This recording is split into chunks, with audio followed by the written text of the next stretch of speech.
This is Hollywood and CBS presenting Forecast Number 4. Herbert Marshall, directed by Alfred Hitchcock in the first program of a proposed new series entitled Suspense.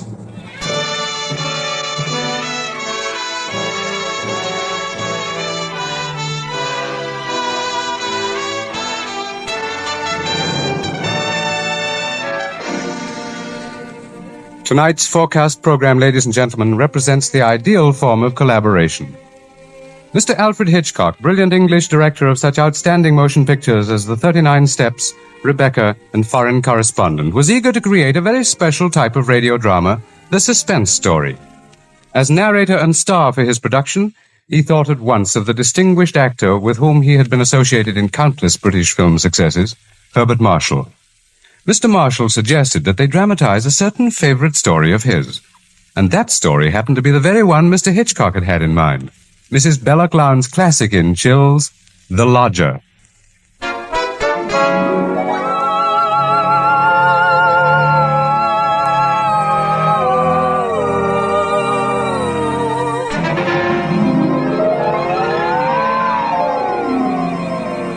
The Lodger is a work of fiction which springs from recorded fact.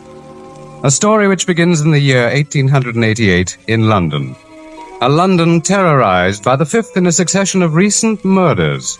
It was believed that these deeds were the work of one person, a tall, gaunt figure in a black Inverness cape, carrying a small, narrow bag. That meager description, provided by a highly unnerved witness, was the sum total of all that was known of the murderer. It was enough, however, to keep alive and alert the interest of all London, of all those in fine quarters, and all those in small, grimy houses, as, for example, Ellen Bunting. Ellen was no different from all the other middle-aged housewives dwelling in the great city's squalid Whitechapel district. She knew all the known facts of the case. As Herbert Marshall will tell you, Ellen knew it was quite proper to refer to this wielder of the knife as the Avenger.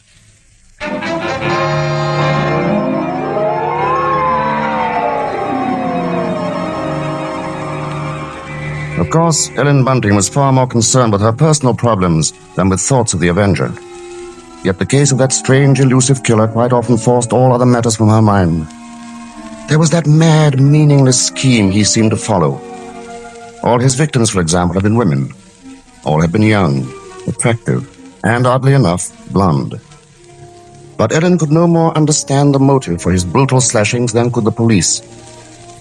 This night, she and her husband, Robert Bunting, sat before their fireplace reading the newspaper account of the latest murder.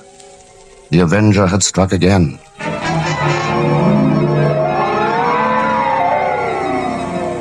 As Ellen expressed it, he might be anybody. He might be the fellow you pass on the street. Standing next to you.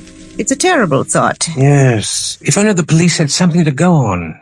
But it looks like that Avenger's just too quick for him. Look, it says here that this girl he got last night was like all the others. Pretty, blonde, and, described by her friends as a very light-hearted girl. What a pity.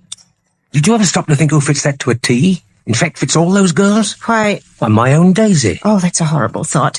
Well, maybe it's a good thing she's with her aunt, then, instead of here. London ain't a safe place for any girl right now. Just the same, I can't help thinking how fine it'll be to have her back in. Now, Bunting, you know that Daisy seems just as much my own daughter as she is yours. But I'm telling you, there's no sense even thinking about having her back right now. We just can't afford it. Oh, I know that, Ellen. Only, well, maybe we could manage it some way. How? Haven't I scrimped myself half crazy trying to keep us going? But you don't care about that, do you? No, your Daisy's more important to you than I am. No, Ellen, that don't sound like you. I can't help if it don't. What are we going to do? Tell me that. We'll get along, dear. Something will turn up. Oh, we haven't had a lodger for months. Nobody even comes to look at the room anymore. Yes, but things will work out, Ellen. Oh, they ain't never going to work out. Soon we won't even have a roof over our heads and... What? Oh, I'm sorry, Robbie. I didn't mean to take on so... I know, dear, I know. It's all right. Oh, I didn't think it. It's just that I've been so worried. Well, don't you go worrying another second, old girl. Why, first thing you know, you won't be pretty anymore. You'll have your face all wrinkled. Now, see here. Now, come on, now, let's see a smile. Come on, just have one smile. Leave me just alone. one smile like you used to, eh? Well, who do you suppose that could be? Well, late for visitors. Bunting. Do you think it could be somebody looking for rooms? Well, it might be. Want me to go to the door? No, I'll go. Oh, You just stay here. Yes, all right. Now be sure you get a good look at Louise before you let him in, dear. Oh, I'm coming. Oh, I do hope it's... Yes, sir? Is it not true that you let lodgings? Yes, sir. Won't you come in, sir? Thank you. Could I take your cape, sir? There's no need. Now, I'm looking for a quiet room. It must be quiet. Oh, we have that, sir. Above all, our house is quiet. Your bag, sir, may I take it? No, I'll hold it. You'll be so good as to show me the room, please. Oh, yes, sir. It's right up these stairs, sir. This way. Thank you. You see, sir, there's just my husband and me here, and we're ever so quiet, and I'm sure you'll find this room to your liking, sir. Here we are. Now I'll just light the gas. There. Mm-hmm. Very good. It is pleasant, isn't it, sir? And there's not many rooms with such pretty pictures, are there now? We've had them in the family for years, sir, and... Pictures interest me very little. You see, what really impresses me about the room is the very simplicity of it, the bareness. Yes, sir. It's not at all crowded, is it? It will be quite suitable, Mrs. Bunting's. Mrs. Bunting.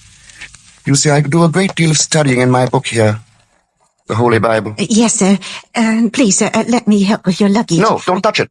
Oh, but I only wish to... Oh, you only wish to help, of course. You must forgive me, Mrs. Bunting. It's just that I'm so very weary. Of course, sir. He bringeth them to their desired haven. Beautiful words, Mrs. Bunting. Indeed they are, sir. And now at last I have found my haven of rest. Yes, sir. Then you'll be taking the room. Let us see now, what are you going to charge me? With attendance, mind. I shall be staying in most of the time and I shall be wanting meals. Oh, we can see to that, sir. Then does, 30 shillings a week suit you? 30... Why, yes, sir. Yes, sir, that will be quite all right. Good, and I shall pay you in advance. My name is Sleuth, Mrs. Bunting. Mr. Sleuth. Sleuth. Think of a hound, Mrs. Bunting, and you'll never forget my name. 23, 4, 30 shillings. Thank you, sir. And I think I should enjoy a little light supper now, Mrs. Bunting. Bread and butter, perhaps. Could you arrange that? Well, certainly, sir. I'll do that now. And if you'd be requiring any beer or spirits... Certainly not. Oh, sir. What did I say? I thought you understood me, Mrs. Bunting, and I had hoped that you and your husband were abstainers. But we are, sir. We don't keep nothing about. I would have had to go out and... Of course. Oh, I'm sorry, Mrs. Bunting. I fear I spoke sharply. I don't wish you to think me rude. After all, you've been so kind, considerate. I hope I know a gentleman when I see one. Thank you very much. Now I'll just hurry with your supper.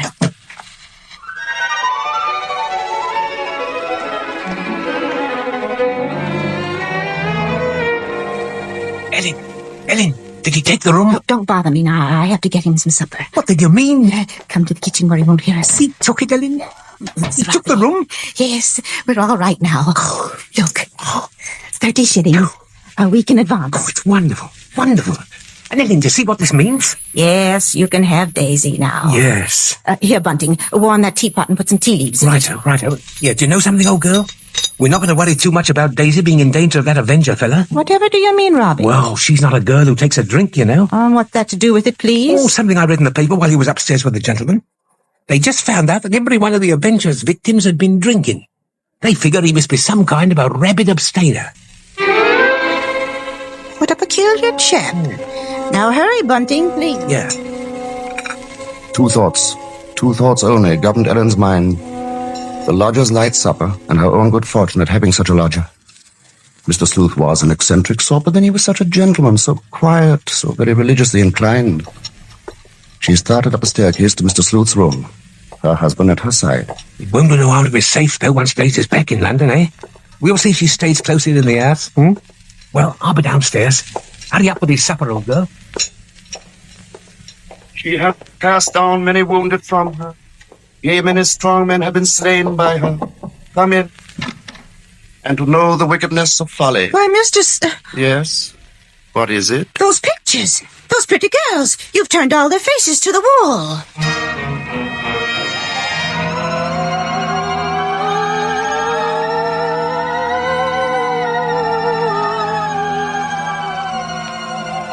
And that maneuver, that strange action, was the beginning of Ellen's concern. Soon there came to her a recollection of the black Inverness cape, the small narrow bag, the urgent matter of alcoholic drink. And these details began to shape themselves into a pattern which grew more disturbing with each passing hour. The day following, the lodger did not leave the upstairs room once, nor did he leave the next day. And the oddness of this took its place in the pattern. Then, too, the approaching arrival of Daisy, her stepdaughter, added to her concern. On the second night, her sleep was restless with vague, horrifying images. And so when she heard the first stealthy footsteps outside her bedroom, she was instantly awake. Tensely, she followed those steps down the stairs, down the hallway. She heard the front door open, and then click shut. Utter stillness fell upon the house, and outside the streets were so silent she could hear distinctly the clock from a church tower a mile away tolled the hour. In her troubled frenzy, she pictured a lone figure plodding through the deep fog, moving quietly, stealthily, stalking, searching, finding.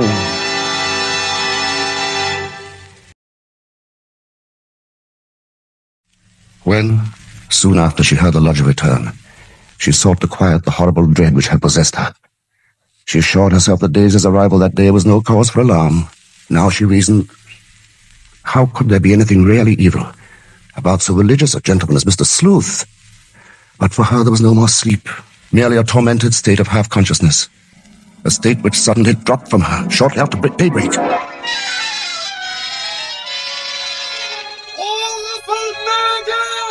Horrible murder. That was the piercing scream of a newsboy far down the street. The Avenger strikes during night! Ellen Bunting heard the boy cry out the Avenger's latest stroke, made during the night. Extradition! Order for murder in King's Cross! Avenger takes the kingdom! Another small show thinking of mine! Avenger strikes again! Avenger! Victim of my horrible murder! Avenger! Avenger! Avenger!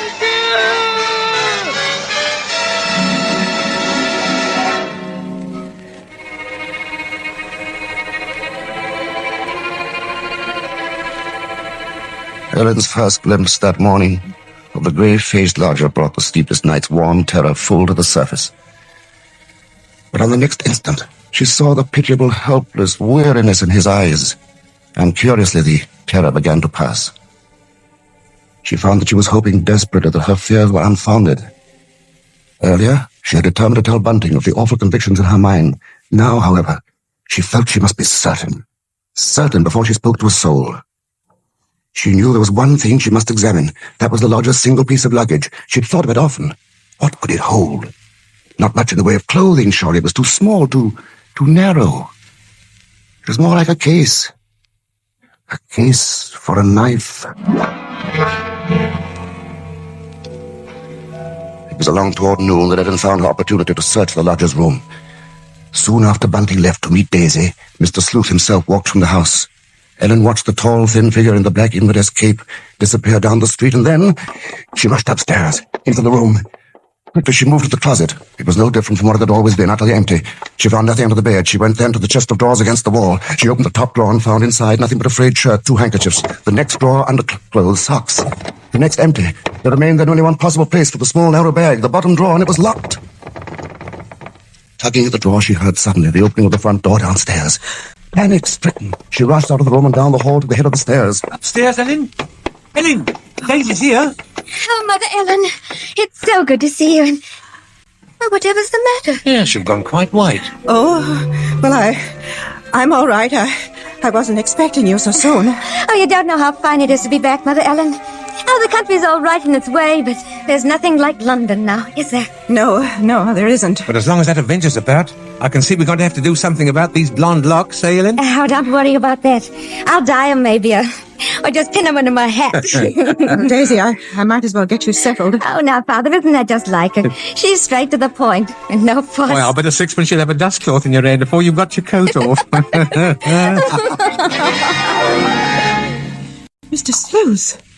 Mrs. Bunting, I see my door is open. Oh, we were just leaving, so we... Does this mean that all of you have been in my room? Oh, not at all, sir. What must I do? Keep it locked? But you see, sir, I was just tidying up a bit, and Mr. Bunting, he brought his daughter up, sir. She just arrived. Mrs. Daisy, sir. Pleased to meet you, sir. She's been away for quite a long while, you see, Mr. Sleuth, and that's why we're a bit excited, you might Yes, you must have been surprised when you came in, hearing us laughing and carrying on that way. Yes, I must say I was. However, Miss Daisy, there are all types of joy, are there not? Yes, I'm sure there are. The despicable evil joy of the abandoned, and the divine happiness of the blessed. A vast difference, that. You do understand me, don't you? Why, yes, sir. Yes, Mr. Sleuth. I devoutly hope so, Miss Daisy. Nowadays there are so very few young women like yourself who do. In fact, I all but despaired ever of finding one. If you'll excuse us now, sir, we'll be getting Daisy's things put Of away. course, Mrs. Bunting, and I must be getting to my room. Believe me, Miss Daisy, it's been a revelation to meet you. Oh, thank you, sir. I'm sure we shall have much to discuss. He's a queer one, all right. But such a gentleman, isn't he?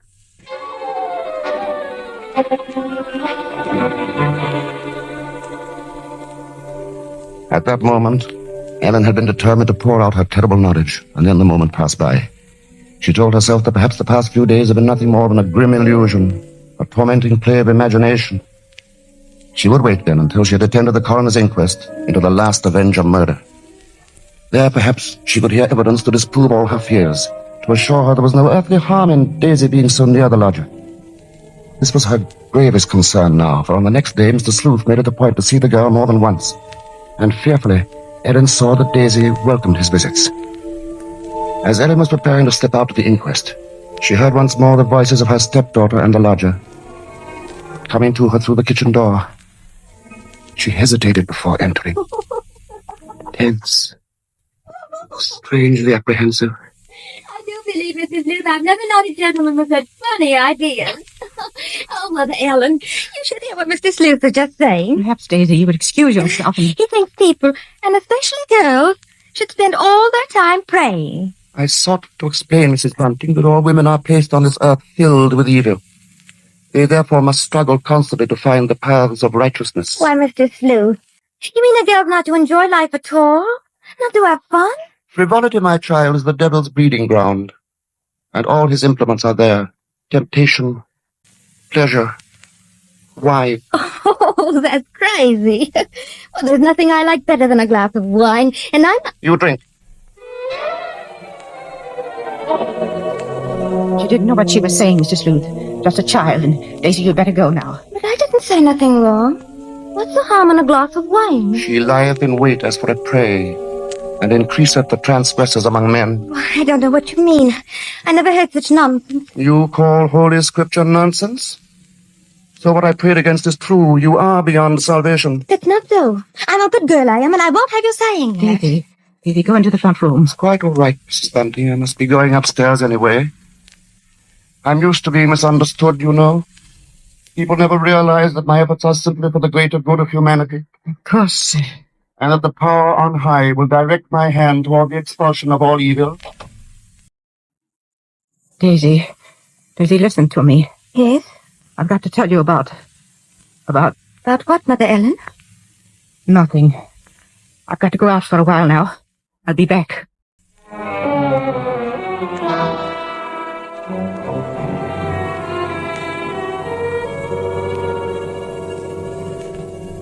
The moment to reveal the secret horror had come again and passed.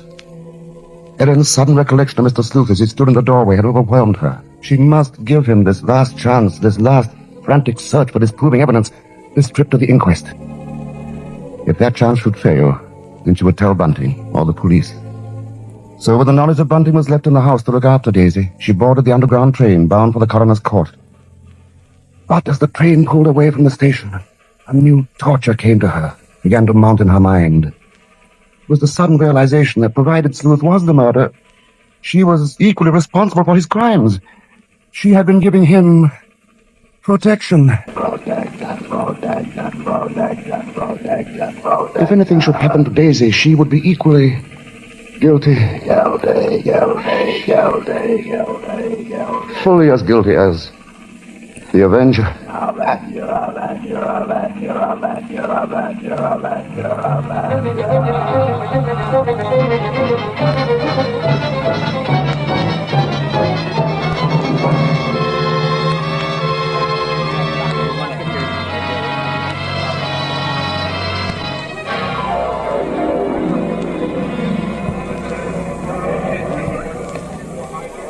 Ellen, seated at the rear of the small but crowded inquest room, listened to each of the witnesses as they were called, and from one of them she found the first hope she had known for many days. This witness lived next to the alley in which the Avenger had committed his crime that night. She had seen him from her window, and the man she described in no way resembled Ellen's lodger. But in another moment, Ellen's hope was swept away. It was pointed out that the fog had been so heavy that night that the witness could not possibly have seen the murderer from her window. She left the stand, replaced by a Mr. Cannot. This elderly gentleman was certain that he had not only seen, but talked with the Avenger. It was in Regent's Park, he testified, only a few moments before... A few moments before the murder, Mr. Coroner, when I saw him. He was quite a tall man, very gaunt-looking, and carrying a handbag. A handbag, you say? Yes, a small, narrow one. Just such a bag, I might add, as might contain a knife. As Ellen heard these words, the tension which had been mounting up within her became almost unbearable. Rigid with horror, she gripped the arms of her chair. She heard the coroner... I shall have to ask for more order in the court. And now, Mr. Cannot, I understand you heard this man speak. Oh, yes, he had a rather high, hesitating voice. An educated man, I would judge, but quite mad. What do you mean by that? Well, as he emerged from the fog, he was talking aloud to himself. Believe me, sir, he was reciting scriptures from the Bible.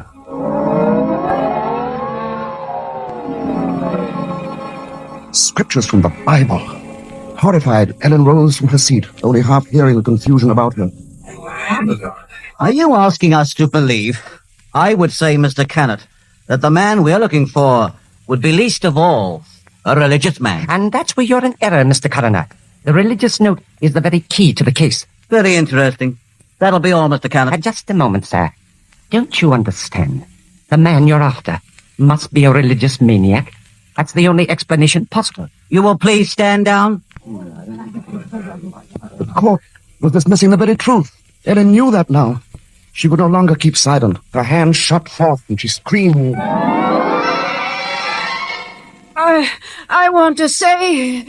Ellen Bunting, on the verge of speaking, had fainted. And then, when she was revived a few moments later, she said nothing. Her brain was in too great a turmoil, her nerves too shocked. Like one in a dream, she allowed herself to be led from the courtroom. The voices of spectators were only vague sounds to her. I thought she was going to say something. Yes, it was hysterics. Yeah, that bit about the knife. Yeah, the knife. The knife. The knife. As Ellen Bunting proceeded homeward, the remarks from the spectators remained in her mind. She heard them over and over. See, that bit about the knife. Just such a bag as might contain a knife. We'll see she stays close in the house, eh? No harm in being safe. Direct my hand toward the expulsion of all evil.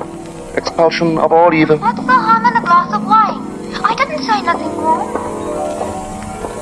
As Ellen neared her neighborhood, her dread increased. With each moving footstep, the grip of terror grew tighter about her.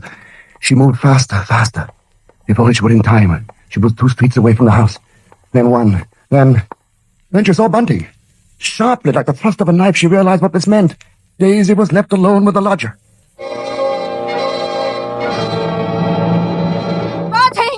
Bunting! Yes, Ellen, what is it? Oh, Bunting, tell me, Bunting. Where's Daisy? Where is she? I say, where? What, home? What Oh, listen to me. Try to understand. Sleuth is the Avenger. are you saying? Oh, Lodger, he's the Avenger, Bunting. Oh, but there's no time for that. Daisy's in danger. Hurry!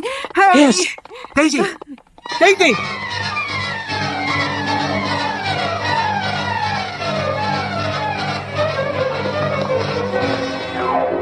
Here we are, Bunting. Here we are. Daisy! Oh, Daisy! Daisy! Daisy, where are you? I look in the kitchen, Bunting. You try the sitting room. Daisy! Daisy! Where are you, Daisy? Answer me! Daisy! Oh, This is by the bedroom. Jesus, she's not here. What about the dining room? Look, she's not there. She's not downstairs. Then there's just his room.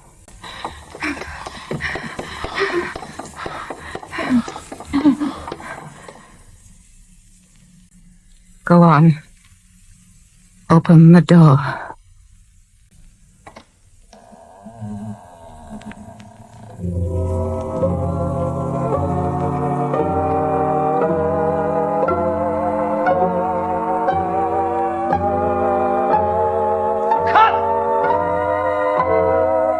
Okay, Mr. Hitchcock. Track cut and clear. Did you say cut? What's the idea, Hitch? I've a few more lines to do. As Mr. Marshall, the narrator, you have, not as Mr. Sleuth, the lodger. Hitch, you can't stop the play right here. It isn't fair, you know. Why isn't it, Bart? What more is there to say? But Mr. Hitchcock, won't people want to know what Bunting and me found in the room? All right, Ellen. What precisely did you find? Well, nothing, sir. There. You see? Nothing. No lodger, no Bible. And that locked dresser drawer. What about that? We unlocked it, sir. And what was in it? Nothing, sir. You are certain, Mrs. Bunting? Oh, you gave me quite a turn, Mr. Mr. Marshall. Yes, sir, I'm sure, sir. There was nothing. Well, begging your pardon, Mr. Hitchcock, but don't you think we'd better just mention about Daisy? I don't know, Bunting. What do you think we ought to say? Oh, just that the reason she wasn't in the house when Ellen and me got there was, well, she'd gone out for a walk, that's all. Did she enjoy it? Oh, very much, sir. Made it to King's Cross and back in just under an hour, sir. Splendid time, Bunting. Well, there you are, Bart. There's the story. Now, wait a minute, Mr. Hitchcock. You can't do that. That's not the story. Of course it's not. Now, look here, Hitch. Here's the fellow who composed and conducted all our music, Wilbur Hatch. He wants to know about this, too. Everybody does. All right, Bart. What is it they want to know? What became of Mr. Sleuth? Oh, him. Why, he left that afternoon. They never saw him again. And now I think we ought to say something about the Columbia Mr. forecast Hitchcock, show. sir, will you please... Stop him, Mr. Marshall. Hitch, listen to me. Yes? What is it? They want to know when the Avenger finally was caught. Oh, well, let me ask you something, Bart. Are you acquainted with Loretta Young? Yes, what's that got to do with it?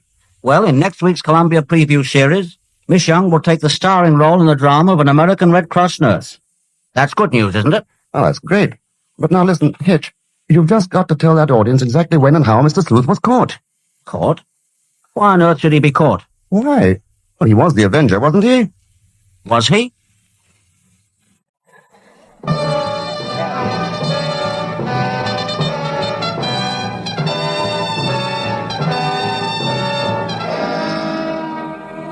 Your guess, gentle listener, is as good as ours. Even Mrs. Bella Glounds, who wrote the novel, isn't entirely sure. For his masterful direction, our thanks to Alfred Hitchcock, whose latest pictures are David O. Selznick's Rebecca and Walter Wanger's Foreign Correspondent. For his superb characterization of Mr. Sleuth, our thanks to Herbert Marshall. And our thanks to the outstanding British character actor who tonight portrayed the role of Bunting, Edmund Gwen. If you liked tonight's program and want to hear more in the same highly original Hitchcock vein, radio versions of The Lady Vanishes and The 39 Steps, for example, write to CBS and tell us so. Your interest will help bring Suspense to the air as a weekly feature.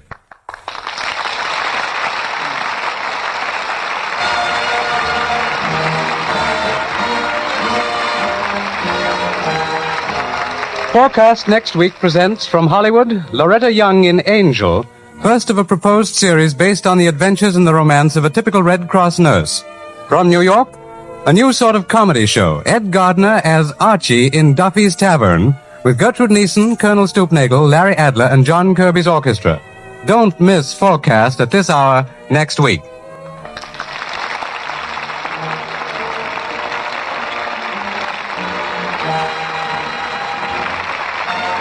Thomas Freebansworth speaking. This is the Columbia Broadcasting System.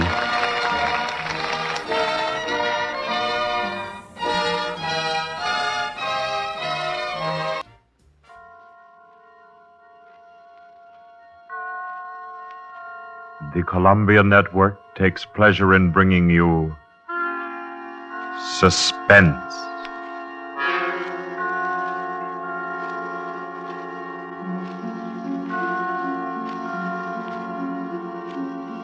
Suspense. Stories from the world's great literature of pure excitement. A new series frankly dedicated to your horrification and entertainment.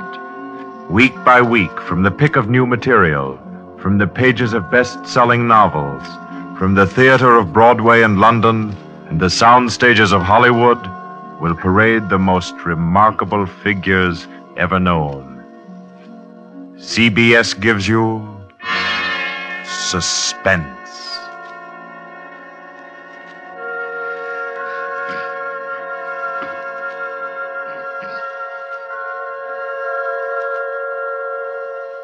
Tonight's presentation is one of the finest of the contemporary stories of mystery and terror.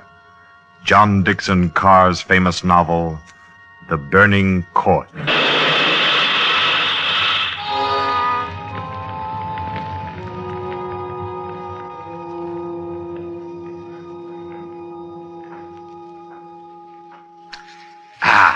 A glass of sherry by the fireside of a beautiful suburban home. What could be more comforting? You're an admirable host, Mr. Depard, and it's really a shame our first meeting is under such a cloud. It's also a shame I have so little time to tell you which one of your guests here murdered your uncle last week.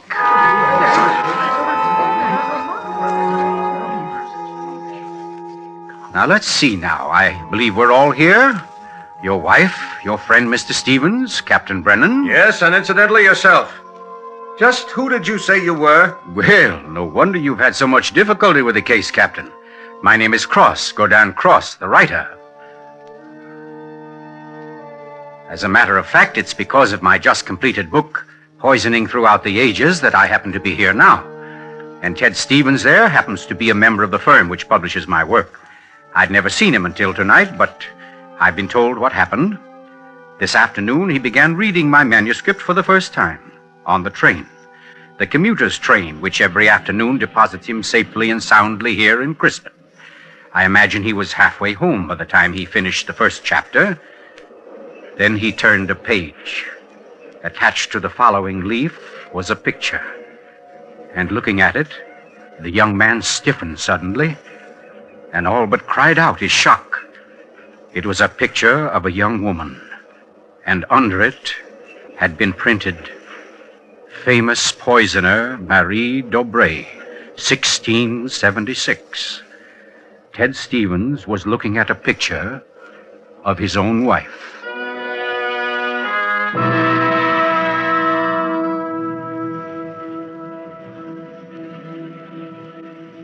Imagine his 25-year-old wife in 17th century costume. The face, the features, even a wistfulness of expression were identical. Even the name. Dobré was his wife's maiden name. But no, that was ridiculous. This woman in the picture was, well, one of his wife's ancestors. Yes, that was it. Simply an amazing family resemblance. Marie would be waiting for him at the station, and he'd have to tell her about it. He wondered why, however, she'd never told him about. Oh, well, but you don't discuss such an ancestor, do you? Ted Stevens glanced down at the chapter to which the picture had been attached. It was entitled, The Affair of the Non-Dead Woman.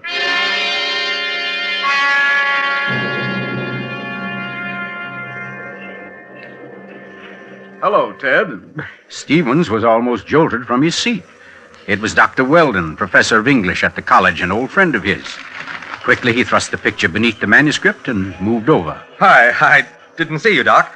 Oh, here, have a seat. Oh, I thought maybe you were giving me the, what do they call it? The brush off? Oh, no, say, as a matter of fact, Doc, you're the one man I do want to see. Yeah? Very flattering. Remember those discussions we used to have about murders? Better than bridge anytime. Well, I got the idea that you'd made sort of a hobby out of the old cases, the historical ones. Well, I've studied quite a number of them, yes. Ever hear of a woman named Marie Dobré? Marie Dobré? Marie Dobré. Oh, yes. That was her maiden name, of course. One of the finest specialists in arsenic poisoning you could ever hope to find. Oh, we're almost at our station, Ted. Let's get to the door. Yes, a real charmer Marie was. Must have disposed of 100 husbands, lovers, suitors, and just plain friends before she was caught. What happened to her, Doc? She was beheaded and burned. Crispin!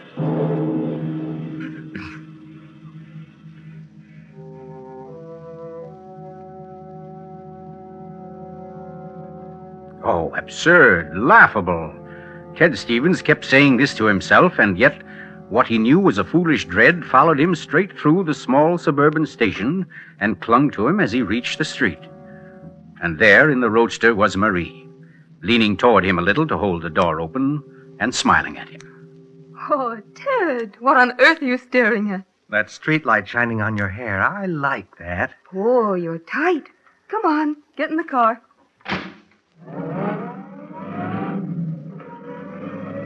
Then, like a wisp of smoke, it was gone. The whole ridiculous fear, the delusion.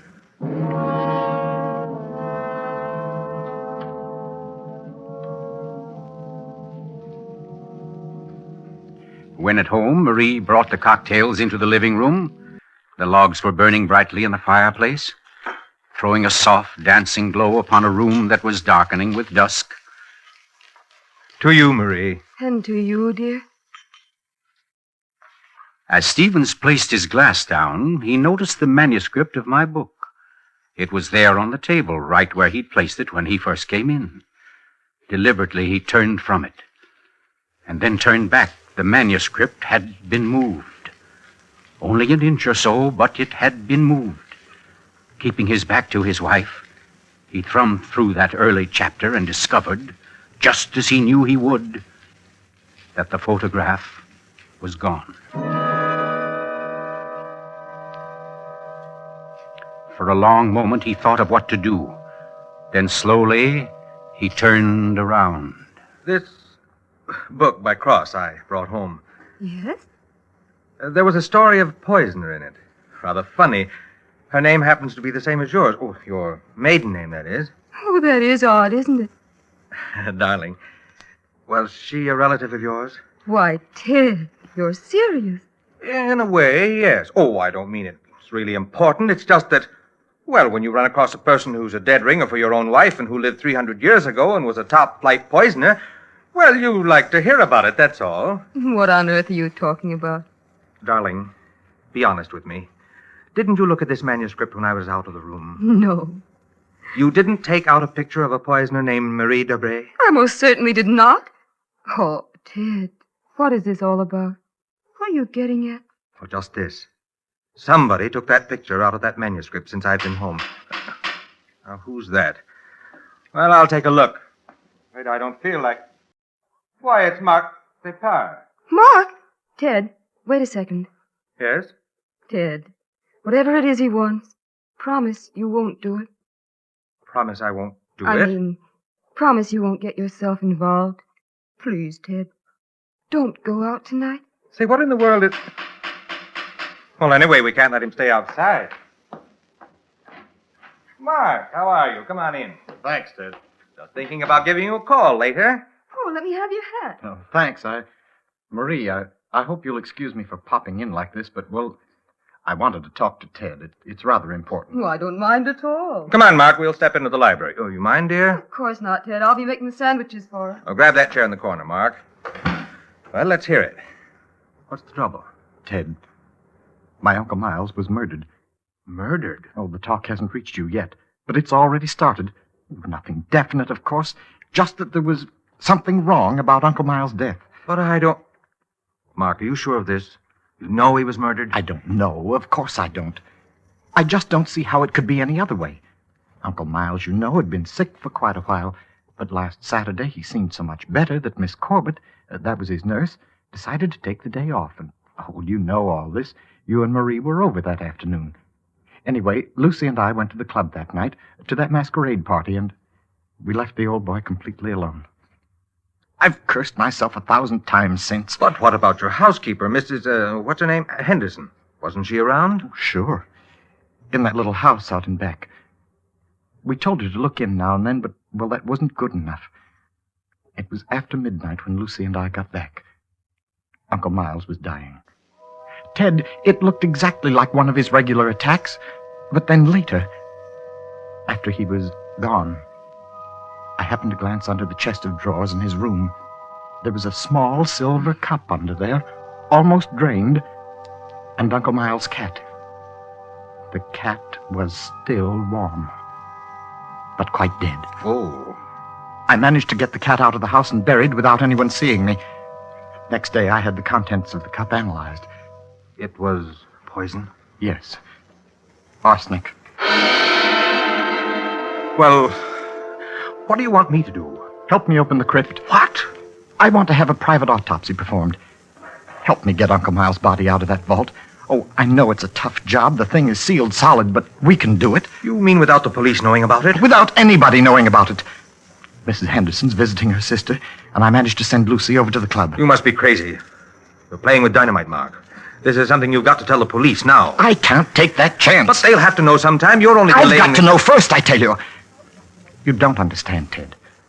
There was somebody in Uncle Miles' room that night, handing him something in a silver cup. Mrs. Henderson was on the porch by the window. She saw her. She saw her? Ted. She thinks it was my wife. Oh, Lucy. It doesn't mean anything to Mrs. Henderson yet, because she doesn't suspect anything, but, well, Ted, you've got to see why I've got to be sure, why I've got to know how Uncle Miles died. Because it wasn't Lucy, Ted. I know it wasn't. Of course not, Mark. She had an alibi. Well, she was with you at the club, wasn't she? Yes. Except for half an hour. I see. You'll help me, won't you, Ted? When do we start? As soon as you can make it. Okay. Come on now. I'll get your hat. You trot on ahead, and I'll come over as soon as I can see Marie. You're not going to tell her about this. Of course not. I'll think of something. Don't you worry about it. No, thanks, Ted. Thanks a lot. Marie! I'm coming. Darling, Mark asked me to, I know, Ted. Here. You better take these sandwiches with you. You'll be hungry. But you knew I was going out? Yes, I knew. You listened to us? I couldn't help it, Ted. I had an idea what Mark's visit was about. The talk about his uncle's death. There's a lot of gossip about it in the village. That's why I tried to tell you. Why I didn't want you to get mixed up in it. But it's too late now, isn't it? I mean, you're going. I can tell by the way you look. Ted, wait a second. There's just one thing I want to tell you before you leave. And that is that no matter what happens, no matter what you find or think or believe, I love you. You'll remember that, won't you? I'll remember you said so, Marie.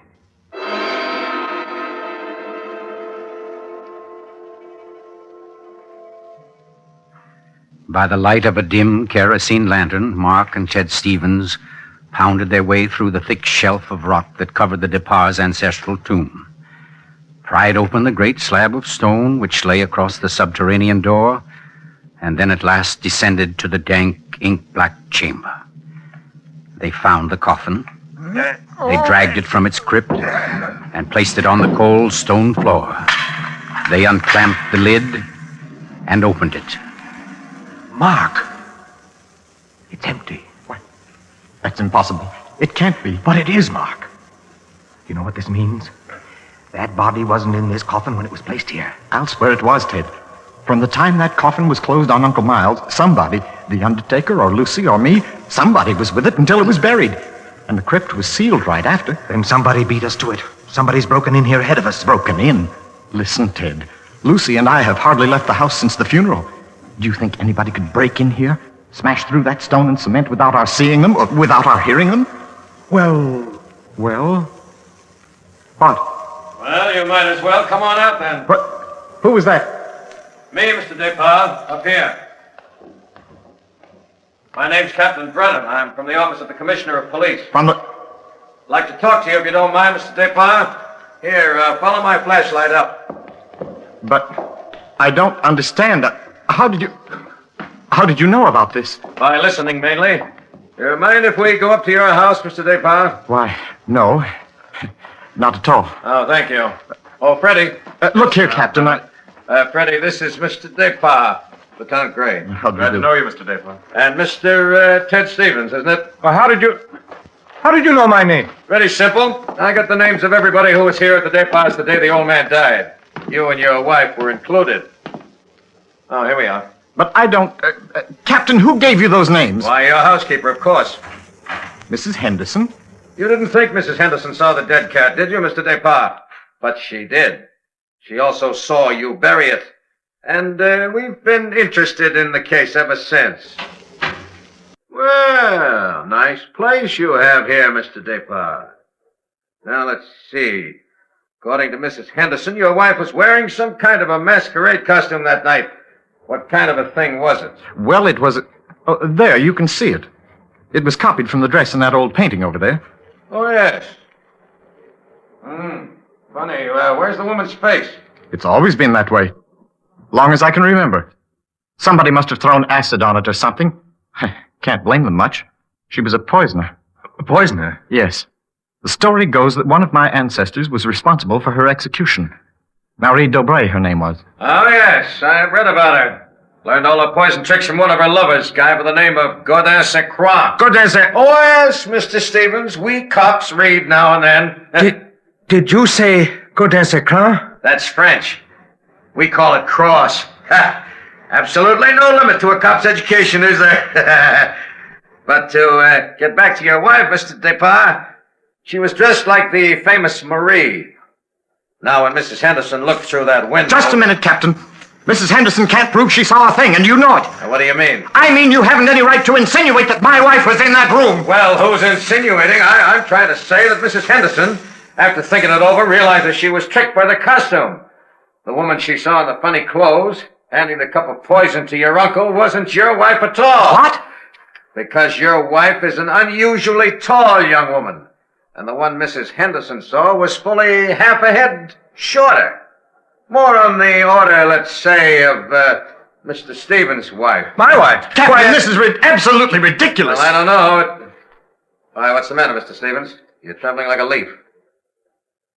Tell me now, just for fun, where was Mrs. Stevens that night?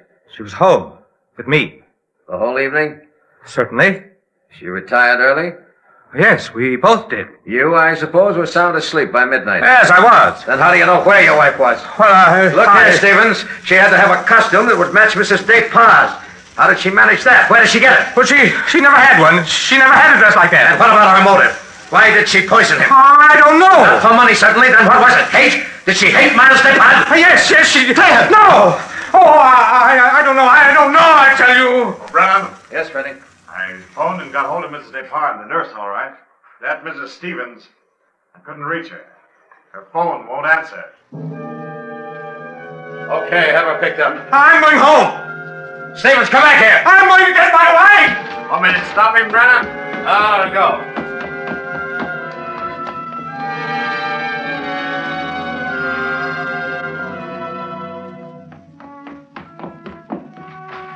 Marie!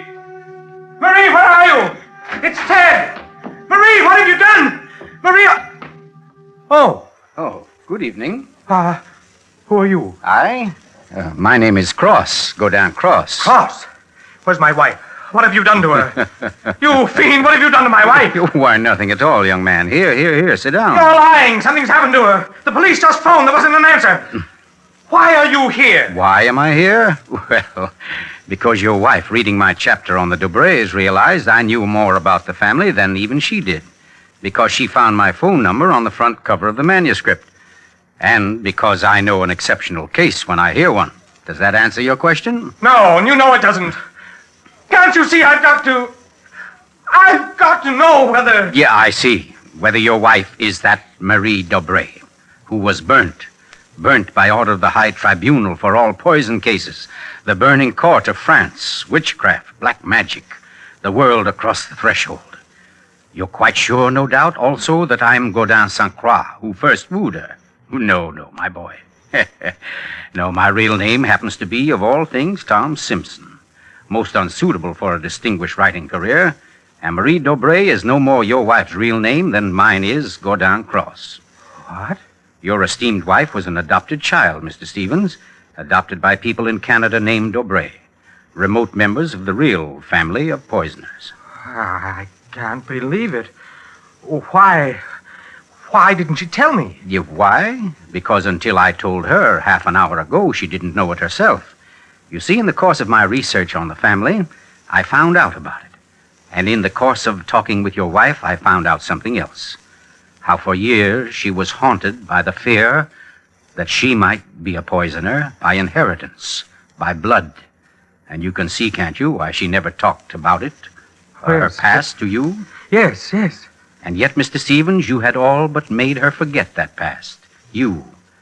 And that's why she was willing to lie, to steal a picture, do anything, in order to hold you to her. Yes, yes, I see that now. You know, young man, I rather think she loves you. But as you will see, though, she comes only when I call her.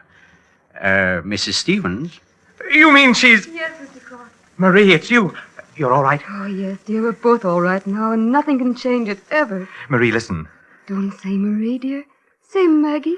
Maggie? Oh, that's my name, my real name. Maggie McTavish. And it's a lovely name, dear. The most beautiful, gorgeous... Darling, please. You don't understand. The police, they think you had something to do with Miles' death.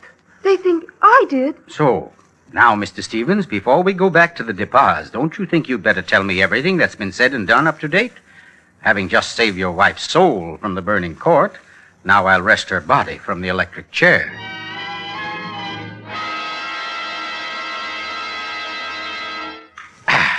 Yes, Mr. Depas, truly excellent sherry. Don't you think so, Miss Corbett? Yes. Yes, it's very nice. Well, that, ladies and gentlemen, is how I happen to be here. So let us consider first that supernatural hocus-pocus in the crypt. That body that walked out of the sealed tomb. That body that never was in the tomb. Never was in the tomb? No, Mr. Depas. The murderer knew that very soon Mrs. Henderson's story would bring about an investigation. He had to get rid of the well-known corpus delicti. Yes, but who could have kept the body out of the tomb? Who, Mr. Depas? Why, you, sir. What? I don't understand. Well, it's very simple. You had the opportunity. I believe you said yourself you were alone with the body before the burial. And you had the strength. I dare say you carried it down to the furnace, where it's now probably nothing but ashes. Ridiculous. Why would he spend an hour smashing into a crypt for a body he knew wasn't there? Why, Captain? To impress Mr. Stevens, his witness. And also apparently you. Oh, that's perfectly fantastic. Fantastic. Oh, no, Lucy. Just comic. And I suppose, Mr. Cross, that I also put on a woman's masquerade costume, went into my uncle's room and handed him a nice cup of arsenic. No. That had to be done by a woman. Your accomplice, as matter of fact. Oh, now, come. You mustn't all look at Mrs. Depas, because Mark Depas's one noble act was his frantic effort to prevent his wife from being charged with the crime. A crime which he and Nurse Myra Corbett committed. Myra Corbett? Why, you... Yes, sir. Yes, Mr. Stevens, this quiet little lady beside me. Why would I do such a thing? Money, Miss Corbett. A cutout of Mark Depas's inheritance. Payments for services rendered. That's an absolute lie, Cross. You see, ladies and gentlemen, Captain Brennan never bothered to check Miss Corbett's whereabouts on the night of the murder. Why even think of the nurse? She was the custodian of the old man's health. Oh, you're crazy. And yet who but a nurse could so naturally offer the old man a cup? A cup he was sure contained medicine. You're making it up. The whole thing, you're just And making it who up. but Miss Corbett, living right here in this house, would know what kind of masquerade dress she must copy? Would know when Mrs. Henderson would pass the window that night, pass and see her, and accept her, she hoped, for Lucy Depas. No, that's not true. Oh, yes, Miss Corbett. Yes, Miss Corbett, that dress was the touch that wrecked you. That was your own idea, wasn't it? Not Mark's. You weren't content with a mere murderer's share of the profits. You wanted a wife's share, half of the whole estate. You wanted Lucy Depas convicted and out of the way for good. Well, I give you a toast, Miss Corbett, with Mr. Depas's excellent sherry. To a particularly ruthless poisoner. And yet, you know, on the whole, I'm rather partial to female poisoners. Why, only tonight I...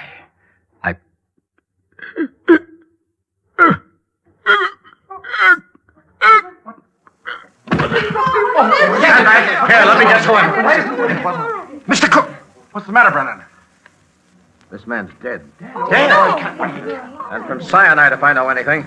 Cyanide from that glass of sherry. Cyanide that a nurse could get quite easily. That glass was right beside you, Miss Corbett, and nobody else was near it. Too bad he didn't drink it as soon as you hoped. A second ago, we had nobody to use against you. But we have now, Miss Corbett. We have now. And I arrest you for the murder of Gordon Cross.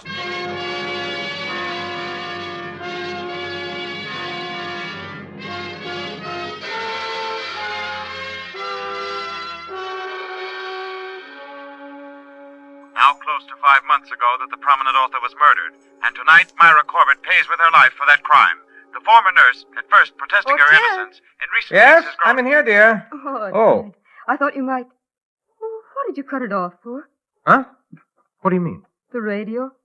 Oh, yeah, well, I thought you wanted to talk. Oh, Ted, don't you think I know you better than that? What was on the radio? Well, there wasn't... Okay. It was about Myra Corbett.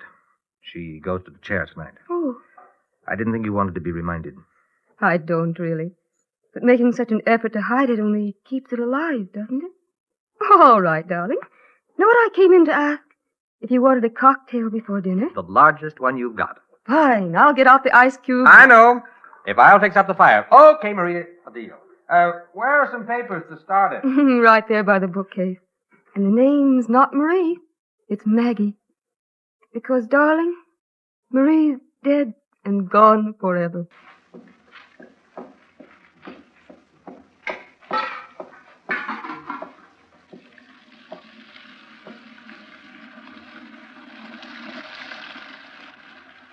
Oh, no, Marie.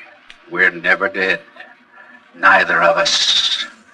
It was your hand that touched that glass. I know that now. And I could return the favor. But instead, I shall ask that you dispatch your husband. This one, like all the others. Now, just a little bit of poison in the drink, Marie. Any kind of a drink. What kind, Ted? What kind of a cocktail shall we have? Oh, any kind, darling. Any kind at all.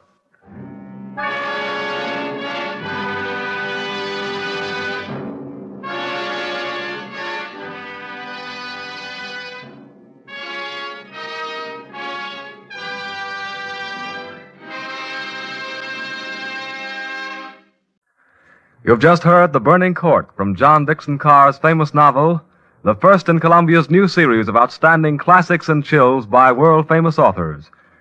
Tonight's play, ladies and gentlemen, has one rather special significance we think you'd like to know about. As you perhaps have heard, every fine comedian is said to cherish a secret desire to do an abrupt about-face. He pines for the part of a blackguard. Well, tonight you witness the fulfillment of one such desire. The role of that literary and quite infamous diehard, Gordon Cross, was portrayed by none other than Hollywood's expert provoker of laughs, Charlie Ruggles, here in New York for the world premiere of his latest screen success, Friendly Enemies. The role of Marie, well, that was enacted by a young lady who long ago won national acclaim as one of Broadway's most accomplished dramatic actresses, Miss Julie Hayden. Thank you, Charlie Ruggles and Miss Julie Hayden, for your splendid performances. The play tonight, as all plays in this series, was produced and directed by Charles Vander, written by Harold Medford and scored by Bernard Herrmann. Next week we bring you an intensely exciting and moving drama, The Life of Nellie James. This is the Columbia Broadcasting System.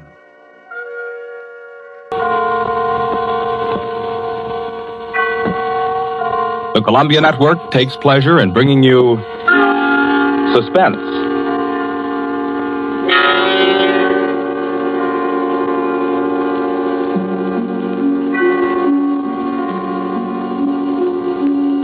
Suspense, a new series of programs with one strict purpose in view, your entertainment. Each week at this time, CBS sets aside 30 minutes to excite you, to mystify you, and on occasion to horrify you with a catalog of the world's great thrillers. Dramas from the stage and screen, from fiction and radio. Dramas that bring you suspense. This, the second offering of a new series, is a unique one. Certainly, it is one of the very few pieces of suspense literature that somehow manages to tickle your funny bone while busily engaged in tingling your spine. Make no mistake, though, nobody's kidding. CBS presents its adaptation of John Collier's well-known short story, Wet Saturday.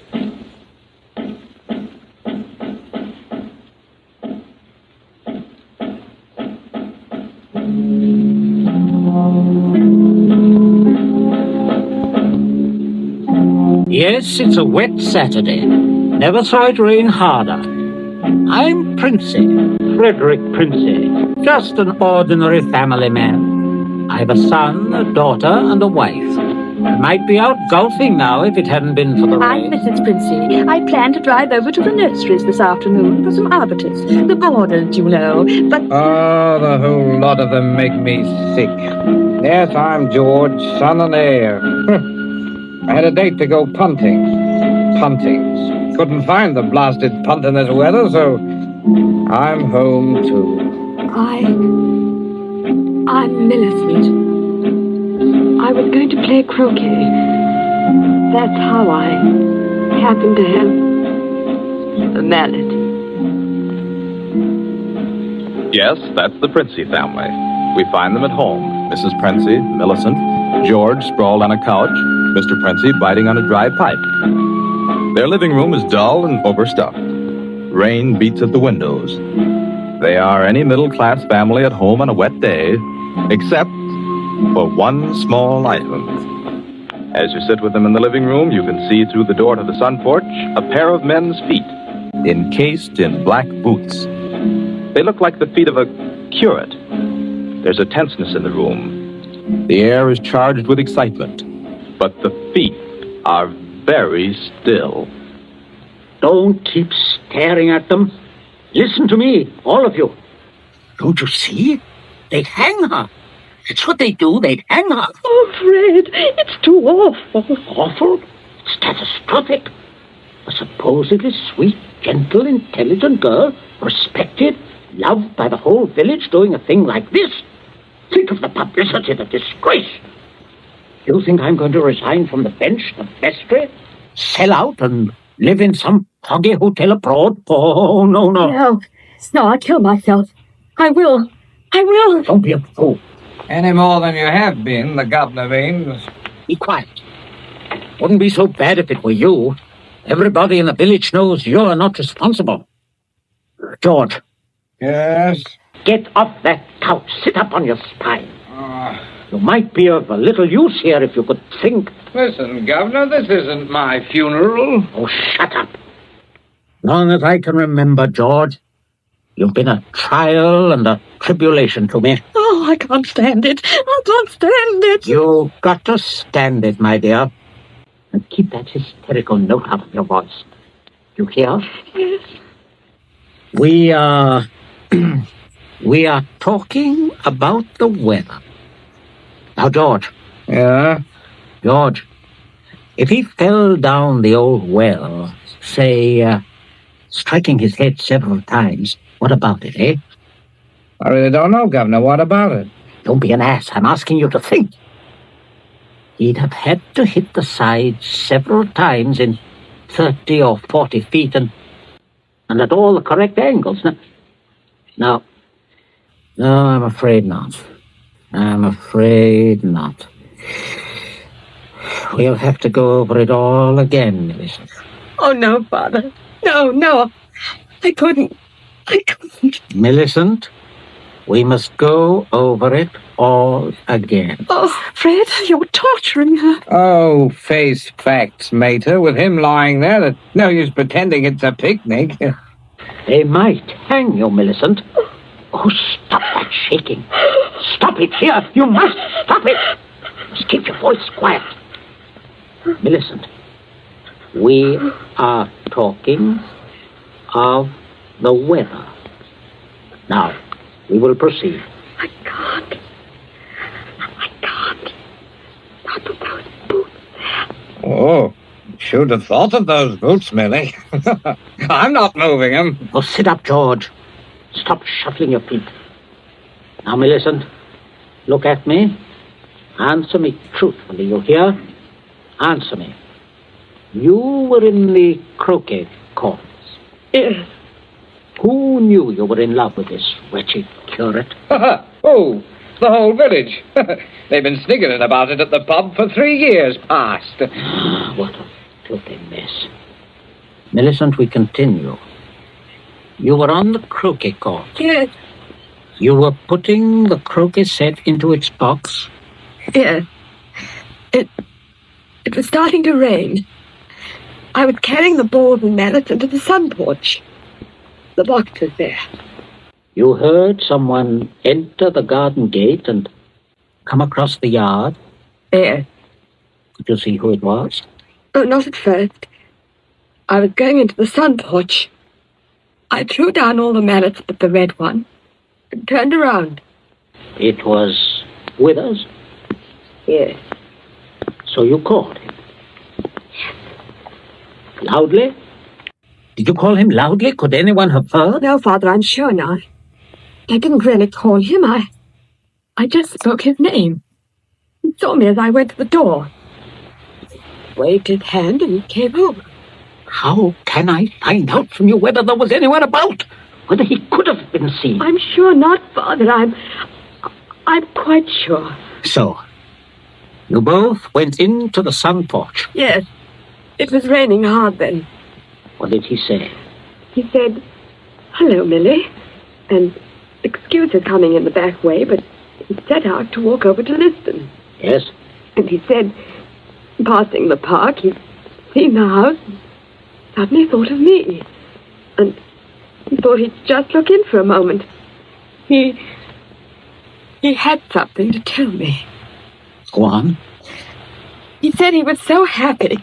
He wanted me to share it. He'd heard from the bishop he was to have a vicarage. And it wasn't only that. It meant he could marry. And then he began to stutter and get all confused. And of course, I thought he meant me. Don't tell me what you thought. Tell me exactly what he said, nothing else. Well... Oh, stop crying. It's a luxury you can no longer afford. Tell me what happened. He said, no. He said it wasn't me. It's Ella Bragdon Davis. And he was sorry and all that. Then he went to go. And then? I went mad. He turned his back. I had the red mallet of the croquet set in my hand. I forgot to drop it in the box when he came. Did you shout or scream? I mean, as you hit him? No, I'm sure I didn't. Did he? Come on, speak up. No, Father. And then? I threw it down. I came straight in here. I went to look for Mother. Oh, my poor baby. No, I won't leave the child alone, Fred. Not such a child, Mater. Millie, I had no idea you had... Quiet. I'm thinking. You see, George, he probably told people he was going to Liston. Certainly no one knows he came here, for he didn't decide until he crossed the park. He might have been attacked in the woods. We must consider every detail. A curate with his head battered in. Don't, Father, don't. Curate, head battered in.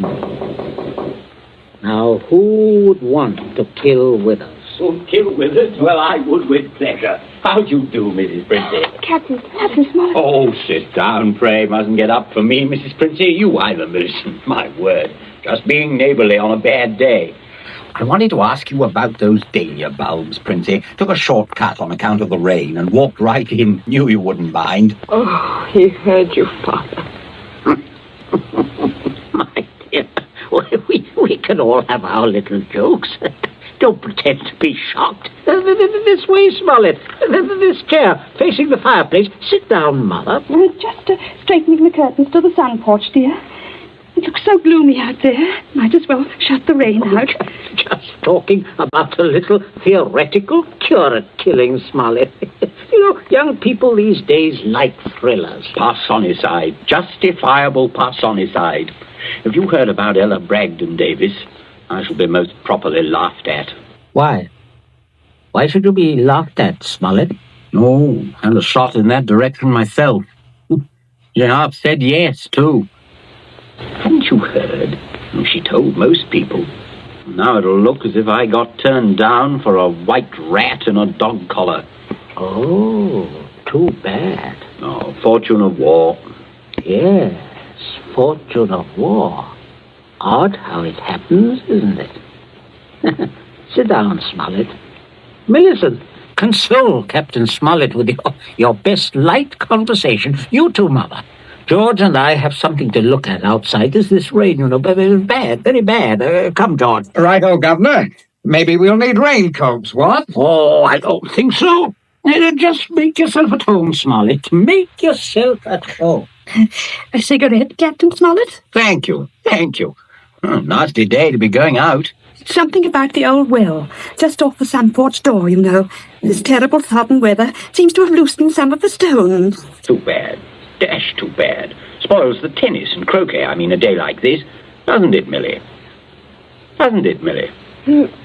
Oh, yes, it does. She was practicing out on the croquet court earlier, but, do pull your chair nearer the fire, Captain.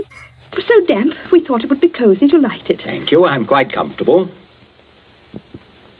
I hope you don't feel too bad about Ella Davis.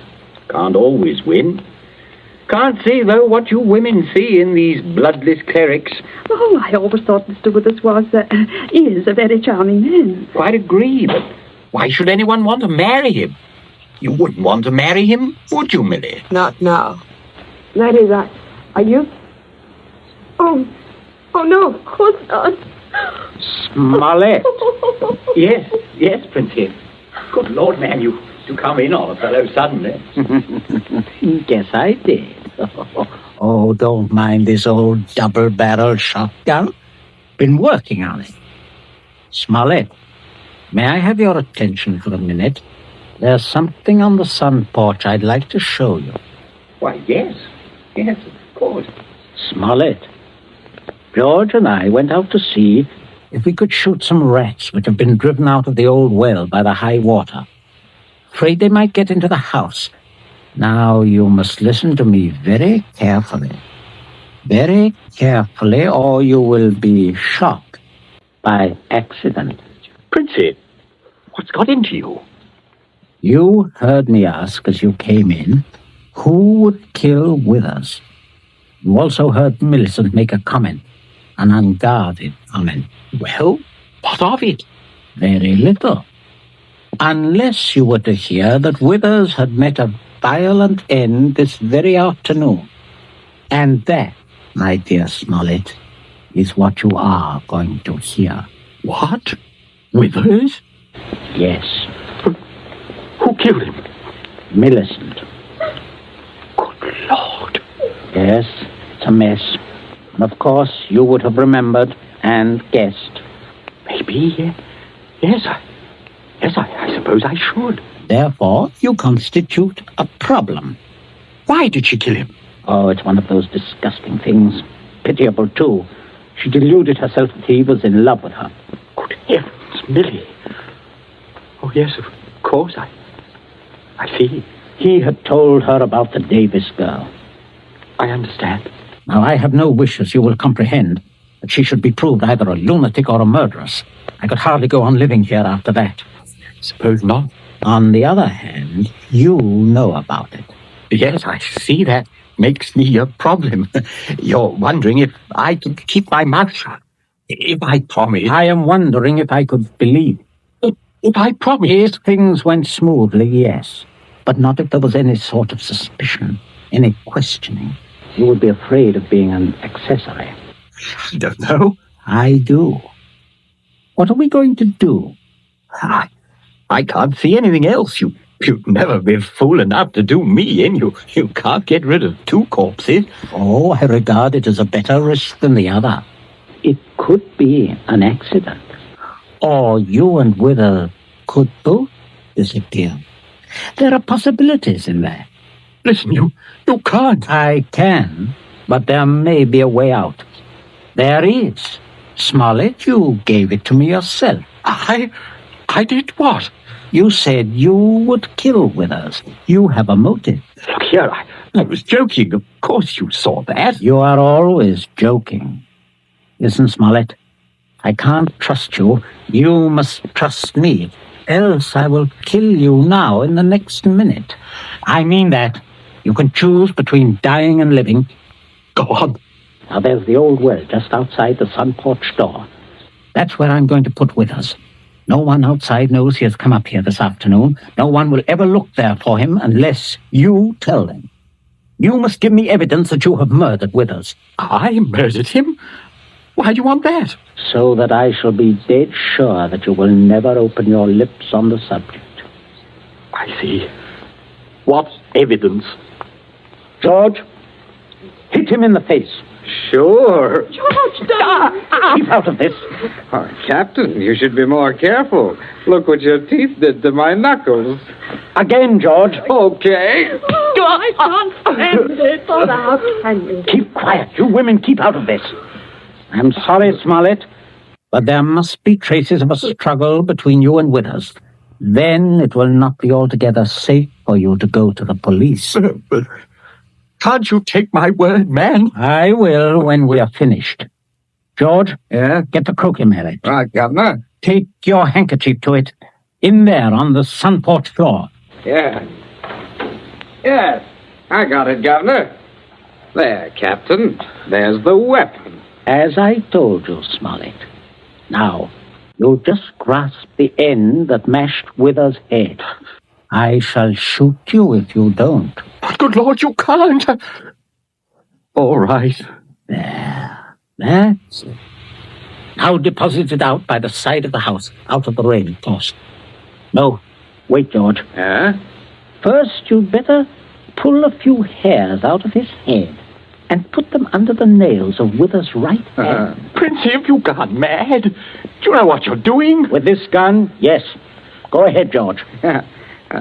Sorry to muss your hair up, Captain. Shut up, Smollett. There. That's all we need. Now for Withers, and we'll fix it right up. Be right with you, Governor. Smollett, you may turn around. Withers is just there in the sun porch. Draw back the curtain. Good Lord, Princey. Yes, messy. But we'll get him fixed up. Now you, Smollett, you've just got to drag him through the door and dump him in the old well. Just beyond the door, Captain. I won't touch him. I won't try. All right. Stand aside. Out of range, George. Right. Only one place I want this bullet to go. Father. Keep quiet. My aim's none too good. Wait a minute. That's better, Smollett. Much better. Go on now. In here. You'll have to take him outside.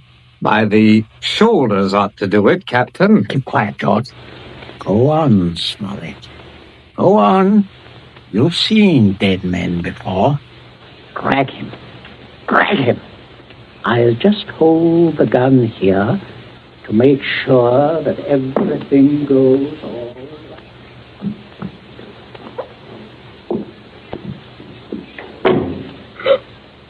Oh, Mother, come away from the dim window, dear. Don't look. But Captain Smollett, your father is a very resourceful man, Millicent. I'm sure what he's doing is right. But the Captain, I can't stand it. You mustn't question your dear father. I say, are you two still at it? There's enough trouble around here without blubbering. I'm not blubbering, George Princey. So, you see, Smollett, everything is perfect. They'll never look in our well. You see how safe it is? Yes, it is. Oh, good heavens, man, you're dripping wet. Why didn't you slip your raincoat on? Tea ready, my dear? In just a minute, dear. I'll ring for Bridget. Exactly what you need, Smollett. Cup of tea. Best thing in the world to ward off a cold. Sit down, won't you? Oh, don't mind getting the chair wet. Cigarette? Help yourself. I stick to my pipe, you know. Funny how... Princey, everything's hot, ma'am. Oh, Bridget, yes. Put the tray in front of me. Here, on the table. Yes, ma'am. That's it. I say, Captain, you've gone and cut your lip. I just knocked it. Oh, how dreadful. Here, Bridget. Yes, give the captain this cup. No, thank you. I rather think I'll be running along now, if you don't mind. Why, Captain Smollett, without any tea? If you don't mind, Mrs. Princey, if I could just have my raincoat. Oh, I'll get it for you, Captain. Oh, this is very distressing, Smollett, very. Oh, I'll be all right presently, I'm sure. Here we are now. Let me help you. Thank you, young man. There. Better go out the front way, Smollett. Walk is dry. Oh, let me hold the door for you, Captain. Don't worry, old fellow. Don't worry at all. No. Good afternoon. Nothing serious, I imagine. Little rest and he'll be as right as rain. By the way, Millicent, you're not looking any too well. No, not well at all. I'm sure it was that croak he caught. Being outdoors in weather like this is simply foolhardy. The mater's right, Millie. You saw what happened to Captain Smollett. Oh, come along, dear. I shall give you a hot foot bath and put you to bed. And a couple of days in bed, and you'll be fine again. Get plenty of rest, Millicent, and don't worry about a thing. That's the best cure. Well, I guess I'll have a little rest too, Governor. It's a fine afternoon for a nap. Indeed it is, son. Well, enjoy yourself. I'll see you later. I'll see you all later.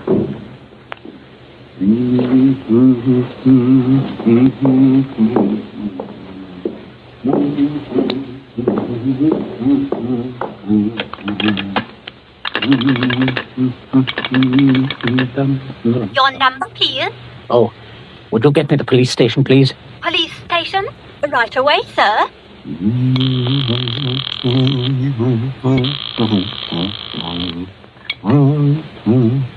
Police headquarters, Sergeant Yancey speaking. Oh, hello, Sergeant. This is Prince here, Abbott's Road. I believe you know me. Oh, indeed I do, Mr. Sergeant, a horrible thing has just happened. Quite extraordinary. Murder, in fact. Murder? I'm afraid it looks rather bad for a close friend of ours, unfortunately. We saw him do it. I think you'd better send someone over right away. Well, our man should be there right about now, Mr. Princey. I beg your pardon? I say, our man should be there now. Constable Martin has his post right below your house there. Just rang in. Seems Captain Smollett was with him. Captain Smollett? He reported some rather queer goings-on at your place, but I certainly didn't understand it was murder. Just don't touch anything, Mr. Princey. And don't worry. Don't worry at all. No. I won't, Sergeant. Thank you. Governor, where are you? There's a man I'm right here. Stop shouting. We have some visitors, Governor. Oh, yes. Yes, I can see that. Well, Constable, good afternoon. Good afternoon, Mr. Princey. And Smollett, I say what a remarkable fellow you are, coming back like this. Here to reenact the crime? Only the one against me, Princey. The one against the curate I'll leave to you people. Extraordinary sense of humor. Mr. Princey, I just had a look at what's in your well. Not a pretty sight, that. Not pretty at all. Yes, Captain Smollett was thorough, if nothing else. You saw him when he did it, sir, out in the back? No, quite. We were just returning from a walk. Smollett evidently had been laying for the curate, hiding out in those bushes by the road, I imagine. He was never inside this house? Never. And you say, Captain? I say that while I was inside this house, a guest of the family, I was coerced into dragging the curate's body outside and dumping it in the well. Well, there we are. Not entirely, Constable. I'll just remove my raincoat. There.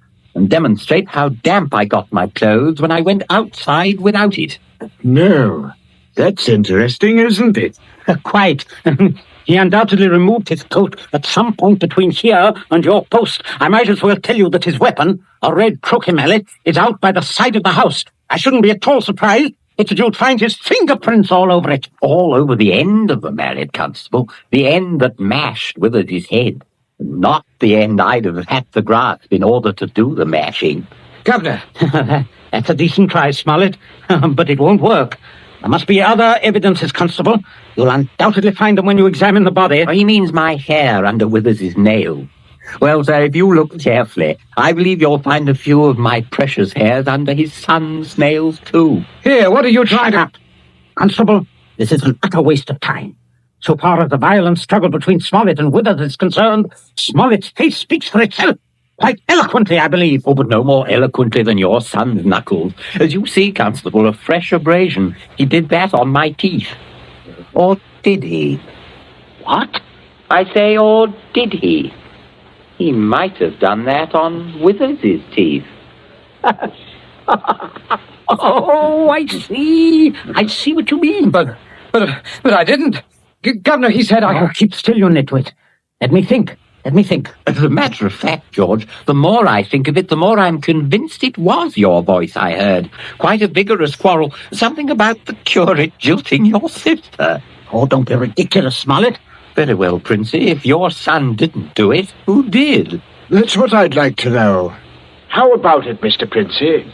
Well, that is a sticker, all right.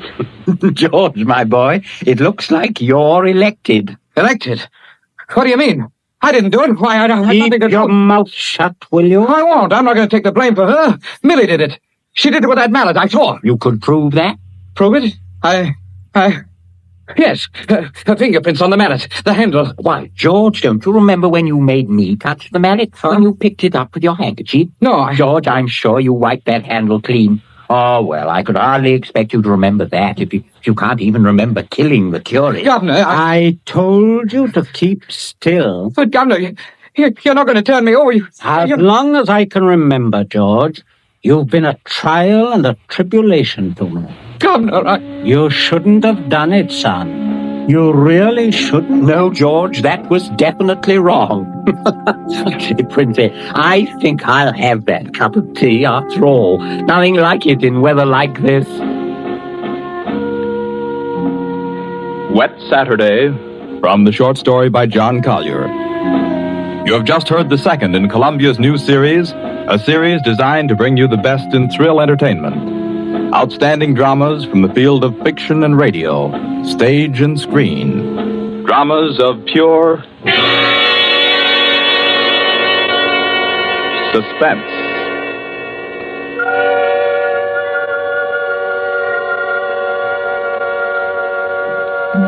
This Columbia feature is produced and directed by Charles Vanda, with script by Harold Bedford and score by Bernard Herrmann.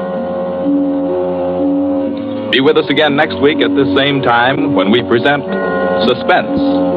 This is the Columbia Broadcasting System.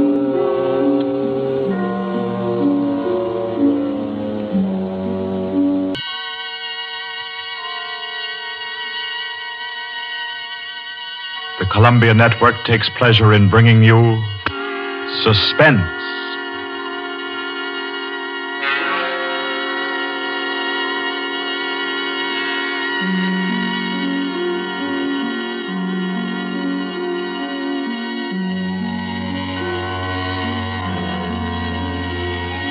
Suspense, Columbia's play theater of outstanding thrillers, produced and directed by William Spear and scored by Bernard Herrmann.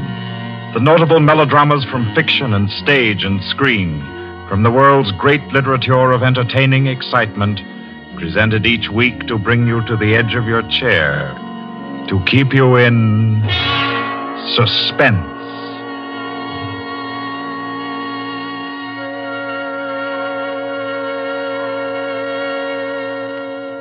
Tonight's adventure in suspense is from the pen of Dorothy Sayers.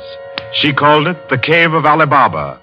Like the tale told by Scheherazade, a distinguished ancestress in the storytelling art, Miss Sayers' thriller deals with 40 thieves and with 2 magic words. For your uneasy listening, then, Suspense presents The Cave of Ali Baba.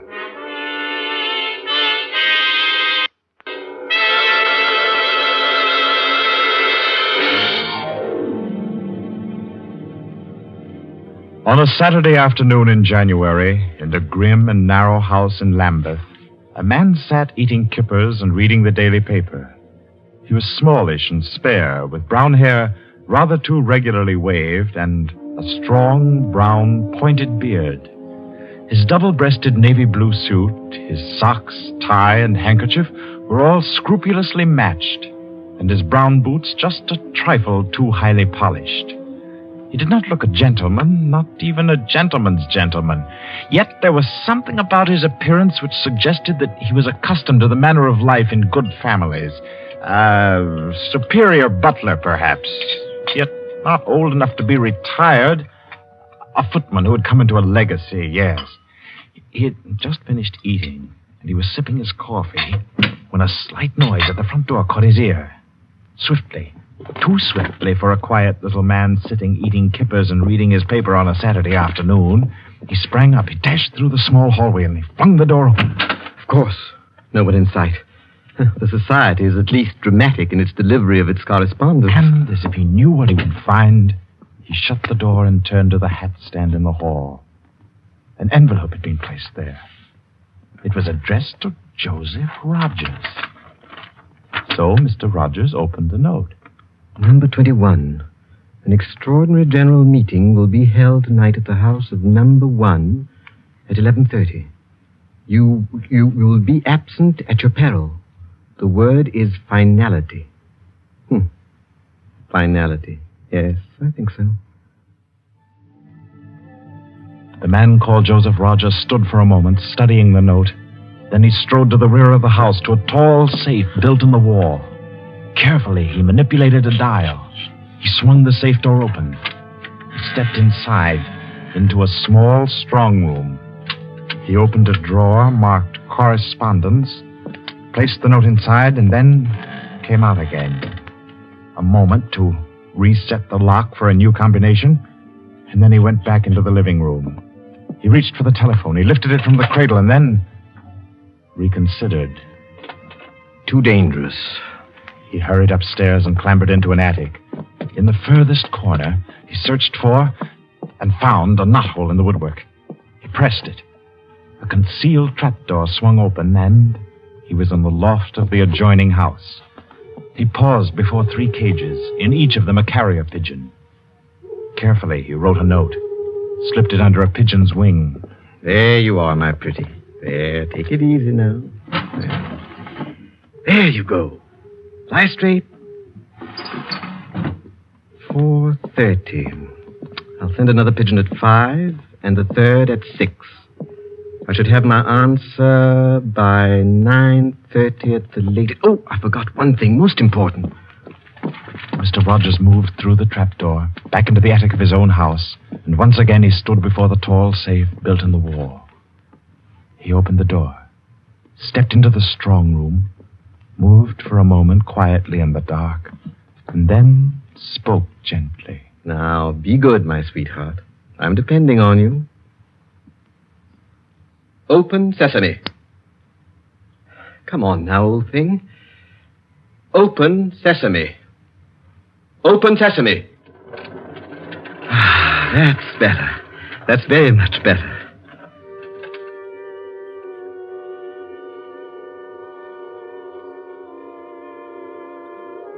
By 9:30, his answer was back. All the little piece of paper said was a hasty okay. At 11:15, he took his revolver from a locked drawer, inspected it carefully. Yes, loaded it with cartridges from an unbroken packet, and left the house. He walked quickly, keeping well away from the wall. And when he climbed on a bus, he sat next to the conductor, where he could watch all who got on and off. By 25 minutes after 11, he was out on lonely Hampstead Heath, pausing in the shadow of a large tree to adjust a black velvet mask on which, in white thread, was stitched the number 21. Then he stepped briskly to the door of the villa that lay before him and...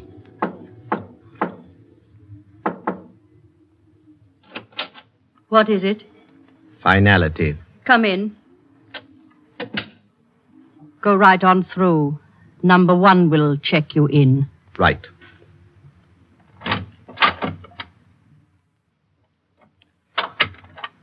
"21, sir.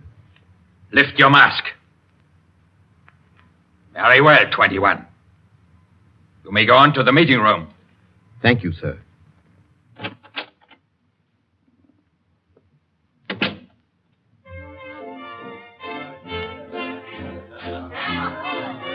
The room of the villa in which Mr. Rogers now stood was a large one, a brilliantly lighted room. There was a gramophone in one corner, blaring out a jazz tune.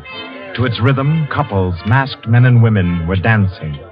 Some were in evening dress, some in tweeds and jumpers. In another corner of the room was the bar. Mr. Rogers went up to it and asked the masked man in charge for a double whiskey. He consumed it slowly, leaning on the bar.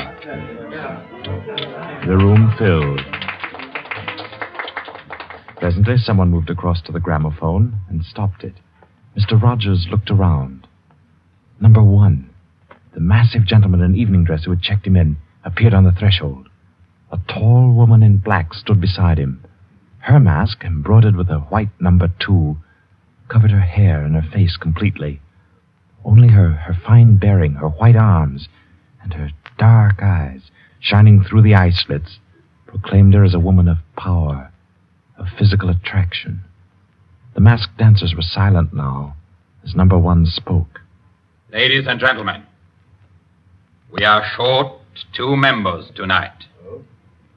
I need not inform you of the disastrous failure of our plan for obtaining the plans of the Court Windlesham Heliscoper. Our courageous and devoted friends, number 15 and number 38, were betrayed and taken by the police. Some of you might fear that under examination these 2 would break down and give away our society. There is no need for such a fear. I gave the usual orders, and their tongues have been silenced. Their defense will be discreetly compensated in the usual manner. I call upon number 12 and 34 to undertake this agreeable task. They will attend me at my office for their instructions after the meeting. Will the numbers I have named kindly signify by raising their hands that they are able and willing to perform this duty? Thank you. Ladies and gentlemen, please take your partners for the next dance. The gramophone struck up again. Mr. Rogers turned to a girl near him in a red dress. She nodded, and they slipped into the movement of a foxtrot. The couples gyrated solemnly and in silence. Their shadows were flung against the blinds as they turned and stepped to and fro. The girl in red spoke to Mr. Rogers. What's happened? I'm frightened, aren't you? I feel as if something awful was about to happen. It does take one a bit short. Number 1's way of doing things, but it's safer like that. Oh, those poor men. No talking, please. You know the rules. Sorry. In silence, the dance continued. And then it came to an end. And then when it had finished, the dancers came again to where number 1 sat and waited with tense eagerness for him to speak. Ladies and gentlemen, you may wonder why this extraordinary meeting has been called. The reason is a serious one. The failure of our recent attempt was no accident. The police were not on the premises that night by accident. We have a traitor amongst us. This last failure was not the first. You will remember the unfortunate way in which the affair of the Dinglewood pearls turned out. And there were others. However, I am happy to say that our minds can now be easy. All these troubles have been traced to their origin. The offender has been discovered and will be removed. The misguided member who introduced the traitor to our ranks will be placed in a position where his lack of caution will have no further ill effects. There's no cause for alarm. Ladies and gentlemen, please take your partners for the next dance.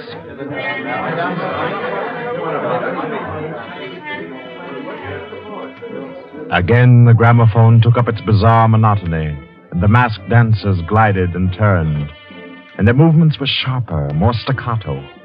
The girl in red was claimed by a tall mask and evening dress. A hand laid on Mr. Rogers' arm made him start. A small, plump woman in a green jumper slipped a cold hand into his.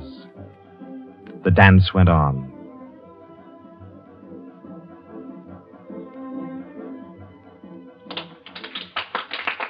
When it stopped, everyone stood detached, stiffened in expectation.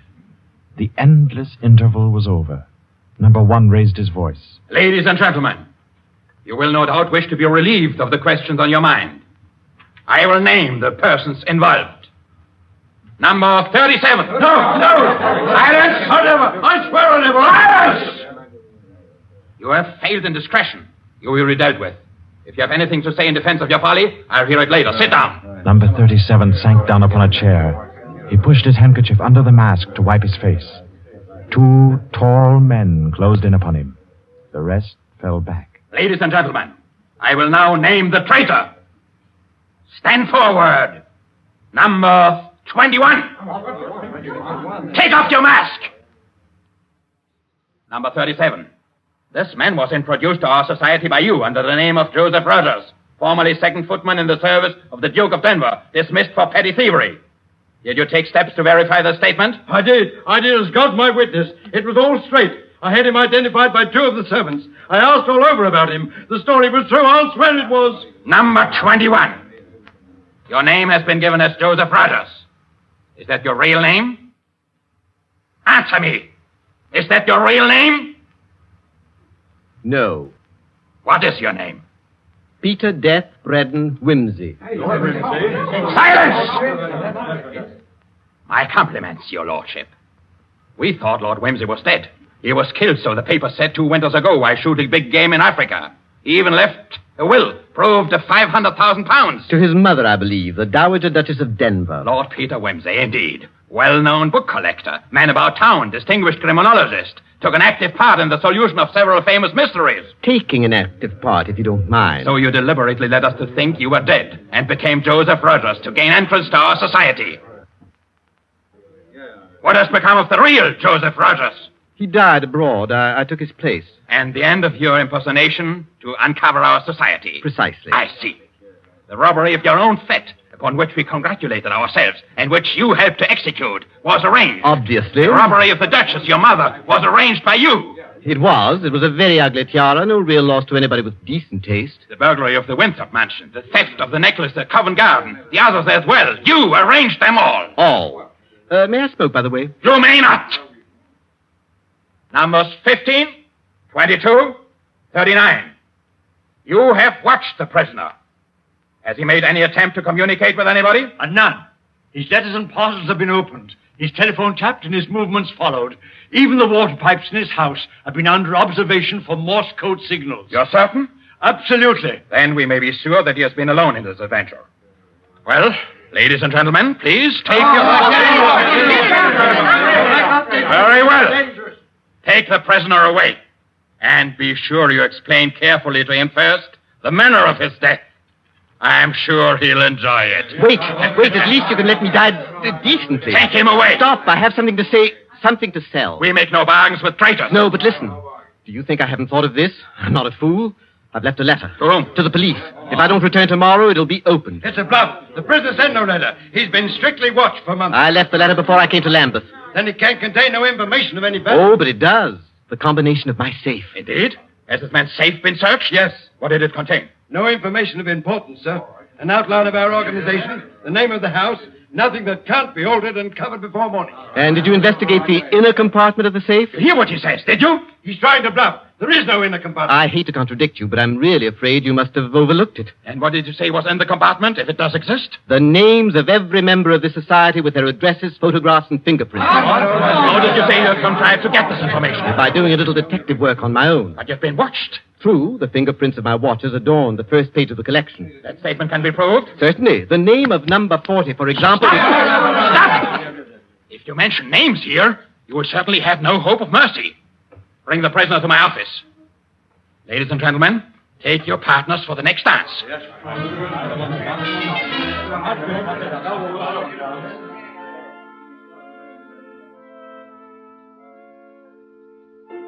Well, am I to go on? I've proved that I know your gang from number 1 through number 25. Do you want me to prove that I know the others as well? My lord, your story fills me with regret that you are not, in fact, a member of our society. Wit, courage, and industry are valuable in an association like ours. I fear I cannot persuade you. No, I suppose not.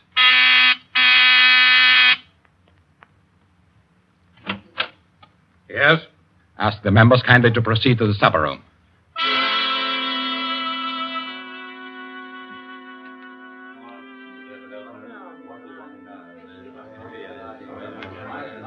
Ladies and gentlemen, I'll not conceal from you the seriousness of the situation.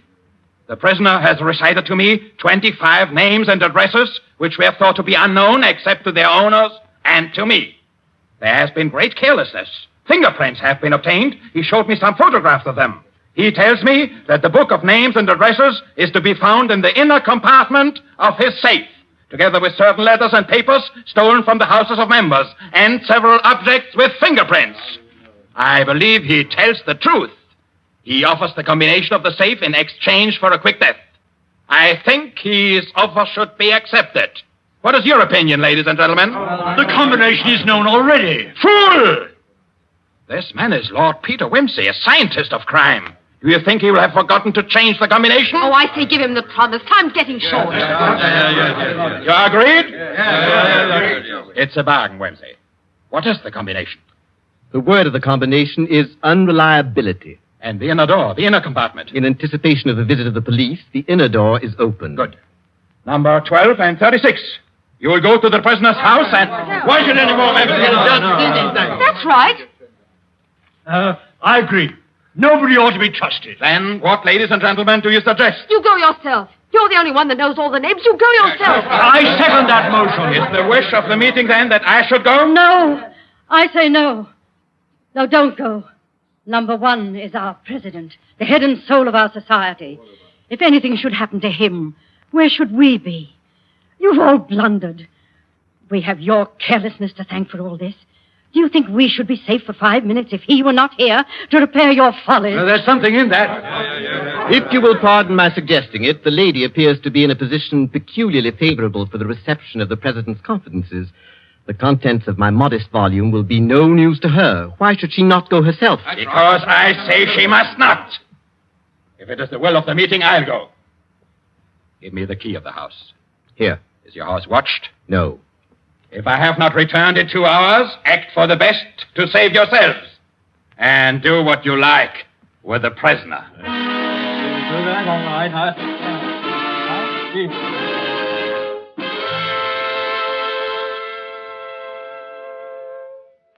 The president has been gone 2 hours. Traitor! What's happened to him? How should I know? Perhaps he's looked after himself and gone while the going was good. Liar! Oh. He'd never do that. What have you done with him? Speak, or I'll make you speak. I can only form a guess, madam. I'm afraid that your president may quite inadvertently have left the door of the inner compartment closed behind him, in which case... Yes? Well, let me explain the mechanism of my safe. The inner compartment has 2 doors. The outermost opens outward with an ordinary key. Oh, do you think that the president is so stupid as to be caught in an obvious trap?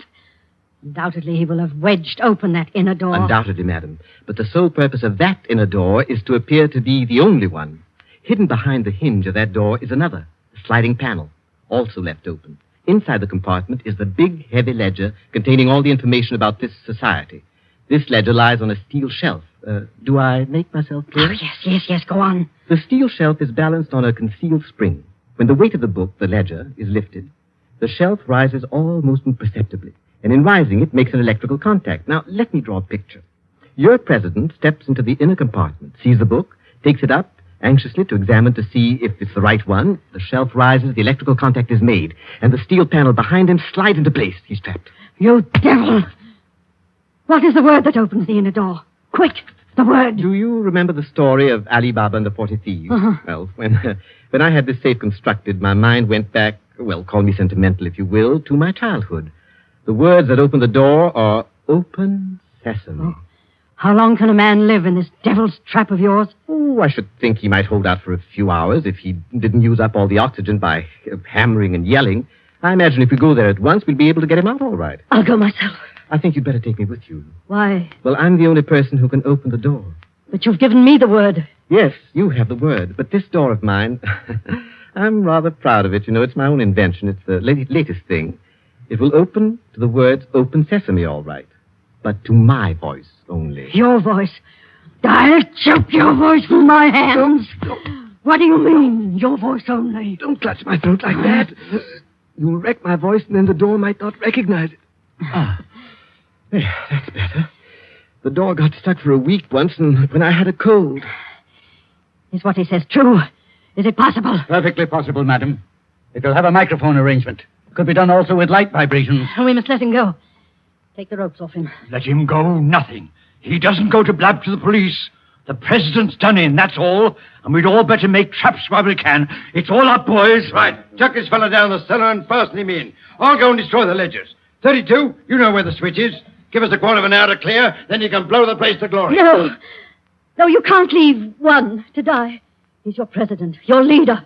I won't let it happen. I won't. I'll free this man myself. Here, none of that now. Let me go. Let go of me. Think, Lobster, think. It'll be light in an hour or two. The police may be here at any moment. Police? Oh, yes. Yes, you're right. No, we mustn't imperil the safety of all for just one man. He himself would not wish it. Throw this man in the cellar and let's get out of here while there's time.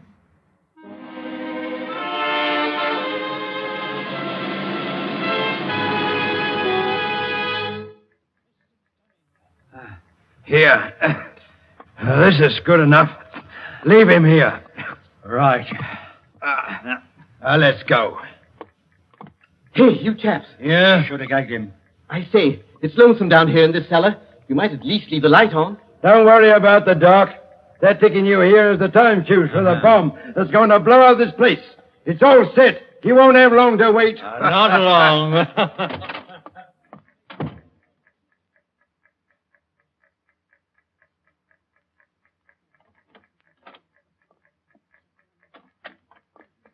Who is it? Who's there? Hold still, so I can cut the ropes. Well, if it isn't two. My compliments, madam, on your loyalty to your president. Quick. They've set the time fuse.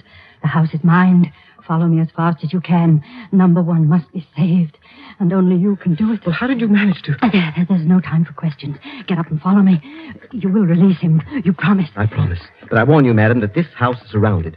When my safe door closed, it gave a signal to Scotland Yard. All the members of the society are taken. Never mind them. Here, outside. Quick. All right, who's there? Is that you, Inspector? Get your fellows away, quick. The house is going up in a minute.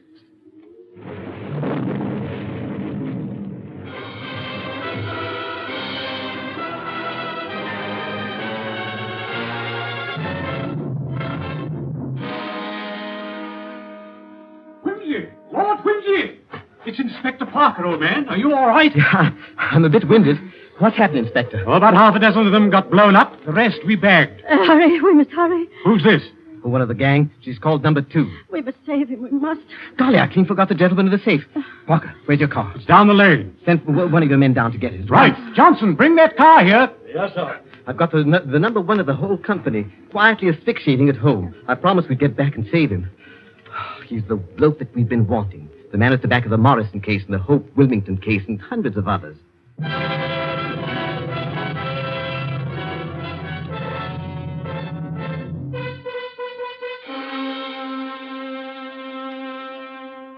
Is this it? Quite a contraption. Yes, I only hope he hasn't upset the adjustment by thumping at it. Oh, please, hurry. I hope you haven't heard my voice. Oh, you sound all right. I can only be conversational. Come on, old thing. Show us your paces. Open sesame. Open sesame. Confound you. Open sesame. Open sesame.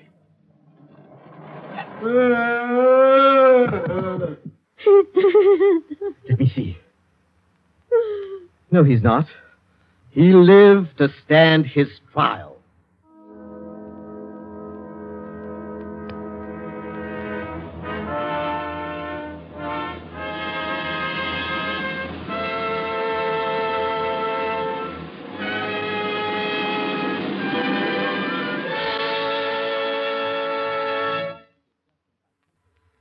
And so, all's right with the world, as it always is when Lord Peter Wimsey is involved. The Cave of Ali Baba by Dorothy Sayers was the story which gave us tonight's Suspense. Suspense is produced by William Spear. Our guest director for this evening was Robert Louis Sheehan. Tonight's radio drama was written by Peter Lyon and scored by Bernard Herrmann. Romney Brent was Peter Wimsey, William Moulton played number 1, and Ira Gerald, the lady in the case. Others in the cast were Kathleen Cordell, Victor Beecroft, Roland Bottomley, J.W. Austin, William Podmore, Ian Martin, and William Moulton. Next Wednesday, Suspense will not be heard because of a special all-star Hollywood broadcast which Paramount Pictures will present. 2 weeks from tonight, at this time, Columbia will bring you another selected story from the world's great literature of thrills. Another study in suspense.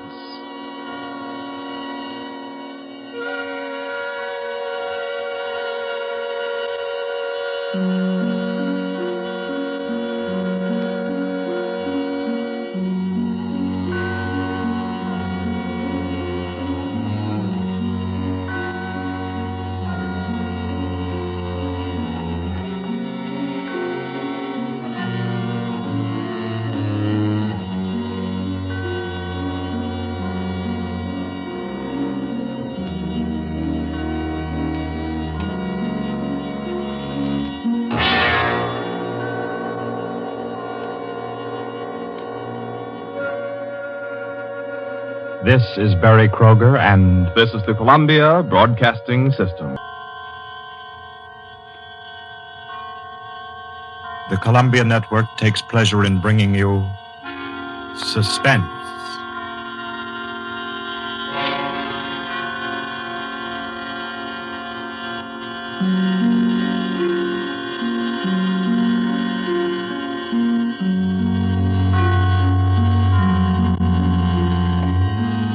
Suspense, Columbia's parade of outstanding thrillers, produced and directed by William Spear and scored by Bernard Herrmann. The notable melodramas from stage and screen, fiction and radio, presented each week to bring you to the edge of your chair, to keep you in suspense.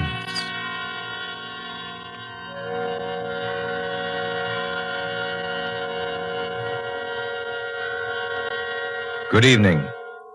This is Orson Welles. And very happy I am to be back in the United States and back on the Columbia Network, even for so short a visit as this one. Back with old friends like Johnny Dietz, who is tonight's director, and Bernard Herrmann.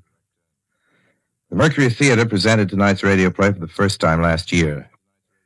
We came right out then and hailed it as a classic of the medium. Nobody argued the point. A lot of people asked us to do it again, so it's gratifying to get the chance now and to find a favorite of ours in this distinguished anthology of spook shows. Personally, I've never met anybody who didn't like a good ghost story. But I know a lot of people who think there are a lot of people who don't like a good ghost story. For the benefit of these, at least, I go on record at the outset of this evening's entertainment with the sober assurance that although blood may be curdled on this program, none will be spilt. There's no shooting, knifing, throttling, axing, or poisoning here. No clanking chains, no cobwebs, no bony and or hairy hands appearing from secret panels, or better yet, bedroom curtains. If it's any part of that dear old phosphorescent foolishness that people who don't like ghost stories don't like, then again, I promise you, we haven't got it. Not tonight. What we do have is a thriller. It's half as good as we think it is. You can call it a shocker. It's already been called a real Orson Welles story. Now, frankly, I don't know what this means. I've been on the air directing and acting in my own shows for quite a while now, and I don't suppose I've done more than half a dozen thrillers in all that time. Honestly, I don't think even that many, but it seems I do have a reputation for the uncanny. Quite possibly, a little escapade of mine involving a couple of planets, which shall be nameless, is responsible. Doesn't really matter. Don't think I disapprove of thrillers. I don't. A story doesn't have to appeal to the heart. It can also appeal to the spine. Sometimes you want your heart to be warmed, and sometimes you want your spine to tingle. The tingling, it's to be hoped, will be quite audible as you listen tonight to The Hitchhiker. That's the name of our story, The Hitchhiker.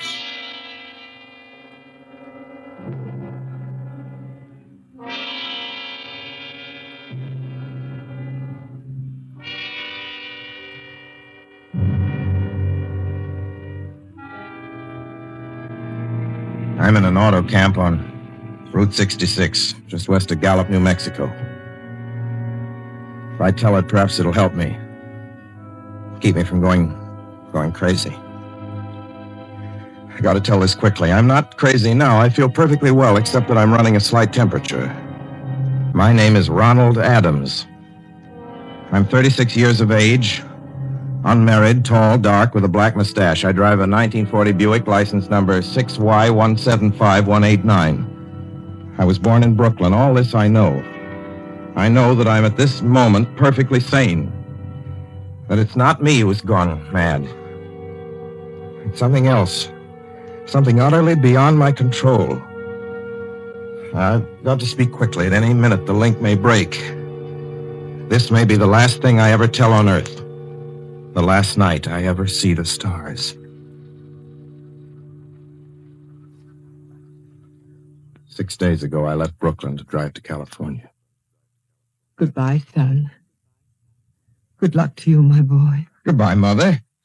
Here, give me a kiss, and I'll go. I'll come out with you to the car. Oh, no, it's raining. Stay here at the door.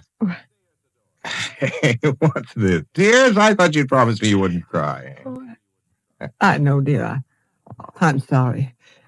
But I do hate to see you. I'll be back. It'll only be on the coast 3 months. It isn't that. It's just the trip. Ronald, I wish you weren't driving. Oh, Mother, there you go again. People do it every day. I know, but you'll be careful, won't you? Promise me you'll be extra careful. Don't fall asleep or drive fast or pick up any strangers on the road. Oh, gosh. I think I was still 17 here, you told me. Oh. And why? I mean, as soon as you get to Hollywood, won't you, son? Of course I will. Don't you worry. Isn't anything going to happen? It's just 8 days of perfectly simple driving on smooth, decent, civilized roads with a hot dog or a hamburger stand every 10 miles.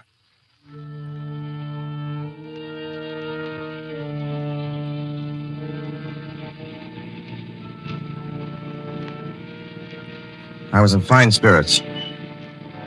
The drive ahead of me, even the loneliness, seemed like a lark. I reckoned without him. Crossing Brooklyn Bridge that morning in the rain, I saw a man leaning against the cables. He seemed to be waiting for a lift. There were spots of fresh rain on his shoulders. He was carrying a cheap overnight bag in one hand. He was thin, nondescript, with a cap pulled down over his eyes. I would have forgotten him completely, except that just an hour later, while crossing the Pulaski Skyway over the Jersey Flats, I saw him again. At least, he looked like the same person. He was standing now with one thumb pointing west. I couldn't figure out how he got there, but I thought probably one of those fast trucks had picked him up, beaten me to the Skyway, and let him off. I didn't stop for him. And late that night, I saw him again. It's on the new Pennsylvania Turnpike between Harrisburg and Pittsburgh. It's 265 miles long with a very high speed limit.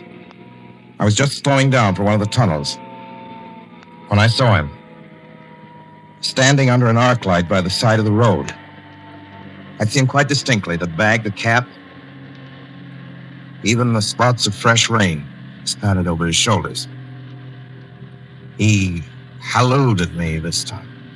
Hello! Hello! I stepped on the gas like a shot. That's lonely country through the Alleghenies, and I had no intention of stopping.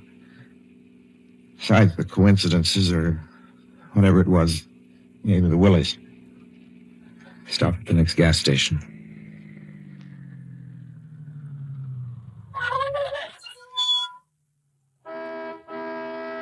Yes, sir. Fill her up. Certainly, sir. Check your oil, sir? No, thanks.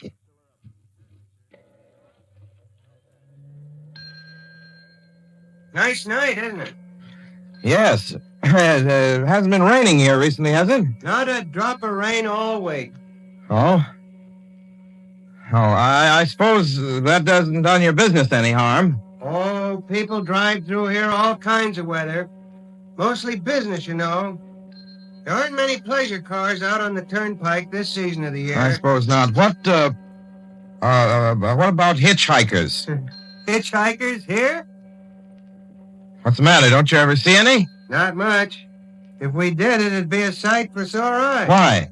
Oh, I'd be a fool who started out to hitch rides on this road. Look at it. Then, you've never seen anybody? No.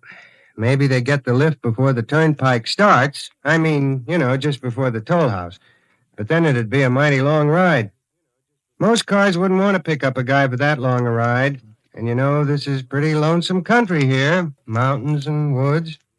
You ain't seen anybody like that, have you? No. Oh, no, not at all. I was just a technical question. I see. Well, that'll be just $1.49 with the tax.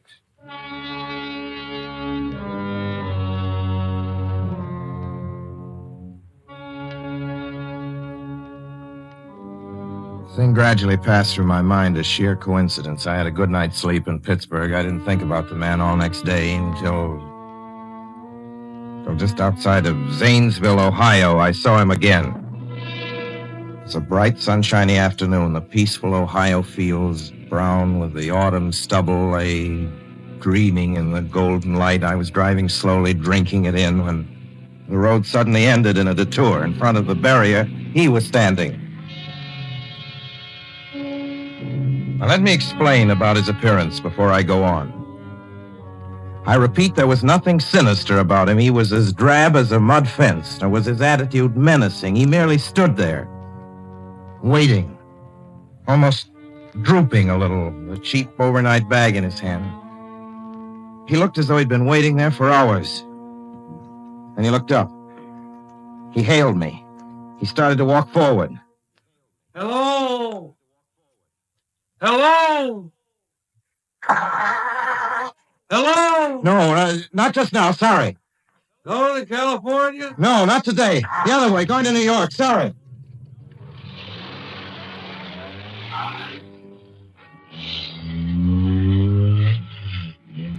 After I got the car back on the road again, I felt like a fool. Yet the thought of picking him up, of having him sit beside me, was somehow unbearable. At the same time, I felt, more than ever, unspeakably alone.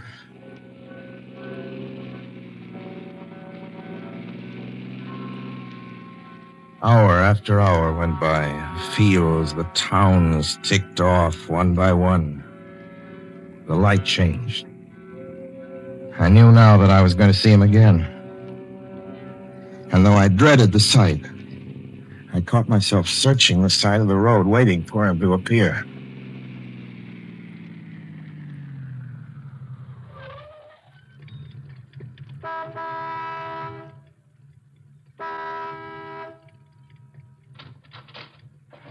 Yeah, what is it? What do you want? Sell sandwiches and pop here, don't you? Yeah, we do in the daytime. But we're closed up now for the I know, but I was wondering if you could possibly have a cup of coffee, black coffee. Just... No, not this time of night, mister.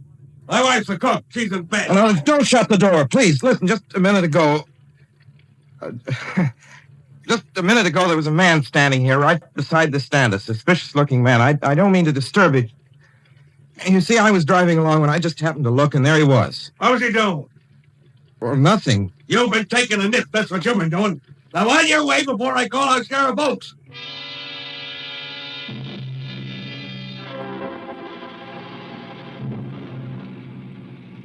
I got into the car again and drove on slowly. I was getting to hate the car. If I could have found a place to stop, to rest a little. I was in the Ozark Mountains of Missouri now. Few resort places there were closed, only an occasional log cabin, seemingly deserted. That's all that broke the monotony of the wild, wooded landscape. Now, I had seen him at that roadside stand. I knew I'd see him again. Maybe at the next turn of the road. I knew that when I saw him next, I would run him down.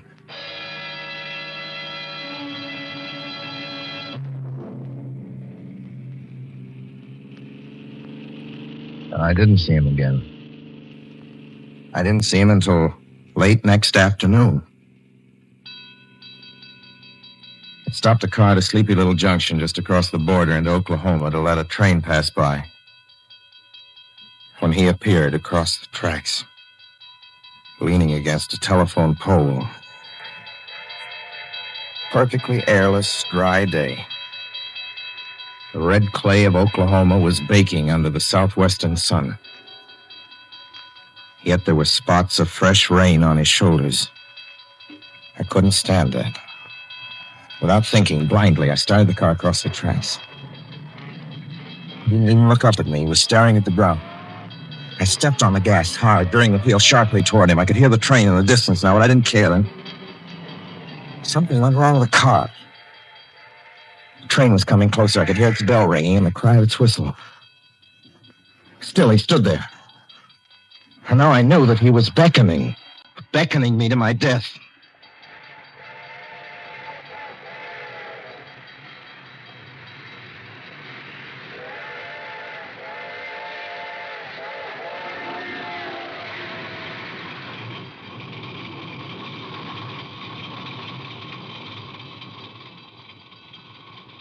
No. I frustrated him that time. The starter worked at last. I managed to back up. When the train passed, he was gone. I was all alone in the hot, dry afternoon. After that, I knew I had to do something. I didn't know who this man was or what he wanted of me. I only knew that from now on, I mustn't let myself alone on the road for 1 minute.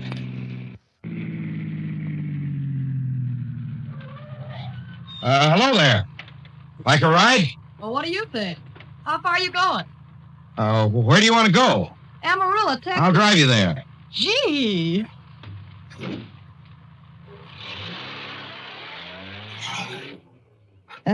You mind if I take off my shoes? My dogs are killing me. Go right ahead. Oh, gee, what a break this is. Hitchhike much? Sure. Only it's tough sometimes in these great open spaces to get the break. I should think it would be, though I'll bet you get a good pickup in a fast car. If you did, you could get places faster than, say, another person in another car, couldn't you? I don't get you. Well, take me, for instance. Suppose I'm driving across the country, say, at a nice, steady clip, about 45 miles an hour. Couldn't a girl like you just standing beside the road waiting for a lift beat me to town, or any town, provided she got picked up every time in a car doing from 65 to 70 miles an hour? I don't know. What difference does it make? Oh, no difference. It's just a crazy idea I had sitting here in the car. Imagine spending your time in a swell car thinking of things like that. What would you do instead? What would I do? If I was a good-looking fella like yourself, why, I just enjoy myself every minute of the time. I'd sit back and relax. And if I saw a good-looking girl along the side of the road, hey, look out! Did you see him? See who? A man standing beside the barbed wire fence. I didn't see anybody. It wasn't nothing but a bunch of cows and the wire fence. No? What'd you think he was doing? Trying to run into the barbed wire There's a man fence? there, I tell you. A thin gray man with an overnight bag in his hand. And I was trying to run him down. Run him down? You mean kill him? Say you didn't see him back there? You sure? I didn't see a soul. As far as Watch that's for concerned... him the next time and keep watching. Keep your eyes peeled on the road. He'll turn up again. Maybe any minute now. There! Look there!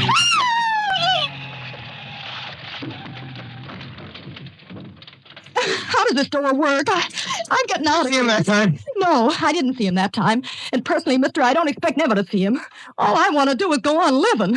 I don't see how I will very long, driving with you. Oh, I'm sorry. I don't know what came over me, but please don't go. So if you'll excuse me... You can't go. Listen, how would you like to go to California? I'll drive you to California. Seeing pink elephants all the way? No, thanks. Thanks just the same. Listen, please, just 1 minute, please. You know what I think you need, big boy? Not a girlfriend. Just a good dose of sweet. Please. There, I got it now. No, you can't go. Please, come your back. hands off me. Do you hear? Leave your hands off.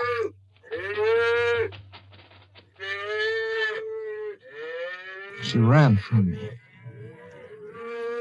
As though I were a monster.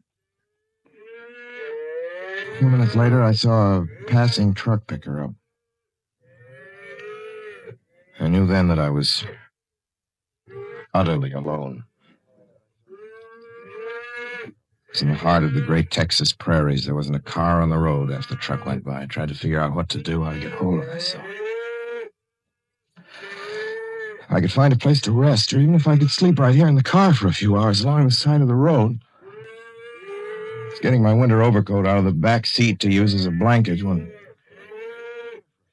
I saw him coming toward me, emerging from the herd of moving steer. Hello?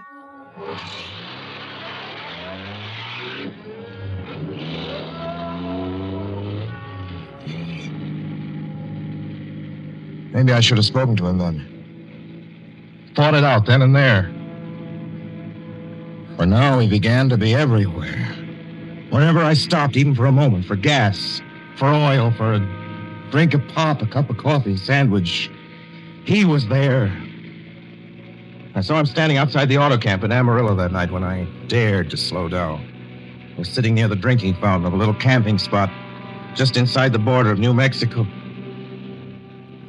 He was waiting for me outside the Navajo reservation where I stopped to check my tires. I saw him in Albuquerque when I bought 20 gallons of gas. I was afraid to stop now. I began to drive faster and faster. I was in lunar landscape now. The great arid mesa country of New Mexico. I drove through it with the indifference of a fly crawling over the face of the moon. Now he didn't even wait for me to stop.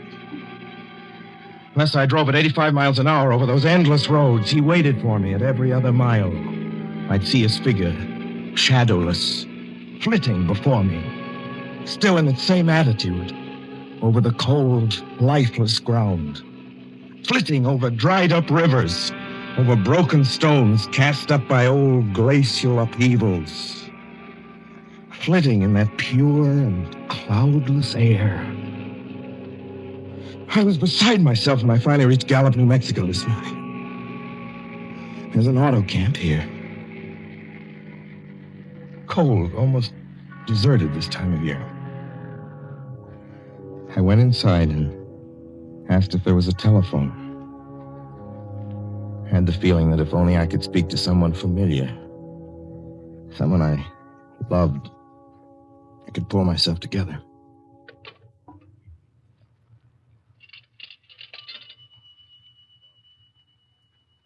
Your call, please. Long distance. Long distance, certainly. This is long distance. I'd like to put in a call to my home in Brooklyn, New York. I'm Ronald Adams. The number is Beechwood 200828. Certainly, I will try to get it for you.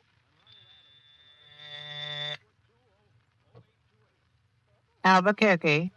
New York for Gallup. New York. Gallup, New Mexico, calling Beechwood 20828. I read somewhere that love could banish demons. It's the middle of the morning. I knew Mother would be home. I pictured her tall and white-haired in her crisp house dress, going about her tasks. Be enough, I thought, just to hear the even calmness of her voice. Will you please deposit $3.85 for the first 3 minutes? When you have deposited $1.50, will you wait until I have collected the money?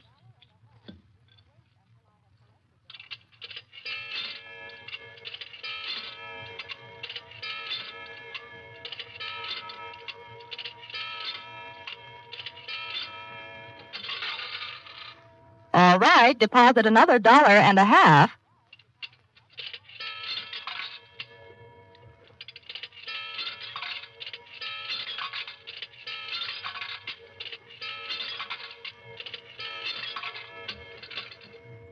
Will you please deposit the remaining 85 cents?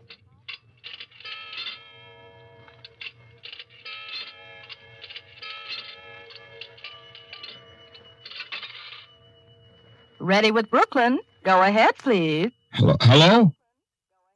Mrs. Adams' residence. Hello, Mother? This is Mrs. Adams' residence. Who is it you wish to speak to, please? What? Who's this? This is Mrs. Whinney. Mrs. Whinney? I don't know any Mrs. Whinney. Is this Beechwood 20828? Yes? Where's my mother? Where's Mrs. Adams? Mrs. Adams is not at home. She's still in the hospital. The hospital? Yes.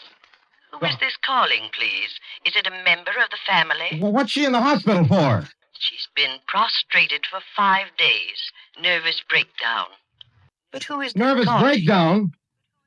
Well, my mother never was nervous. It's all taken place since the death of her oldest son, Ronald. Death of her oldest son, Ronald? Hey, what's this? What number is this? This is Beechwood 20828. It's all been very sudden. He was killed just 6 days ago in an automobile accident on the Brooklyn Bridge. Your 3 minutes are up, sir. Your 3 minutes are up, sir. Your 3 minutes are up, sir.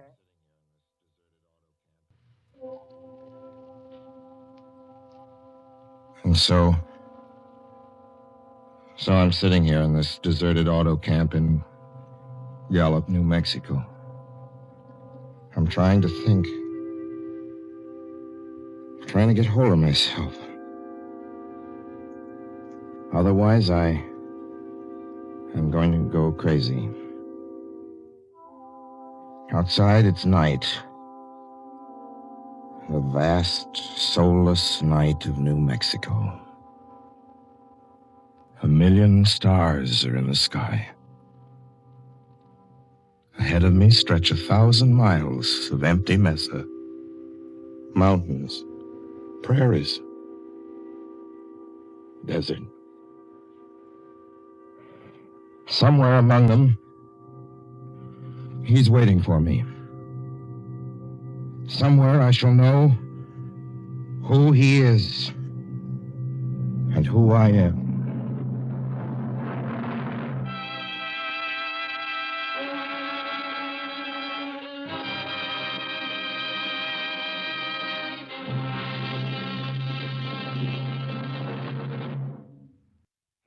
So ends The Hitchhiker, and to Orson Welles our considerable thanks for his playing of the title role.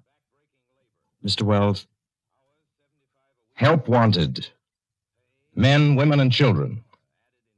Nature of work, hard, monotonous, back-breaking labor. Hours, 75 a week minimum. Pay, few cents an hour. Added inducement, 2 meals a day, including several ounces of bad bread and a cup of thin soup. Don't delay. Apply at once. How'd you respond to a want ad like that, Mr. and Mrs. American working man and woman? You'd laugh, wouldn't you, and throw the paper in the trash basket. Dismiss the whole advertisement as some kind of a joke. But believe me, it's no joke. It's a simple statement of the working conditions that exist today in Nazi Germany and the conquered countries under Nazi rule. It's also an exact statement of the working conditions that will be imposed on you and every member of your family if the Nazis win this war. You yourself personally can stop them from winning, as you know. You don't have to give up your well-paid job to do it. You needn't have to be a soldier or a sailor or an airman or a nurse or a war worker to ensure American victory. Uncle Sam doesn't ask plain, ordinary, hard-working citizens like you to give him anything. All he asks, all this he does ask very seriously and very urgently, is that you loan him 10 cents out of every dollar you make. That's all there is to it. Lend Uncle Sam a dime to win this war, and he'll pay you back with interest when he's won it. The easiest, most convenient way to lend him these dimes is to enroll in the payroll savings plan. Just tell your boss to deduct 10 cents from every dollar he pays you and lend it to Uncle Sam in your name. Sign up for this simple savings plan today, and when victory comes, you'll have war bonds in your pockets instead of Axis bonds on your wrists. Suspense will be heard again 2 weeks from tonight. Next Wednesday night, September 9th, the Columbia Broadcasting System will present over many of these stations at 9:30 p.m. Eastern Wartime an address by W. Averill Harriman, the United States Lend-Lease Administrator in London. Mr. Harriman, as the personal representative of the President of the United States, attended the Moscow conferences between Winston Churchill and Joseph Stalin. Next Wednesday's broadcast will be Mr. Harriman's first public address since his return to this country. Suspense is produced and directed by William Spear. John Dietz was our guest director this evening. Tonight's radio drama was written by Lucille Fletcher. The original score was by Bernard Herrmann.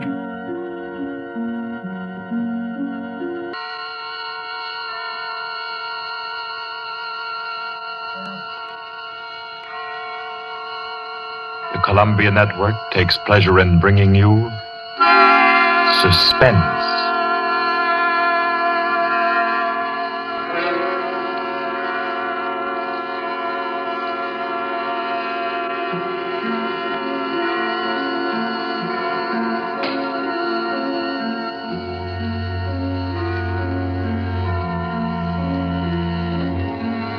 Suspense, Columbia's parade of outstanding thrillers, produced by William Spear and scored by Bernard Herrmann.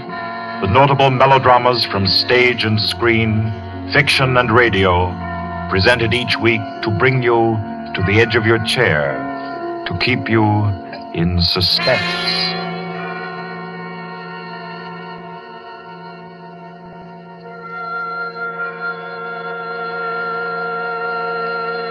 Tonight's story deals with a remote and dangerous house and a terrifying thing that happened there because the rain went on for days and days. It deals with a surgeon and a girl, a giant, and a young man who took a long chance. And over them all, the moan of the night wind and the ceaseless roar of the storm. For your suspenseful listening, we invite you to learn about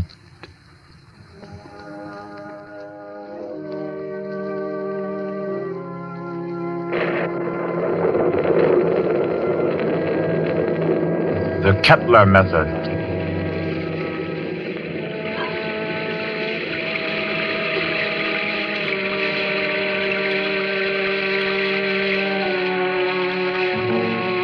Four days of rain had been, ceaseless, teeming, pouring with a steady, relentless rhythm.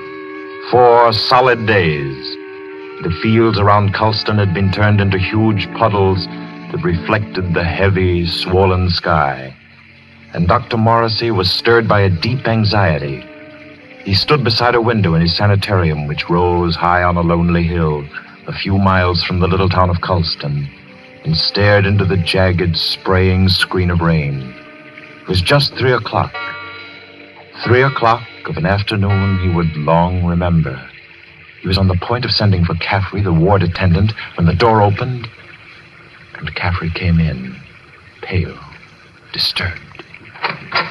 Dr. Morrissey. Is there anything wrong, Caffrey? I don't know. There's a feeling down in the ward. Feeling? This rain's going on too long. The patient's getting uneasy? They're bound to, ain't they? If a guy with good nerves gets jumpy, you can imagine what it does to theirs. Seem to be affecting anyone in particular? Number 5's been carrying on. Kettler? Yeah. I brought him up. Nurse Carter's waiting with him out in the hall. Bad as that? He's upsetting the others. Keeps asking for some guy named Benham. Oh, that's the man he killed. I didn't know he was homicidal. Oh, it was an accident. He was performing a brain surgery on Benham and... Him? Oh, Kettler was a very important surgeon, Caffrey. Didn't you know that? He keeps saying so, but... It's perfectly true. Very successful Dr. Kettler was. Until he perfected an operative procedure that he called the Kettler method. A new process of brain operation. Spent most of his life on it, and... Well, when he tried it for the first time on this young lad Benham, and Benham died on the table, it unbalanced his mind. I've got to go back down there now. I think you'd better wait while I talk with Kettler. Okay, I'll bring him in. But don't make it long. I don't like the feel of things around here. Nurse, Miss Carter. Yes, we're coming. You can bring him in now. Come along. Dr. Morrissey wants to see you. Does he now? Does he? Come in, Kettler. I'd like to ask Dr. Morrissey a question. I'd like to ask him a question. Yes, Dr. Kettler. I should like to ask him where Laird Benham is. I know he'll never tell me. But I will, Kettler. Laird Benham is buried somewhere out there under the rain. He is at peace, Kettler. Can't you forget about him? Just forget. You'd all like me to forget about him, wouldn't you? Then you could keep him hidden away forever, couldn't you? Benham is dead, Kettler. You know that. Benham died. He did not. He's alive. He was alive when you and the rest of the envious medical profession stole him from the operating table. Kidnapped him with my bandages still round his head. You were determined to make the Kettler method seem a failure, weren't you? Weren't you? Easy now. Believe me, Kettler. I think Let I know Benham where died. he is now, Dr. Morrissey. He's in the cellar under the ward downstairs, isn't he? Isn't he? Kettler. Let me see it.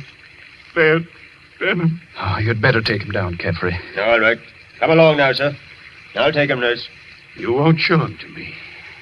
Even though it would make me well again. My cellars are empty, Kettler. Believe me, Benham isn't there. You sit there in power and order me away. Come on, Kettler. There's something I have to say. I've always been above violence, Dr. Morrissey. But the time comes when there's no other course. This is a warning, Doctor. A warning. And the joke is that you won't heed it. Come on with you. You won't heed it now. But you'll remember it. And soon you'll remember it. Tables turn, Dr. Morrissey. Tables turn.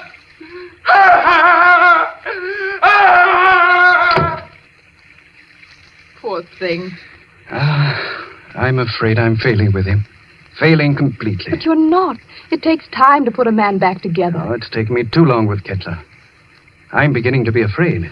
If you'll pardon me, Doctor, Yes? I do think you're making a mistake. With him? No, with yourself. You haven't had a real vacation in 3 years, Dr. Morrissey. Oh, you think I'm wearing a bit thin just now, don't you? And you're right. But I really can't leave my patients in anyone else's hands. Not now, at any rate. No, I'll have to make the best of it. But you need relaxation, Doctor. I know. Well, I hope to soothe my ragged nerves somewhat over this weekend. Oh? I've some friends coming down from the city Friday night. Leslie and Claire Winton. Young married couple, newlyweds. And I'm just going to relax with them and forget everything until Monday morning. You must, Doctor. You do need it so badly.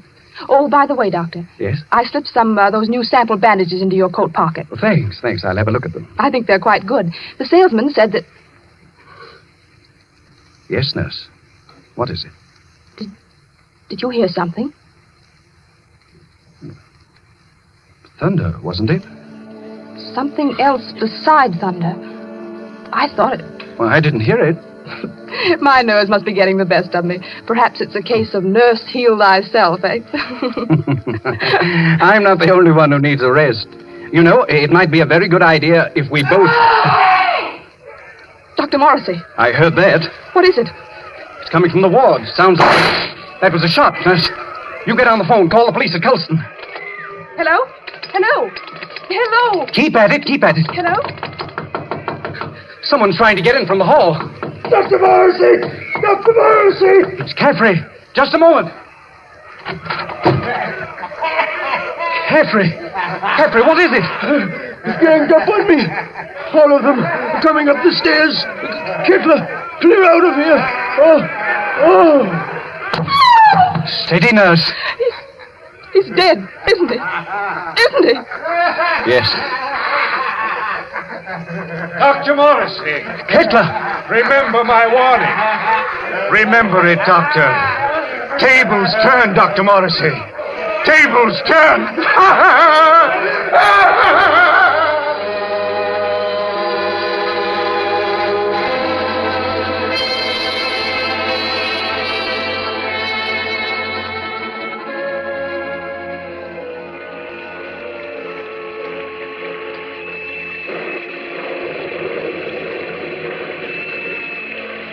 It rained for 3 more days. Friday night came, black, wet, and glistening. And the 8:15 express groaned into Colston Station, bringing Leslie and Claire Winton out from the city with their weekend luggage.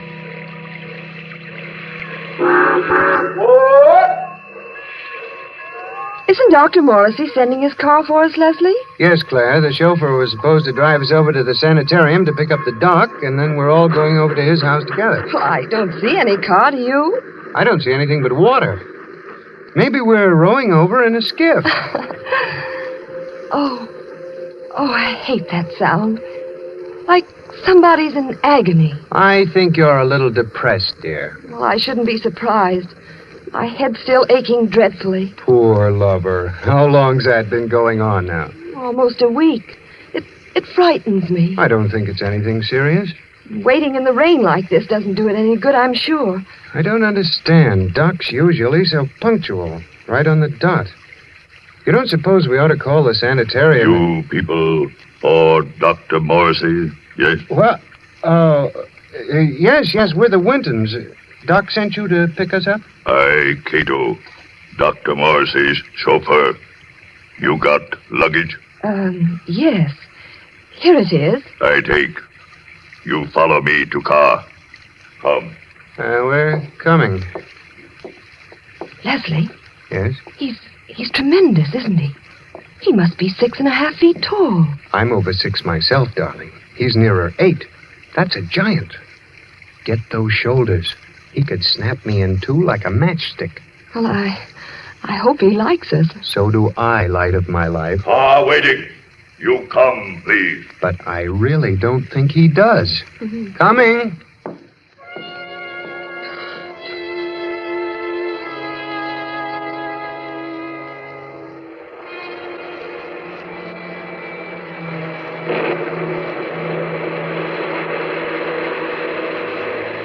The heavy car lurched and hurtled over the rain-soaked roads, tearing wildly through the dark and careening up the hillside toward the stark walls of the sanitarium. It skidded to a standstill in front of the main entrance, and cold black Cato led them inside. The brightly lit corridors were deserted, silent, like hallways in a nightmare. Claire was aware of her headache growing steadily worse as Cato opened the double doors and ushered them into the waiting room. You'll tell Dr. Morrissey we're here, huh? Doctor, be with you soon. You do not go away. Yes, thanks.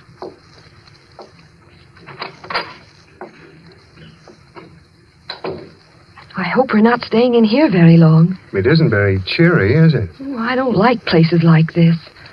I suppose it's very foolish of me, but I always feel as if I'm in some sort of danger. That's the headache again.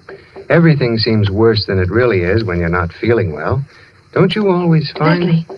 Yes? Listen. What is it? Somebody's knocking. Just a moment. Gracias a Dios. Who is it, Leslie? I don't know. What, you do not know me?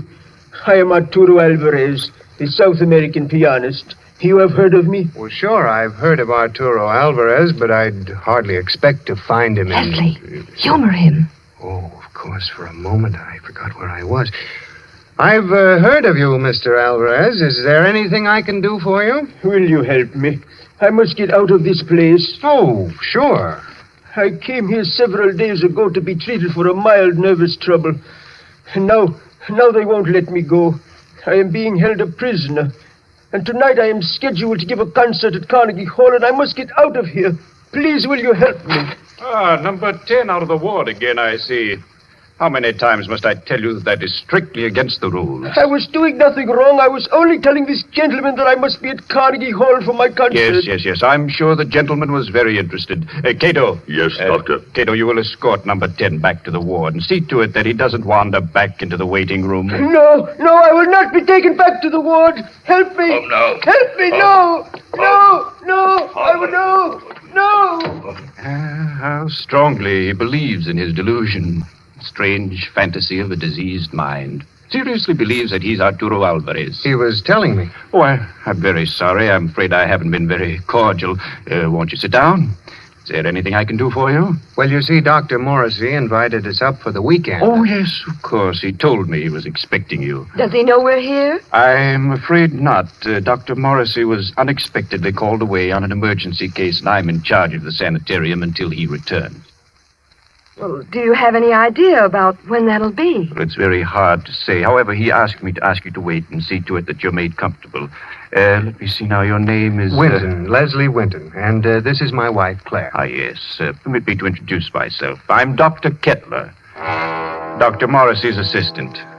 What can I do for you? A bite of food or a drink, perhaps? I don't think so. There's nothing in the world I want so much as an aspirin. Aspirin? Yes, Doctor. She's had a headache that's been troubling her for days. It's terribly annoying. I can well imagine. Annoying and interesting. That is to a man of my profession, of course. But If you will step into the inner office, I think I can offer you something a good deal more effective. Oh, I'd hate to trouble you. No trouble at all. I find these things most intriguing. Should I, Leslie? I think you might as well. Morrissey won't be back for a long time by the looks of things. You're quite right, Mr. Winton. Dr. Morrissey won't be back for a long, long time. Oh, well, then, which way do I go? Right this way, the large door on your left. You won't mind waiting alone, will you, darling? Oh, Mr. Winton shall make himself comfortable. There are cigarettes in the box, whiskey in the liquor cabinet, and a radio behind the ferns there. I'm sure he will be quite happy. After you, Mrs. Winton. If Dr. Morrissey comes in, let me know. I hope you'll find everything you want, sir. Thanks. By the way, Doctor. Yes? You said you had something better than aspirin. I didn't know there was anything better than aspirin for a headache. I have something, Mr. Winton. Really? It is a process which I invented myself. One that never fails. A little treatment, very effective and highly complicated, called the Kettler method. Please make yourself at home, Mr. Winton.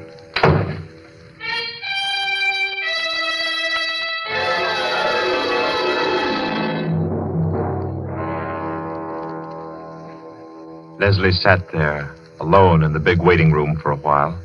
Then creeps began setting in, and he thought to himself, maybe I'll have that drink after all.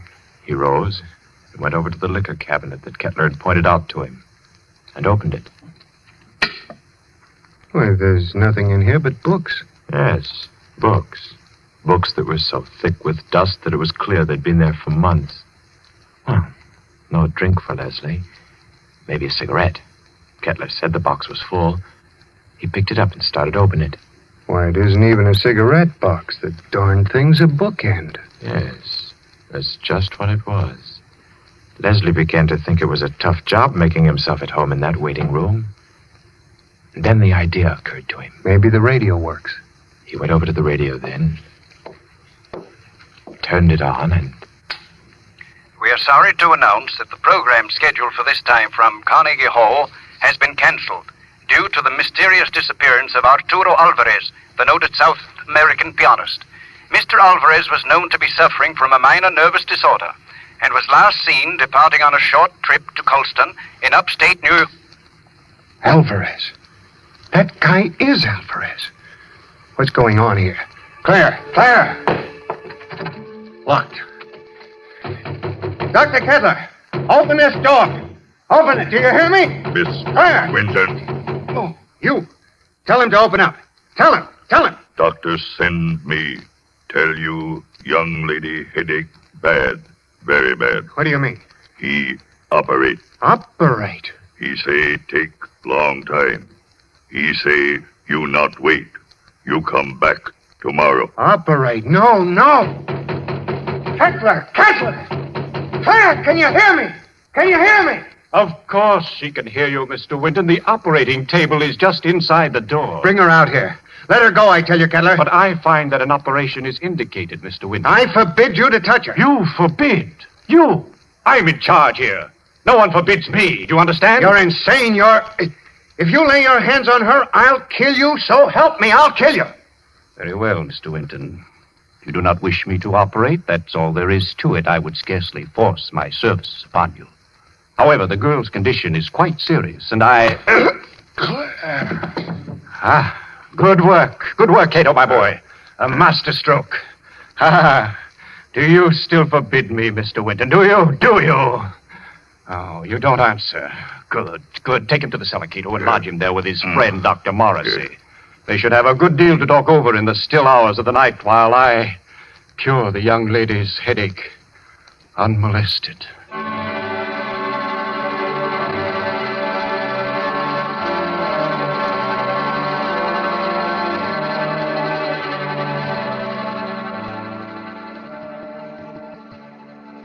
You've got to pull yourself together, Leslie. Now try. Try to think. Cato brought you down a few moments ago. You've been hit in the head. Can you remember? Yes. I was talking to Kettler, trying to make him let Claire go. Oh. Claire? Oh, good Lord, Morrissey. Where is she? He's got her. Kettler? She's on that operating table up there. We've got to do something. We've got to do something. Well, I'm afraid there's not much we can do. I've been here for 3 days and nights. What happened? It was a nightmare come to life.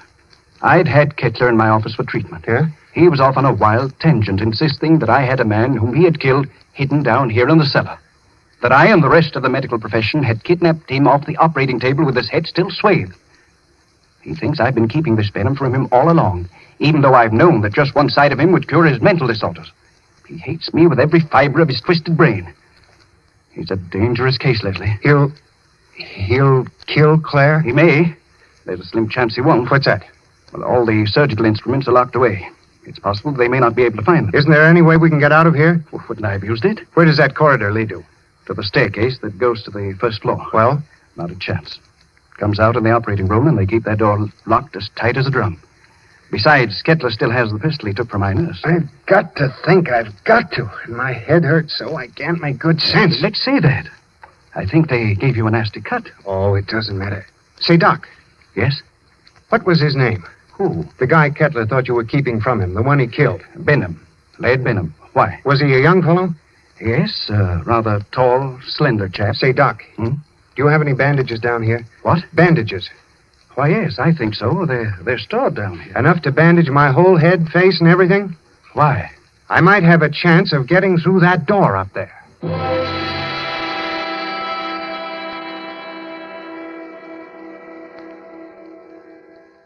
Please, let me go now. Oh, let me go. Leslie! Leslie! You will be better soon, much better. I will take the pain away, Mrs. Winton. Cato, have you found the surgical case? Not found yet. I look. Cato, look. Find it. We must not keep Mrs. Winton in agony. Find it, I say. She'll have to create some order in this place. I want my instruments at hand on a moment's notice. Please, let me go. Oh, let me go. You shall be well again, my dear. I promise you shall be. Doctor, here, tall, white cabinet behind curtain. That's it. Open it, Cato. Locked. Locked, Doctor. Smash it open. Open it. I do. You'll find scalpels on the top tray. Bring them to me. Yes, Doctor. It's here, Doctor. See, knives. Good, sharp knives. Cato find. He find them. Excellent. How they glitter.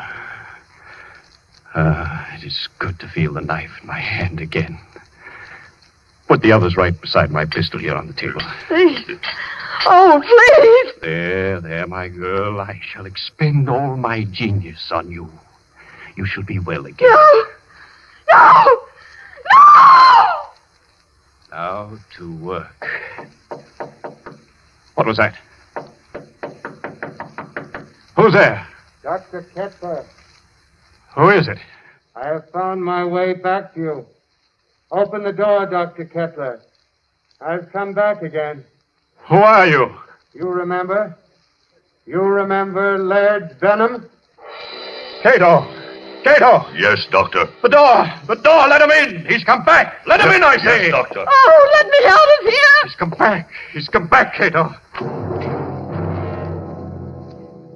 Dr. Kettler.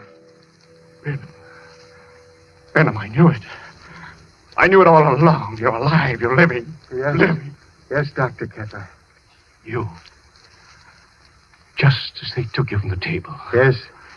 They took me away before the operation was complete.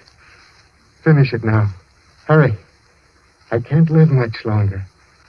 I'm about to die. No. Cato, get Benham onto the table. Girl on table. Take her off. Take her out of here. Put her in the cellar. Let Benham take her place. At once, you hear? Yes, Doctor. Cato. No, I won't be put in the cellar. I won't. It might be well if you went down into the cellar, you know.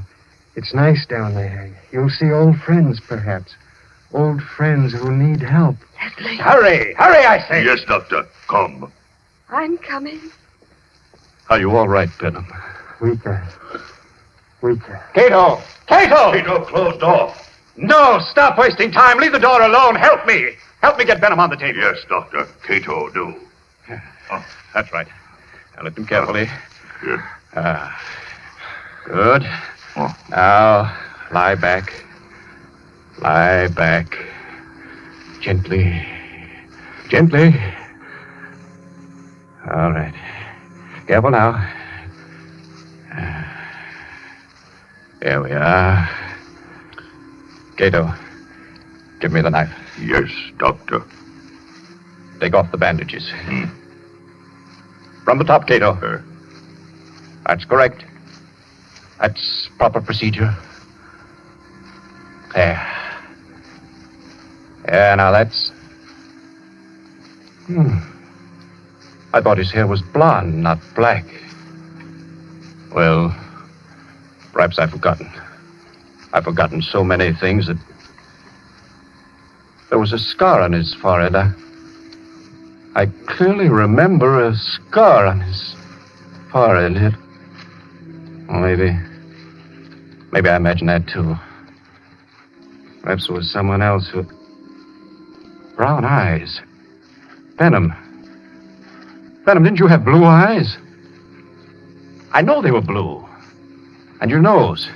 Your nose was thinner and longer. Yes. And your lips. You had thick lips. That I know. Bandages off, Doctor. Dr. Kettler, there's a trick here. You're not Benham. You're not Benham. You're that young Mr. Winton. Dr. Kettler, listen to me. Cheat. So you wanted me to finish you, did you? Yes, Mr. Winton, I will. Hold him, Cato. Hold him. See the knife, Mr. Winton? Watch it glisten as it comes down, and into...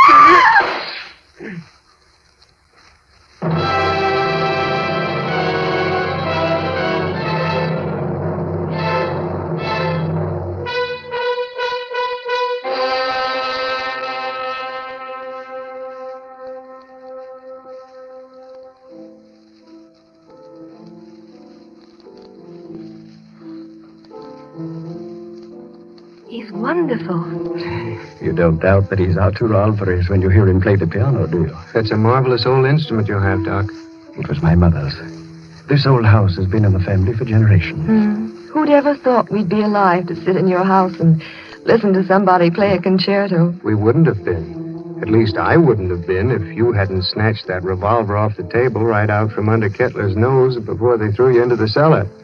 That was the lifesaver. Made the weekend perfect. I'm afraid it wasn't very restful.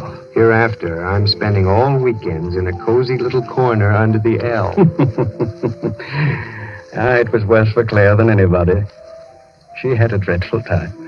It was ghastly, all right. Horrible. But you know something? What? My headache. It's completely gone.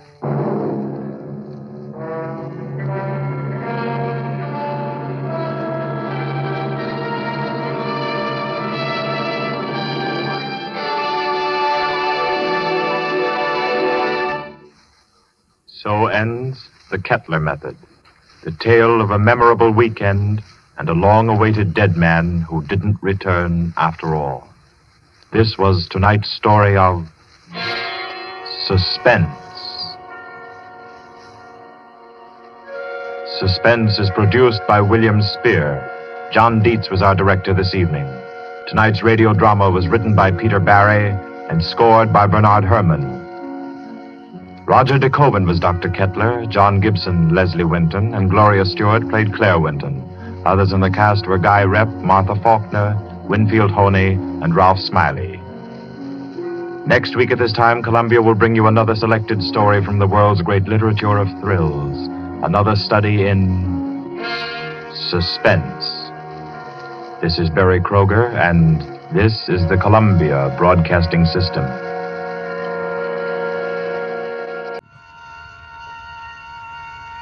The Columbia Network takes pleasure in bringing you Suspense.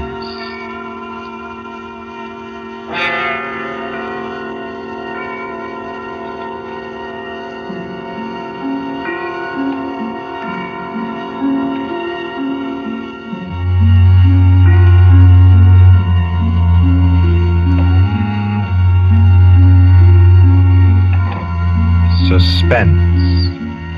Columbia's parade of outstanding thrillers, produced by William Spear and scored by Bernard Herrmann. Notable melodramas from stage and screen, fiction and radio, presented each week to bring you to the edge of your chair to keep you in suspense.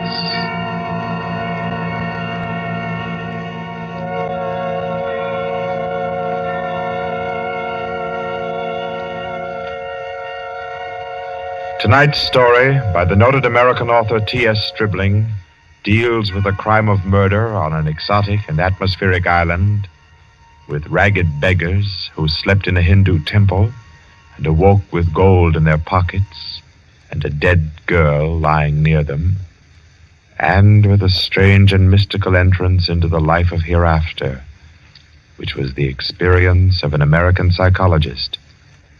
For your suspenseful listening, we invite you to join us for A Passage to Benaris.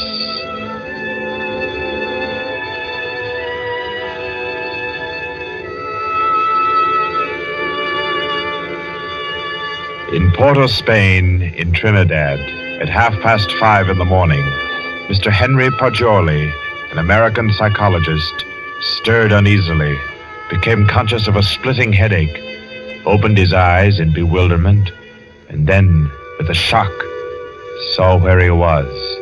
He got up, arranged his clothing. He tried with his neat psychological mind to recapture his dream, to bottle up again the little smoking wisps that still floated about within his aching head. By 7 o'clock, he had found his way back to the house of Mr. Lowe, his host in Port of Spain. Lowe was already about his coffee, with an interested spoon poised above the morning paper. Ah, there you are. Good morning, Poggioli. I say, you're quiet. Didn't hear you get up at all. Have some breakfast? Oh, thanks. I've been out for a breath of air. What's the news today? Well, the new governor will arrive in Trinidad on the 12th, and, hello. Another native's killed his wife. Tell me, Poggioli, as a psychologist, why do coolies kill their wives? Oh, for various reasons, I imagine. Let's hear some of the facts. Oh, I say this is a coincidence. Really putting on a show for you, Poggioli, on your first visit to Trinidad. How so? Well, you remember that wedding procession you and I watched last evening down at the Hindu temple? The temple? Oh, of course. The cream-colored little bride with the breastplates and the linked gold coins and the anklets and all the finery. Mm-hmm. And the bridegroom. What'd you say his name was? Budman Lal? Yes. Well, do you know what's happened? Budman Lal is in jail this morning, and his cream-colored little bride is dead, with her throat cut. No. Do they think he did it? No doubt of it. That's why he's in jail now. He always seemed like a sensible fellow, too. One of our best patrons. Which only proves my contention, Poggioli. A bridegroom of only 6 or 8 hours killing his wife without any reason at all. Oh, there's usually some reason for murder. Maybe. But I say, old boy, you're missing the point completely. How? Well, suppose you actually had gone and slept in the temple there last night. You wanted to, you know. Remember? And I said, no white man ever stays all night in a coolie temple. You remember? Yes, I remember. You said it simply isn't done. Well, if you had, Poggioli, I say, that would have been a pretty kettle, wouldn't it? Yes. Yes. Well, I'm afraid I'll be mixed up in this. Both Mr. Lal and his uncle Hiradas are clients of mine. Old Hiradas has upwards of $5 million in my bank. Hiradas? Didn't you tell me he built that temple where the murder took place? Yes. It's what the Hindus call a temple and rest house. Hiradas gives rice and tea to any traveler who comes in for the night. It's an Indian custom to help mendicant pilgrims. A rich Indian will build a temple and rest house just as you Americans erect libraries. Ah. What does it say there about the murder, though? Budman Lal, nephew of the famous Mr. Hiradas, was arrested early this morning at his home for the alleged murder of his wife, whom he married yesterday. The body was found at 6 o'clock this morning in the temple where the wedding ceremony took place. The temple attendants gave the alarm. The victim's head was severed completely from her body, and all her jewelry was gone. 5 coolie beggars who were asleep in the temple when the body was discovered were arrested. They all claimed ignorance of the crime, but a search of their persons revealed that each beggar had a piece of the bride's jewelry and a coin from her necklace. Mr. Budman Lal and his wife were seen to enter the temple at about 11 last night for the Hindu rite of purification. Mr. Lal, who is a prominent curio dealer, declines to say anything further. Doesn't tell you very much, does it? Ah, not much. What do you make of those beggars? Oh, that's simple enough. Those devils laid in wait inside the temple until the husband went out and left his wife. Then they murdered her and divided the spoil. Ah, but she had enough bangles and geegaws to give a dozen to each man. Yes, you're quite right, Pajoli. That's a fact. Why should they continue sleeping in the temple after they'd killed her if they did murder her? Well, why shouldn't they? They knew they'd be suspected, and they couldn't get off the island without capture, so they thought might as well lie down again and go back to sleep. You may be right, Lo, but that doesn't look like the solution to me. Well, I'm satisfied that's how it occurred. You mean the beggars killed her? Mm-hmm. Well, I don't think so. I rather fancy that the actual murderer took the girl's jewelry and went about the temple thrusting a bangle and a coin in the pockets of each of the sleeping beggars to lay a false scent. Oh, come now. That's laying it on a bit too thick, Butcher. My dear Lo, that's the only possible explanation for the coins in the beggars' pockets. I say, oh, boy, you've had lots of experience in these things. Come along with me, and we'll go up and see Mr. Hira Das and see if we can't help his nephew. I'll be glad to. But we'll go to the temple first. Then we'll call on Mr. Hira Das.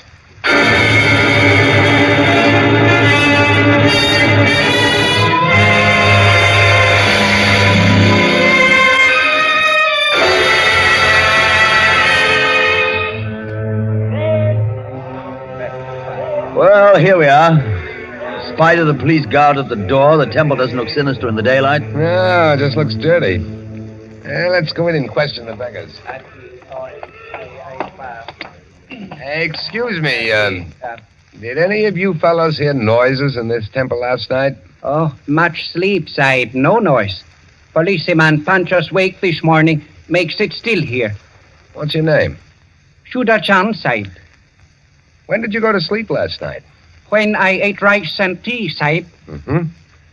Do you remember seeing Budman Lal and his wife enter this building last night? Yes, remember, Sahib. Did you see them go out? No, Sahib. No one remember go out. You were all asleep then, huh? All asleep, Sahib. Did you have any dreams during your sleep? Hear any noises? I dream bad dreams, Sahib. Huh? When policeman punched me awake this morning, I think dream has come true. And me, Sahib. Me, too. Me. Did you all have bad dreams? Yes, all have bad dreams. Look here, Pajoli. I don't see where this is getting us. I do think we ought to be getting on to old Hira Das's house. No, I think we can now entirely discard the theory that the beggars murdered the girls. On what grounds? They told you nothing except that they all had bad dreams. That's the reason. They all had wild, fantastic dreams. That suggests that they were given some sort of opiate in their rice or tea last night. It's quite improbable that 5 ignorant coolies would have wit enough to concoct such a piece of evidence as that. That's a fact, but I don't believe a Trinidad court would admit such evidence. We're not looking for legal evidence. We're after some indication of the real criminal.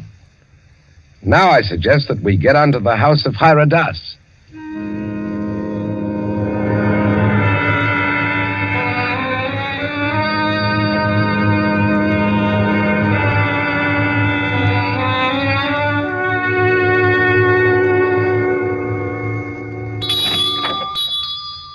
Please come in, gentlemen. I've been expecting you. Please be seated. Thank you. Thank you. A most mysterious murder in the life of my poor nephew will depend upon your exertions, gentlemen. Tell me, what do you think of the beggars that were found in the temple with the bangles and coins? Well, I'm afraid my judgment of the beggars will disappoint you, Mr. Hira Das. Huh? My theory is that they're innocent of the crime. Really? Why do you say that? Because they told me of dreams they had. And all their dreams were very nearly identical.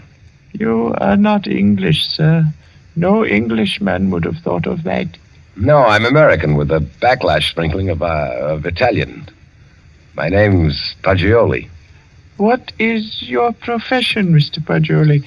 You are a detective? No, Mr. Das. I'm a psychologist. Ah, your soul is at least groping after knowledge.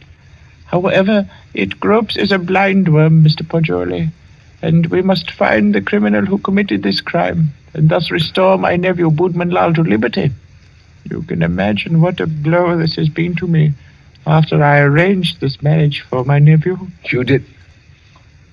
Arranged a marriage for a nephew who is in his 30s? Yes, Mr. Poggioli. I wanted him to avoid the pitfalls into which I fell. He was unmarried, and he'd already begun to add dollars to dollars. I did the same thing. And now, look at me. An empty old man in a foreign land. What good is this house where men of my own kind can't come and sit with me, and when I have no grandchildren to romp and play? No. I've piled up dollars and pounds. I've eaten the world, Mr. Poggioli, and found it bitter. Now here I am, an outcast. And why don't you go back to India, Mr. Hiradas? Why, Mr. Poggioli, my mind is half English. If I should return to Benaris, I'd walk about thinking what the temples cost. How much was the value of the stone set in the eye of Krishna's image?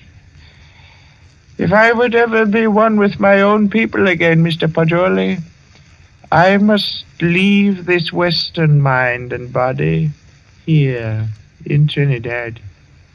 That's very interesting and moving, but we were discussing your nephew, Boodman Lal. Wait. In searching for the criminal, I would suggest you look for a moneyed man. Let me tell you my suspicions, and you can work out the details. What are they? I went out to the temple this morning to have the body of my poor murdered niece brought here to my villa for burial. I talked to the 5 beggars, and they told me there was a 6th sleeper in the temple last night. Was there indeed? Yes, Mr. Lowe. A white man. A white man? Yes, Mr. Lowe. All 5 of the coolies and my man, Gupta, told me it was true. But, Mr. Hiradas, decapitation is not an American mode of murder. American? I was speaking generally. I mean a white man's method of murder. That is indicative in itself. I meant to call your attention to that point. It shows the white man was a highly educated man who had studied the mental habits of other peoples than his own. So he was enabled to give the crime an extraordinary resemblance to a Hindu crime. But what motive could a white man have? Possibly robbery, Mr. Poggioli. Or if he were a very intellectual man, he might have murdered the poor child by way of experiment. A murder for experiment? Yes, Mr. Lowe. To record the psychological reaction.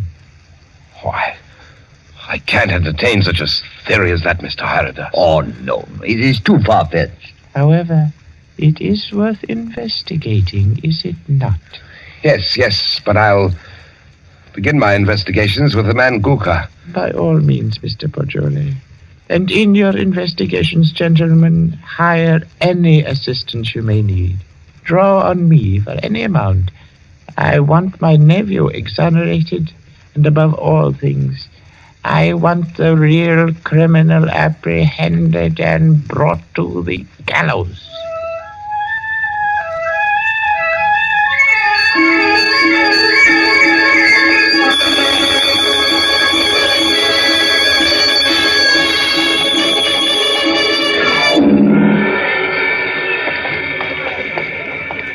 What do you think of that, Poggioli? White man in that temple. Sounds like pure fiction to me, to shield Boodman Lal. You know, these fellows hang together like thieves. Say, it's a jolly good thing we didn't decide to sleep in the temple last night, isn't it? You know, in my opinion, Lowe, the actual criminal is Boodman Lal. Same here. I've thought so ever since I first saw the account in the paper. Somehow these fellows will chop their wives to pieces for no reason at all. Lowe, what do you know about Boodman Lal? Well, he was born here and has always been a figure because of his rich uncle. Lived here all his life? Except when he was in Oxford for 6 years. Oh, he was an Oxford man, huh? Yes. There you are. That's the trouble. I don't understand. What do you mean, Pajoli? And no doubt he fell in love with some English girl, but when old Hira Das chose a Hindu child for his wife, Budman couldn't refuse marriage. No man's going to quarrel with a $5 million legacy. And then he chose this ghastly method of getting rid of the child bride. I dare say you're right. I feel sure Budman Lal killed the girl. George, I'm getting tired of walking. There's a cab. Let's hop it and ride the rest of the way. Hi, cabby! A cab!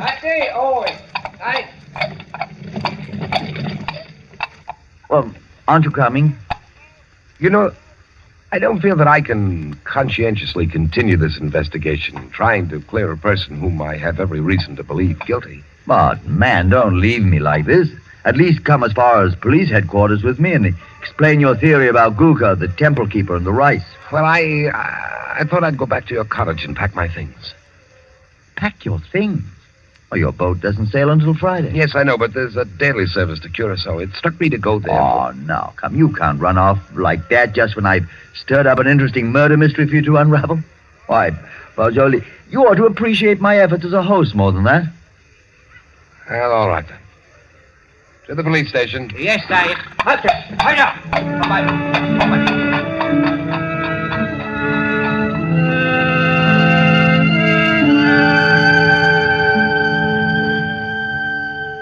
Chief Vickers, this is my friend, Mr. Pajoli. Mr. Pajoli, Mr. Vickers is chief of Trinidad's police force. How do you do? How do you do? Chief Vickers, I've asked Mr. Pajoli's counsel in the Budman Lal murder case. And he's already developed a theory as to who is the actual murderer of Mrs. Budman Lal. So have I. Now, in this matter, Chief Vickers, I want to be perfectly frank with you. I'll admit we're in this case in the employ of Mr. Haradas and are making an effort to clear his nephew, Budman Lal.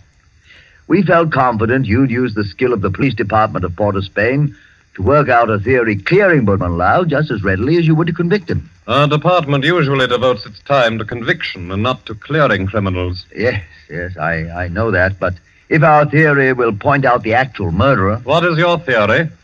Mr. Pajoli's deduction is based on the dreams of the men who were found in the temple. So Mr. Pajoli's deduction is based on dreams. It would be a remarkable coincidence, Mr. Vickers, if 5 men had lurid dreams simultaneously without some physical cause. It suggests strongly that their tea or rice was doped. Now, if you find out what soporific was used, then have your men search the sales record of the drugstores in the city to see who has lately bought such a drug. You will find the murderer. Uh-huh. How do you like Trinidad, Mr. Pajoli? I'd like it very much indeed. You've just arrived, haven't you? Yes. In what university do you teach back in the States? Ohio State. A chair of criminal psychology in an ordinary state university? I'm not a professor. I'm simply a docent, and I haven't specialized on criminal psychology. I quiz on general psychology. You're not teaching now? No, this is my sabbatical year. You look young to have taught in the university 6 years, but then you Americans start young in your land of specialists. Now, Mr. Pajoli, I suppose you're wrapped up heart and soul in your psychology. I am. You'd do anything in the world to advance yourself in the science. I rather think so. Especially keen on original research work. That's what he is, Chief Vickers. Do you know what he asked me to do yesterday afternoon? No, what, Mr. Lowe? Oh, I don't think we ought to burden Mr. Vickers with our household anecdotes. Oh, but I'm really curious. Just what did Mr. Pajoli ask you to do yesterday afternoon, Mr. Lowe? Oh, well, really nothing at all. It was just a little psychological experiment he wanted to do. And did he do it? Oh, no, I wouldn't hear of it. Oh, as unconventional as that? Oh, it was really nothing at all. I think I could guess your anecdote if I tried, gentlemen. About a half an hour ago, I received a telephone message from my man stationed at the temple to keep a lookout for you and Mr. Pajoli. A lookout for us? Yes, because one of the coolies under arrest told him that Mr. Pajoli slept in the temple last night. Oh, but that's not true. That's exactly what he didn't do. He suggested it to me, but I said no. You remember, Pajoli, you didn't do it. Did you, Pajoli? Did you? You see, he did. Gentlemen, I had a perfectly valid and important reason for sleeping in the temple last night, and so I can only ask your sympathetic attention to what I'm about to say. Go on. You remember, Lo, you and I were down there watching a wedding procession. Well, just as the music stopped and the procession entered the building, suddenly it seemed to me as as if they'd vanished. Naturally, they'd gone into the building. No, I don't mean that. I'm afraid you won't understand what I do mean. That the whole procession had ceased to exist, melted into nothingness. You see, that's really the idea in which the Hindus base their notion of heaven. Oblivion, nothing. Yes, I've heard that before. Well, our medieval Gothic architecture was the conception of our Western heaven, and I thought perhaps the Indian architecture had somehow caught the motif of the Indian religion, suggested nirvana. That's what amazed and intrigued me. That's why I wanted to sleep in the place. I wanted to see if I could further my shred of impression. Does that make any sense to you, Mr. Vickers? We are not interested why you went, Mr. Poggioli. We know a murder took place in the temple. You can't think that I committed a horrible murder as an experiment. You intellectual chaps do some pretty weird things, Mr. Poggioli. Why, only the other day I was reading about two young intellectuals. What? Yes, these fellows I read about also tried to turn an honest penny by their murder. I don't suppose you happened to notice yesterday that the little bride, Maila Ram, was almost covered with gold bangles and coins? Of course I noticed it. But I had nothing whatever to do with her. I did sleep in the temple. By the way, you say you slept on a rug just as the coolies did. Yes, I did. And you didn't wake up either, Mr. Poggioli? No. Then did the child's murderer happen to put a coin and a bangle in your pockets, just as he did the other sleepers in the temple? I don't know. I haven't looked in my pocket since then. Then please do so now, Mr. Poggioli. Oh, yes. Here they are, Mr. Vickers. You don't happen to have any more, do you? No. I've already been through all my pockets, and I haven't any more. Well, that's something. Of course, you might have expected just such a questioning as this and provided yourself with these 2 pieces of gold, but I doubt it. Somehow, I don't believe that you're an experienced enough man to think of such a thing. However, we shall see. I suppose you have no objection, Mr. Poggioli, to my accompanying you over to have a little search of your baggage in Mr. Lowe's cottage?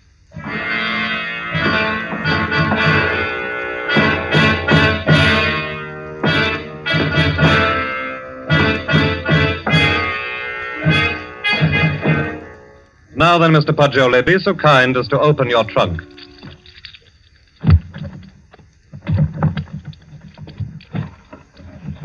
Good heavens. Mm-hmm. Just as I thought. A trunk tray full of bangles and coins. I'll say one thing for you, though, Mr. Poggioli. Your nerve almost got you by. But you can't believe that I did it? No. You don't believe I did this, do you? I don't. In your trunk, Poggioli. If I did it, I was sleepwalking. God, to think that it's possible that right here in my own trunk. Well, we might as well start back, I suppose. This is all. I'll go back with you, Poggioli. I'll see you through. Somehow I can't. I won't believe you did it. Thanks. You know, Poggioli, you set out to clear Budman Lal, and, well, dash it all, it looks as if you had. No, he didn't. Budman Lal was out of jail at least an hour before you fellows came into police headquarters to see me. Out? You mean that you turned him loose? Yes. How's that, Chief Vickers? Because, Mr. Lowe, he didn't go to the temple at all with his wife last night. He went down to Queen's Park Hotel and played billiards till 1 o'clock. He called up a few friends and proved that easily enough. My word, that leaves nobody but... Yes, Poggioli. I don't know anything about it. If I did commit the murder, I was asleep. I don't know anything about it. That's all I can say. I don't know anything about it. Perhaps arrest in jail will help restore your memory. Well, we'll see. Come now, Poggioli, old man. Don't be too downhearted. I promise you, I'll do everything I can.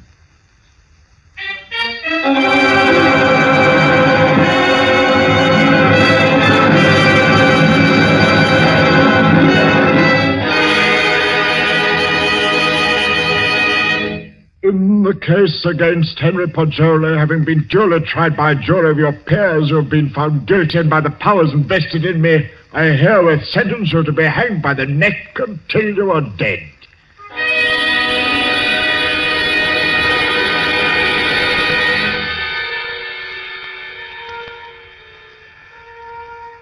To recall a lost dream is the most tantalizing task ever a human brain was driven to.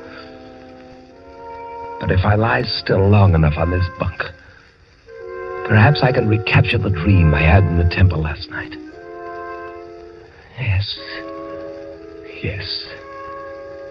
It seems to me that the image on the altar moved, and suddenly the dome overhead was opened and left me staring upward into a vast abyss, where I was alone in endless space, where all creatures and all matter that had ever been or ever would be were wrapped up in me, Partioli. That was my dream. That's an odd thing. 6 men dreaming the same dream in different terms. There must be a physical cause for such a phenomenon. Of course! I've got it! Vickers! Flo! I have it! I've solved it! Get me out of here! I know who killed the girl!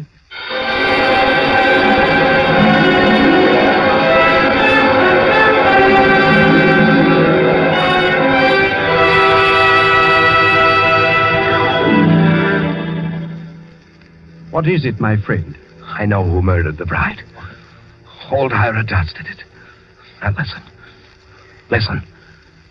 Go tell Vickers to take the gold he found in my trunk and develop all the fingerprints on it. He'll find Hira Das's prints.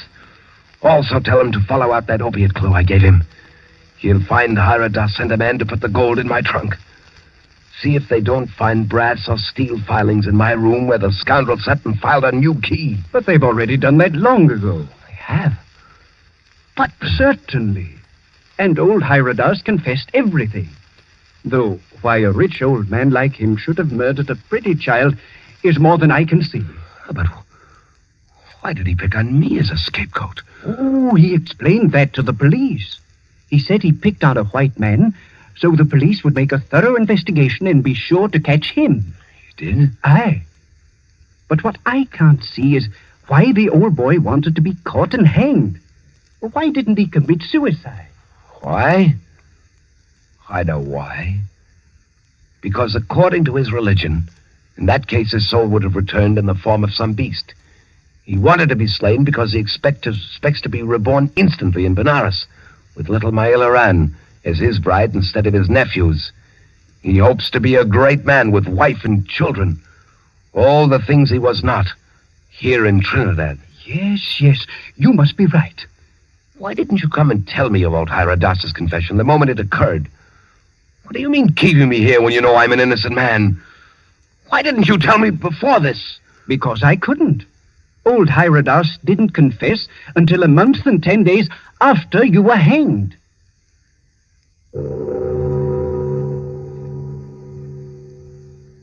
So ends A Passage to Benaris, T.S. Stribling's tale of mysterious death and death mysterious. This was tonight's story of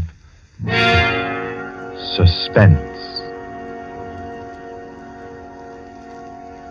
Suspense is produced by William Spear. John Dietz was our guest director this evening. Tonight's radio drama was written by Carol Case and scored by Bernard Herrmann. Paul Stewart was Poggioli, Barry Kroger was Mr. Hira Das, and Horace Brem played Mr. Lowe. Others in the cast were Alan Hewitt and Guy Rep. Next week at this time, Columbia will bring you another selected story from the world's great literature of thrills, another study in suspense. This is Barry Kroger, and this is the Columbia Broadcasting System. The Columbia Network takes pleasure in bringing you Suspense.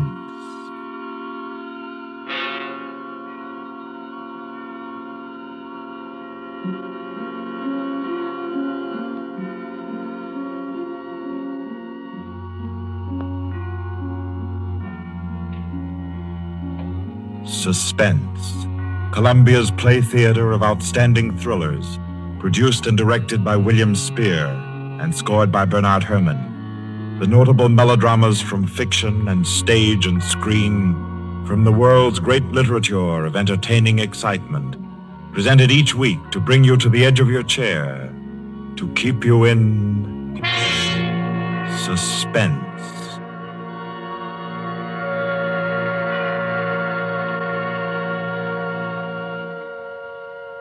Tonight's story, by America's distinguished author-playwright Owen Johnson, gathers its suspense in a very gentle way.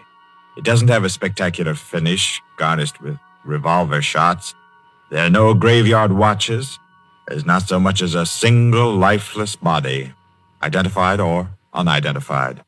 It's a tale told in a clubroom, the Artists and Writers Club in New York. A tale of high-class robbery and suspicion, and of how some ladies and gentlemen nervously counted 100 in the dark.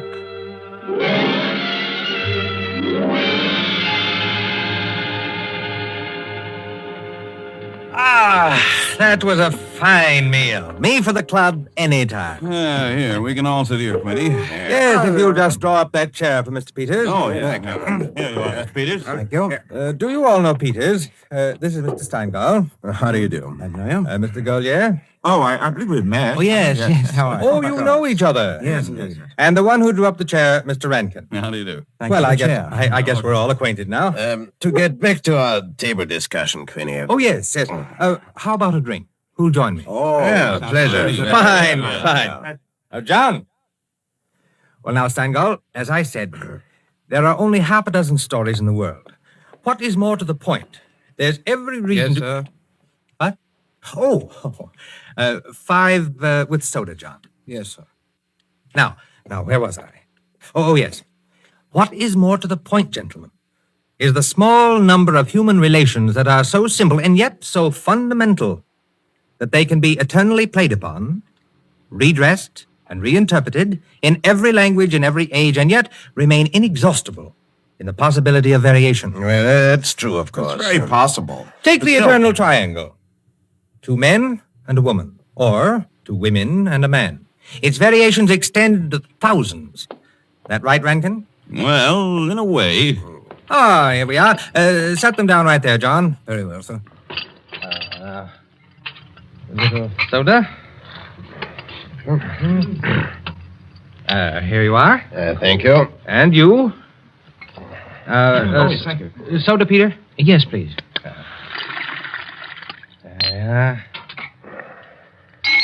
Another one. Here you are. Thanks. And here's yours. Thank you. And now, a little soda in mine. Well, here's to you all. Cheers.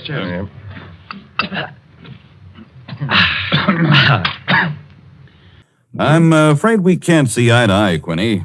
I believe there are situations, original situations, that are independent of your human emotions, that exist just because they are a situation, accidental and nothing else. As for instance? Well, I'll just cite an ordinary one that happens to come to my mind. In a group of 5 men, such as we are here, a theft takes place. One man is the thief. Which one? Now, I'd like to know what emotion that interprets. And yet it certainly is an original theme at the bottom of a whole literature. It's not the same thing at all. Detective stories. I could answer that the situation you give can be traced back to the commonest of human emotions, curiosity. I think Quinny has you there, Rankin. What is the peculiar fascination that the detective problem exercises over the human mind? You will say curiosity. Yes and no. Admit at once that the whole art of a detective story consists in the statement of the problem. Anyone can do it. I can do it. Steingall can do it. Rankin, I believe even you can do it. The solution doesn't count. It is usually banal. It should be prohibited. What interests us is, can we guess it? There you have it, the problem, the detective story. Now, why the fascination? I'll tell you. It appeals to our curiosity. Yes, but deeper, to a sort of intellectual vanity. 5 men present. The theft takes place. Who's the thief? Who will guess it first? Whose brains will show its superior cleverness? You see? That's all. That's all there is to it. Out of all of which, the interesting thing is that Rankin has supplied the reason why the supply of detective fiction is inexhaustible. It does all come down to the simplest terms. 5 possibilities, 1 answer. Well, the reason is that the situation does constantly occur. It's a situation that any of us might get into any time. Yes, I know of an incident of that kind that happened to a friend of mine last month. Of course, gentlemen, you are glorifying commonplaces. Every crime, I tell you, expresses itself in the terms of the picture puzzle that you feed to your 6-year-olds. It's only the variation that is interesting. Take the well-known instance of the visitor at a club and the rare coin, for example. You all know that story. You've heard it, haven't you? I don't think I have. I'm sure. Why, it's very well known. Well, go ahead, Quinny. Tell it. A distinguished visitor is brought into a club. A dozen men, say, present at dinner, long table. Conversation finally veers around to curiosities and relics. One of the members present then takes from his pocket what he announces as one of the rarest coins in existence. Passes it around the table. Coin travels back and forth, everyone examining it. And the conversation goes to another topic. All at once, the owner calls for his coin. It is nowhere to be found. Everyone looks at everyone else. First, they suspect a joke.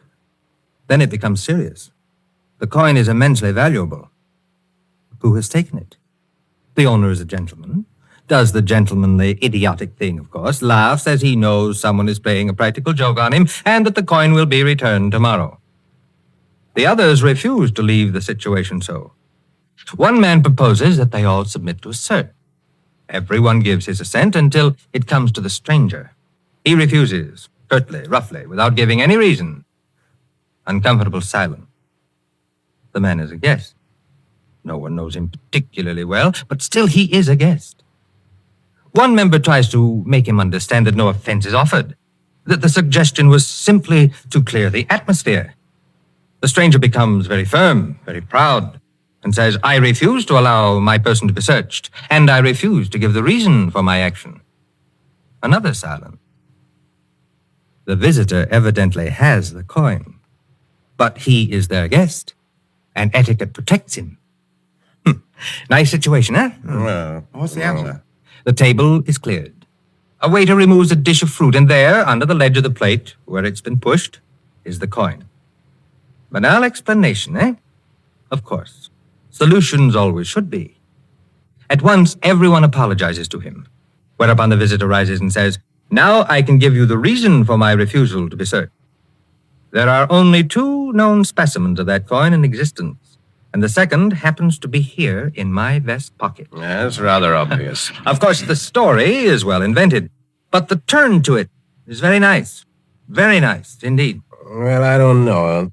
Ending is very unsatisfactory. The visitor should have had on him not another coin, but something absolutely different, something destructive, say, of a woman's reputation, and a great tragedy should have been threatened by the casual misplacing of the coin. Well, I've heard the same story told in a dozen different ways. Oh, it's happened 100 times. It must continually happen. I know of one extraordinary instance. In fact, the most extraordinary instance of this sort I've ever heard. Peters, you rascal. I see you've been quietly letting us set the stage for you. Well, it's not a story that will please everyone. Why not? Because you will want to know what no one can ever know. It has no conclusion, then? Yes and no. As far as it concerns a woman, quite the most remarkable woman I've ever met, the story is complete. Do I know the woman? Possibly. Probably, I should say. As a matter of fact, this should be particularly interesting to you because I believe that most of you are acquainted with the people involved. The names, of course, are disguised. I think... yes, I have. Just time before I catch my train to tell it to you. Mrs. Rita Kildare inhabited a charming bachelor girl studio, very elegant, with a duplex pattern in one of the buildings just off Central Park West. She knew very nearly everyone in that indescribable society in New York that's drawn from all levels, and that imposes but one condition for membership, to be amusing. In this mingled society, her invitations were eagerly sought. Her dinners were spontaneous, and the discussions, though gay and usually daring, were invariably under the control of wit and good taste. On the Sunday night of this adventure, she had, according to her custom, sent away her Filipino butler and invited to an informal chafing dish supper 7 of her more unusual friends. At 7 o'clock, having finished dressing, she put in order her bedroom, which formed a sort of free passage between the studio and a small dining room, to the kitchen beyond. Then, going into the studio, she struck a match and was about to light the candlesticks which illuminated the room when the bell rang, and a Mr. Flanders, a broker, compact, nervously alive, well-groomed, was waiting as she opened the door. Well, you're early. On the contrary, you are late. Well, in any case, hello, and come inside. Here, let me take your things. Thank you. Well, I'm the first, I suppose. Of course. And since you are, you can be a good boy and help me with the candles. Delighted. Who's to be here tonight? The Enos Jacksons? I thought they were separated. Not yet. How interesting. Only you, dear lady, would dream of serving us a couple on the verge. It is interesting, isn't it? Assuredly. Where did you know Jackson? Through the Warings.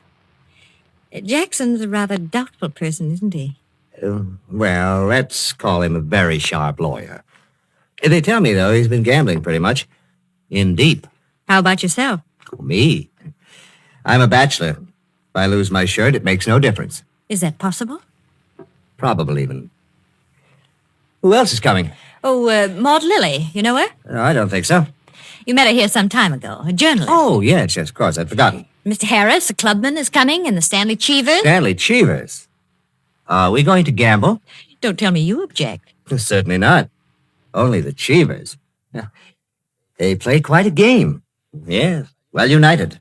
They have an unusual streak of good luck. Oh, by the way, it's Jackson, isn't it, who is so attractive to Mrs. Cheever?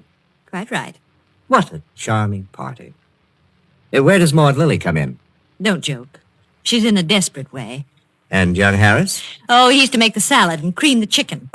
See the whole party. I, of course, am to add the element of respectability. Of what?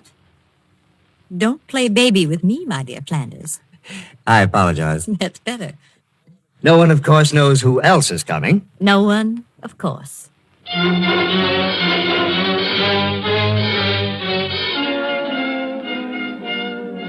The Stanley Cheevers entered. A short, fat man with a vacant, fat face and slow-moving eye, and his wife, voluble, nervous, overdressed, and pretty. Mr. Harris came in with Maud Lily. A woman straight, dark, Indian, great masses of somber hair, held in a little too loosely for neatness, with thick, quick lips and eyes that rolled away from the person who was talking to her. The Enos Jacksons were late, and still agitated as they entered. His forehead had not quite banished the scowl, nor her eyes the scorn. He was of the type that never lost his temper, but caused others to lose theirs. Mrs. Jackson seemed fastened to her husband by an invisible leash. You looked at her curiously, and wondered what such a nature would do in a crisis, with a lurking sense of a woman who carried with her her own impending tragedy.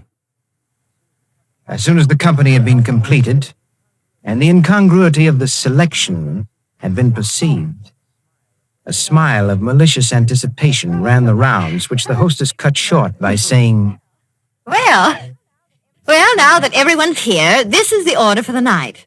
You can quarrel all you want, you can whisper all the gossip you can think of about one another, but everyone is to be amusing. Also, everyone is to help with dinner. And nothing formal, nothing serious. We may all be bankrupt, divorced, or dead tomorrow, but tonight we'll be gay. That's the invariable rule of the house. For she's a jolly good fellow, for she's a jolly good fellow, for she's a jolly good fellow, which nobody can deny. Oh, thanks, everyone. Now, if you'll excuse me, I'll get on with the cooking. Harris, I'll need you. Right with you. May I be of any help? Thank you, Maud, dear. Oh, Mrs. Cheever, you might come along, too. All right.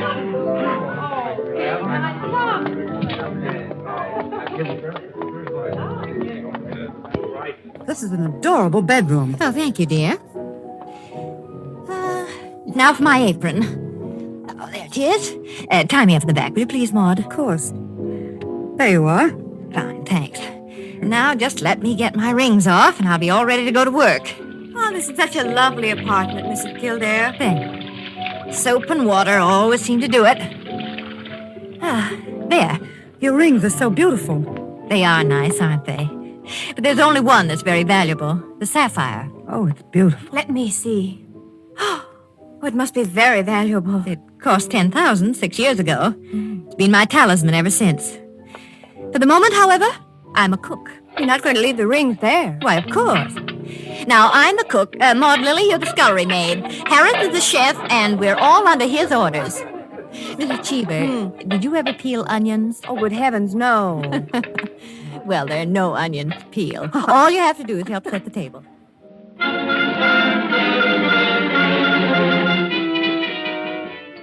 Under their hostess's gay guidance, the 7 guests began to circulate busily through the rooms, laying the table, grouping the chairs, opening bottles, and preparing the material for the chafing dishes. Mrs. Kildare, in the kitchen, ransacked the icebox, and with her own hand shredded the chicken and measured the cream. Flanders, carry this in carefully. Cheever, stop watching your wife and put the salad bowl on the table. Everything ready, Harris? All set. All right, everyone sit down. I'll be right in. She went into her bedroom, took off her apron, and hung it in the closet.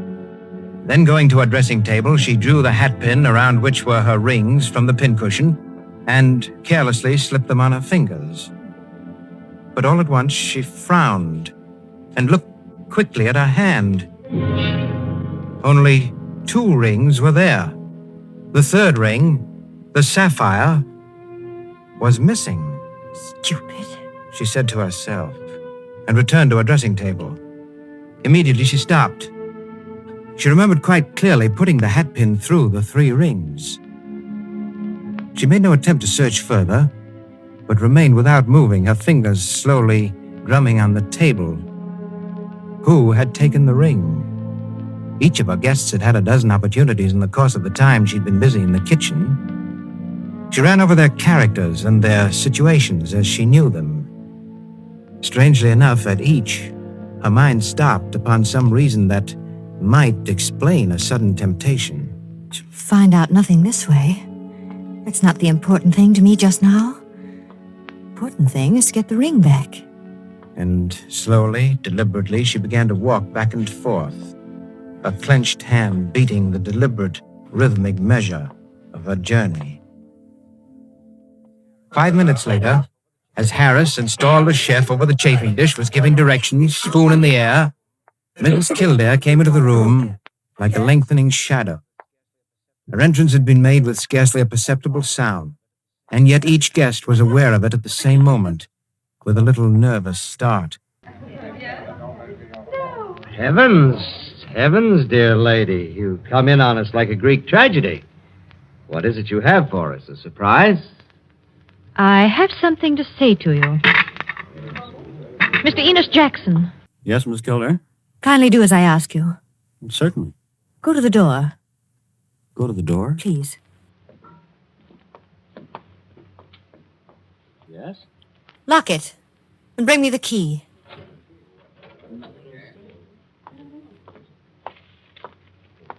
Here you are. You've locked it? As you wish me to. Thank you. Now, the bedroom door. Would you do the same? Sure.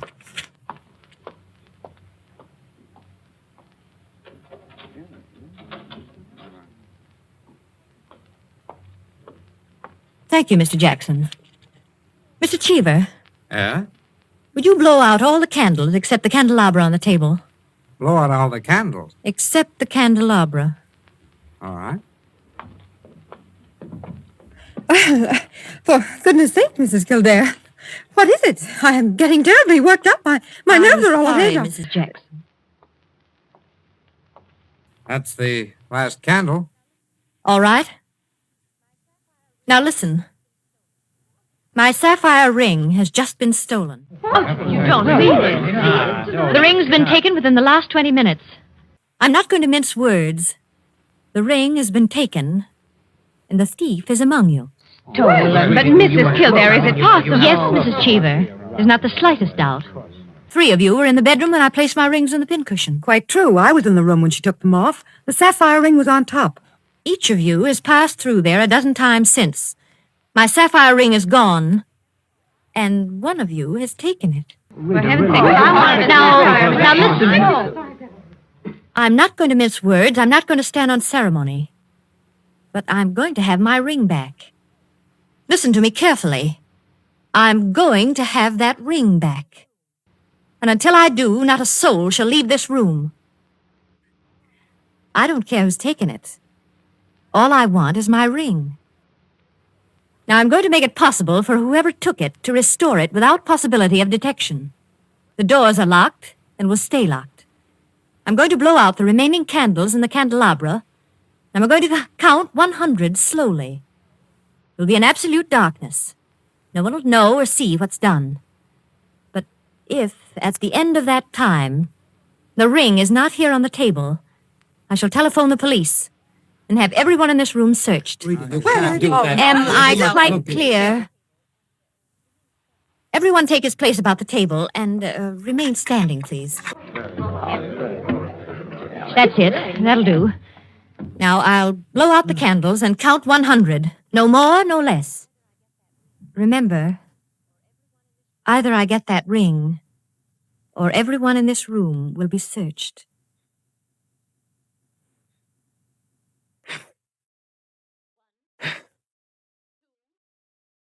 One, 2, 3, 4, 5, 6, 7, 8, 9, 10, 11, 12, 13, 14, 15, 16, 17, 18, 19, 20, 21, 22, 23, 24, 25, 26, 27, 28, 29, 30, 31, 32, 33, 34, 35, 36, 37, 38, 39, 40, 41, 42, 43, 44, What was 45, Foot's leapt off the chair. I'm 46, sorry. 47, 48, 49, 50, 51, 52, 53, 54, 55, 56, 57, 58, 59, 60, 61, 62, 63, 64, 65, 66, 67, 68, 69, 70, 71, 72, 73. The ring. 74. There it is, on the table. 75. 76. 77. 78. 79. 80. 81. 82. 83. 84. 85. 86. 87. 88. Oh, really? 89. 90. 91. 92. 93. 94. 95. 96. 97. 98. 99. 100. Well, it is there, isn't it? Mr. Cheever, you may hand it to me. Well, now that that's over, we can have a very gay little supper. The lights, someone.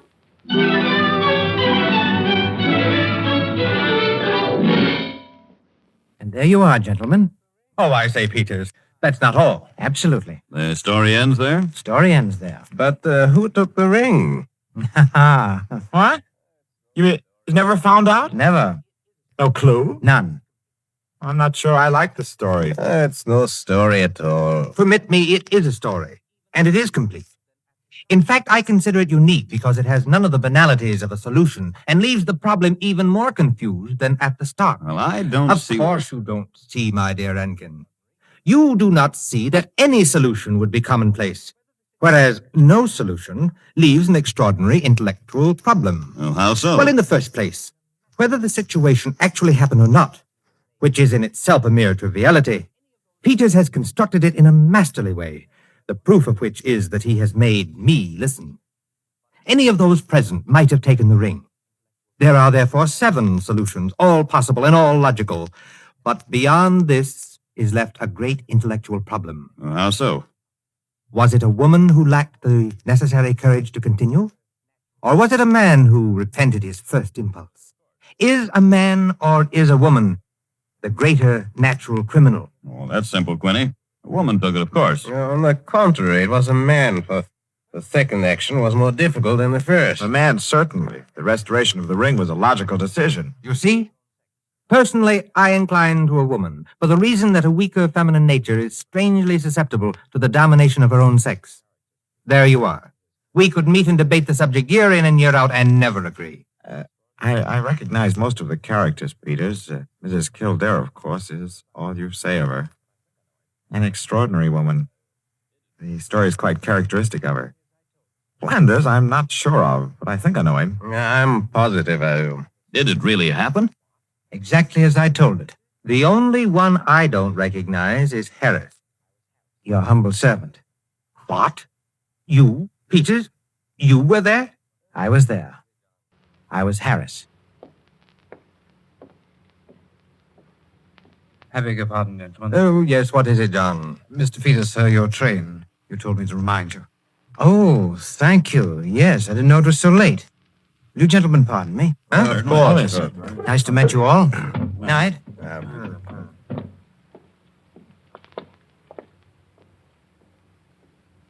Curious chap. Extraordinary. Well, now, I wonder. I wonder if we're wondering the same thing, gentlemen.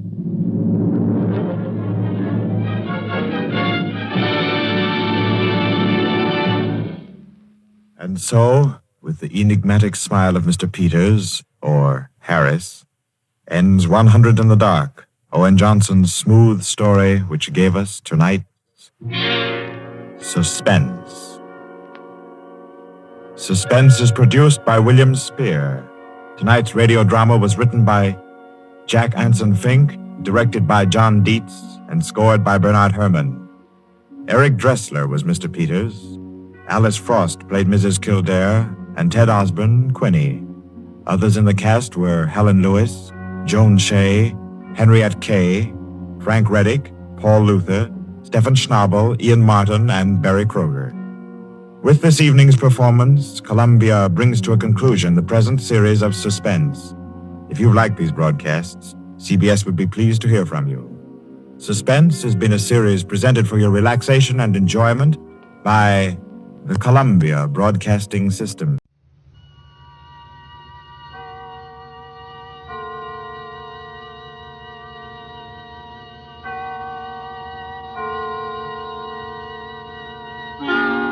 Suspense.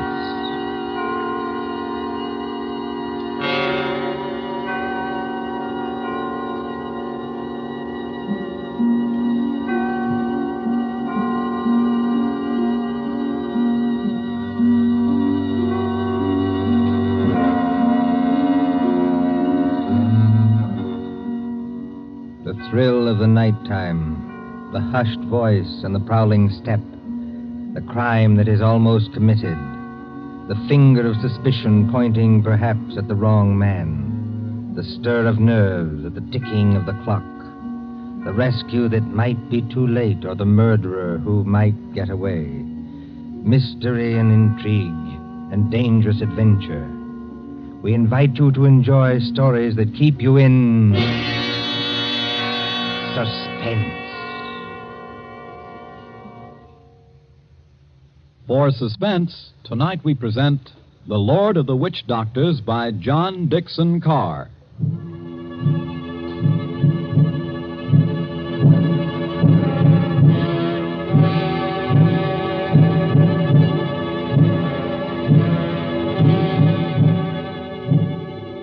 The drums were beating that night. The Lord of the Witch Doctors was on his way. 20 miles off the East African coast, fanned by the blistering heat of the Indian Ocean, lies the island of Zanzibar.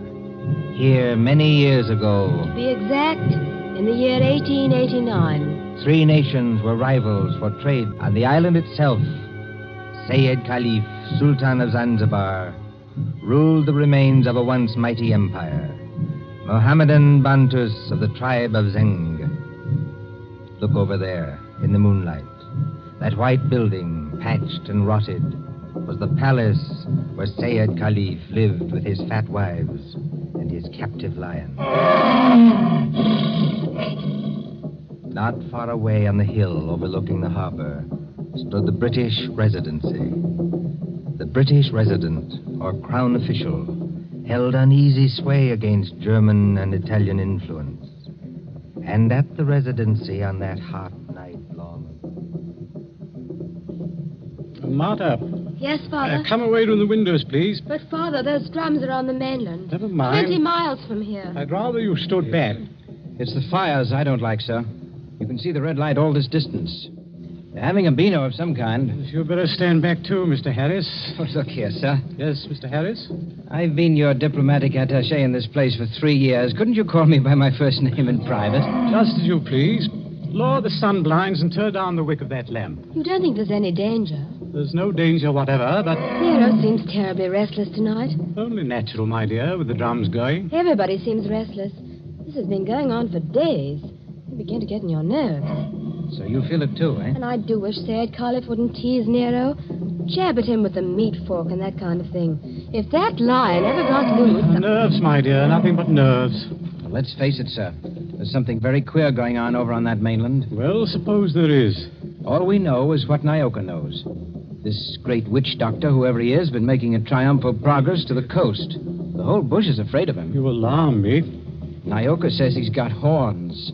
He can make himself 7 feet tall, like stretching an accordion. Oh, really, Bill Harris? Well, I don't say I believe it. I say it might be dangerous.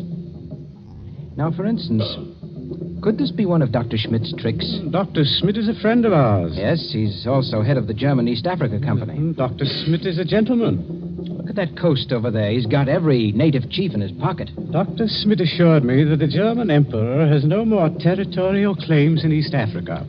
We get our trade concessions from Sayyid Khalif. Sayyid's our only friend, but we can't even be sure of him. The Germans give him trade gin and a grand piano. The Italians give him 3 new wives for his harem. What do we give him? I have no instructions from London about the situation in this island. No. Somebody in Whitehall probably forgot to post them. For the last time, Mr. Harris, I will not hear His Majesty's government criticized like that. Sorry. These things take time. If there's any danger, we'll be notified in due course. Listen. Oh, they're only our own natives. They beat their own drums, you know. Somebody went past that window. That's probably only Nyoka, my dear. Surely you're not afraid of our own servant. No, but I... Master! Nyoka, listen to me. Don't hang on to that big curtain. You'll pull it down. Now stand up straight and tell me. What is it? He here, Bwana. He here, yes, please. Who's here? Big witch doctor here, yes, please. He come up past in moonlight. He walk slow, boom, boom. He got big teeth eat with the outside front door now. What was that? The drums have stopped. Nyoka's right, sir. We have got a visitor. There's somebody coming down the hall. Better turn down that lamp, Martha. I can't seem to find the lamp. My fingers are all thumbs. There's a revolver in the table drawer behind you, sir. I don't need it. Stand perfectly still, all of you. Now, please, friends all, don't be alarmed. Are you English? That's right, miss. Born and bred in Streatham. Which of you is the British consul? I am the British resident, sir. My name is Richardson. May I ask the meaning of this tomfoolery? Well, that's just what I'm here to tell you. Or maybe I'd better show you. Now, observe me right hand. I hold it up so, and as I live, a lighted cigar. But perhaps the lady doesn't like smoking in the drawing room. Now, look here. There's nothing up my sleeves. I wouldn't deceive you for the world. I turn over my hand, and would you believe it? A glass of water. Is this man insane? Father, I think he's trying to tell you he's a magician. That's right, miss. Direct from the Egyptian Hall, Piccadilly. Animal taming and magic. That's my line. Then you're the famous witch doctor that's got all the natives in an uproar? Nobody else, young fella. Yes, well, you tell us what you mean by this nonsense. Scaring everybody when there's no danger. No danger? I suppose you haven't heard about Sayyid Caliph and his Gatling guns? Gatling guns? Kindly presented by Dr. Otto Schmidt. And believe me, all you've got is an appointment with a Gatling gun, unless my nonsense steps in. Here, take a look at this. What, you can't be from the British Foreign Office? Well, that's just what I am, Governor, and going up in the world, don't you think? By the way, I'd better give you your instructions. The envelope's pretty dirty and a little bit smelly from being under my furs and devil paint, but... Read it, sir. Go on and read it. Foreign Office, Whitehall, British Consul, Zanzibar. Bearer of this letter, the Great Mephisto. That's me. Real name, Barney Itch. They must be out of their minds. Are they? Listen, old man. I've been 3 weeks in that jungle with a Swahili interpreter. I've been bitten and stung and fried to death. But Schmidt or no Schmidt, I've got those native chiefs just where I want them. You see what happens when I announce I'm a friend of the Great White Queen? Why, you'll have 'em eaten out of your hand. Well, that's true. And all we've got to do is get around Sayyid Caliph here on this island. But do we need to get around him? Young lady, be good enough not to speak until you're spoken to. Oh, I'm sorry, Father. Sayyid may be lazy and as fat as a hippopotamus. He's rather a fine old boy. Is he? You said something about Gatling guns. Now, listen. Here's the game. Father, I don't like this. I've never heard Nero as restless as that. Never mind, Nero. Go on. Well, I came over here tonight in a steam launch. Tomorrow I'm paying my state visit to the great Sultan Sayyid Caliph. Now, you present me as your friend, and a friend of the Great White Queen, and I do my best tricks Is anything wrong with your native boy? Nyoka, be still. You're not afraid of our witch doctor friend, are you? No, I good Christian.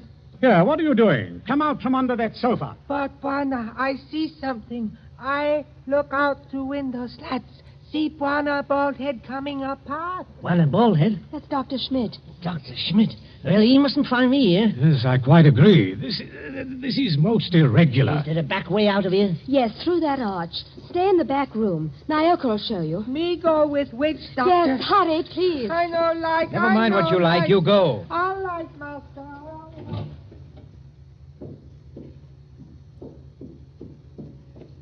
It's all right, they've gone. Yes, about time, too. Well, good evening, Dr. Schmidt. Pleasure to see you. Always a pleasure to see you. Ah, my friends, I wish I could say it was such a pleasure to see you. Isn't it, Doctor?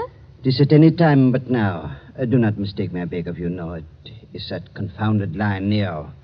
Always I say it will happen, and now it has happened. What about Nero? My friends, I regret. He has made his kill. He has tasted blood. What's that? You permit that I sit down and take off my sun helmet. I am not young, and I'm tired. It's not Sayyid Caliph. Yeah, it is so. He has teased that line once too often. Oh, poor old boy. He was our friend. He's not dead. Yeah, I regret. Yeah, he is dead. The Sultan of Zanzibar is dead. Good God. But how did the lion ever get at him? He drank too much pumba. That was his trouble.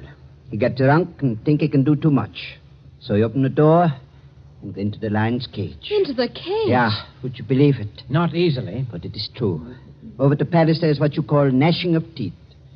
His son Nobi is in tears. Did you see this happen, Doctor? No. I go there later and they tell me it. It's all the worse because of some foolish story, a doomhead story, that he has been struck over the head and thrown into the cage by someone who did not like him. Well, that's more likely if you ask me. My friend, it is foolishness. Everybody liked old man. He was a father to his people and a kind friend. Doctor, are you telling us that Said may have been put into that cage unconscious? It is what one African soldier says, yeah. Well, then he may still be alive. Alive? It is impossible. Well, it's more than possible. A lion may maul an unconscious man, but it doesn't often kill him. This is vital. Vital to Said himself and others as well.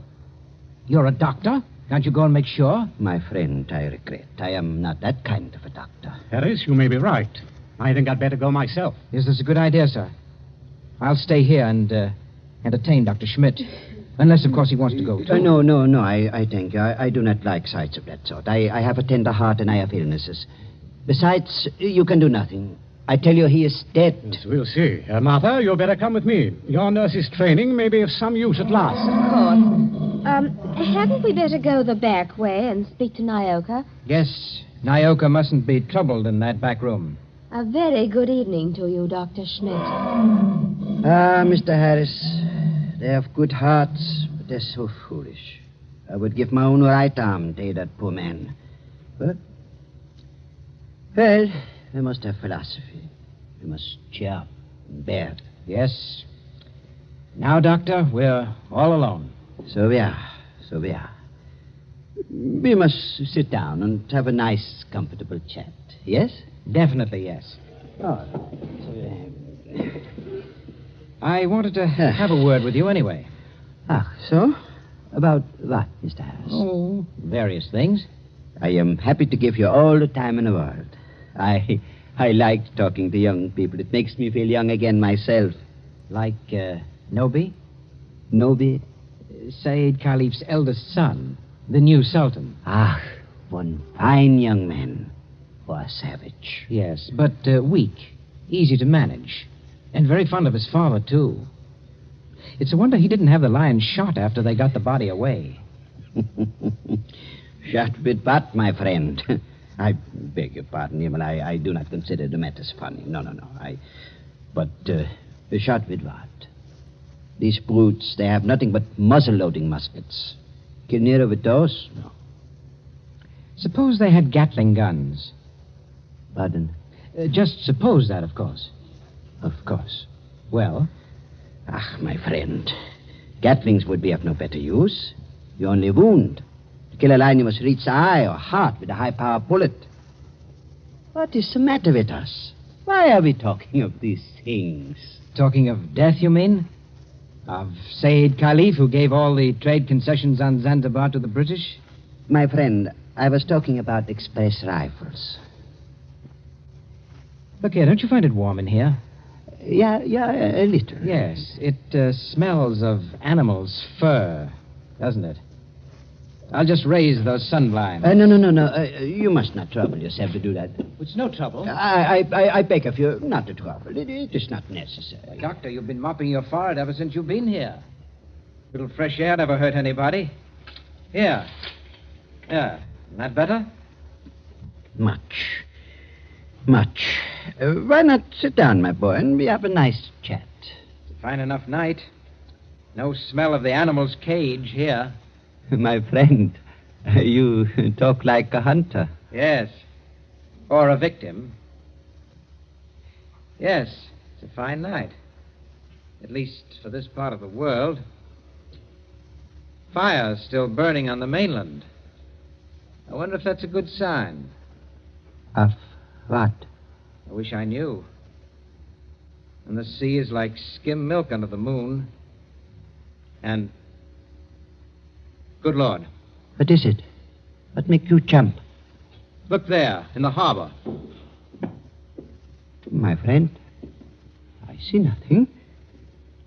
Perhaps if I take off my spectacles and wipe... Why, man, you must see it. In the harbor, out at the left there, beyond the shadow of those big palm trees. Don't you see our riding lights? It looks like... By George, it is. It's a warship.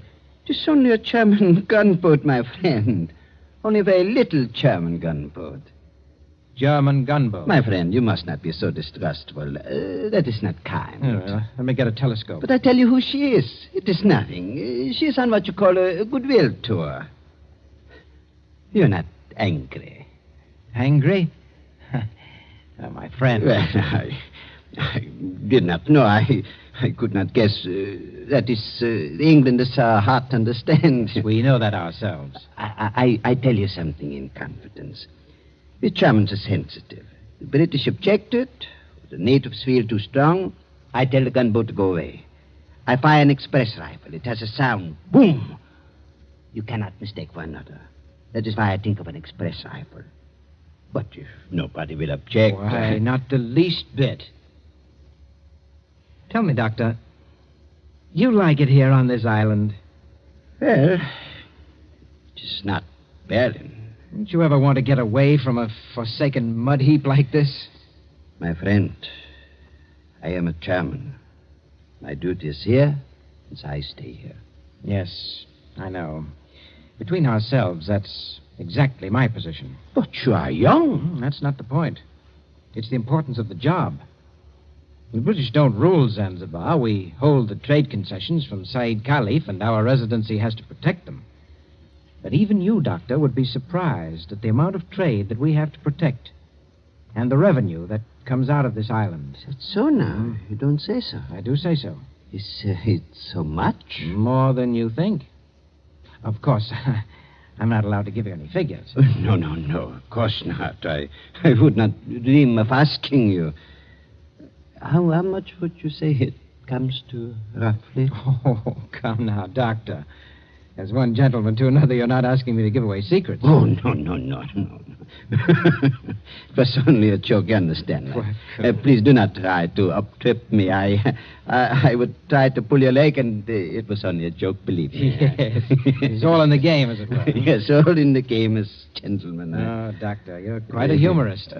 You're not offended? Not at all. No, as I was saying, I hold a rather important job. Of course, Mr. Richardson holds an even more important one. He's been very friendly with old Said Khalifa on this job. Of course, you know what that job is? Of course. He's the British consul. What is the matter with you? You're not smiling any longer. Why are you looking at me like that? So that's it. That's the game. You made exactly the same mistake that he did. Who did? Dr. Schmidt, have you met the great lord of the witch doctors? The maker of spells and the tamer of lions? I am a good Christian. I pay no attention to what natives say. I do not believe in witch doctors. No, neither do I. Not in this one, at any rate. What one?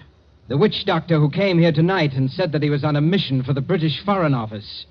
He's an imposter from the word go, and you're working with him. Oh, don't upset your chair like that, Dr. Schmidt. Because if you fall on it, you may hurt yourself. I have not hurt myself, young man. Oh, yes, you have. The fellow who came here tonight addressed Mr. Richardson as the British consul.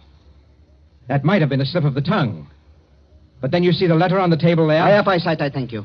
That letter is supposed to come from the Foreign Office, and it calls him the British consul, too. I heard it read aloud. The Foreign Office may make mistakes, but they don't make mistakes like that. That letter, Doctor, is a forgery. It was forged by a German, and probably by the German who calls himself Barney Hicks, or the Great Mephisto. He's in the back room now. No, he's not, Governor. He's standing in the doorway behind you now. Yes, I thought I heard you. But don't turn around to look at me. I'm just warning you. Have you got anything to enforce that? Yes. I've got a 500 express rifle that could smear you all over the opposite wall. Karl, was du auch immer tust? No, Unter keinen... Well, if you fellas are going to shoot me, I wish you'd speak English about it. Karl, I beg of you. No. Don't fire that rifle. Exactly. You see, Carl, I'm turning around. This is all very... now, Karl. You see what the doctor means, Carl? If you fire that rifle, you'll send your gunboat out of that harbor just when you need it. Isn't that the signal, Doctor? To send the gunboat away? Karl, I beg of you. Yes, it is. Very simple, economical German signal. So, you two killed Said Khalif. That is slander. That cannot be proved. You had to do it, I imagine. Said was the one chief that you couldn't buy or frighten with your witch doctor, so you got rid of him. Tomorrow morning, the witch doctor would have appeared. He'd have scared the daylights out of a weak and superstitious son, Noby. I told you I was fairly good at my work, Governor. And I am. Yes, and then the witch doctor would have taken over everything. The British resident had to be bamboozled for 24 hours to keep him out of the way with a ghost story about a British agent. And there was a gunboat in the harbor in case of trouble. Slight mistake there, Governor. There is a gunboat in the harbor. Yes. It's really worked out beautifully. The Emperor should be pleased. I don't think your White Queen will be very happy, though. I'm the great witch doctor to that fighting mob over there. Said is dead. And there's a German gunboat in the harbor. Listen. I think I hear something. Whoever's out there, stay back. Whoever's out there, stay back. Bill, listen to me. Sayed's alive. He's alive. This is impossible. Oh, we can see him breathe. We don't even think he's badly hurt, but he's still in the cage, unconscious. Still in the cage? You mean they can't get him out of there? If he wakes up or they attempt anything, Nero will tear him to pieces. The whole crowd over there is nearly crazy, but they don't dare go into the cage. Well, gentlemen, you should have been more careful. If they do get Saeed out of there alive, you're done for. Be quiet. Listen. Nobi and the rest of the natives are coming up here now. See here, miss. Are you talking about the old boy's son? Nobi, yes. He wants to see the witch doctor. The witch doctor? This puts you in some slight trouble, Carl. Listen to me, miss. I couldn't get that old buzzard out away from a mad lion, even if I've got to get out of here. Too late now, my dear witch doctor. The natives have surrounded the house. Who's that? It's Nobi. He's coming down the hall.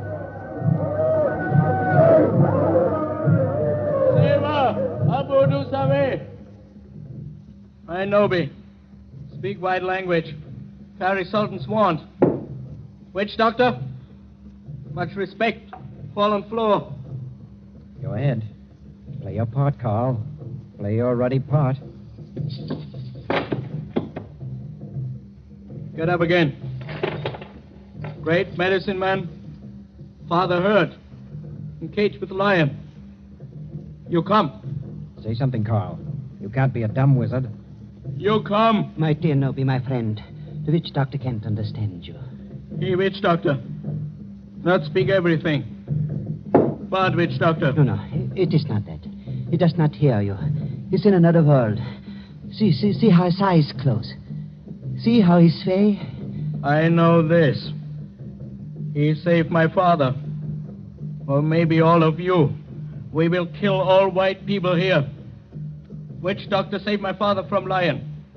You come. Nobi, listen to me. You needn't worry. The great witch doctor can save your father. Go in cage? No, not go in cage.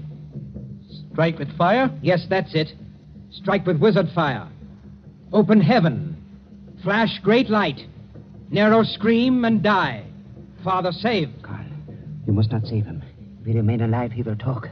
Then the natives will know. You not want to save father? The witch doctor does want to save your father, Nobi. You see that gun under his arm? Gun? Gun no good. Not use gun. Only wound lion. Lion in pain kill father. No, that's not like your muskets, Nobi. It's an express gun. It's a magic gun. Magic gun? Listen, Nobi. Magic gun save your father with one shot. Just like that. Lion fall over dead. Your father well again. And our friend. We use gun. Give me gun. No, you could not use it, Nobi. A witch doctor can use it best. Tell him to use it. Tell him to be sure that he hits the lion. Now, look here, Harris. I've had enough of this. Yes, Nobi. If he wants to hit Nero with that white fire, he can strike the lion dead before you could wink your eyes. Then do. You'd better try it, Carl. And you'd better not miss him, or you know what'll happen to every white person in this room. My hands are shaking. Magician with shaky hands? That won't do. I take your shoulder. You follow. Yalla, Ngamba. All come.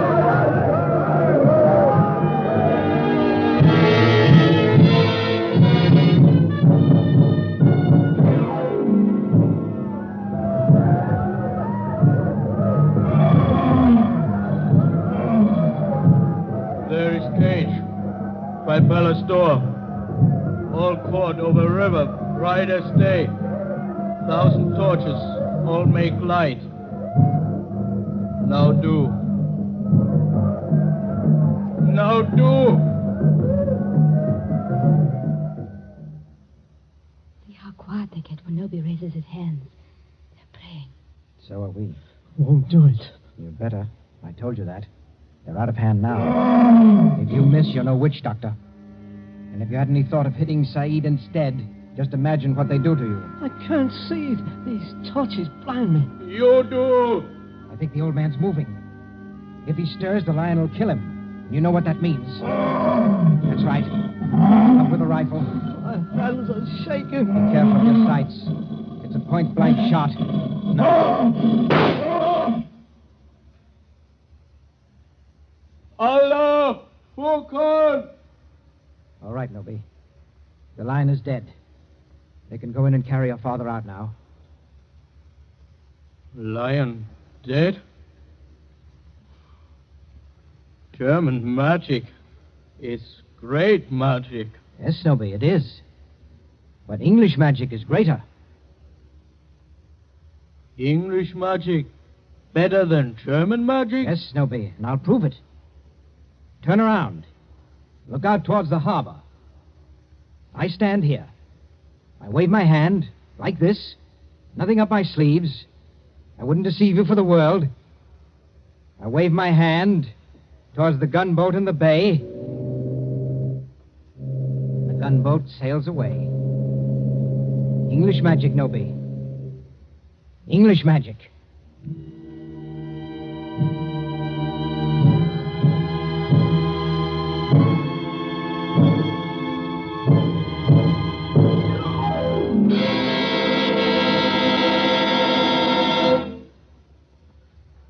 And so ends The Lord of the Witch Doctors. Tonight's story of Suspense.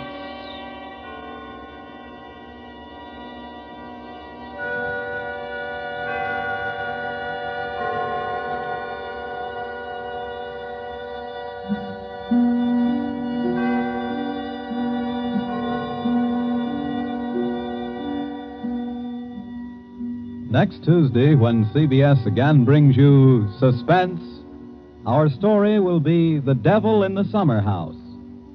The broadcast for next week only is scheduled for 10 p.m. Eastern Wartime, a half hour later than usual. William Spear, the producer, John Dietz, the director, Bernard Herrmann, the composer-conductor, and John Dixon Carr, the author, are all collaborators on Suspense.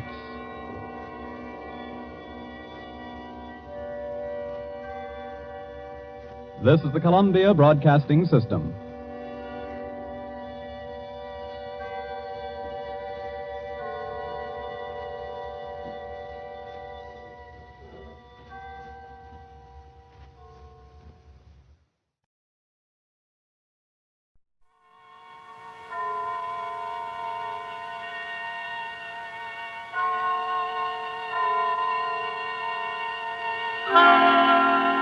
Suspense.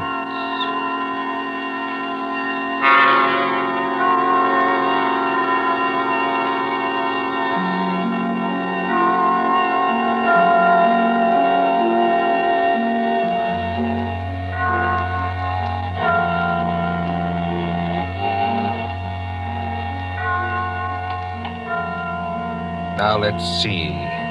Suspect, suspectant, suspend. Ah, here we are. Suspense.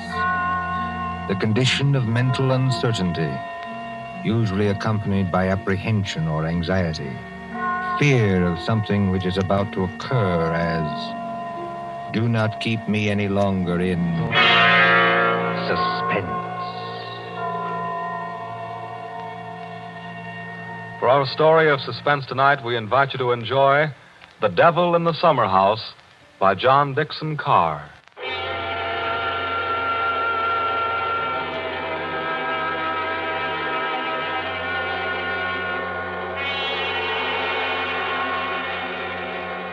Somewhere along the Hudson, perhaps not far from Terrytown, there is a modest house in its own grounds. Behind it, in a spacious garden, stands a summer house of evil memory. More than 25 years ago, a man shot himself, or at least died, in that summer house. They found Major Kenyon with a scorched bullet hole in his head and the weapon beside him. But we are in the present now. The latticed summer house has grown heavy with vines, and only the other evening 2 men came into that garden at twilight, over the shaggy grass, as a storm was brewing along the Hudson. 2 men, the lawyer from New York. Who's there? And Captain Burke of the homicide Easy, my friend, easy. I was just going to ask you the same thing. My name is Parker. I'm an attorney. You're not Captain Burke. Yeah, the very same and no other. I thought I recognized you, Mr. Parker. Must be something important to bring you so far from New York at this time of night. I was in Tarrytown anyway. I thought there'd be a housekeeper here. But I don't see any light. You've got business here? Yes, in a way. Have you? I don't know. I'll tell you better after you tell me what brought you to a place that no one has lived in for 10 years. Tell me, Captain. Did you ever get an anonymous letter from a dead man? Did you? No, I can't say I did. The letter's anonymous. How do you know the man's dead? Because they're all dead. Every last one of them. Dead and under the ground, where they can't be hurt any longer. Look. There's the summer house where Jerry Kenyon used to work. There are the windows of the library and the dining room. Looking for it. Confound this lightning. Makes the windows blaze, don't it? Jerry Kenyon hadn't a care in the world. Yet he shot himself. I'll show you the letter. Now, look, Mr. Parker, I couldn't read anything in this light. But if we can get inside the house Certainly we can get into the house. I was the family attorney. I've got the keys. Why should a dead person send me a letter?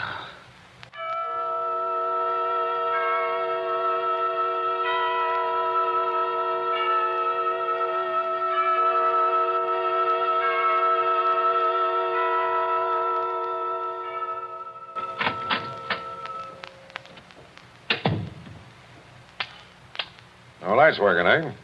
But you got a flashlight, I see. Came here prepared for anything, eh? This is the library.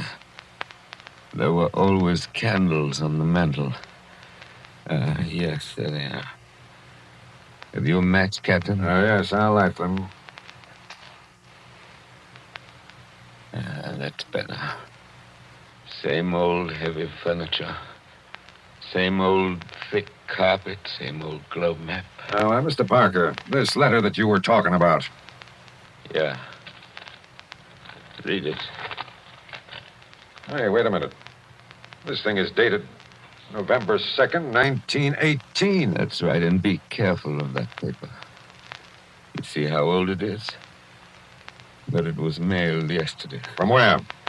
I don't remember. I didn't keep the envelope. Read it. Dear Joe. In case you didn't know it, I'm Joe. Dear Joe, if you want to know how Major Kenyon really died... But we know how he died. It was suicide. Are you sure it was? Whoever wrote this letter doesn't seem to think so. If you want to know how Major Kenyon really died, look in the third drawer of the desk in the library. Press hard at the back of the drawer. Yours very truly. That's not signed. That's right. Are you sure you don't know who wrote that letter? This is the first time I've been back in this room, Captain. It was almost a home to me once. There's the chair where Isabel sat on the afternoon it happened. Isabel was Jerry Kenyon's wife, beautiful woman. There's the door that the maid let me in by that afternoon. You know, Captain, seems to me they're all here tonight. Who? We stand neath the sounding rafter, and the walls around us are bare as they echo our peals of laughter. It seems that the dead are there. Yet we stand to our glasses steady. You know it? I was in my school reader. How does the rest of it go? Yet we stand to our glasses steady and drink to our comrades' eyes. Here's a glass to the dead already. Hurrah for the next that dies.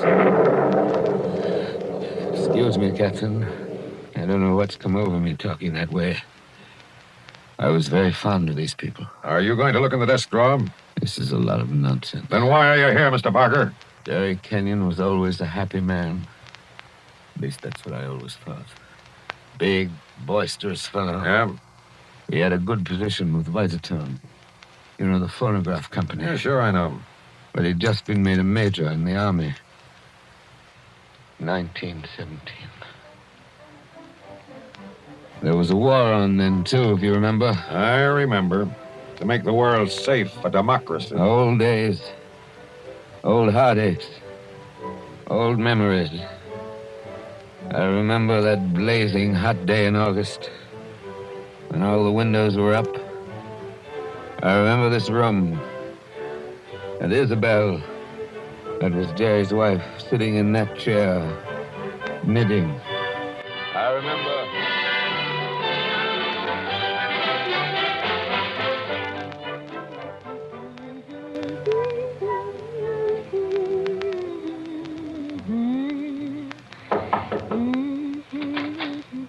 Oh, yes, Kitty. What is it? There's a man to see you, Miss Kenyon. He says his name's Parker. Yes, I'm expecting him.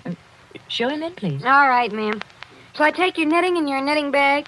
Why should you take my knitting? I don't know, Miss Kenyon. I just wondered. You can come in now. Thank you. Hello, Joe. Hello, Isabel. You sent for me?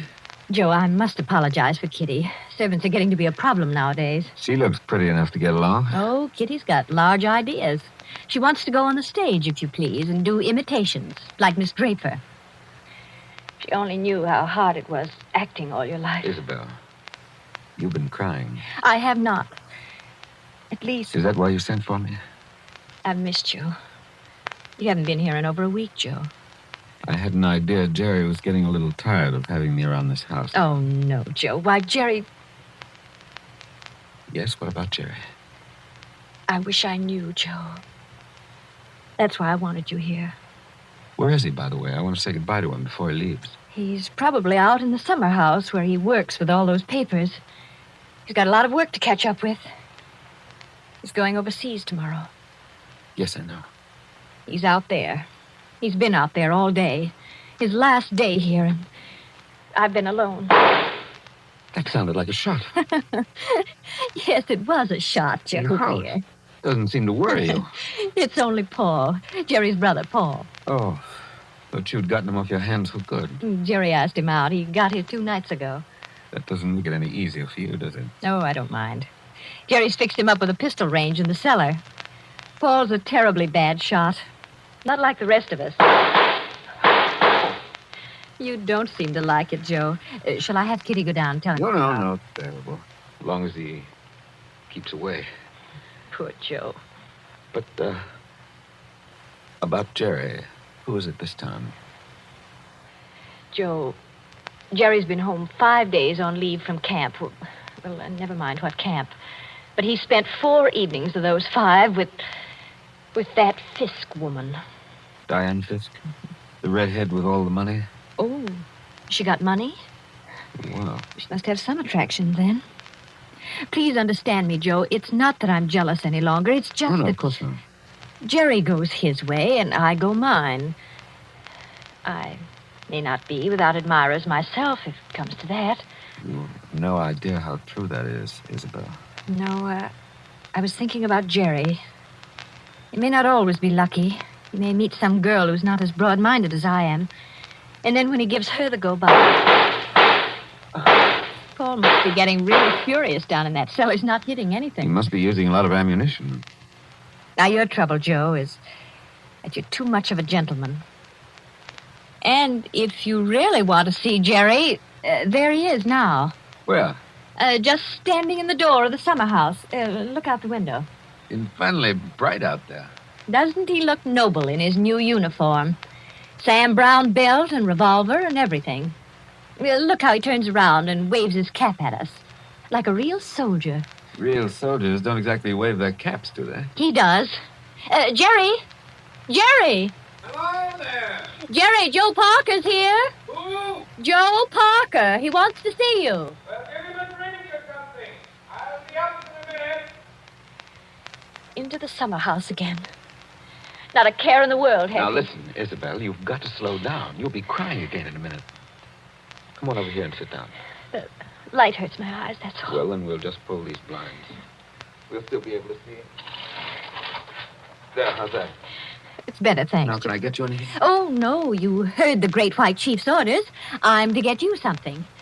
What do you have, Joe? A highball? Don't bother with that. Oh, it's no bother. Everything's out in the dining room here. The iceman didn't deliver today of all days, so I'm afraid I can't give you any ice.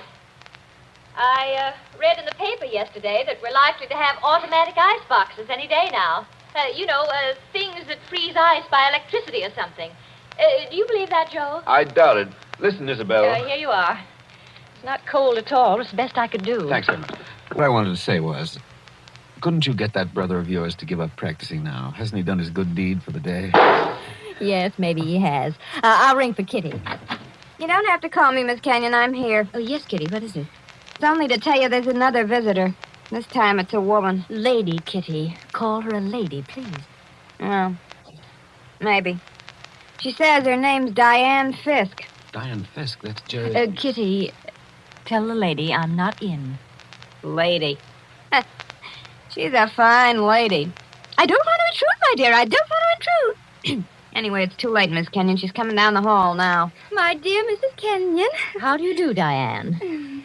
This is a friend of ours, Miss Fisk, Miss Parker. Now, I don't want to intrude, really. I don't. I wouldn't have intruded for worlds, especially on a day like this. Isn't it awful?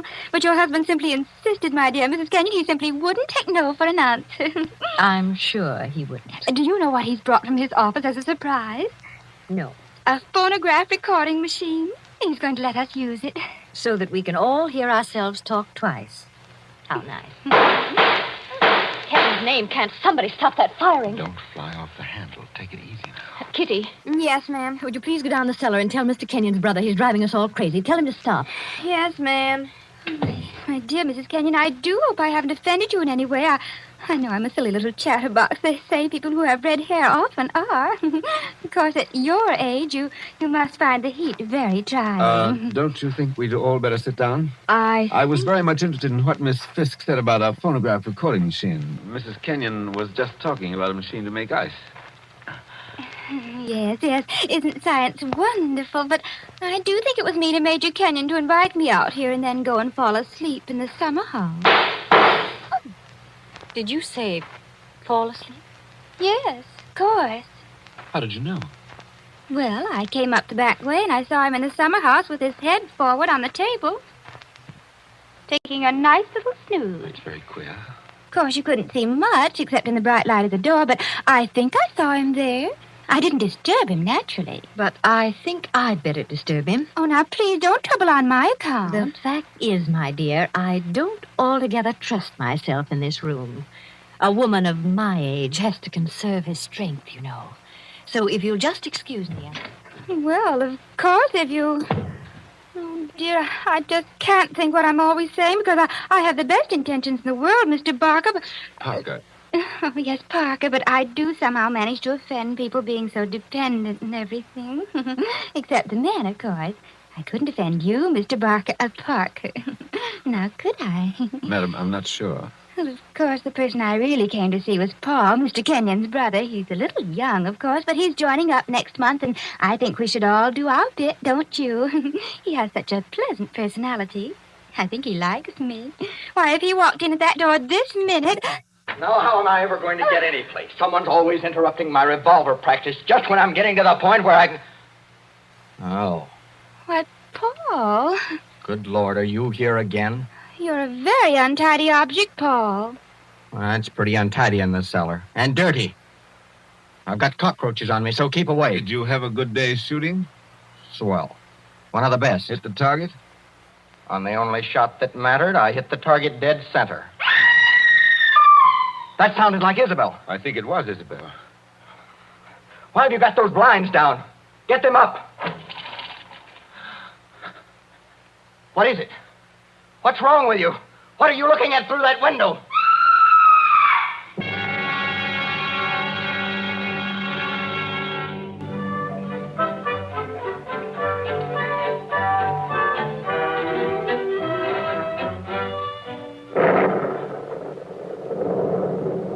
That was 25 years ago, Captain Burke. We found Jerry Kenyon lying across the table in the summer house. He'd shot himself through the head with his own revolver from the holster. It was lying on the floor beside him. Sheriff's all right. I see. When Isabel found him, he'd been dead about half an hour. The doctors proved that, did they? Yes, that shot had been fired against his head. The front of his uniform cap was powder burned where the bullet entered. There's no doubt about that. None at all. We never noticed the real shot Because that young lad was shooting off guns like a maniac in the cellar. Precisely. Now they're all dead. By accident, illness, they're all gone. Isabel Kenyon died less than a year afterwards. I think she died just because she was so fond of Jerry. I suppose you've guessed my little secret. Oh, I think I can sort of read between the lines. You were in love with Isabel Kenyon, weren't you? Yes. Well, these things happen. I never let her see it, you understand? Women know, pretty generally. So, they're gone. The youngest of them. And I'm left alone with old tunes, old ghosts, wondering why the fellow ever killed himself. Why? Why?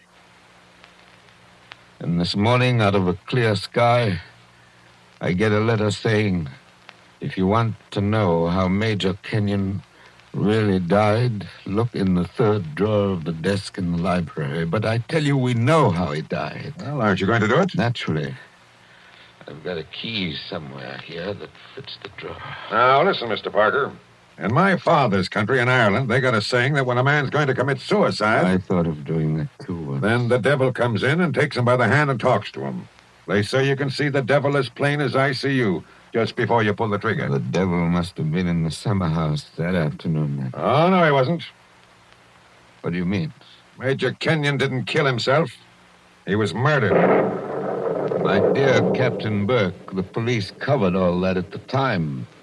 Everybody had an alibi. They did they? Well, think of what I've told you. Isabel and I were together all the time. Paul, her brother, was shooting off guns in the cellar. Yeah? Diane Fisk? Yeah, what about her? Her chauffeur who drove her there swore he saw her walk straight up to the place. She passed the summer house, but didn't stop there. Well, that checks. Even Kitty, the maid, could prove she'd never stirred out of the house until just a minute or so before Isabel went herself. Oh, and why did the maid have to leave the house at all? She was taking Jerry the black coffee he drank every afternoon. He'd already been dead half an hour then. And that, my dear Captain, disposes of everybody. Well, now listen, Mr. Parker. You're a good guy, and I'm not going to hold out on you any longer. You see, I say Major Kenyon was murdered because I know he was murdered. By an outsider? By one of the people in the house. That's impossible. Is it?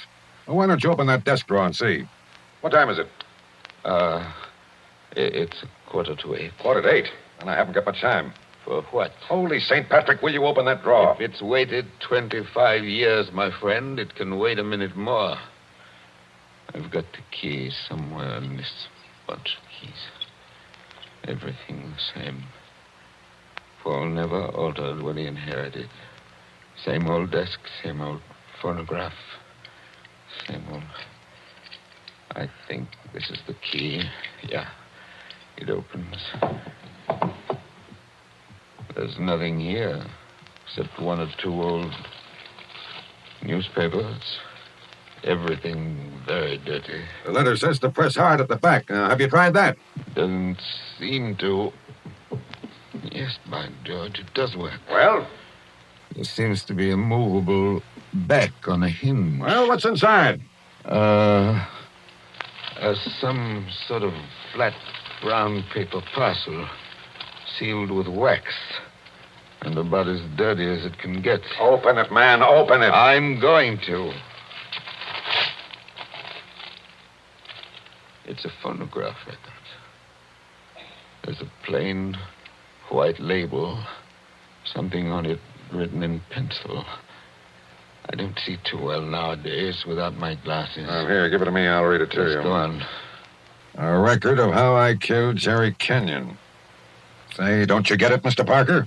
This is the real goods. The murderer's going to tell us his own story 25 years later. Be careful. Whatever you do, don't drop it. Well, you seem to be interested enough now. I don't say I'm not interested. I say I can't believe it. You know, when you were talking about the dead coming back and that kind of thing, you sure started giving me goose pimples. But that's just what it is, a dead person. Now, there's the phonograph. Put that record on. Let's hear what the ghost says. Any of them could have made the record, of course. The apparatus was all here. Don't just stand there by the phonograph. Won't it work? Yes, it works. Is it wound up? Yes, it's wound up. Here goes. Now, look, Mr. Parker. Whose voice do you think it's going to be? I don't know. Now, I want to warn you. The voice you're going to hear from there... Please, be quiet. Listen. I've started it up. Well, speak up.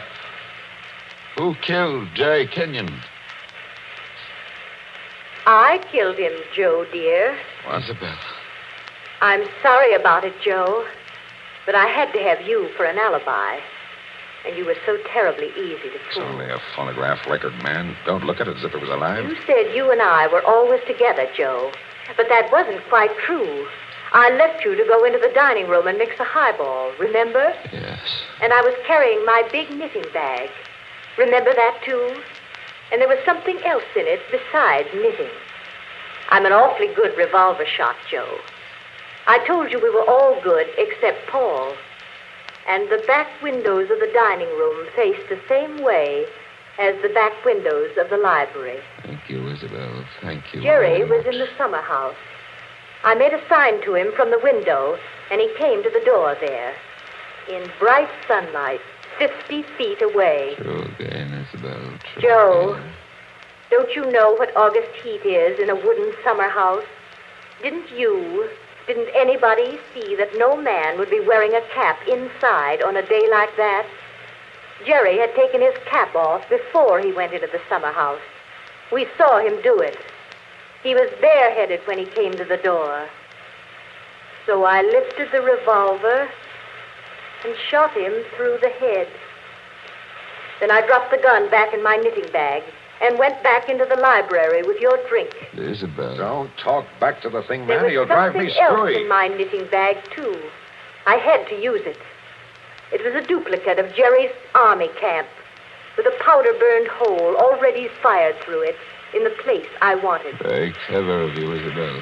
So I've been the goat for 25 years. I waited for some time and then slipped out to find the body.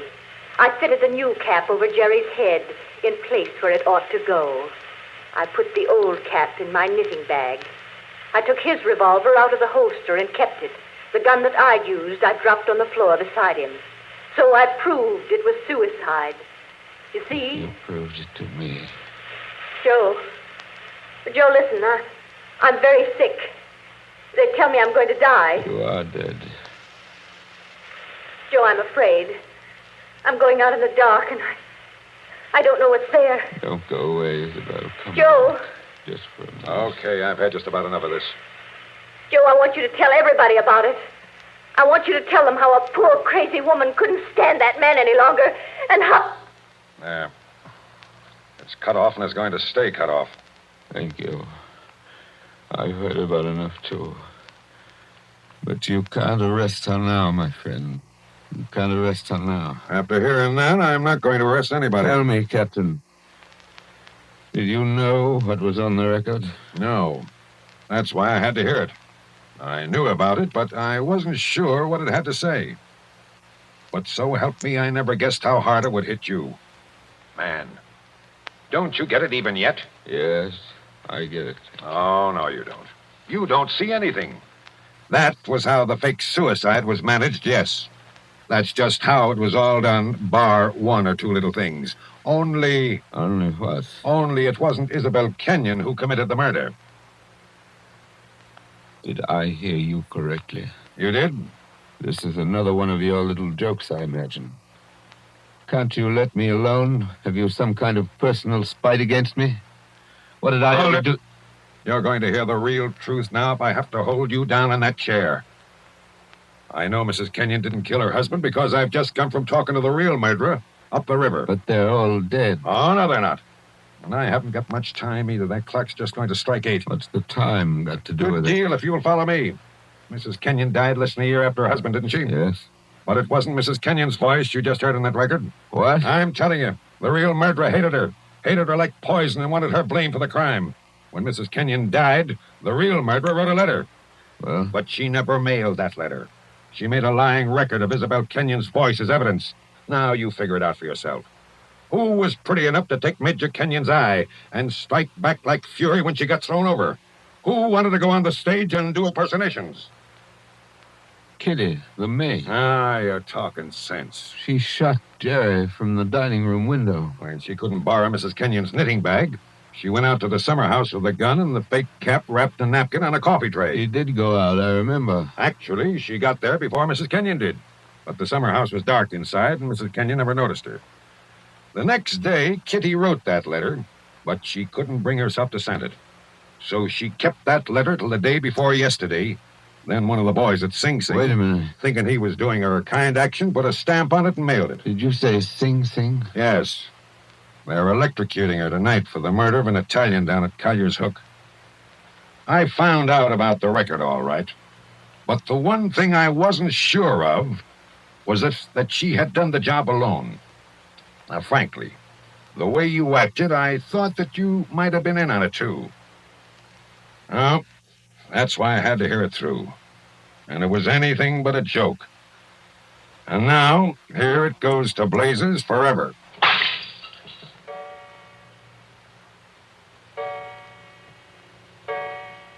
Eight o'clock.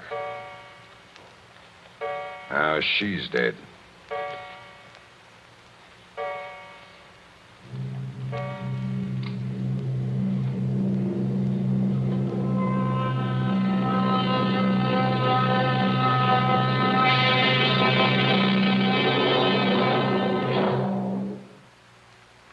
And so ends The Devil in the Summer House.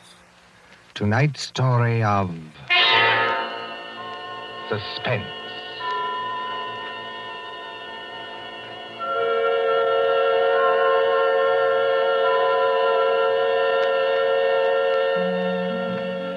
The part of Mr. Parker was played by Martin Gable.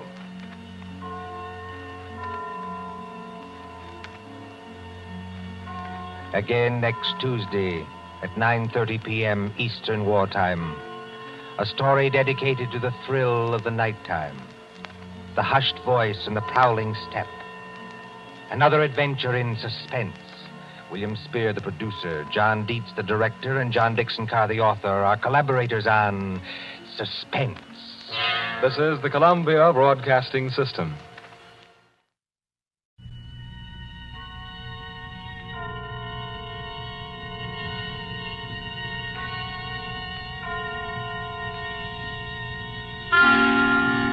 Suspense.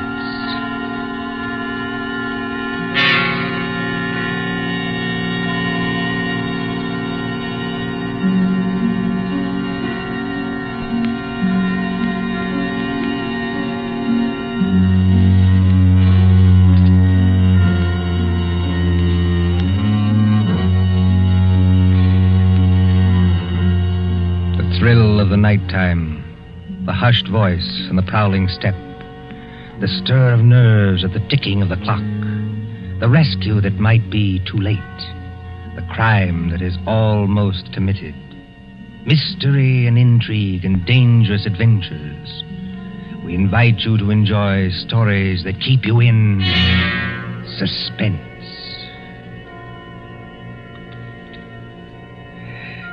Can a man stake his life against $25,000? Can another and cleverer man track him down like a hunter, stalking his prey and kill him within 5 hours? Can you make a bet with death and win? For Suspense, tonight we present Will You Make a Bet with Death by John Dixon Carr.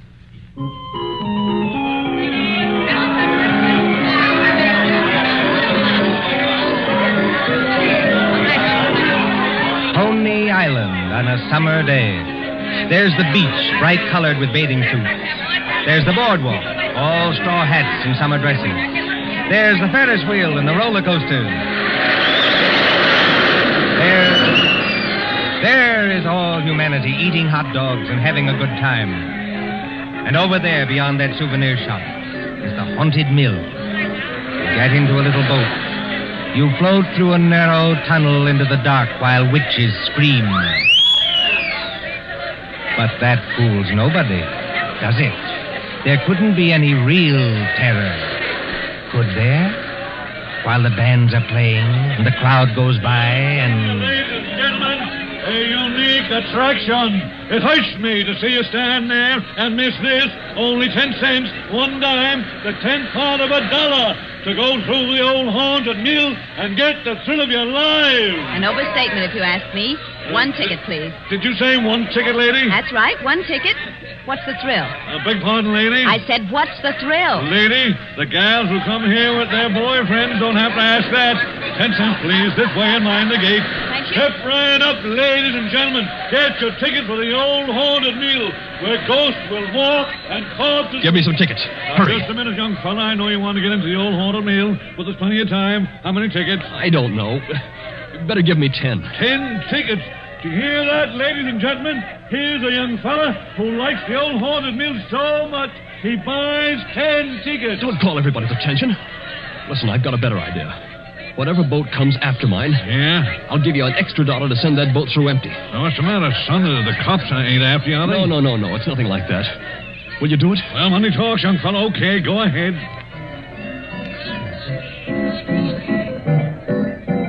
Isn't there an empty boat here? Well, really? You've got such a great objection to riding in the same boat with me? Oh, I'm sorry. I didn't mean that at all. Don't misunderstand. Then you'd better get in if you want to go. This boat's starting to move. Yeah, I better sit down. You certainly had. Look here, I want to apologize. That's quite unnecessary. This place is rather childish anyway, isn't it? Yes, isn't it? But I've seen everything else, so I may as well see this. Here we go in the dark. What was that? One of the ghosts, I imagine. From a machine. It sounded like him laughing. There isn't anybody in the boat behind us, is there? Oh, I can't see. It's pitch dark. Listen, Miss... My name is Andrews, Betty Andrews. If it's customary to exchange names in a place like this. Mine's Pendrell. Bob Pendrell. Did you say Pendrell? Yes. Do you know it? Oh, no, not exactly. It's an unusual name, that's all. I don't want you to think I'm out of my mind, though I very nearly am. But I've got 5 hours to go. Just 5 hours. At the end of that time, either I'll have won $25,000 or else... Or else? Or else I'll be dead. You know, I wish I'd kept you away from this boat. Well, there's nothing to get alarmed about. For you. I can't tell you much, but I had to tell somebody that or I'd have started yelling. There's just one other thing. Is there? In these places, they've usually got little dim-lighted rooms along the way. Yes, Exhibits. boats and things. Yes. Well, when we come to one, I'm going to get out of this boat and hide there. Just don't get alarmed, and don't tell anybody when you go out. Why should you do that? I think I see a light ahead. There is a light, but... Dim, too. That's all to the good. It's... Yes? We're coming around the corner. Look, I'm going to have company when I get off. A waxed dead man on a pile of straw. Oh, I hope I can stand these noises. Goodbye, Betty Andrews. I wish we'd met at a different time. Mind the boat! Here, what are you doing? Getting out, too. Don't be an idiot. What's the idea? You need looking after, Mr. Pendrell. And if we must hide, I suppose this is as good a place as any. I won't have it. Quick. There'll be more boats along. Over behind that dead man on the straw. He'll hide us. Hurry. Well... Now, Mr. Pendrell, in the queerest place I ever get into, please tell me what this is all about. I can't tell you. You said it yourself. If you don't tell somebody, you'll go crazy. Maybe you're right. It's against the strict terms of the bet. But this is the last day. And I tell you, I can't hold out any longer. Lower your voice. There's a boat coming.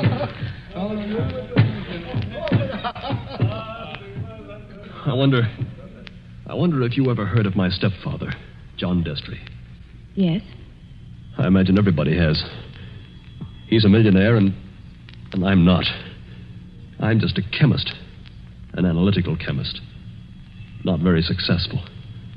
So if I'd had time, if I'd had money, I might have worked out a process that would have... Well, I think it would have helped in the war. But he's got money. Yes, he's got money. Well, my mother died years ago. This Destry's a big, white-haired, fine-looking fella. You'd think butter wouldn't melt in his mouth. He's got an apartment in the East 60s, secretary, I never met her. Valet, cook, that kind of thing. Well, he used to invite me there. I wouldn't go. Then he got hold of a book I had to have. A German work on chemicals. So I went. After dinner in that study of his, over the brandy.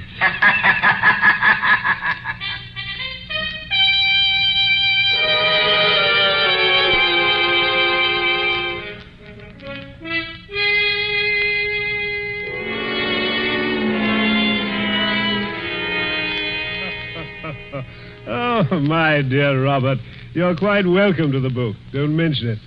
Oh, what do you think of this brandy, by the way? It's excellent, thanks. Yes, I thought you'd like it.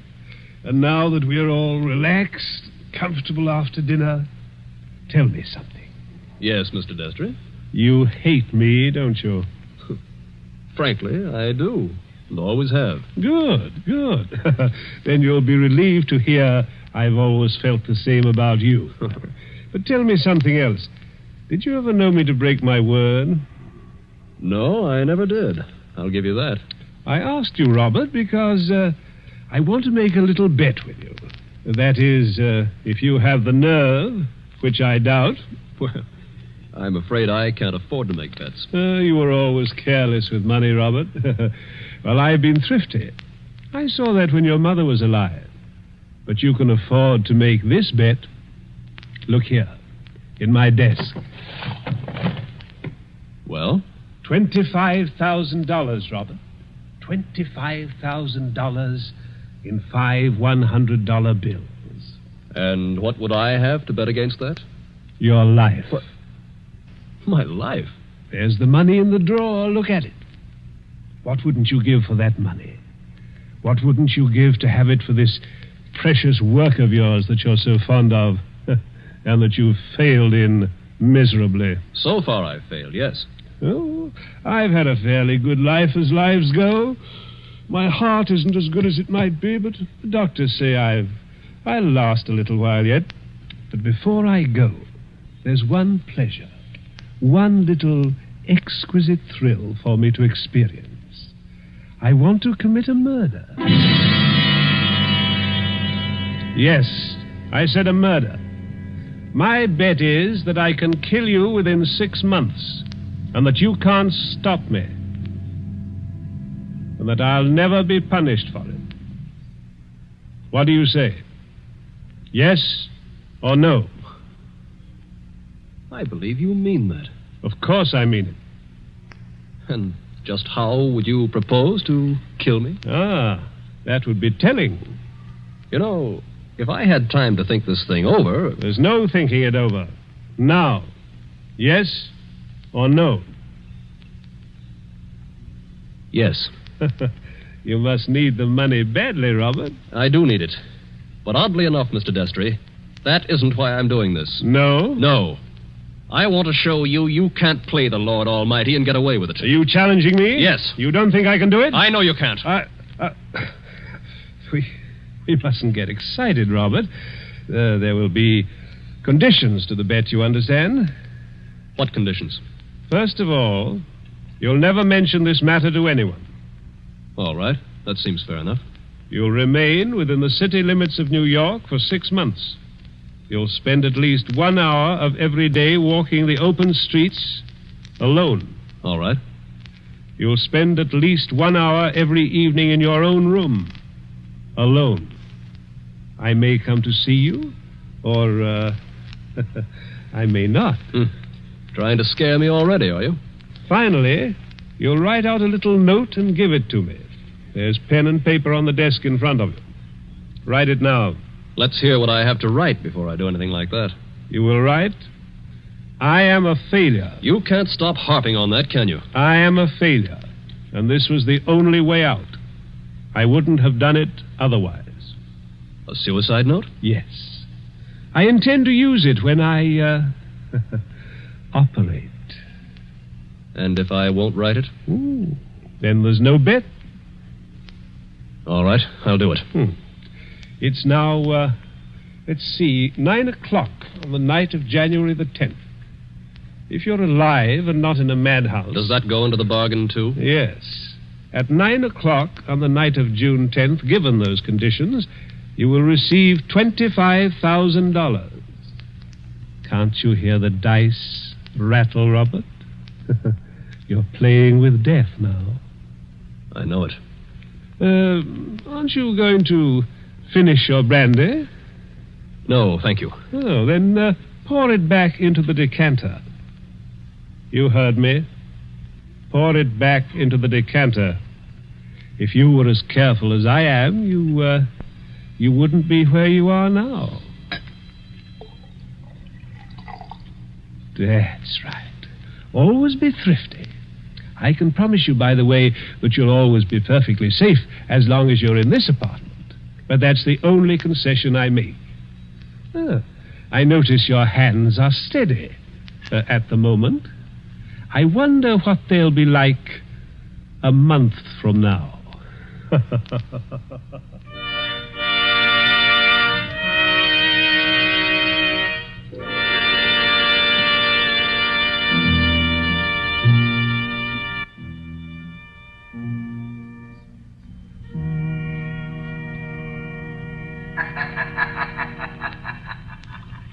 So you were fool enough to make a bet with John Destry. Listen, Betty. I want to tell you what else happened the same night. I got on a Fifth Avenue bus and started to look through that book that Destry gave me. It was a book that I wanted about poisons. Well, just as I opened it, I felt something sharp prick my fingers. I looked down, and my hands were covered with blood.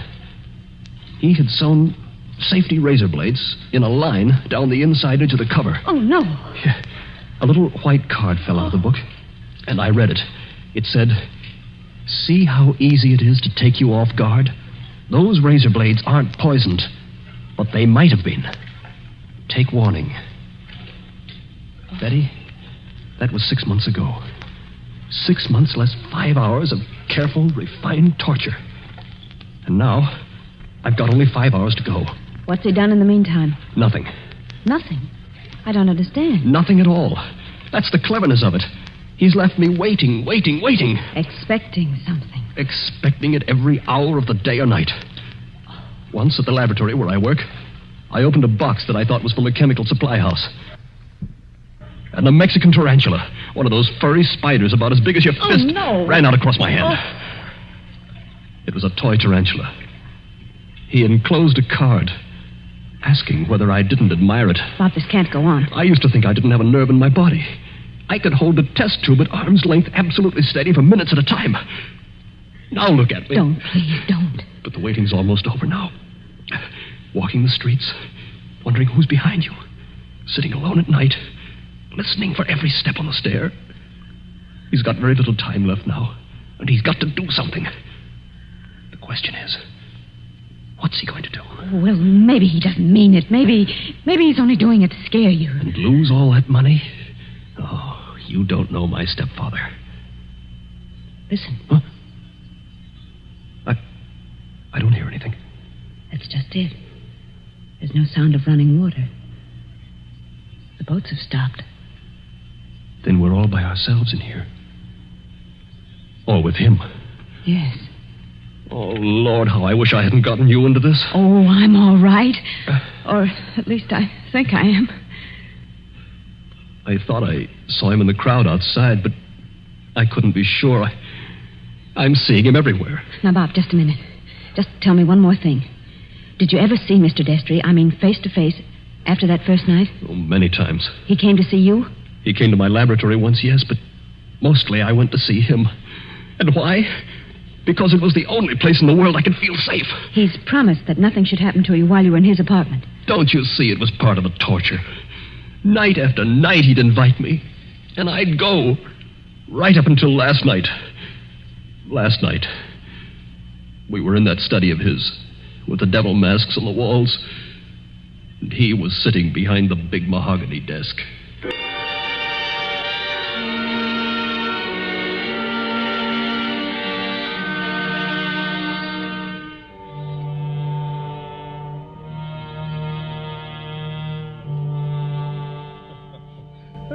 My dear Robert, I'm pleased and even touched to have you here on the last night before you, Why don't you say die and get it over with? Oh, well, let's not say die. No? The clergy contend that we never die. We only change. No. Now let that be a consolation for you. Must you be going so early? There's that 1 hour at home rule to our bet, if you remember. I remember. You're keeping to the rule. Yes, and I mean to beat you at this if it's the last thing I ever do. The last thing I ever do. That's an unfortunate choice of phrase, Robert. My boy, you haven't a chance. Something's going to happen to you within the next 24 hours when you least expect it. Will you answer me one question? If I choose. Have you decided how you mean to kill me? I decided that 6 months ago. And you still think you can get away with it? It's a method which has never been known to fail. I give you my word of honor on that. Is it sudden? Yes, and no. Wouldn't you like to know what it is? Good night, Mr. Destry. I think I'd better be leaving. No, my dear boy, you mustn't go yet. Sit down. Pour yourself a glass of brandy. No, thanks. Then perhaps you wouldn't mind pouring me a little. My doctor allows brandy, though I'm forbidden spirits. I notice your hands are shaking quite a good deal. They weren't like that 6 months ago, were they? No. You were full of confidence then. Oh. And it grieves me to see you waste tobacco by lighting a cigarette and putting it out immediately. Oh, it's no use lying to you. But I'm going to beat you just the same. You wouldn't like to back out now? After what I've been through? You'd still have your life. I'll keep it, thanks. That's very unwise of you, Robert. Still, you must decide. Oh, I was expecting my secretary a little later to dictate some letters. But now, I think I'll leave her a message that I've gone to bed and turn in myself.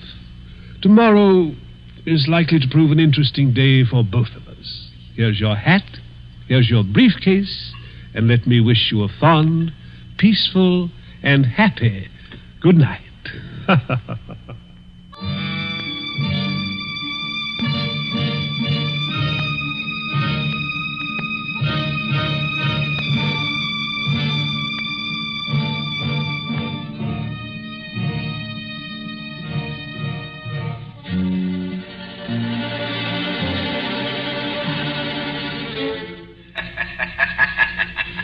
That was last night, Betty.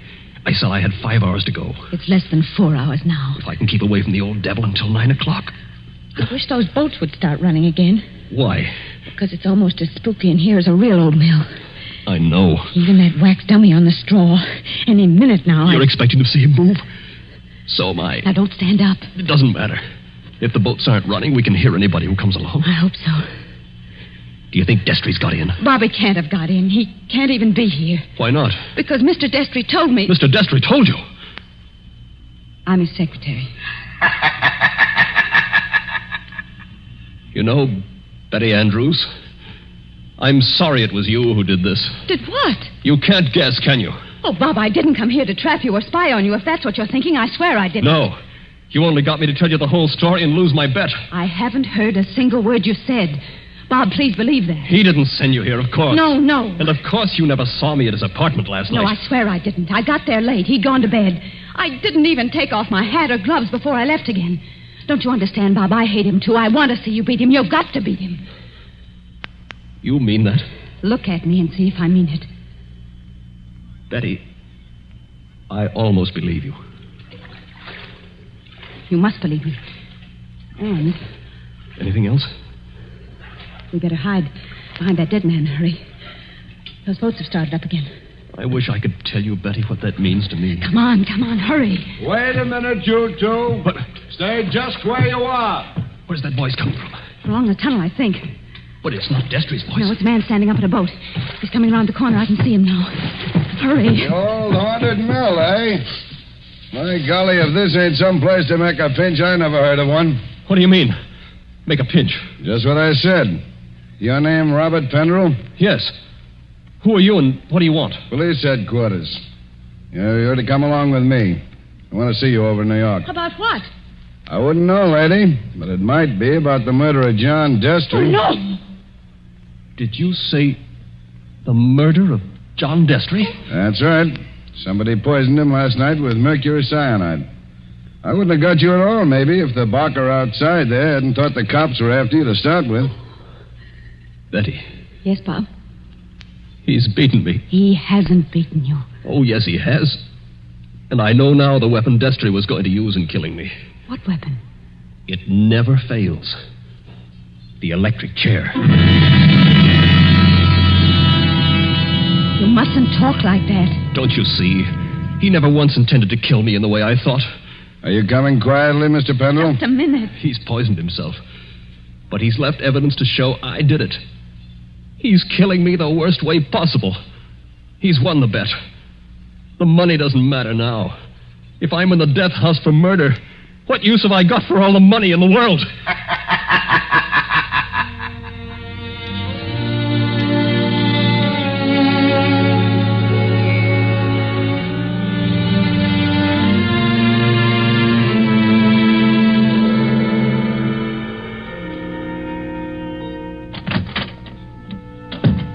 Pendle, let me introduce myself. My name's Mullen, Inspector Mullen.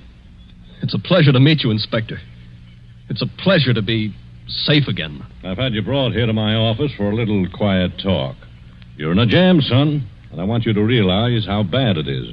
You think I don't realize it? John Destry was poisoned with mercury cyanide administered in a glass of brandy. And only my fingerprints were on the glass besides his own. I can guess. Mr. Destry's body was found this morning lying behind the desk in the study. There was an empty glass with traces of brandy and cyanide. Now, we haven't had the full autopsy report, but the smell of that stuff is pretty distinctive. They tell me you're a chemist, Mr. Pendle. That's right. The boys find that 8 grains of mercury cyanide are missing from your laboratory. Where he visited me a month ago. And in your briefcase, which you took away from his apartment last night... He handed it to me. I remember. We found over $1,000 in cash.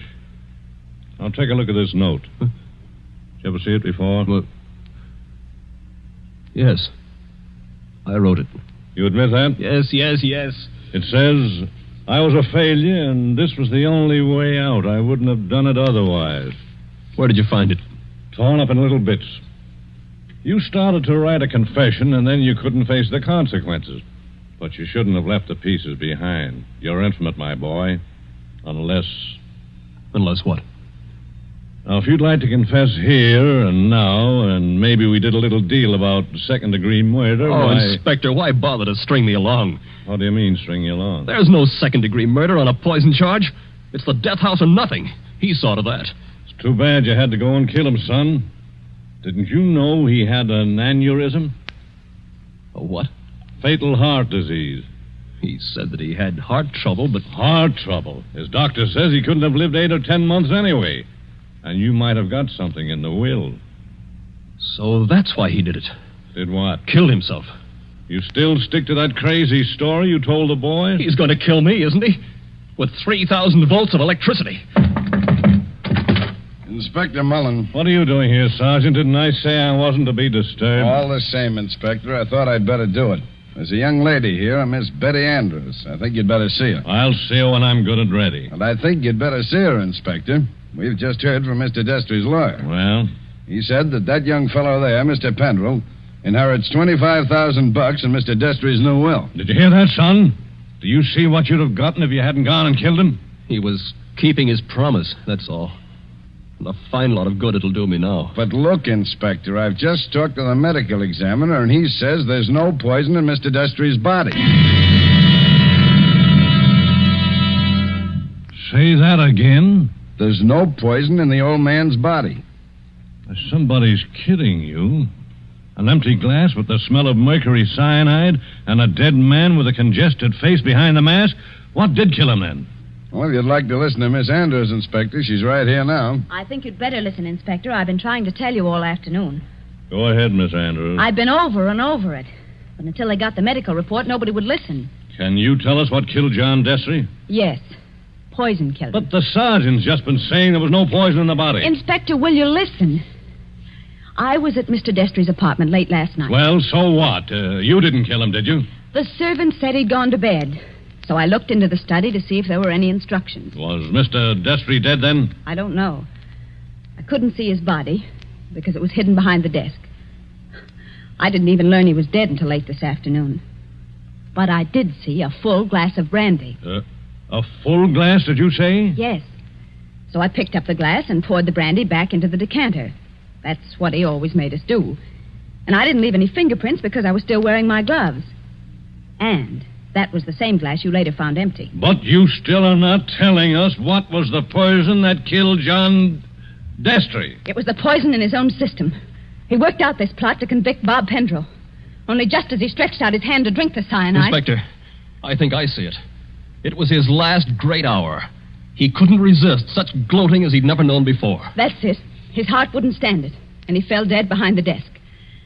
And I think, if you study the expression on his face, you'll find he died laughing.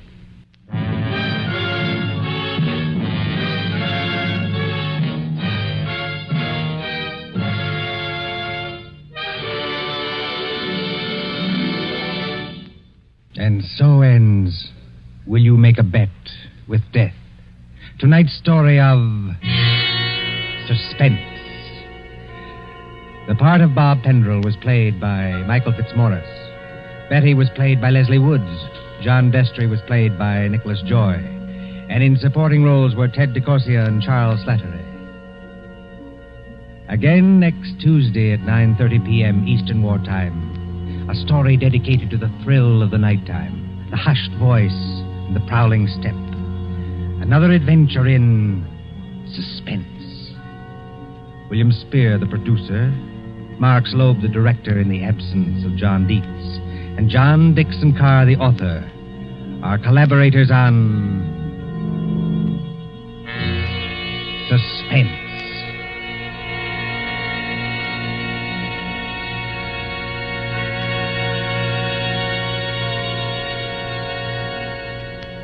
This is the Columbia Broadcasting System.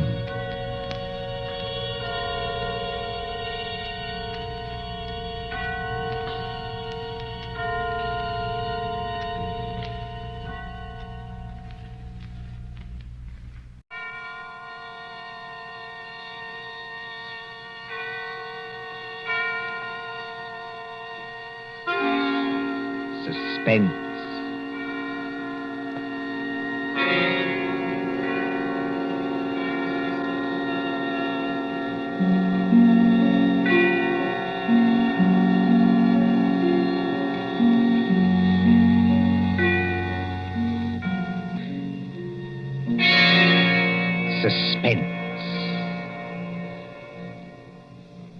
For Suspense, tonight we present Menace in Wax by John Dixon Carr.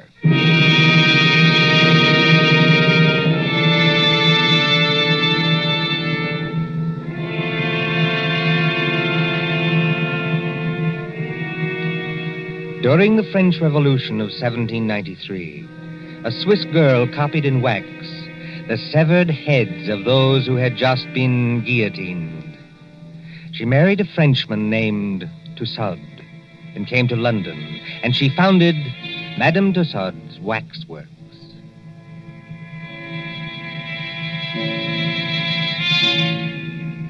There it is, still in Marylebone Road, near Baker Street Station. Not the original building. That was destroyed by fire. But it remained untouched when a darker shadow than revolution came to England. And they plastered high explosives all along that road and hit the cinema next door. We are going to London under the bomber's moon.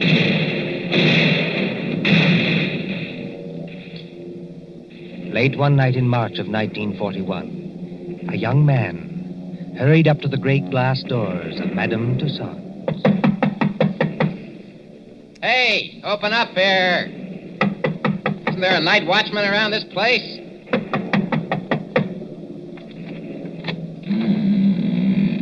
There is, Governor, and I'm him. Now, what do you want at this hour of the night? My name is Rogers. I'm from the Daily Record. Oh. If you let me get inside, I'll show you my press card. Didn't you get any orders about me? Well, maybe I have at that.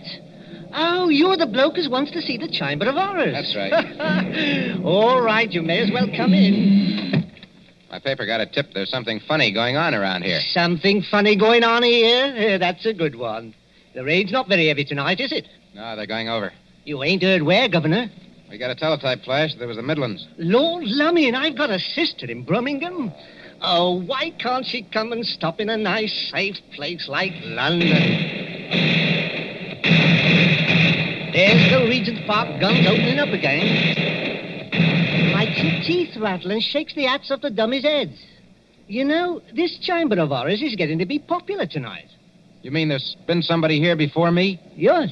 A woman? That's right, Governor. About 5 feet 2 inches tall, very pretty. If you like 'em brunette and big-eyed and a phony French accent. No, Governor, no. This was only an old lady that lost her handbag. Oh, thank the Lord for that anyway.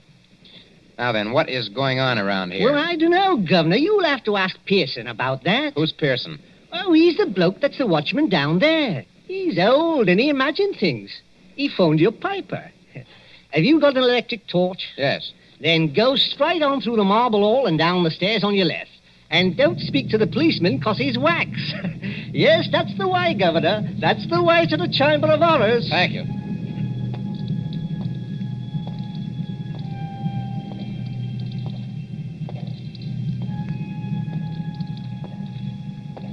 Pearson? Hello, Pearson. Pearson. Yes, sir. Huh? You're looking for me. Oh, gee, I didn't see you there. I must have thought you were one of these wax dummies. Ugly dim light, isn't it? Yes. Rogers is my name. I'm from the Daily Record. Oh, yes. I'm glad you came over. I phoned your paper myself. Maybe I'm just imagining things, but... Oh, I don't blame you. This place would make anybody nervous, especially during an air raid. Well, sir, it's all right as long as you don't get to imagine they're watching you. Oh, and do you? Oh, yes. Sometimes. That's the gambling group in the center there. Uh-huh. What's that thing over there? That's the famous guillotine. Oh, wait a minute, old boy. You're not trying to tell me that's the original guillotine. No, that was burnt in the fire. Madame Tussaud bought it from Sanson, the executioner. Let me tell you something, Mr. Rogers. What? Years ago, this is straight, a young French woman came in here. There was nobody else in the place. She thought 'twould be great fun to say she'd put her neck in the same guillotine as Marie Antoinette. So she climbed up on that platform. She snapped the little wooden collar down round her neck, shutting herself in. All of a sudden, she realized she didn't know which spring controlled the collar and which spring controlled the knife. Oh, good Lord, she didn't... No. But they say she went crazy. They say she screamed and screamed. What's that? I'm sorry. I didn't mean to scare you, but sweet mama, I'm so scared myself I cannot help it. Susie. Oh, no, not Susie. Susie? You make it so it rhyme with floozy. That is not nice. Why, you little devil. I ought to turn you across my knee. What are you doing here? And will you forget that French accent? You're driving me crazy. You know this young lady, sir? Do I? She works for my paper. She's haunting me. Oh, Bert, that's not nice. I like the way I talk.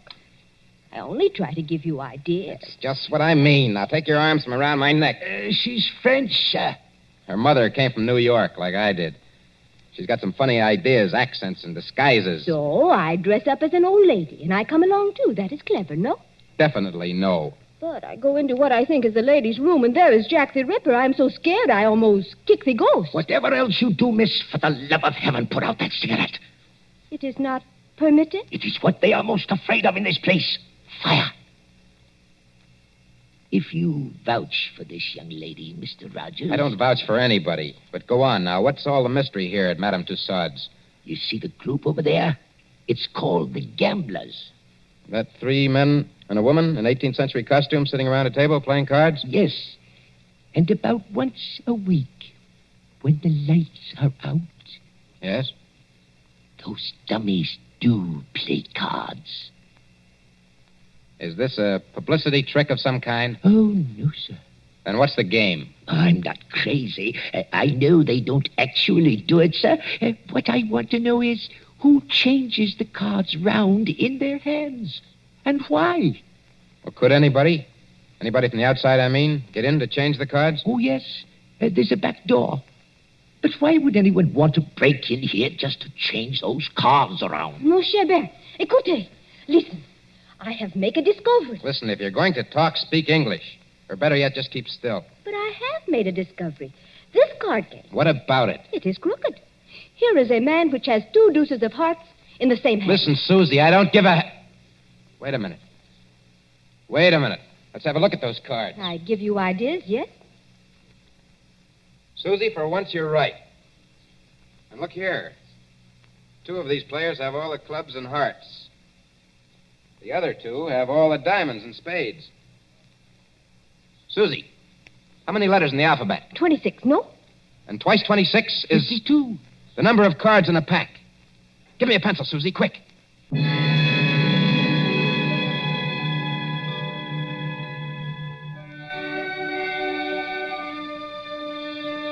The War Office, Whitehall. MI5, headquarters of military intelligence. There next morning in the map room used as an office by Colonel Warrender. Mr. Rogers, I'm a busy man. I appreciate that, Colonel Warrender. Anyhow, sit down. Thank you, sir. Now, what's all this? These cards you claim form a code, is that it? Yes, sir. Now, look, sir. Let each letter of the alphabet represent a card in clubs and hearts. That's 26. And then? And then when you get to the middle of the message, switch the alphabet over to diamonds and spades. Then you won't keep on repeating. Now, will you read what I've got written on this piece of paper? Jack of diamonds, Q. 3 of clubs, F. Well, that doesn't seem to mean much. Oh, never mind the cards, Colonel. Just read the letters. Q, F, A, C, T, O, R, Y. Yes, sir. Q Factory. Go on. Just a moment. What is that infernal noise? Johnson Burroughs! Don't bother with that, sir. Just read the message, please. Oh. Q Factory. 10 p.m., 15th. Today's the 15th of March, Colonel. Oh, all preparations made. Use dive bombers. I see. This message was left openly. So openly that nobody ever noticed it. Yes, the trick's been tried before. No contacts, no gatherings, no letters that might be intercepted. A whole spy ring could walk through that wax museum and read the message without being seen. You newspaper men trying to teach me my job? Oh, I'm sorry, sir. I only... No, go on. Well, don't you see? 3 or 4 little boats with portable wireless sets go down the Thames estuary. When they're beyond pursuit, they send that message by radio. Somebody listens. And it's no secret in Fleet Street, sir, that Q Factory is out in the wilds of Gloucestershire. There's no secret anywhere. And that we're making the Shaftesbury bomber out there. So tonight, unless we do something about it, they're coming over and bomb Q Factory to blazes. That's impossible. Why?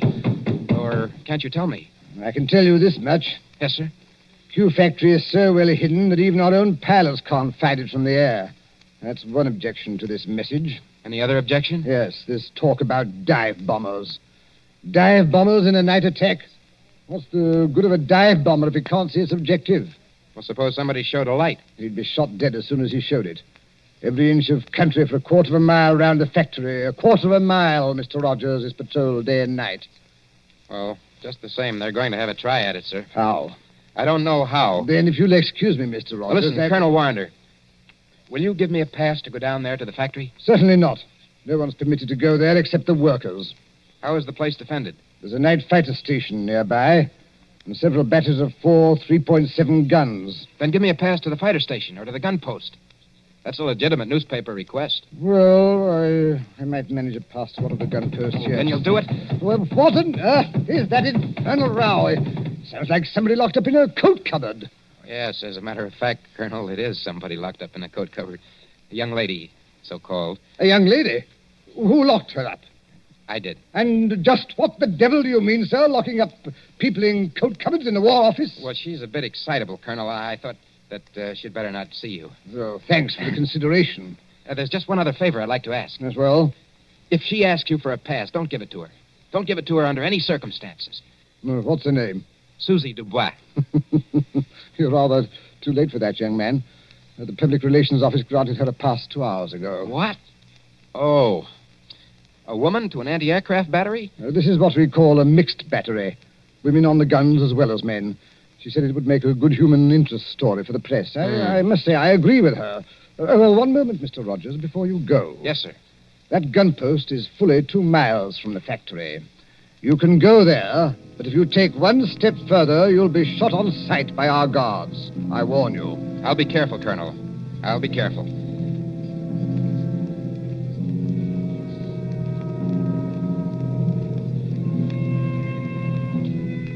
Somewhere in the West Country, a yellow moon shines over bare trees. A white mist, moving, clings to the ground.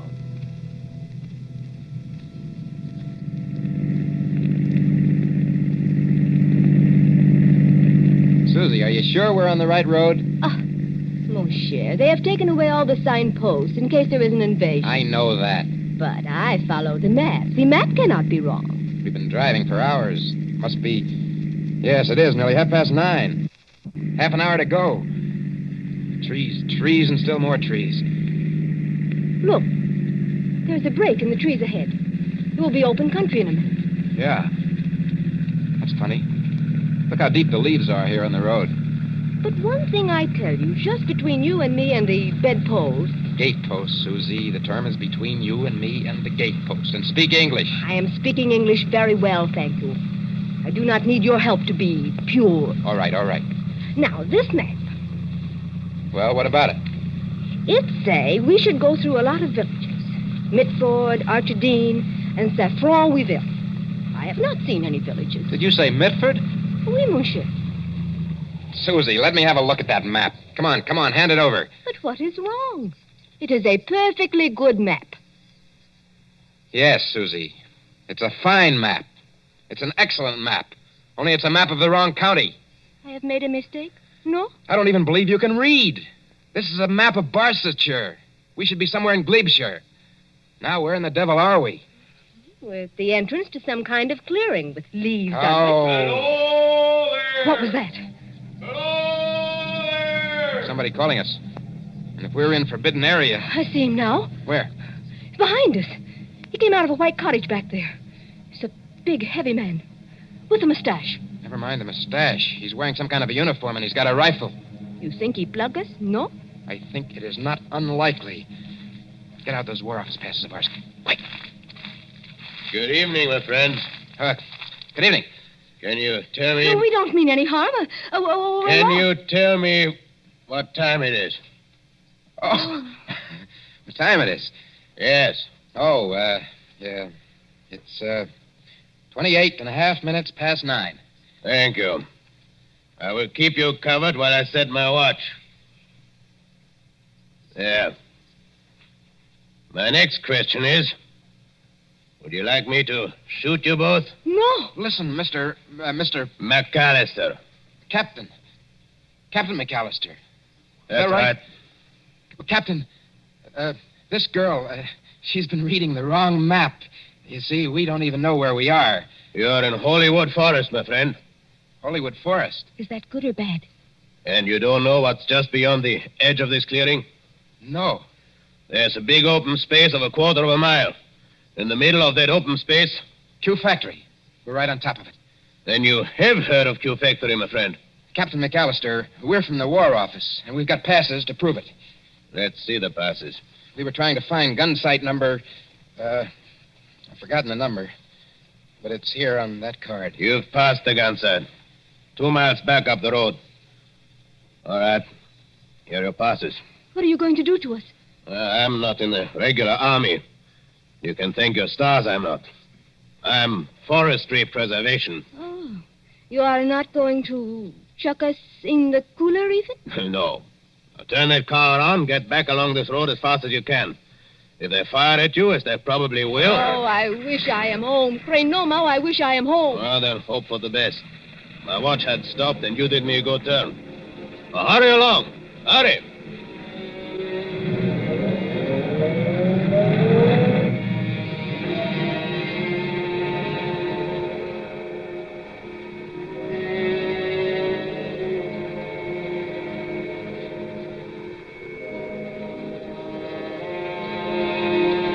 Gun sight of heavy attack battery.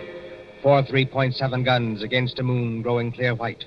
White as the concrete emplacements, sealed against light where the crews, men and women, sitting, waiting. Well, sir, glad to have you both here. But this idea of yours about dive bombers attacking a blacked-out factory in the middle of a forest is rather fantastic, don't you think?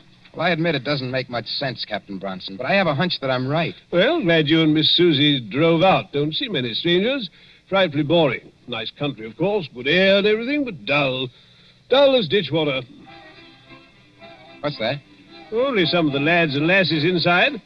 Like to walk along the emplacement here? Oh, is that allowed? Oh, certainly, old boy. Why not? Bright moon tonight, isn't it? Yes, bomber's moon. We nearly get shot on our way here. Quiet, Susie. We're not supposed to have been there. If I nearly get shot, I am going to say I nearly get shot. It was a man which is called, McAllister. Oh, old Mac. Huh? Very decent sort, Mac. He's a tree doctor. A what? Tree doctor. Got to have wood, you know. But trees start to die. Mac goes round the edge of the clearing and smears them with stuff to keep them well. How did you come to meet him? Well, the fact is, we nearly got as far as the factory tonight. Oh, then you were lucky to get back alive. There weren't any barrage balloons over the factory, I noticed. Hardly, old boy. They wouldn't advertise, would they? With balloons in open country? And if the Germans did use dive bombers? Oh, they're not coming, old boy. Just make up your mind to that. I wonder if you'll say so at 10 o'clock. But it is 10 o'clock. It's just 10 now. Well, it can't be. We drove here like blazes. It was only 9:30 then. Well, then your watch must be very slow, old boy. No, I'm afraid you're wrong. I've never seen it quieter. Cold tonight, very dry for March. Look all around you. Moonlight, open country, not a sign of life in it. Quiet, peaceful, and silent as the great... What was that? By George, I think we've got some visitors. I think we're going to see some fun. Enemy planes approaching south-southwest. Action stations. Enemy planes approaching south-southwest. Now do you believe me? Better stand back, old boy. Operation crew's coming on. I said, now do you believe me? I want you to watch these girls work. They do everything, you know, except actually fire the guns. Now, keep your hair on, old boy. Susie, he still can't see it. Oh, they'll only be going over. You think so? Oh, yes. We sometimes get a crack at them when they're making for Bristol. Standing by for action. Standing by. Listen.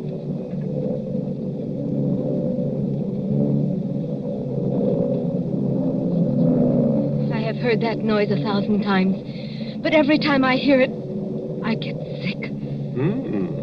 They're flying ruddy low, you know. Just what I was thinking.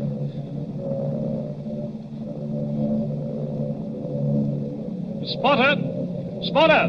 Any identification? Junkers, 88. Dive bombers. Height, 5,200. Now, look here, you two newspaper people. Yes, sir? There might be things popping, you know, can't tell. Like to get below? No, thanks. I don't like this, Bert, but I'll stay too. Rangefinder, on target. Look here, you two. Those War Office passes you gave me, I'm not supposed to keep them. No, I'd better give them back, just in case. Predictor, on target. Here we go, ladies and gents. Fire.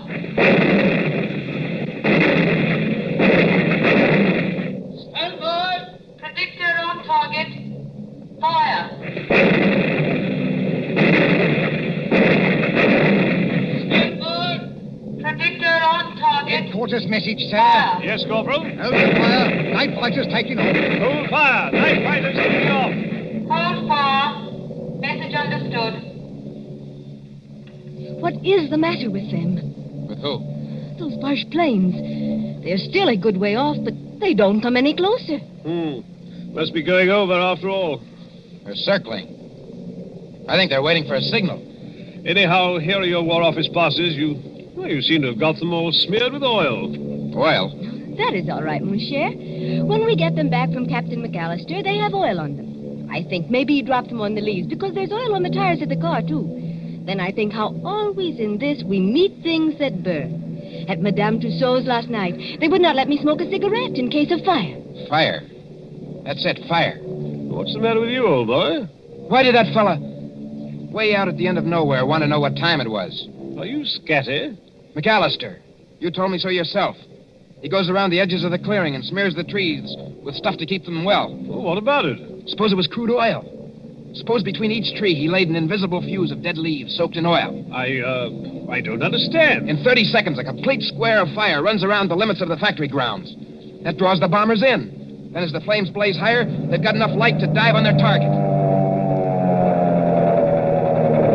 There. Our night fighters are letting loose. Bronson, I see it all now. Come on. We've got to get to that tree, Dr. McAllister. It's a matter of minutes.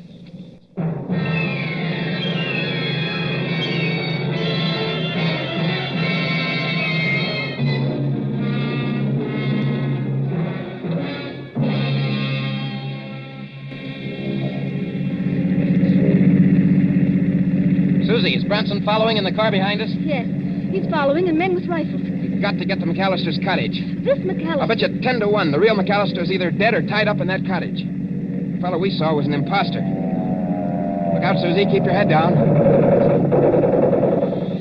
Oh, those fighters. They will chew up every younker in the place. They have not got the chance of a snowshoe in heaven. No, Susie, not a snowshoe in heaven. You mean... I know you are English at a time like this. What I cannot understand... Look out! I don't see why he hasn't set his signal off. What is delaying him? Why don't he strike a match when the bombers come over? Because he's a good Nazi. A good Nazi? My watch was slow, don't you remember? And I gave him the wrong time. He had orders to strike his match at 10 o'clock, and he'll not do it until 10 o'clock if there are 500 planes instead of 20. Bert, I see him. Where? Far up the road. He's running. Yeah, that's him. Think we can reach him before he gets to the clearing? Not the chance of a snowshoe in heaven. Signal Brunson to pass us. A long shot with a rifle might... Bert, one of the Junkers is hit. Huh? He's right over us. That's not all. He's unloading his bombs. That whole stick's coming straight down our direction. Keep your head down. I want to see. Put your arms over your face.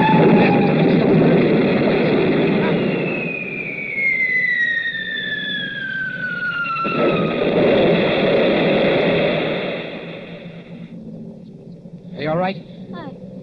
I don't feel hurt. This is a dirt road. The bomb sank too deeply before it exploded. We didn't catch the blast. Come on, Susie. McAllister was just ahead of us. Come on, let's get out.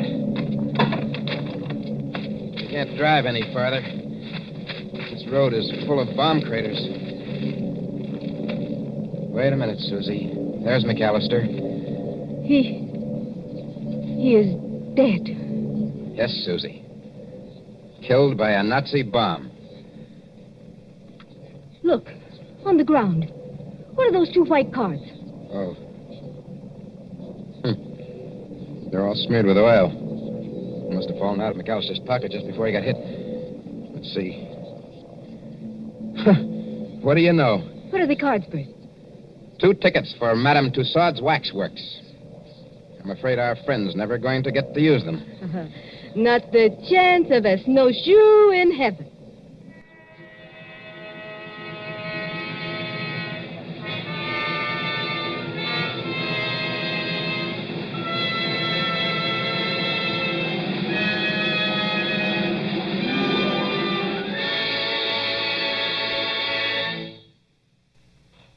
And so ends Menace in Wax.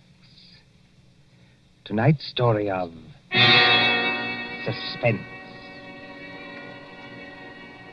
Columbia presents these stories of mystery and intrigue and dangerous adventure for your relaxation and enjoyment.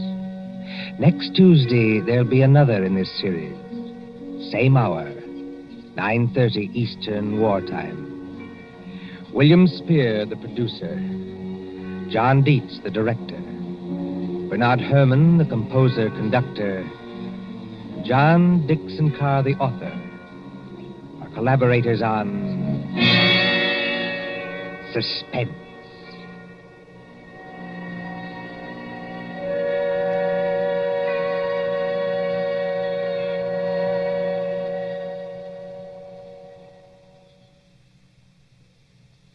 here is a message of vital importance to every person who drives an automobile in America. There is wide misunderstanding about gasoline and rubber, and the government wants the following facts brought to everyone's attention. Actually, there is no scarcity of gasoline except in some parts of the East. But nowhere in the country is there enough rubber for military and civilian use. Starting 2 weeks from today, December 1st, mileage rationing goes into effect. This means that no car owner anywhere in the United States will be able to buy gasoline without a mileage rationing book. The purpose is to conserve the rubber we have by eliminating all unnecessary driving. When we think of the tremendous distances our mechanized army is traveling in North Africa and the long road to victory that still lies ahead, this extra effort on our part is slight indeed. Remember, everybody is going to have mileage rationing, so why not be prepared? The best way each of us can save rubber is by sharing our car with others. Let one car do the work for 2 or 3. So why not arrange with the neighbors tonight and start sharing the car tomorrow? It's the one real, important contribution that every automobile driver can make. Don't be a lone rider. Share your car and do your share for victory. This is the Columbia Broadcasting System.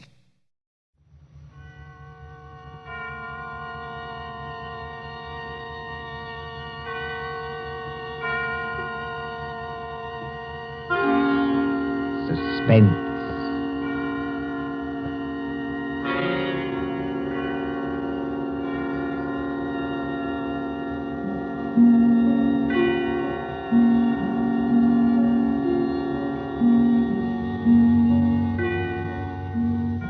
The hushed voice and the prowling step in the dead of night.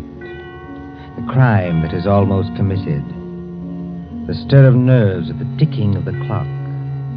The rescue that might be too late, or the murderer who might get away. Mystery and intrigue and dangerous adventure. We invite you to enjoy stories that keep you in suspense. For Suspense, tonight we present The Body Snatchers by John Dixon Carr.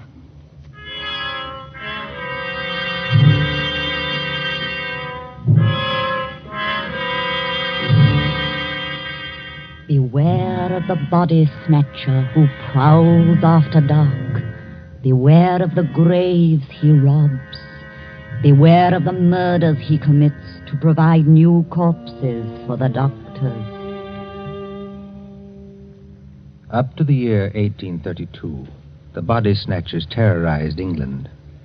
According to the law, only 4 bodies a year could legally be supplied to the surgeons for anatomical study. And even these were a monopoly granted to the Barbers and Surgeons Company of London. But the study of surgery had to go on. In hundreds of medical schools all over England, perfectly reputable doctors were compelled to buy bodies and ask no questions.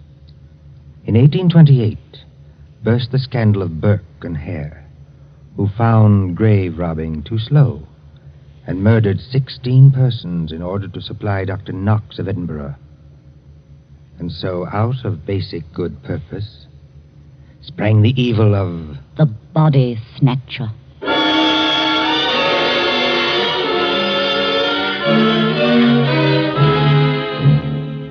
Turn back the clock now to a cold night just 110 years ago.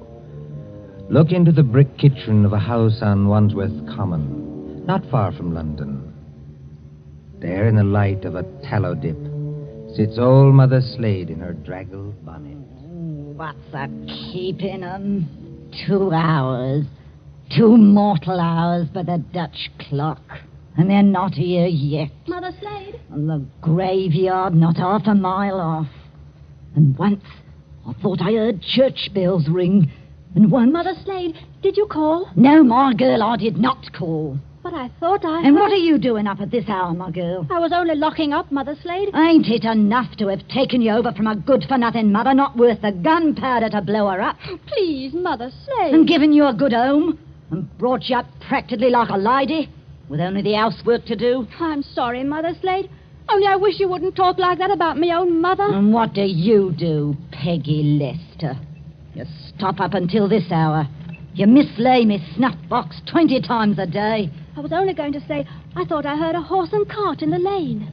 In our lane? Yes, Mother Slade. There it is now. Yes. Easy, my dears. Drive easy with the merchandise. The doctors don't like it if you bump the merchandise. Merchandise, Mother Slade? What's that? I'll tell you what it is, my girl. I didn't mean anything, Mother Slade. It's your Uncle Matt and your cousin Rob are coming home from their business. That's what it is. You hear that, Piggy Lister? I didn't mislay your snuff box. It's on the table. And if you don't want me to take my fingernails to you instead of a strap, you get on up to bed this minute, do you? Yes, Mother Slade. I'm a-comin', my dears. Don't be impatient. I'm a-comin'. Nasty dim light this candle gives. Oh, old Mother Slater's got the rheumatics so cruel she can hardly move. Just pull back the bar, open the door. Well, Matt, did you get it? Did we get it? Strike me blind, but that's a good one, ain't it, Rob? Stow the gad, can't you? Get inside and close the door. They ain't after you. Ain't they? Can't you hear anything? Thought I heard church bells. More like a perishing funeral bell, if you asks me. Take it easy, Rob. Take it easy. We've shaken them off. Have we? I wish I was as certain as some people. The spades and sack is still in the cart. Let 'em stay. Who's a-coming to find 'em? Then you didn't get it after all, you thick-skulled pair of... Now, don't you start a-blaming us. Now, you shut your potato trap, Mother Slade, or Matt'll make you shut it. What happened? I'll tell you what happened. We was too quick, that's what. The girl was only buried this afternoon. The sooner the better, my dear. What's the good of the merchandise if it ain't fresh, eh? You hold your noise and listen. We left the horse and cart outside, like we always do. We creeps up to the lich gate of the churchyard. Walk softly, Matt. Walk softly, Rob, in your oily beaver hats and neckcloths, under the starlight and the white frosted elms. Take care of the graves, too.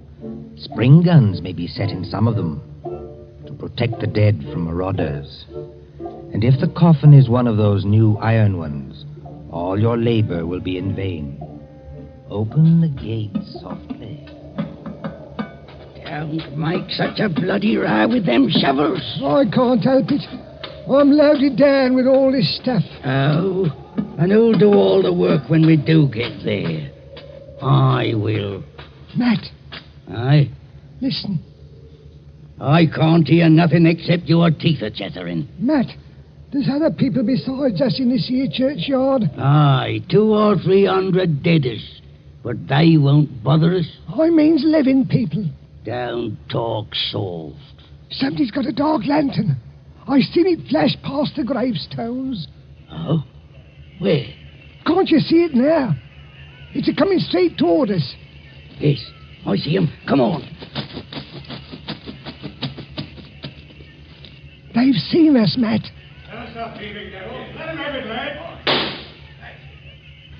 Easy does it, Rob. Down behind the gravestones. Crouch down. They can't shoot through stone. Matt, it says here, sacred to the memory It's of... the girl's relatives. They've been watching her grave. All the dead boys. They want to get out now, they'll have to climb the wall. Oh, Struth. If only I had me Barkers. First time in 2 years I've gone without a brace of pistols, and this happens. But you ain't got your barkers, Matt Patterson. I got what's just as good. Give me a shovel. What are you going to do? Charge 'em. This here shovel's got a nice edge. Are you daft? They'll have to take time out to reload, won't they? Hear that? Somebody started the bell. That'll bring down every peeler within a mile. If you want a tithing ticket and a neck in a rope, stop where you are. But if you don't want to get scragged before your time, follow me. That's all there is to it, Mother Slade. We went out by the gate, and blow me if they could stop us. You perishing numbskulls. Did they recognize you? No. We had our neckerchiefs around our eyes. And did you do it? I don't know. There's blood on the shovel. No, there ain't, Mother Slade. I wiped it off. Anyway, we're here. What I want now is a Christian fire to sit by, and a drop of spirits to warm my stomach. There's no spirits in the house, Matt Patterson. Don't you lie to me, you ugly mouth. Let go me hand, Matt Patterson. I'm warning you. Better let it go, Matt. There's no spirits. Only half a loaf of bread. Don't I know it? I haven't tasted a drop of gin all day. And the black dog's on me back. Well? Hark at what I say. The doctor was promised a corp tonight. All right, dearie, he gets a corp tonight.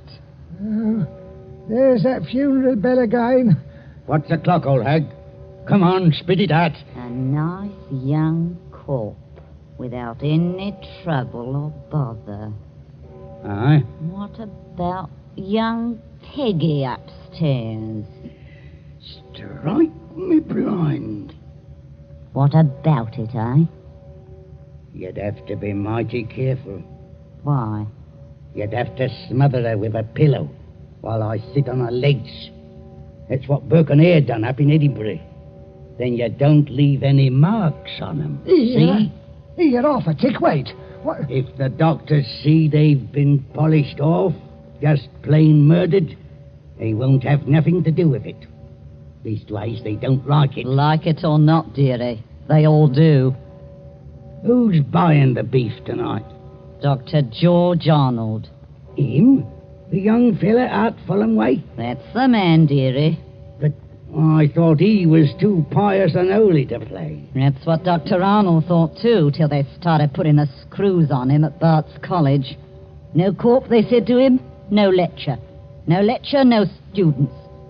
It all comes to it, dearie, sooner or later. What beats me is why they got to have these bodies. You'd think the doctors killed enough people as it is, without a buying them after they was dead. Don't you question the ways of Providence, Matt Patterson. You can't do it, Matt.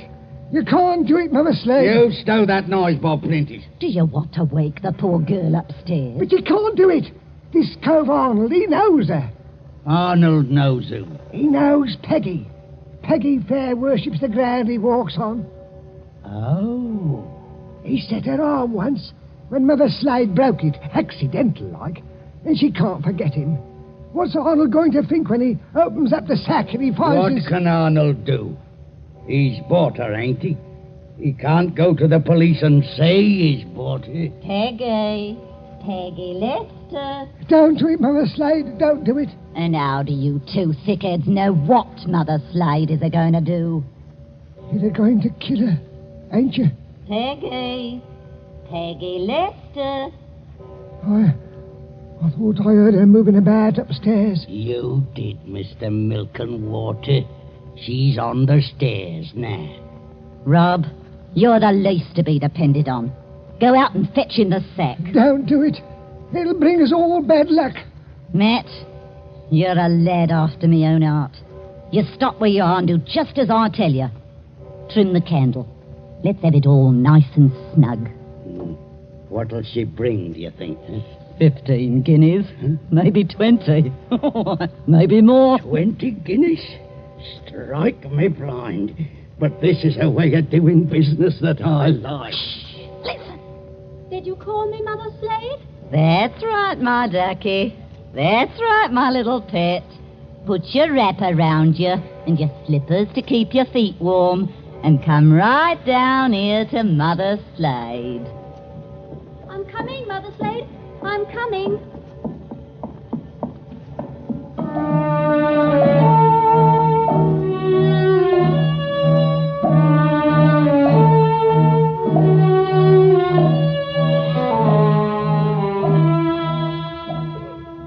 Who in those times would be a surgeon and still be an honest man? At that drugged hour of the night, look into the sitting room of a spacious house. Many candles are still alight there, though they have burned down nearly to their silver sockets. There is Chinese paper on the walls, and a turkey carpet underfoot. In front of the fire, now almost out, sits Dr. George Arnold with his bottle green coat. and heavy hair.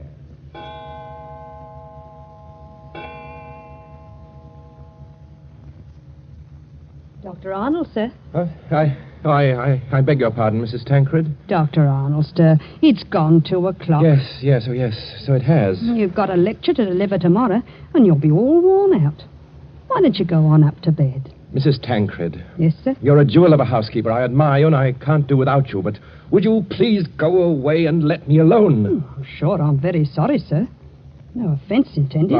Stop. I shouldn't have said that. I'm thinking too much, perhaps. And smoking too many cigars, if you'll excuse me.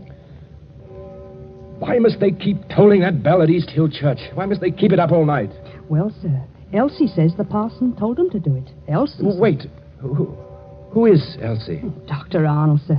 I know you're always up in the clouds, mooning over books and whatnot, but I did think you'd recognize the name of your own parlour maid. Oh, that Elsie. I see. Well? Elsie says it's because of the murder in the churchyard. What murder? 2 resurrection men. Body snatchers, sir. Oh, you wouldn't know anything about such people. No, of course not. They were caught trying to rob a grave, but they got away. One of them was a horrible big fella. Split Willie Kendrick's head open with the edge of a shovel. Is anything wrong, sir? No, not exactly. Well, I thought for a second, seeing how you looked. Did they get the body? Yes, sir. It was Willie Kendrick. His head was split open with a shovel. No, I mean, did these resurrection men get what they were after? No, sir. Thank God. Oh, you may well say that, Doctor.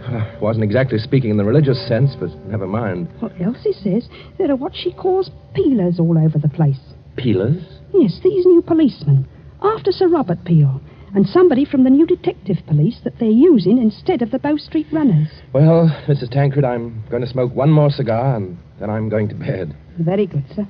You see, sometimes you give orders, then it's too late to recall them. Whatever the medical practice is, you can't look your conscience in the face afterwards. Then, I can't tell you how or why, a miracle comes along and saves you, and you're free, What was that?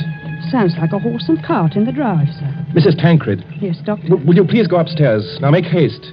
Well, if it's visitors, sir, or even a patient... Mrs. Tancred, you heard my instructions. Obey them. Sir, there's the front door Yes, bell. I heard it. For the last time, go away. I will admit whatever visitors we have. Yes, sir.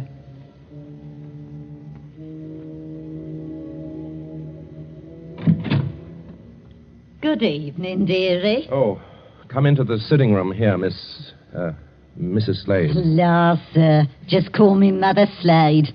It don't hardly seem natural or friendly to hear anything else. It's a pleasure to curtsy to you, Doctor. Cool. What a lovely room. I suppose... Your candles is going out, though. One by one. Poof. Then you'll be in the dark. I suppose you've come to report failure. Failure, dearie? I understand you didn't get what you went after. Bless you, dearie. We got something just as good.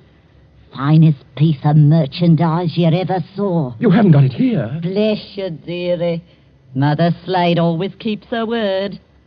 Bring the merchandise in, my dears, so the doctor can see it. Quiet, please. Oh, of course, dearie, I forgot. Thank you, Pat. The big fella with the black eyebrows is Uncle Matt. The little fella with the watery eyes is Cousin Rob. And between them, in that sack, they're carrying... Well, who is it in the sack? 19-year-old girl, dearie. Finest anatomical specimen you ever saw. Merciful Where do you want this here thing dumped, Governor? Easy now, Matt. Why did you bring it here? That's where you told us to bring it, dearie. I mean, why did you bring it to the front door? Why not to the surgery? Only place in the house where there was lights, Governor. Hurry up now. Where do you want it? Well, take it... Yes, dearie? Take it over and put it in the cupboard there, where I'm pointing. This cupboard here, sir. Yes, then close the cupboard door. Shame on you two. Tracking your muddy boots over the doctor's lovely turkey carpet. Easy, my dears, easy now. All right, Robin, she goes. Don't bruise the merchandise. Whatever you do, don't bruise the merchandise. Right, me blind, what's the odds? She can't feel it now. Here's your body, Mr. Sawbones. Now, let's see your money. Well, just one moment before I give it to you. There ain't no itch in this, is there? Better not be. No, I made a bargain with you, and I'll stick to it. Thank ye. That's uncommon genteel of you. Kindly stand back, sir. You're 2 stone of fat heavier than I am, and you don't impress me. Easy, Matt. Take it easy. I want to ask only one question. Where did you get that body? That's a question, dearie, what people in your profession don't ask. Why not? 'Cause they don't dare. That's why. Would the police be interested in where you got the body? No, dearie. Not half so interested in as where we brought it. To your house. It's your responsibility now. Yes, I suppose it is. The victim wouldn't be, by any chance, that pretty little girl you used to treat so unmercifully? You hold your noise about how I treated her. I was rather fond of Peggy. Strike me blind. I think there's awful. Oh, get out of this house, all of you. Go on, get out. Not without that money, dearie. It's 20 guineas now. There's money on the table under that newspaper. Take what you want, and get out of here before I... Oh, what was that? Aye. What was it? A late visitor, I imagine. Was you expecting anybody? Eh? No. Don't drop the lovely money, Rob. Don't drop it all over the carpet. Pick it up. Is there a back way out of here? Yes, it's the way you should have come. Through that arch and down the passage. Thank you for the rhino, Governor. And no games, mind you, if you know what's good for you. Good night, dearie. Remember, you've got the body now. Yes. I've got the body now. Poor little devil. Dr. Arnold, sir. In heaven's name, Mrs. Tancred, haven't you gone to bed yet? I had to get up, sir, to answer the bell. Yes, of course. I'm sorry. Dr. Arnold, what's the matter with you? Matter? You're as white as a ghost, and you're almost crying. Am I? Well, we must remedy that. Oh, it's so dark in here, I could barely see you sitting there. The candles going out, one after another. Nothing but smoke and an ugly smell of grease, and that cupboard door. What about that cupboard door? Oh, I always declare, sir, it won't keep shut without any latch or bolt, if you'll excuse the liberty. Mrs. Tancred, keep away from that cupboard. Dr. Arnold, sir. Are you ill or anything? No, but keep away from that cupboard. Who rang the bell? Oh, dear, I was almost forgetting. It's that man Elsie was talking to us about. What man? The officer of the detective police, sir. He wants to see you. Well, I'll see him, but in some other room, not here. It's as you say, there's not enough light. Not a bit of it, Doctor, not a bit of it. Never too dark, as you might say, where the police are concerned. I couldn't help it, sir. He must have followed me down the hall. Are you... That's right, Doctor. I'm Stalker at your service. Inspector Stalker. Well, how do you do, Inspector? Mrs. Tancred, you may go. By your leave, sir, I'll just get some more candles and put them in that bracket by the cupboard. It's not in use. No, you needn't trouble. Oh, it's no trouble, sir. Excuse me. First of all, Doctor, I must apologize for intruding as late as this. Not at all, Inspector. Will you be seated? Thank you, sir. Thank you kindly. Now, I dare say you're wondering why I'm here. Well, yes, I am, rather. It's a bad business, Doctor. A very bad business. You mean the murder in the churchyard? Oh, you've heard about it. Well, my housekeeper said something about a man being killed with a shovel. That's right, Doctor. Not much doubt about who did that. No? No. The little fella dropped his dark lantern with the initials on it. They're professional body snatchers. We've had our eye on them for a long time. Speaking of body snatchers, Doctor... Well? I expect this anatomy law is pretty hard on you surgeons. It's an infamous law, sir. All the same, Doctor, it is the law. Yes. And if any surgeon happened to be caught with a body, especially a murdered body... What are you hinting at? Oh, nothing, Doctor, nothing. By your leave, I only want to ask a question. Well? What time did your friends leave? Now, come, Doctor. As one man of the world to another, do you see any green in my eye? You are not going to say you had no guests when their horse and cart are still at your front door. They didn't get away. No, Doctor, they didn't. They made a little reception committee as they left by the back door. Darbies on the wrists. Snap. Just as I might reach out and touch your wrist. Like this. What do you mean by darbies? Handcuffs. I've got a pair in my pocket. Gags into their mouths. That's to keep them from biting. Look, do we have to go on with this? You already seem to know everything I could tell you. Not exactly everything. I don't know, for instance, where you've hidden the girl's body. You're a very diligent man, Inspector Stalker. Thank you, sir. I try to do my duty. You said a girl? These gin-muddled degenerates have been watched every second since they left East Hill churchyard. They hadn't a body then, but they brought one here. And there's only one other person who lives in the same house with them. Dr. Arnold, sir. Mrs. Tancred, listen to me. Yes, sir. Must you always break in with the most completely ill-timed entrances at all the worst period of my life? I was only trying to be helpful, sir. That's right, madam. Always be helpful. You had to have some light. Here's the candles, sir. 5 of them, in a big candelabrum. We can hang them in the bracket. Ma'am, hold up that light. Hold it high. Really, sir? I'm not in the habit of being spoken to as Hold it high, I tell you. Do as the inspector tells you, Mrs. Tancred. This is a very fine carpet you've got here, Doctor. Yes, others have admired it tonight. But it oughtn't to have footprints on it. Muddy footprints. Footprints leading from the door, past the sofa, past the hearth, over to that cupboard. Quite correct. I think that's done it, Dr. Arnold. I think it has, Inspector Stalker. We couldn't have proved anything against you for that churchyard business, but this... Let me open Bluebeard's cupboard, Inspector. Let me be the first to show you what's inside. You wanted a certain body. It appears you've come to the right place. Now, look. Lord Almighty. I'm the body, Mr. Police. Standing up, I'm very much alive. And I'm wearing a nice new dress that the doctor gave me. That I gave you? Don't say anything. Please don't say anything. Stop a bit, miss. Aren't you Peggy Lester? Yes.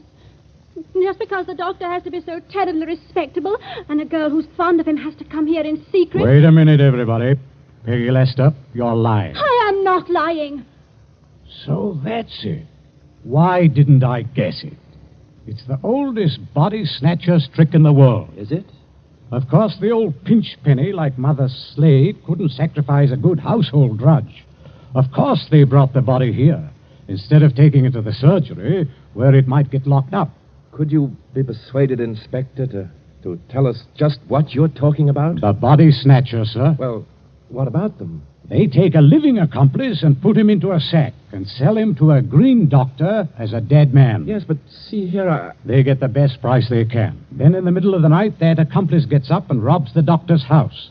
And the doctor can't tell us because he's bought illegal goods. I never intended to go through with it. No, young woman? I tell you, I wasn't going to rob the house. They made me do this.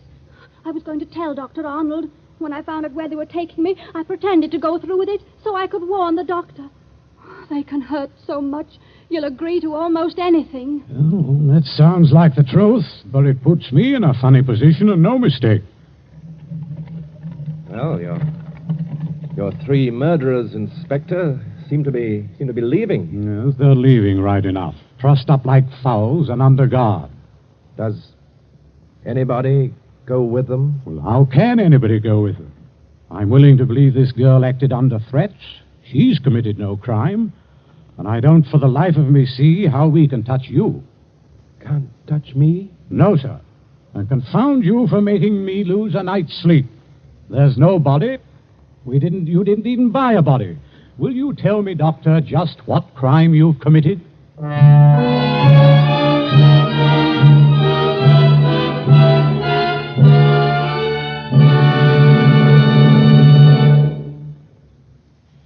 And so ends The Body Snatchers, a story of London at midnight, 100 years ago.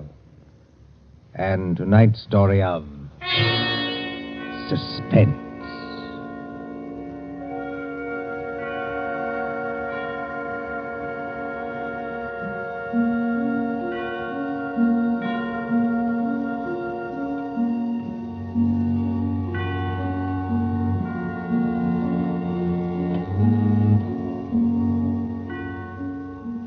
Columbia presents these tales of mystery and intrigue and dangerous adventure for your relaxation and enjoyment. Next Tuesday, there will be another in this series. Same hour, 9:30 Eastern Wartime. William Spear, the producer, John Dietz, the director, Alexander Semler, the composer, conductor, and John Dixon Carr, the author, are collaborators on Suspense. This is the Columbia Broadcasting System.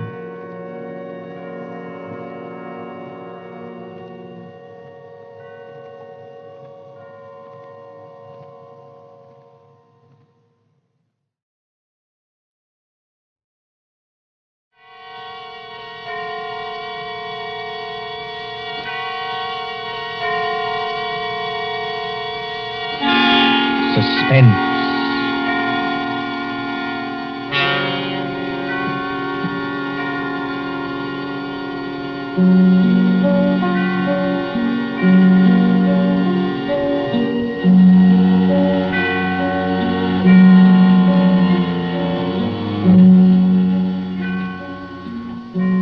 Suspense is compounded of mystery and intrigue and dangerous adventure.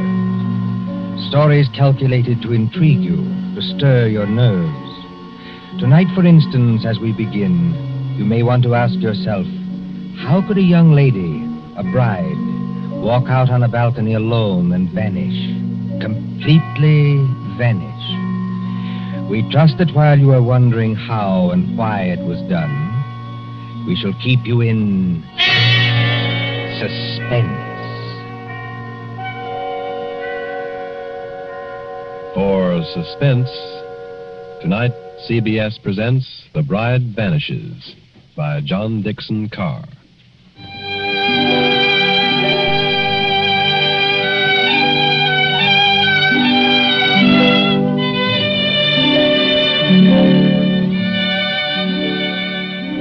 Italy in springtime. Italy as we used to know it before the jackal struck. And the island of Capri, 20 miles out across the Bay of Naples. Blue water a-dazzle under the sun. Behind you the bone-white beaches, and Vesuvius dull purple in a heat haze. Ahead, as the little steamer from Naples chugs out across the bay, rises Capri. Olive trees and white roads, and vineyards above the cliffs. Could young Americans find a better place to spend their honeymoon? While the guitars sing, and the warm winds blow, and the little steamer carries them. Well, Mrs. Courtney? Well, Mr. Courtney. I can't keep it up, Lucy. I'm going to break down and ask if you're happy. Oh, I'll break down, too. I want to walk up to everybody I meet and say, "We," just like that. What I want to do is turn somersaults myself, all along this deck here. I want to say, I've been married to Tom Courtney for practically 2 weeks. And now we're going to have a villa at Capri for a month. Oh, Tom, I ought to be the happiest woman in the world. Only... You shivered. What's wrong? Well, ever since we got aboard this ship, people have been staring at me. I can't blame them for that, dear. No, I mean in a funny way, and muttering. Even your American friend, what's his name? Granger? Mr. Granger. When you introduced him to me at Naples, I thought his eyes were going to pop out. Be careful. He's standing over by the rail now. Oh. He lives at Capri. I like to see him wearing that white 10-gallon hat in Italy. Before Granger made money in oil wells, he was a real old-fashioned cowpuncher. And he's proud of it. Good fellow, too. He's too polite to say anything, but he keeps looking around at me, just the same as the rest of them do. Well? Well, Tom, they look scared. You know, Lucy, this isn't the time to start imagining things. I know. Well, maybe I'm just so happy I'm afraid it can't last. Oh, don't say that. But wouldn't it be pretty awful if something did happen and we weren't together any longer? Wait a minute. Hasn't this ship stopped? Yes. Well, it is Capri ahead of us, isn't it? It can't be anything else. Well, it seems a funny place to stop. No sign of a harbor. Only rocks and little gray cliffs. Oh, Mr. Granger. Mr. Granger. Yes, young fella. Do you happen to know why we're stopping here? Oh, yes, that's an easy one, son. We're stopping so that you and your good lady and anybody else who's curious can get a look at the Blue Grotto. The Blue Grotto, of course. Now, just shade your eyes with your hand, ma'am. You see that tiny little arch under the cliff? Yes. And all the little white rowboats are coming out towards us? Yes. Now, when the first boat comes alongside, you climb down that iron ladder and get in. The boatman will row you out and through the arch into the grotto. It's a great, big, dark cavern. The water in there looks as though it's lit up underneath with blue fire. Like to go out and see it, Lucy? Oh, I'd love to. But let me give you a little tip, though. The current's pretty fast out there. You'll go shooting under that arch like 60. Are we likely to upset? Oh, no, but the arch isn't as high as your head. When you see it coming, lie back flat in the boat. That is, unless you want your block knocked off. Oh, thanks, Mr. Granger. We'll remember. Come along, Lucy.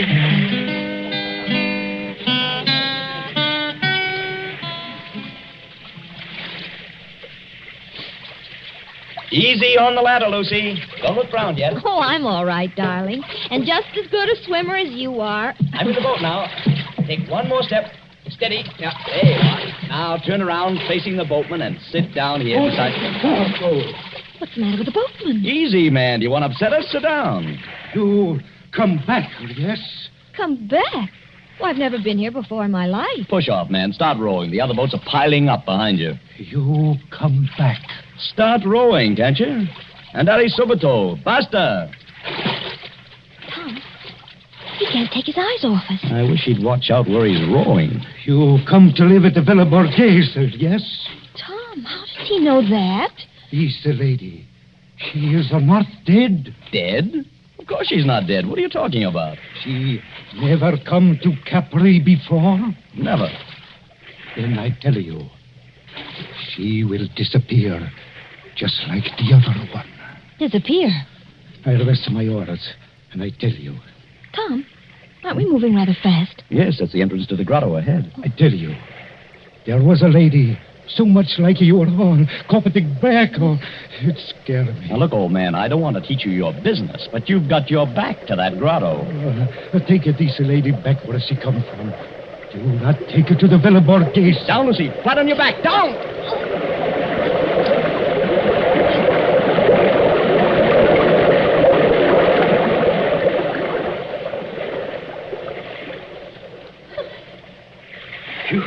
Signore, I am sorry. I almost make you get hurt. You know you nearly got your own head knocked off. Excuse me, no. I am used to it.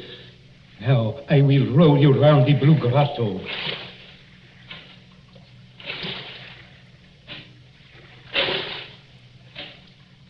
I don't think I like it much, Tom. Neither do I. Dark. Except for that blue light under the water. It's transparent. You can see the fishes swimming. Just a minute, boatman. This lady who disappeared from the Villa Borghese. 3 years ago, she disappeared. You say she looked exactly like my wife? Si, signore. She was going to be married. She was trying on her wedding dress. Her mother and sisters, they were in the room with her. She walked out on a balcony over the sea. You know what I mean, on a balcony over the sea? And nobody ever hear of her again. You mean she jumped over into the sea? Oh, a young girl going to be married. Kill herself? No. And what did happen? Over the back, I do not know. But sometimes they say you can meet her ghost in here. She floats just under the water where you can see her and turn over and over. And the wedding veil is still round her face. Tom, let's get out of here. You want to go, yes? Lucy, if this fellow's stringing us along... He's not stringing us along. Then somebody ought to know what this means. If we've inherited a haunted balcony where people disappear like soap bubbles, I say it's too much. Let's get back to our ship and talk to Granger. Yes, boatman, take us back.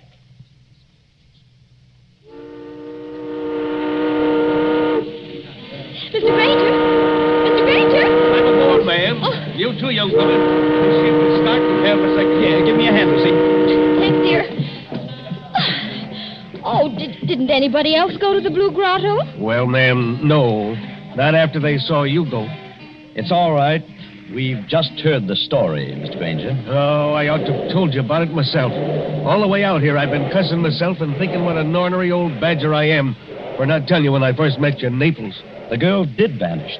By a first-rate miracle, yes. In broad daylight and within 20 feet of her mother and sisters. You don't look like a man who'd believe in miracles, Mr. Granger. Oh, I'm not, son. I'm just telling you what happened. But why is everybody so excited? Somebody must have thrown her off the balcony. Josephine Adams was all alone on a balcony 40 feet up a cliff, smooth as glass. She didn't fall. She wasn't thrown because there was no sound of a splash. And she didn't come back from the balcony because her mother and sisters were in front of the only door. Yet, within 15 seconds, mind you, she just vanished. You believe that? Sure, I believe it, son. Why, it's a fact. Did you know the girl's family? Oh, very well. We've got a real English-speaking colony here. Oh, by the way, in about half a minute now, I'm going to show you your new home. Oh, can we see it here on the ship? Oh, sure you can, ma'am. It's on the edge of the cliff. Dr. Davis's house is on one side of it, and my shack's on the other. That's why I want to ask you a question. Of course. Ask anything you like. Well, I'm an old stager, ma'am, but not exactly up to the high-toned society around here, but do you trust me? Yes, I think so. Well, then, promise me something. Unless you're with somebody you do trust, keep away from that balcony. Do you honestly think there's danger? Or... I don't know, son. If I did, I wouldn't have to talk this way. Sounds like a dog barking. I thought I heard it before. It is, a big police dog. And led by a very handsome woman, if you ask me. Oh, Lord, here she is again. Who? The Countess. She lives in our colony. She looks like an American. You take your eyes off her, Tom Courtney. She is an American. Married a Count Parcheesi or something like that. Just call her Nellie. My dear Mr. Granger. Hello, Nellie. It's true. Everybody told me so, but I couldn't believe it until I saw her. She does look exactly like poor Josephine Adams. Just as small, just as dainty. Please, is everybody trying to give me the jitters? Nellie, I want you to meet some friends of mine. Oh, you don't need to introduce me. I know who they are. You're the nice young couple who've taken that villa. I'm Nellie Lucchese. Oh, yes. This is my dog, Tiberius, named after the wicked Roman emperor. You know who used to live at Capri? I must confess I'm terribly fascinated by wicked things. Aren't you, Mr. Courtney? Lucy, stop digging me in the ribs. I haven't done anything. No, and you're not going to. Tiberius seems to have taken quite a fancy to you, Mrs. Courtney. Oh. I've never known him to go to a stranger before. Well, I only wish I could borrow him. He might be a charm against... Oh, no, I don't know. We'll be at the harbor in a few minutes. Then you must let me drive you up to the villa. You won't be able to get any servants, I'm afraid, because they won't stay there. But you can camp out. Look, there's the villa. We're passing it now. Where? On the cliff, where I'm pointing. Wait a minute. Well, there must be some mistake. That's not the Villa Borghese. It sure is, son. That's a palace like all the other houses there. And I rented it furnished for about $25 a month. Can't you guess why you got it so cheap, son? If you take my advice, you'll turn around and go back to Naples by the next steamer. Harry Granger, don't be an idiot. Let's have some excitement. Tom is beautiful. Too infernally beautiful, if you ask me. There's the balcony. It's all right by daylight, son. Marble and tapestries and whatnot. But at night, when you gotta put out the lights, you start thinking what happened there.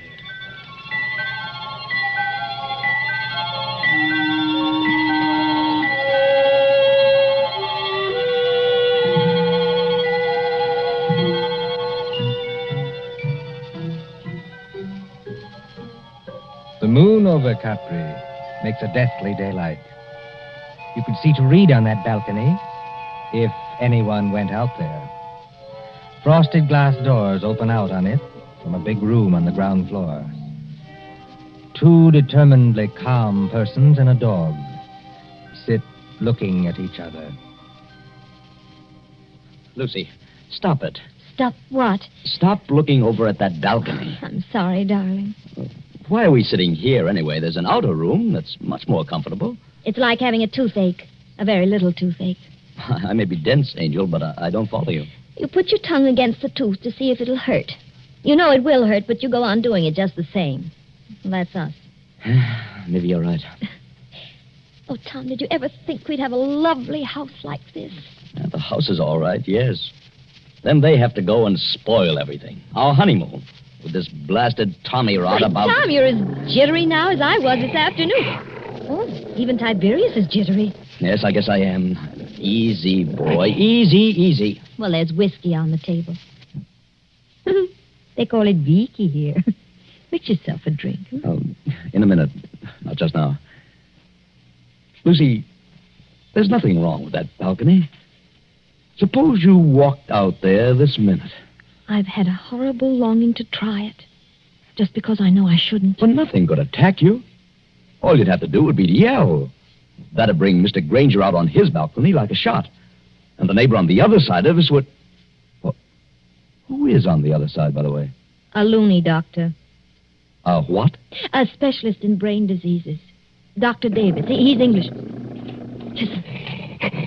It's somebody in the outer room. Easy, Tiberius. Easy. Tom, I'm afraid. It's all right, darling. You hold Tiberius's collar while I open the door. We don't want him to fly at anybody. We're going into the other room and stay there. Ready? Yes.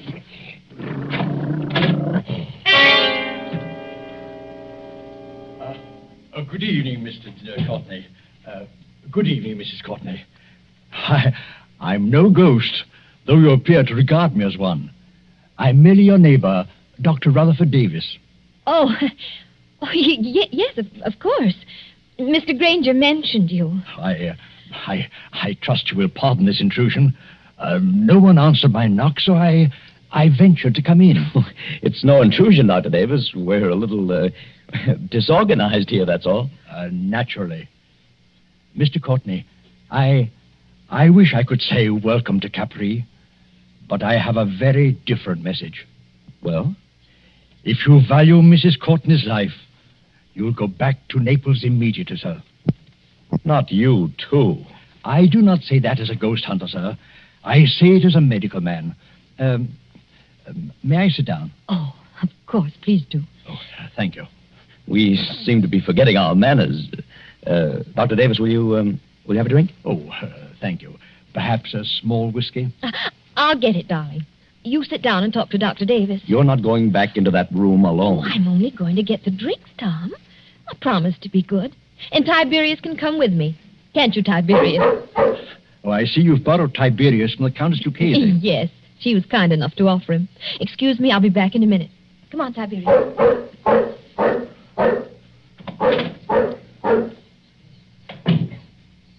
I hope this is all right, Doctor. No, sir.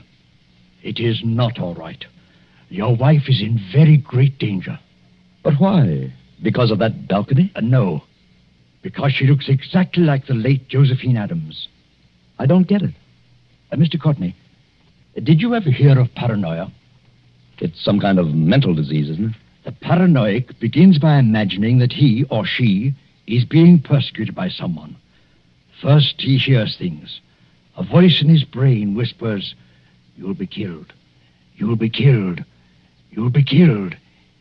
He hears it in the tick of a clock, in the rattle of a train, in the footsteps on the street.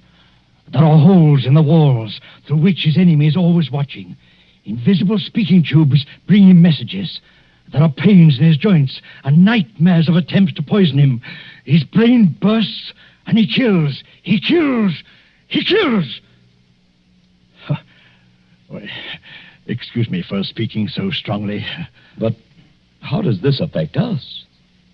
Mr. Courtney, will you examine this sheet of paper? What is it? The fragment of a typewritten diary. I found it on the cliffs months ago. Don't ask me who wrote it. But I know there's a criminal lunatic on this island. He imagined that poor, inoffensive Josephine Adams was his enemy. So he killed her. Killed her? How? I don't know. And what happened to the girl's body? I'm not a detective, sir. The body was carried out to sea, perhaps, or washed along the cliffs and into the Blue Grotto to be lost. But don't you understand the danger to your wife? You're not suggesting that with somebody's cracked brain, your wife is Josephine Adams, created all over again? Kill Lucy? It couldn't be done. It was done, my friend. Listen. That sounded like a dog howling. Mrs. Courtney is rather a long time in getting that whiskey.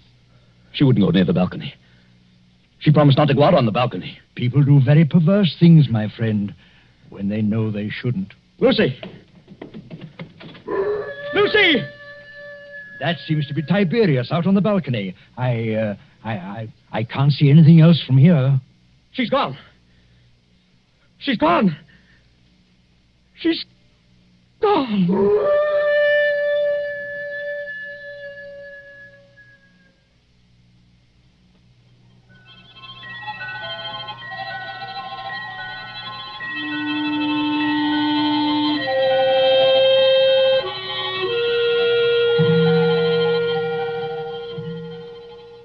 An empty balcony, a howling dog, and a sea turned clear silver under the moon. Then, after the tumult and the shouting, there are other pictures. Don't you hear the noise of that motor launch, with a half-demented young man at the wheel? 3 other familiar figures are gathered around it. Don't you recognize the brunette prettiness of Nellie Lucchese? And the white 10-gallon hat of Harry Granger? And the neat, pointed beard of Dr. Davis? But what on earth is he going to do out here in this motorboat? I'd like to know that one myself. Listen, please. All of you. Now, take it easy, son. We're with you. What time is it? Time? Yes. What time is it? It's 2:30 in the morning, going on for 3. 12 hours. Then the tide ought to be just where it was this afternoon. What's the tide got to do with it? A whole lot. Somebody set a trap and made Lucy fall off that balcony. I know it. Oh, that's absurd. If Lucy's been carried out to sea, there's nothing we can do about it. But if she's been carried along with the current and into the Blue Grotto... Blue Grotto? One moment, sir. You're not proposing to run this big launch under that arch after dark? Yes, Doctor. That's just exactly it. Go on. Do it. I'll back you up. Let's have some excitement. It'll be exciting enough, I assure you. Mr. Courtney, have you got some wild hope of recovering your wife's body? I've even got a wild hope she may be alive. Lucy's a very strong swimmer. You're acting like a nut, son. Get set, everybody. I'm going to swing around.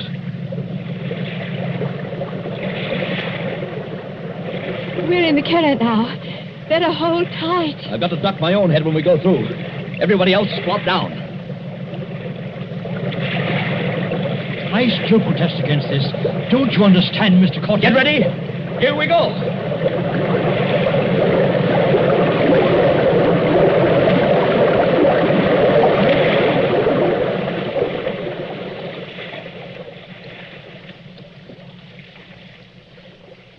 What on earth is wrong?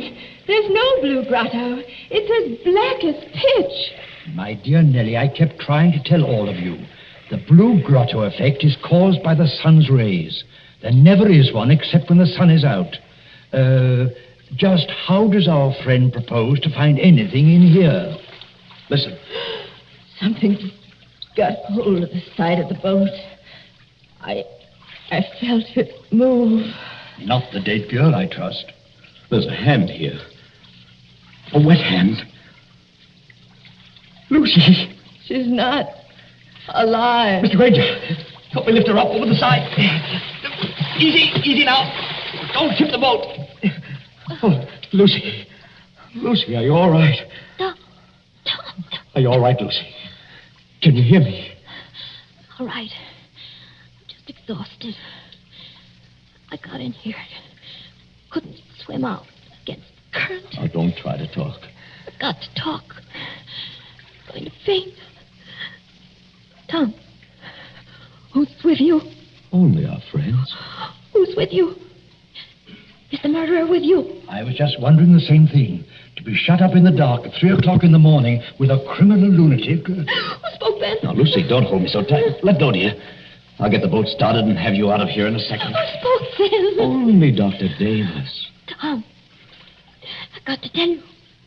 I know how that girl, Josephine Adams, died. Almost killed me. Has anybody here got some brandy?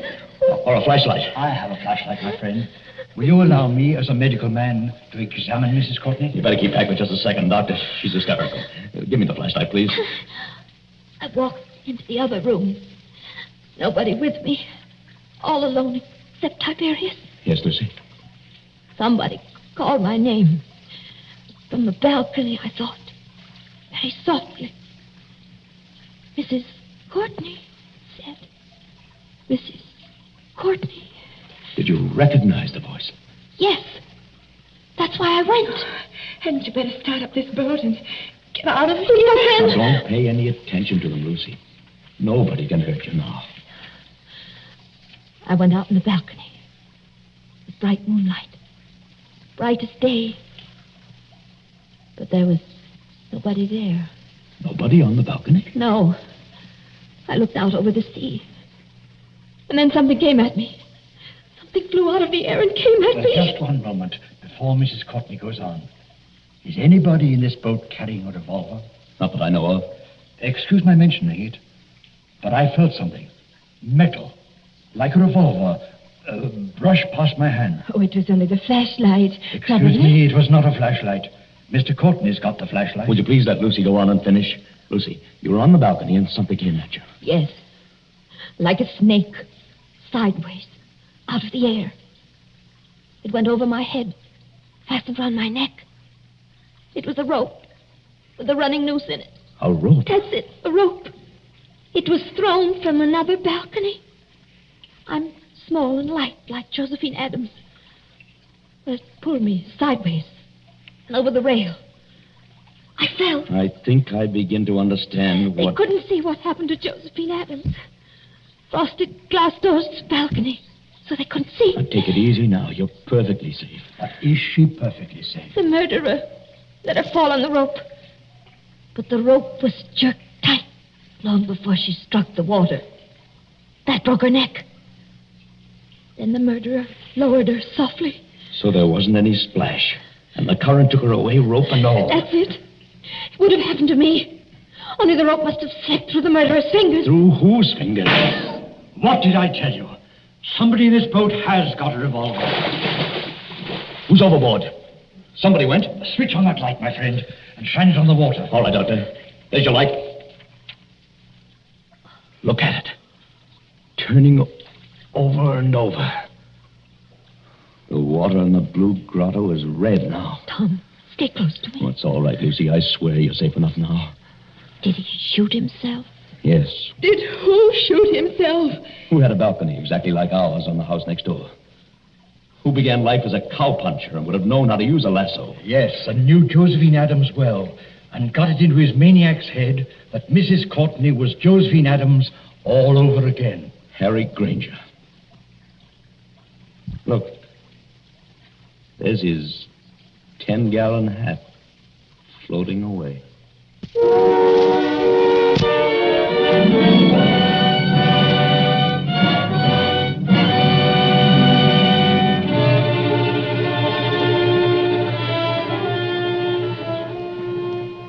And so ends The Bride Vanishes, a story of mysterious doings in the Isle of Capri. And tonight's story of Suspense.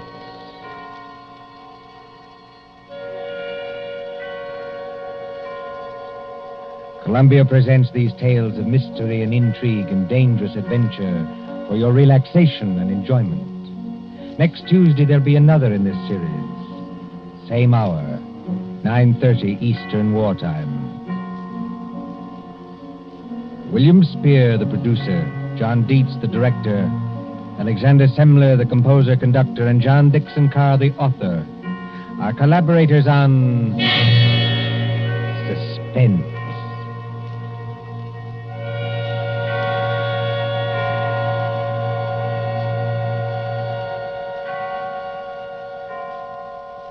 This is the Columbia Broadcasting System.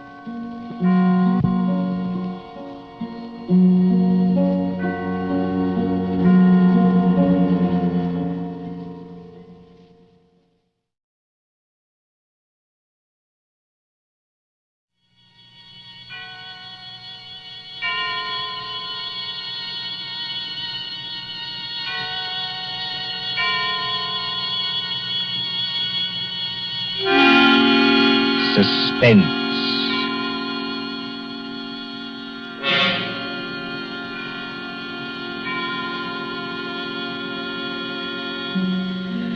Tonight, Columbia brings you as a guest star Peter Lorre, one of the screen's past masters of the art of suspense. Suspense is compounded of mystery and intrigue and dangerous adventure. In this series are stories calculated to intrigue you, to stir your nerves, to offer you a precarious situation, and then withhold the solution until the last possible moment. Tonight, for instance, Mr. Lorre plays for us a doctor, a husband, with something dark and terrible on his mind. Was it murder? And if so, can this at last be the really perfect crime?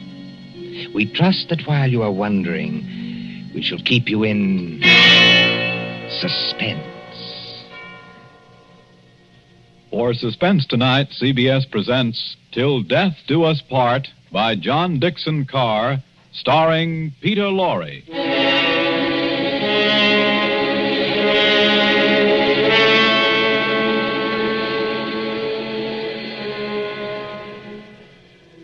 Late one night in December of 1941, a man and his wife sat beside the fire in their country cottage. This man, look at him. A professor of mathematics, stout and middle-aged, guileless as a child. In the remote corner of England where he lives with his pretty English wife, they say of him... Jolly decent fellow, you know, for a foreigner. Isn't he? Always a smile for everybody, and so polite. That's why it's such a shame about his wife and that young American. There hasn't been anything between them yet, I'm almost sure. But if the American stays here much longer... Shh, I tell you.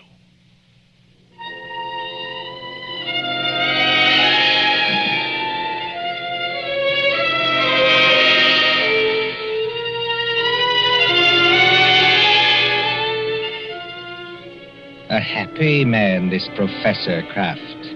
His cottage in the country is rather isolated.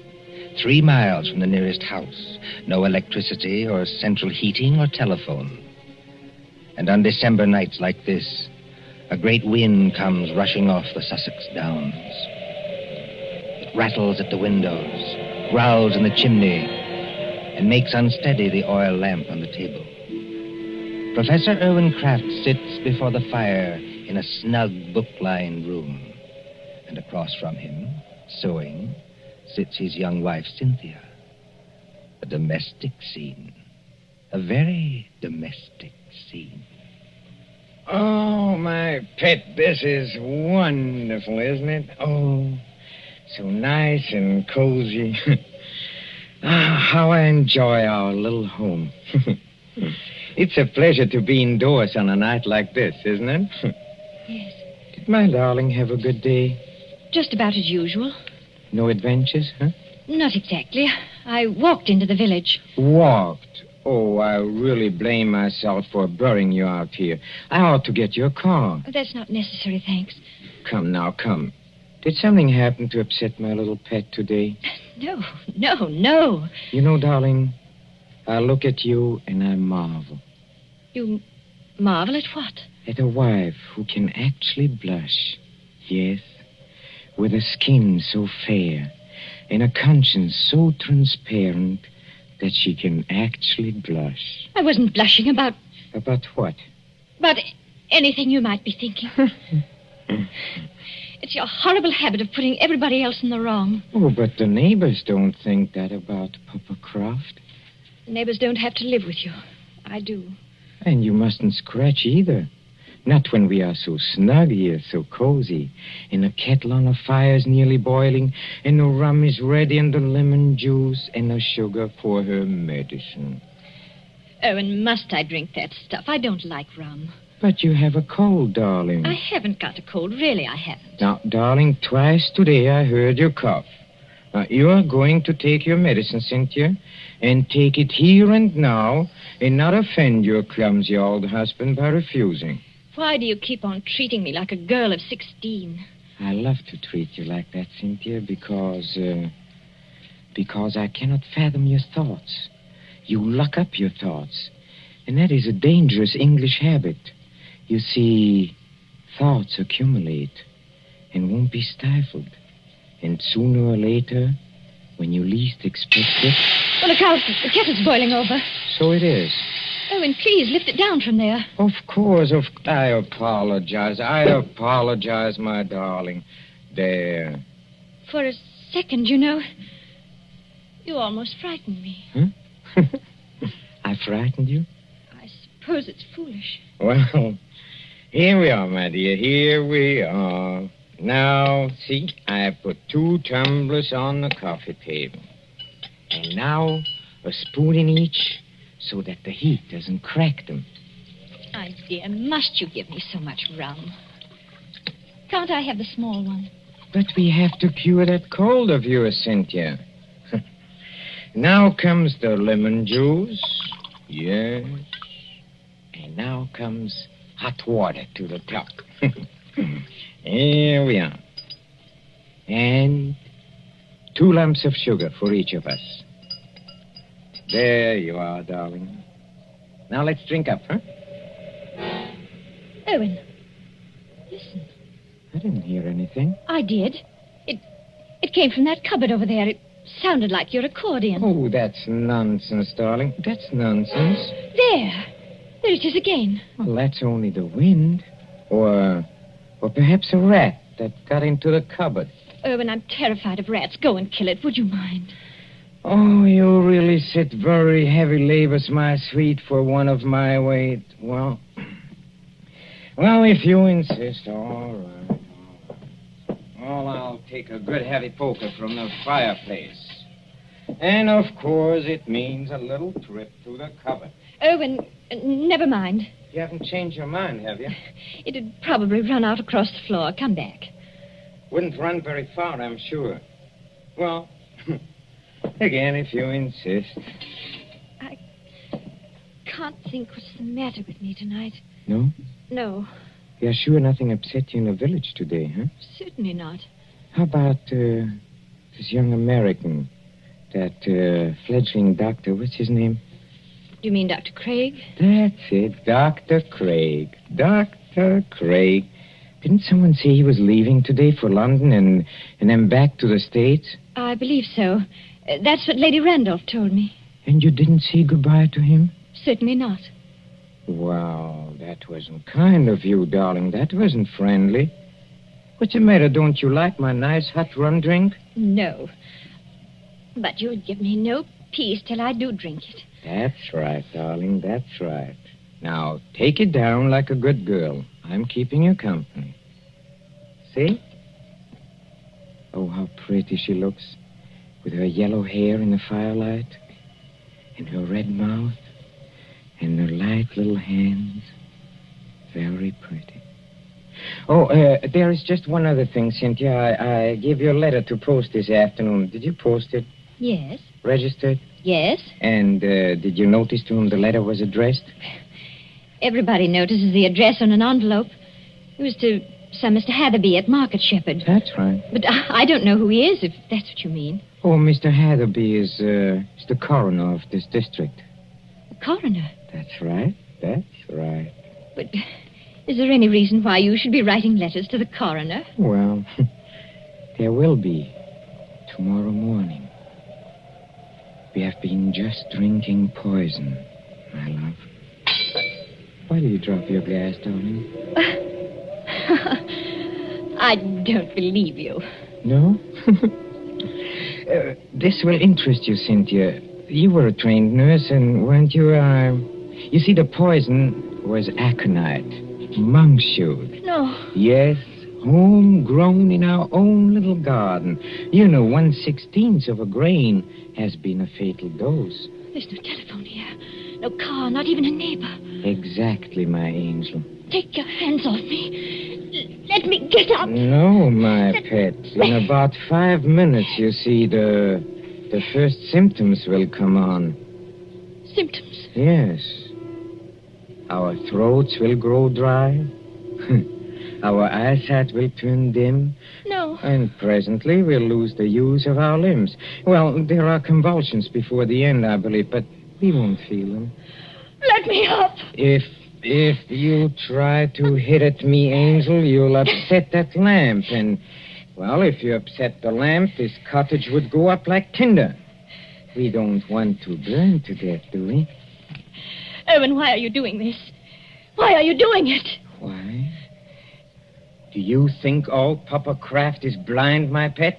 Huh? If I can't have you, Cynthia, nobody else is going to have you. You mean Jim Craig? So it is Jim Craig. Oh, that was nothing. My tongue slipped. A cynic would say, my dear, that your foot slipped. Do you think I don't know what happened the other night at the schoolhouse? The schoolhouse? Yes, the Market Shepherd Schoolhouse. At Lady Randolph's little concert in aid of the war relief. Nothing happened. I swear it didn't. No? No. Oh, then it was coincidence, I suppose, that you and that Dr. Craig didn't arrive until the concert was nearly over. Yes. Yes, it was. We didn't go there together. No? We met in the little hall outside the auditorium. It was just as you were finishing your number on the accordion.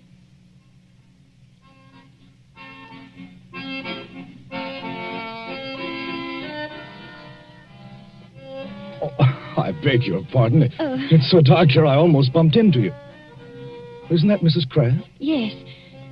Good evening, Dr. Craig. We seem to be late. Very late, I'm afraid. I was detained on a case. I didn't feel like coming here at all. Oh, just a moment before I open that door for you. Won't it look a little funny, our arriving here together? Funny? Why should it? No reason at all, only... Cynthia, listen to me. Do you know, Dr. Craig, that's the first time you've ever called me by my first name. I did want to have a word with you, somehow. Of course, you've heard the news. What news? Well, on the radio for the past couple of days. Oh, we're too far out to get much news, and my husband isn't interested.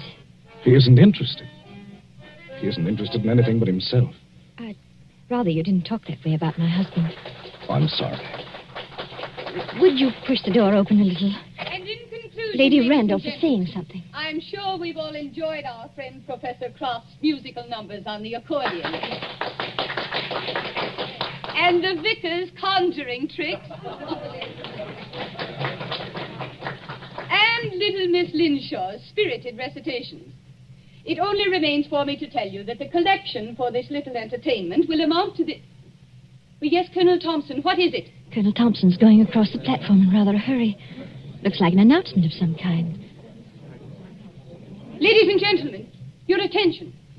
We have just received some late news by the 9 o'clock bulletin. I think I can guess what it is. Following yesterday's declaration against Japan, the Congress of the United States today declared war against Germany and Italy. No applause, please. I think I can say that these things go too deep for applause. We entered a war lightly, and we have learned. But before the vicar ends this meeting, I shall ask the orchestra to play us the song numbered 83 in the book. A song we know is dear to the hearts of all Americans.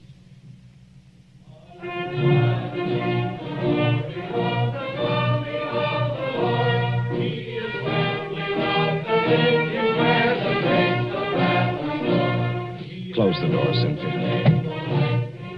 Jim, this doesn't affect you. Naturally it does. You won't be leaving England. Probably in a very short time. They'll be needing doctors. But does a formal declaration of war make any difference? What does it mean to you? What does it mean? I can't explain it, Cynthia. It's all in that song. If they're going to need me, I'll go back. But can't you do just as much good here in England? I don't know. That depends on what the army says. And doesn't anything depend on what I say? We haven't got much time, Cynthia. That crowd will be out in a minute. Yes. And we won't admit it, will we? Admit what? Admit how we feel about each other. I haven't said... Nor I. I was only talking about what we were thinking. No, we won't admit it. You say you can't explain about the war. I can't explain about this. Don't try. It's better this way. Owen's been very good to me.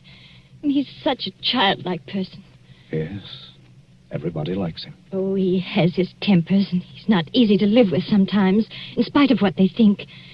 But I can't do anything to hurt him, because he'd never do anything to hurt me.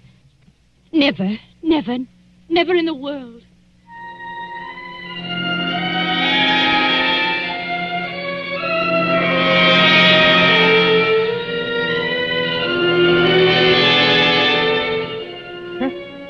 A very fair estimate of my character, too. That's exactly what I said about you. So you are in love with that fellow? I admit it now. Yes. Tell me, darling, do you feel anything yet? Feel anything? I mean, dryness? Muscular contraction of the throat? Yes. Oh, I thought so. I won't die. I won't. And how do you propose to stop yourself? Your only chance would be to reach the village infirmary. And I'll see to it that you don't get there. But what if the poison takes you before it takes me? Then you can't stop me. But it won't, darling. You seem terribly sure of that. You see, the amount I gave you, as you perhaps noticed, was more than I gave myself. I'm going to follow you, my little pet, into the dark, where there are no Dr. Jim Craigs, but not too quickly.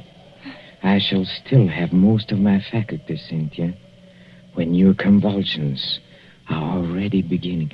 Oh. I wonder if you will. Why do you say that? Your legs don't seem any too steady. I don't know. It must be the heat of the fire, perhaps, or it's very hot in this room. Cynthia, darling, listen to me. Yes, Erwin? There is a copy of Taylor's medical jurisprudence over on the shelf there. Please get it for me. I'm afraid you'll have to get it for yourself, my dear. That is, if you can. Oh, I'll get it. Mind the lamp, Erwin. We don't want the house afire, just as you said yourself. I'll mind the lamp. Listen to me. You know, some people's systems are intolerant to poisons. They experience in minutes what ought to take hours. Does it hurt, Erwin? Does it hurt? Yes. But you'll find out soon enough, my pet. Because you'll never make 3 miles to the village. Never. You think not? I know it. And just remember, I shall be waiting. Waiting? Out in the dark and cold, where there is neither marriage nor giving in marriage. I'll be waiting for my little pet to come and join me. I shall be waiting. Erwin! Erwin! Oh. I hate you. I loathe you. I'm afraid of you. But I don't want you to die because of me. And yet, you are dead, Erwin. But I'm not going to join you. I've never prayed much, Erwin, but I'm praying now. Whatever comes over my wits and makes my senses weak, give me strength enough to get to the village. Just give me strength enough to get to the village.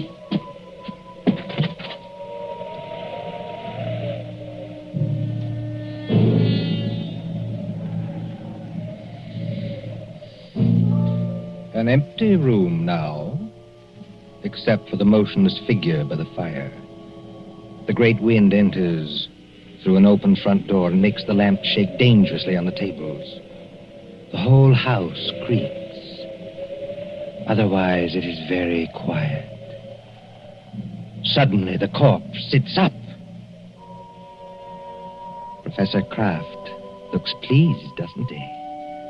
Very pleased. very alert, as he moves over to a certain cupboard door. Well, and now I think the real fun can begin. Patience, patience, patience, my friend, while I open the cupboard door. Well, there we are. I hope you haven't been too uncomfortable, Dr. James Craig. I'm all right, thanks. So you managed to get the gag out of your mouth, huh? I managed it, yes, just now. I'm too late. Well, you are still securely tied up, I'm glad to say. You know, you gave me several very, very unpleasant moments, young man, when you got your foot on that accordion. Did I? Well, Cynthia thought you were a rat and wanted me to kill you. You know, she shows very good sense sometimes. I could hear both of you talking. Thanks very much. Oh, of course, you could, of course. Excuse me, please. I forgot that. Yes, and I could see you, too, through a crack in the door. Well, you were intended to see us. But now, come on. First of all, I'll drag you out of here. Yes, let me take you. Yes. Now we can sit down and have a nice, cozy little chat, huh? How much aconite did you give Cynthia? How much? Oh, about 2 grains. 2 grains? Well, then she can't possibly... No, she can't possibly live until morning. But she can live long enough to testify that she saw me die. And how much poison did you take yourself? I? None. None at all? No, none at all. But you mixed those drinks out of the same materials. I saw you do it. Well, but there wasn't any poison in the rum, young man. You see, 2 lumps of sugar steeped in aconite were dropped into Cynthia's glass. I marked them, and I didn't make a mistake. Can you see the beginnings of Papa Croft's plan? Why, you... You see, Cynthia left the door open, my friend. And there is a very strong wind blowing tonight. Well? Just observe how it lifts the table covers, flutters the magazines, makes the lamp tremble. I shouldn't be surprised, you know, if one of those lamps blew over. A fine crash in a sheet of flame, huh? And when they come here tomorrow morning, after Cynthia's testimony and my letter to the coroner, they'll expect to find at least a few charred bones among the ruins. And, of course, they must find some remains. Whose remains? Yours. Yes, you've got me tied up pretty well, haven't you? And now, you see... Now comes the best. You were last seen going towards the railway station, to London, and then to America. Nobody will inquire after you. Except Cynthia. That's right, except Cynthia, who will be dead. That I waylaid you and brought you here while Cynthia was in the village will not be known to our good coroner, and I shall disappear. What do you think of it, young man, huh? I think it's rather good, huh? You're going to let me burn to death? Yes, and I shall enjoy the necessity. By the way, too bad you missed my performance at Lady Randolph's concert. It was very nice. But, then I think you were otherwise occupied. You could call it that? Occupied, I think, in making love to my wife. You hurt my vanity, young man, and you are going to suffer for it. I never made love to your wife. No? No. But I don't suppose you could possibly believe that. Are you already begging for mercy? Now, come on. Are you begging for mercy? No, I think not. Dr. Craig, I don't like the way you're taking this. I really don't. Don't you? No. You ought to be afraid. All decent men should be afraid. And no man is heroic when he sees death coming. But you're as white as a plate. You can't take your eyes off me. And you seem to be expecting something. Maybe I am expecting something. You are? Well, I think I can persuade you to tell me what's on your mind, my friend. If I use the poker out of the fire, huh? You see, I'm a mathematician. I leave nothing to chance. Do you hear that, Professor Kraft? A car is stopped out in front. Well, they won't come in here. But of course they will. It's probably the home guard. Look, you fool, you've left the front door standing wide open in a blackout. Don't be childish. Do you think to upset me with that? Something's upset you. Take a look at yourself in a mirror. Huh? Nothing. Nothing can upset my plans now. Everything is ready. My clothes and my money are in a stable. This place, this pretty little cottage, will be a furnace. All I have to do is pick up that lamp. You see, like this, and something is wrong with me. Oh, you're not acting this time, are you? You're not pretending now. You swine! What have you done to me? I have done nothing to you. You have done something to me. I can feel it. There is sweat all over me. My throat is choking. This way, Lady Randall. Through the gate and up the path. That sounded like my wife's voice. It was Cynthia's voice. What is wrong with you? A person would think you were drunk. I'm sorry, Lady Randall, stopping me in the road and asking to be taken to the infirmary at 80 miles an hour, and then finding there was nothing wrong with you. But it can be. It isn't possible. Oh, but it is. You see, your plans didn't include the fact that Cynthia doesn't like rum. Remember, you poured a very large drink for her and a small one for yourself. And you filled both glasses with hot water. Oh, remember when she got you to leave her and come over to this cupboard? Yes. She changed the glasses then. You're the one who swallowed the poison, 2 grains of aconite. No. Help me. Please. Help me. Nothing on earth can save you. Help me, please. In the name of pity, please. Please help me. Nothing on earth can save you. Please. No. You won't. Then I'll show you. I'll take you with me. I'll take everybody with me. Where are you going? I'll get that lamp. I'll take you with me. Why, look at you. You can't even see. You're blind. You're staggering straight into that cupboard. I'll take you. I'll take you with me.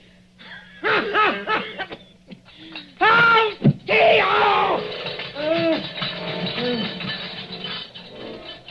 you. Jim, what are you doing here? Come in, Cynthia. Come in and take a look at the man who died twice.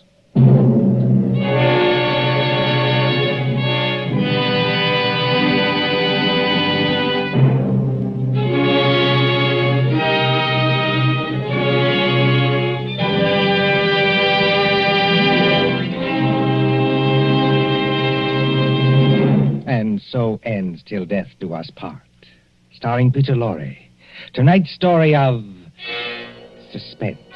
Columbia presents these tales of mystery and intrigue and dangerous adventure for your relaxation and enjoyment. Next Tuesday, there'll be another in this series. Same hour, 9:30 Eastern Wartime. Mr. Lorre was starred as Professor Kraft. He was supported by Alice Frost as Cynthia, David Gothard as Dr. Craig, and Mercedes McCambridge as Lady Randolph. William Spear, the producer, John Dietz, the director, Bernard Herrmann, the composer-conductor, and John Dixon Carr, the author, are collaborators on Suspense. This is the Columbia Broadcasting System.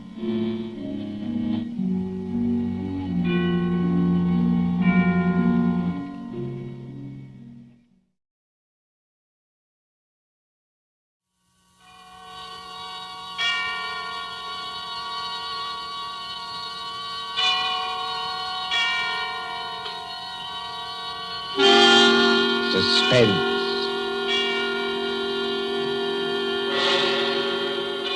Tonight, Columbia brings you as guest star Hollywood's genial character actor, Stuart Irwin. The story is by the author of The Thin Man and the Maltese Falcon, Dashiell Hammett, one of America's acknowledged masters of the art of suspense. Suspense is compounded of mystery and intrigue and dangerous adventure. In this series, are stories calculated to intrigue you, to stir your nerves, to offer you a precarious situation, and then withhold the solution until the last possible moment. Tonight, for instance, Stuart Irwin plays for us a pleasant, easygoing assistant chief of police in a small town who, to everyone's surprise, was instrumental in solving a murder. We trust that with this tale we shall keep you in suspense. For Suspense tonight, CBS presents Stuart Irwin in Two Sharp Knives by Dashiell Hammett.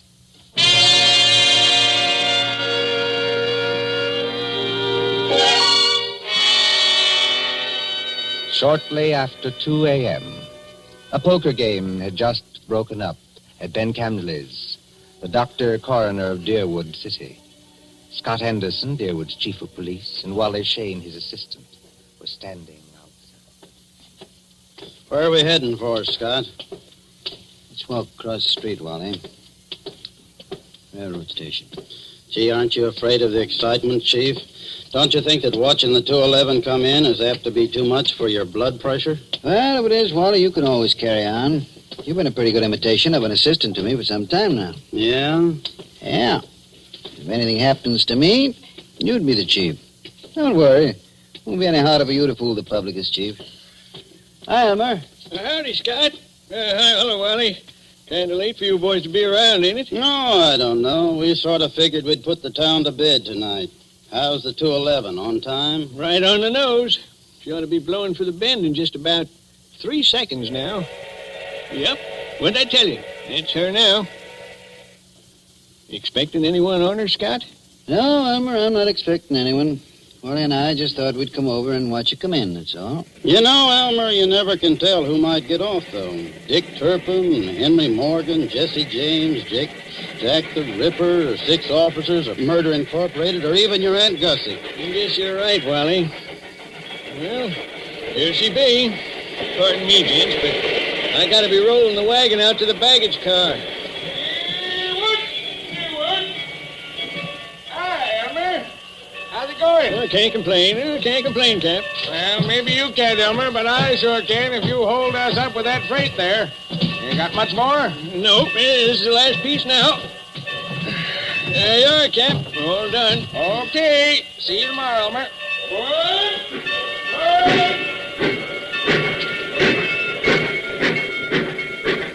Hey, Scott, do you see what I see? I mean, do I see the man who just got off that train? The answer's yes. Well, he's a ringer for the guy we got a picture of. That is the guy. Well, then, what do we do now? We take him, Wally. My car's at the corner of the alley. But, Scott... We'll tail him up the street. Okay, Scott. There he goes now, over toward the taxi stand. Come on, let's follow him.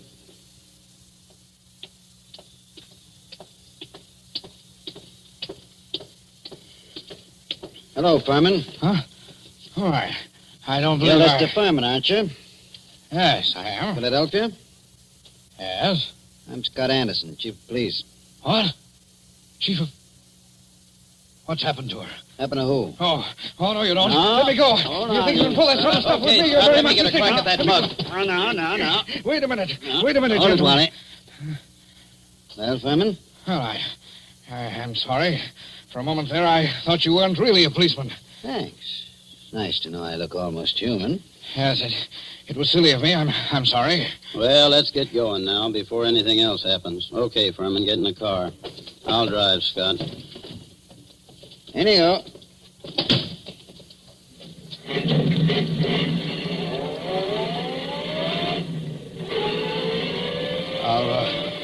Are you taking me to police headquarters? That's right. What for? Philadelphia? I don't think I understand. You understand that you're wanted in Philadelphia for murder, don't you? Murder? Why, that's ridiculous. Who told you that? Well, it's a cinch he didn't make it up. But wait, there must be... Take it easy now. Just wait till we get down to headquarters. And I'll show you what I mean.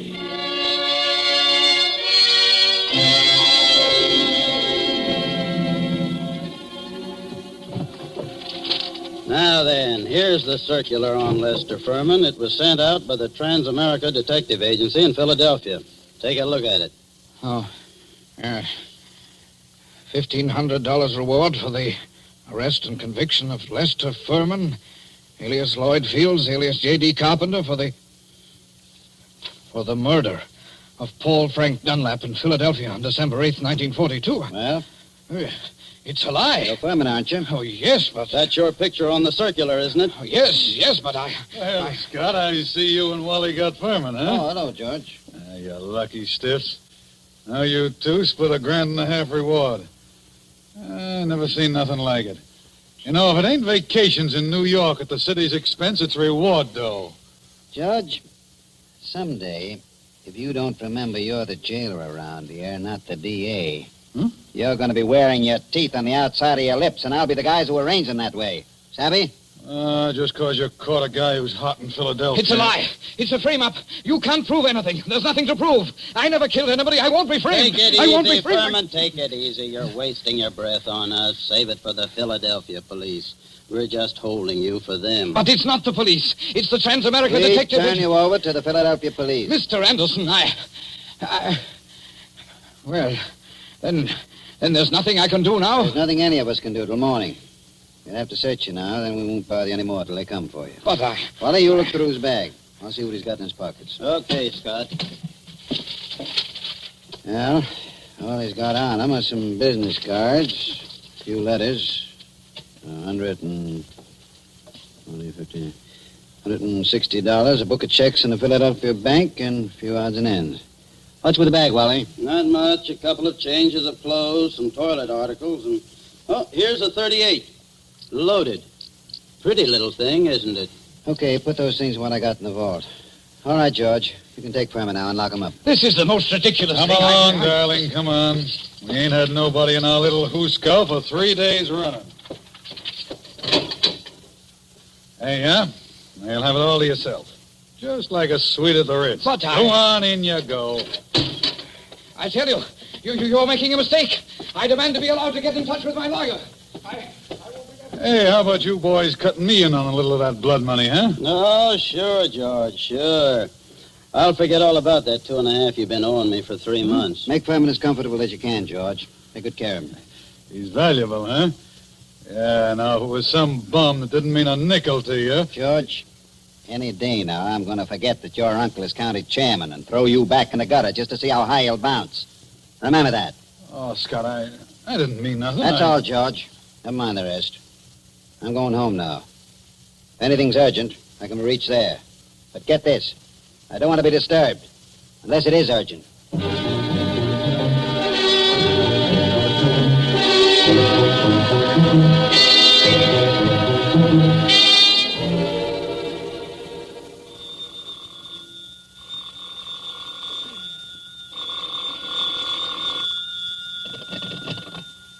Hello.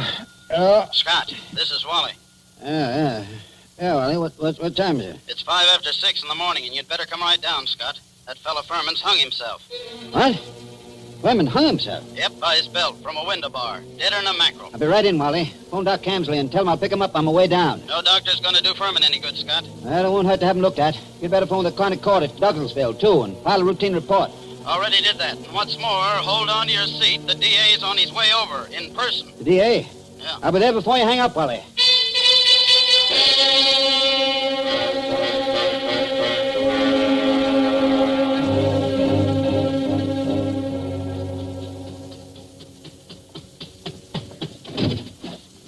Come on in, Chief. Ted Carroll, the DA's here, and he's plenty hot under the collar. What's he burning about? Oh, he's just mad. Running up quite a phone bill on us, too. Been calling Philadelphia every couple of minutes since he got here. What kept you so long? I couldn't get my car started. Well, let's go in and see the old buzzard. Oh, Ted? Listen, Scott, what is all this? Well, what? There's some funny business going on here. What's funny about it? Man hangs himself. Just another case of suicide. Sure, it was suicide. But I just telephoned Transamerica. Dug a guy out of bed there. And he said they'd never sent out circulars on Furman. Didn't know about any murder he was wanted for. All they could tell me about him was he used to be a client of theirs. I don't know what to say, Ted. I don't either. Oh, a fine chief of police you are. What on earth kept you so long? Car store. Came as quick as I could. Makes you so crabby, Ted. Nothing. I guess it's just the district attorney and Now, come, gentlemen. Nobody'd know you two are staunch admirers of each other. Okay, Wally. Tell me, what do you make of it? Well, there's plenty wrong, Scott. First, that Trans-America thing. They never sent out circulars about Furman. And now, get this. I talked to the Philly police just before you came in. There wasn't even any Paul Frank Dunlap murdered. There wasn't? No. What did you get out of Furman before you let him hang himself? But he was innocent. Didn't you grill him? Didn't you find out what he was doing in town? Wally, didn't you? What for? He admitted he was Furman. The description fitted him. The photograph was him. The Trans-America Detective Agency is supposed to be on the level, ain't it? Philadelphia wanted Furman. We didn't. But I sure, Ted. If I'd have known he was going to hang himself. Yeah, but then if your aunt wore pants, she'd be your uncle. You said Furman had been a client of Trans-America.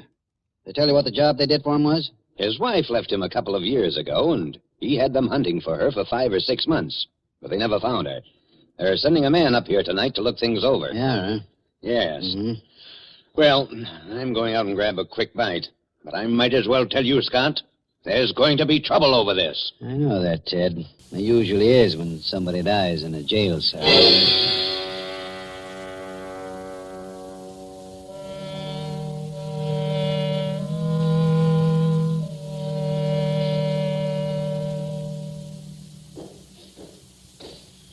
Well, so what's become of that 1,500 fish now, huh, Scott? What happened there last night, George? Nothing. Furman hung himself. Did you find him? Uh-huh. Wally took a look in here to see how things was before he went off duty, and he found him. You're asleep, I suppose. Well, I was catching a nap, I guess, but everybody does that sometimes, Scott. Even Wally sometimes when he comes in off his beat between rounds. Yeah, but I always wake up when the phone rings or anything. Oh, sure. Well, suppose I had been awake. Can't hear a guy hanging himself, can you? Did Doc Campley say how long Furman had been dead? He done it about 5 o'clock, he said he guessed. Oh, you want to look at the remains, Scott? They're over at Fritz's undertaking parlor. Not now. Hey, and speaking of Furman, what are you going to tell the guys from Trans-America when they show up here tonight?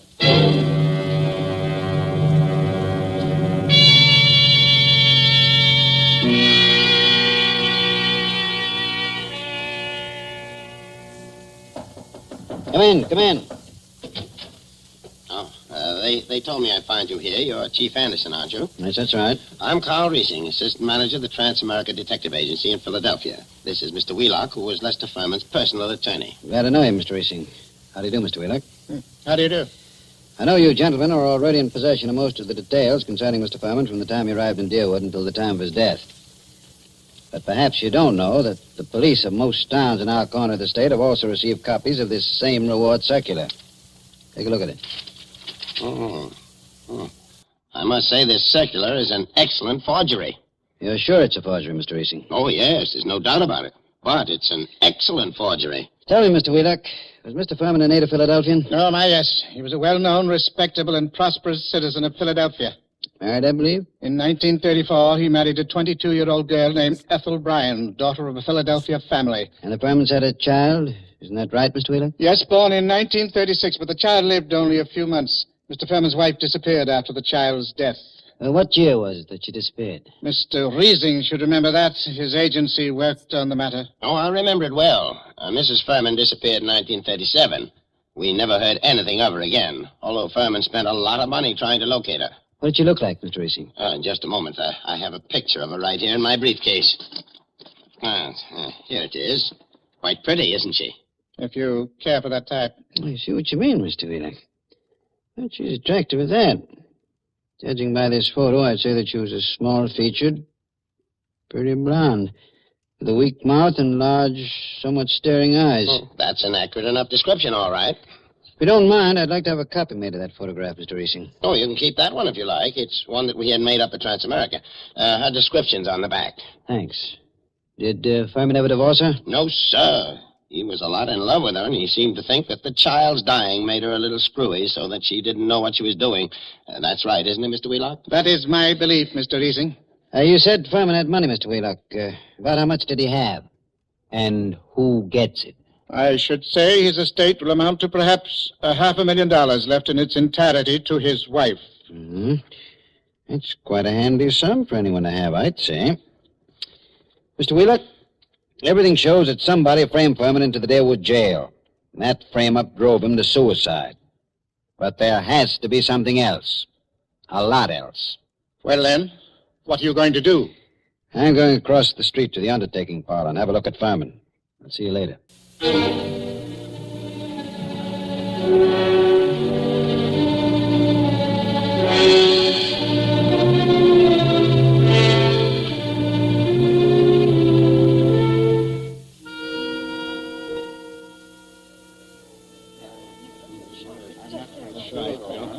Hello, Doc. Hi, Scott. I figured you'd come over here to the undertaker's pretty soon. What's in your mind, Doc? Let's get out of this crowd. I want to tell you something. I just got rid of 2 guys in my office. Let's go back there. Suits me. 2 of those bruises showed, Scott. What bruises? Furman. Well, up under the hair, there were 2 bruises. Why didn't you tell me? I'm telling you now, Scott. You weren't here when I made my examination. This is the first time I've seen you since then. Why didn't you spill the stuff about Furman's bruises when you were testifying at the inquest, Ben? I'm a friend of yours. Do I want to put you in a spot where people can say you drove this champ to suicide by third-degreeing him too rough? Ah, you're nuts. How bad was Furman's head? Well, Scott, that didn't kill him, if that's what you mean. There's nothing the matter with his skull. Just a couple of bruises nobody had noticed, and unless they parted the hair. I thought you ought to know, though. Well, thanks, Ben. Yes, who is it? This is Fritz, the undertaker. Listen, Scott, there's a couple of ladies over here that want to take a look at Furman. Is it all right? Who are they? I don't know them. Strangers. What do they want to see him for? I don't know. Wait a minute. Can't I please see him? Why do you want to see him? Well, I'm his wife. Furman's wife? Yes. Oh, certainly. I'll be right over. So long, Ben. I've got to go back to the undertaker's. So long, Scott.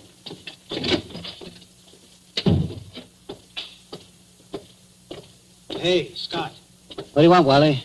I want to talk to you a minute. Over here where we won't be seen. Okay, what is it? A couple of dames came into Fritz's undertaking place just as I was leaving.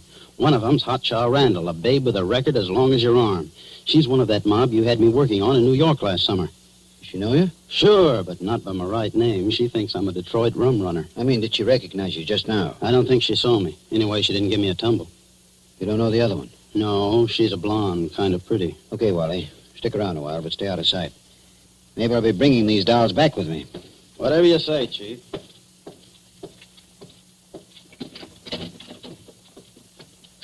Oh, there you are, Scott. I wondered when you were coming. This is Mrs. Furman, and this is Mrs. Crowder. How do you do? Hiya, Chief. They just saw the body. Mrs. Crowder, I thought your name was Randall. What do you care, Chief? I'm not hurting your town any. Don't call me Chief. You city slickers, I'm the town whittler. Thank you for letting me see him. It's all right, Mrs. Furman. But I'll have to ask you and your friends some questions. So if you'll just come across the street to headquarters, we'll get on with the routine.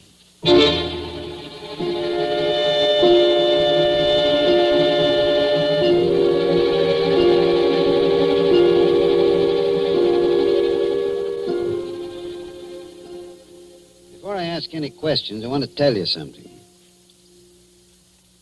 Mrs. Furman, your husband didn't commit suicide. He was murdered. Murdered? Ah, Chief, we got alibis. We were in New York, and we can prove it. And you're likely to get a chance to. What brought you down here, anyway? Murdered? Well, who's got a better right to come down here? She was still his wife, wasn't she? She's got a right to look out for her own interests, hasn't she? Mm-hmm. It reminds me of something. Excuse me a second. I've got to make a phone call in the next room.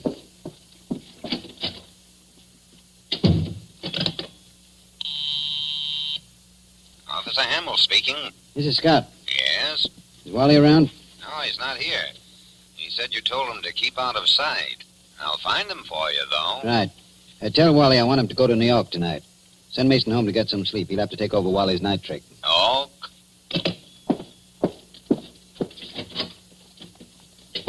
Mr. Mr. Anderson, do you think I had anything to do with his death? I don't know, Mrs. Furman. I know he was killed.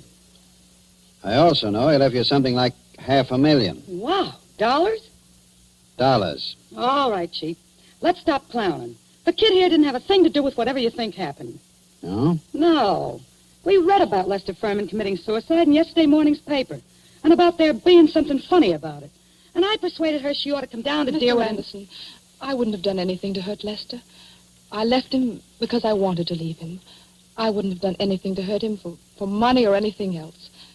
Had I wanted money from him, I would only have had to ask him for it. That's the truth, Chief. For years I've been telling Ethel she was a chump not to tap him. But she never would. I wouldn't have hurt him. Why'd you leave him then? Oh, I don't know how to say it. The way we lived wasn't the way I wanted to live. I wanted...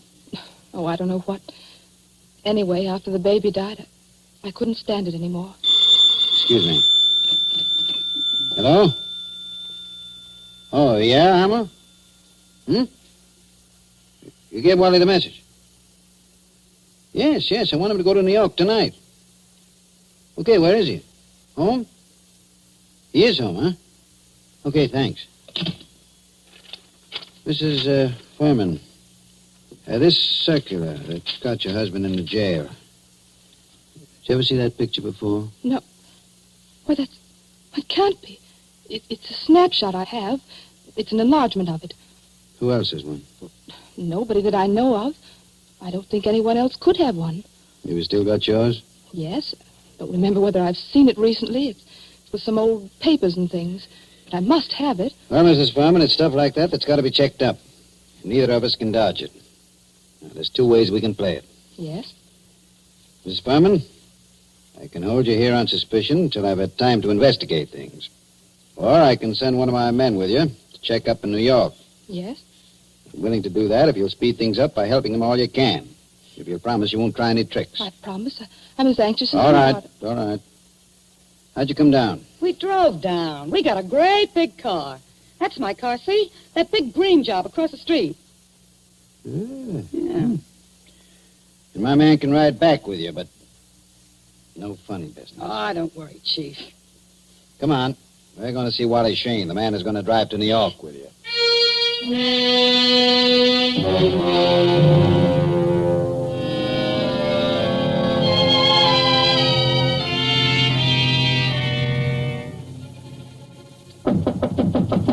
Wally? Who is it? Scott, Wally. Come in. Ladies first. Harry. Ethel. No, you don't. No, you don't. No use reaching with that gun, Wally. Already got you covered. I guess you win, Scott. Yeah, I guess I do. Come along back to headquarters with me like a good little boy. Wally, you're under arrest for murder.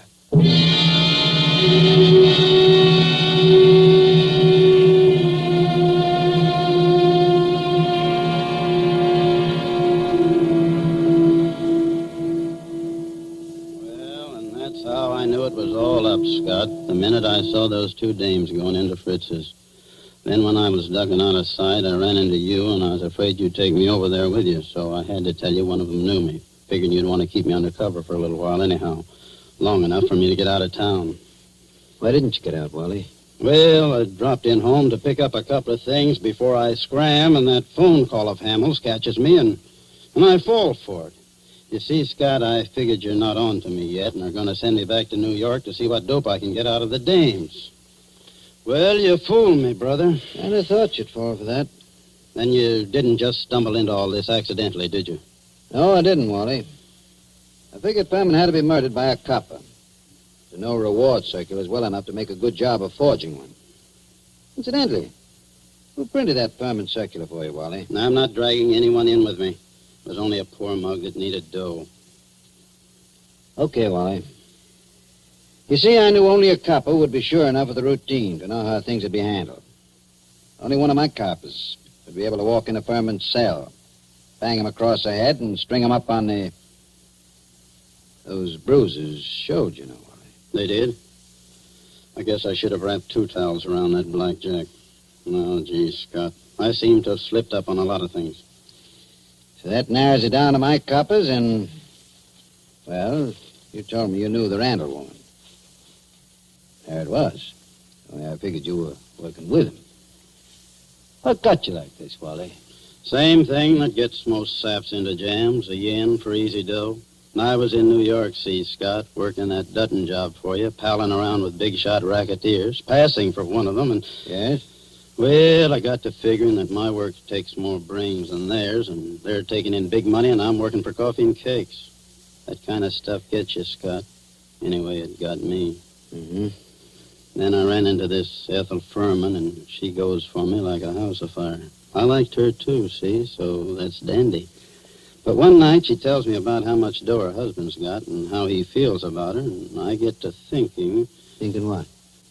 I think she's nuts enough about me to marry me. So I got to thinking, suppose he died and left her his role. Mm-hmm. I see. So I run down to Philly a couple of afternoons and look Furman up, and everything looks fine. I took my time working out the details, meanwhile writing to her through a fellow in Detroit. Go on. Finish one. Well, I decided to do it. I sent those circulars out to a lot of places, not wanting to point too much to this one. And then when I was ready, I phoned Furman, telling him to come to Deerwood Hotel that night. And sometime before the next night, he'd hear from his wife, Ethel. I knew he'd fall for any trap that was baited with her. Only I guess I'm not as sharp as I thought I was, Scott. Maybe you are, Wally. Maybe you are. That doesn't always help. Old man Camsley, Ben's father, used to have a saying, to a sharp knife comes a tough steak. Well, sorry you did it, Wally. I always liked you. I know you did, Scott. I was counting on that.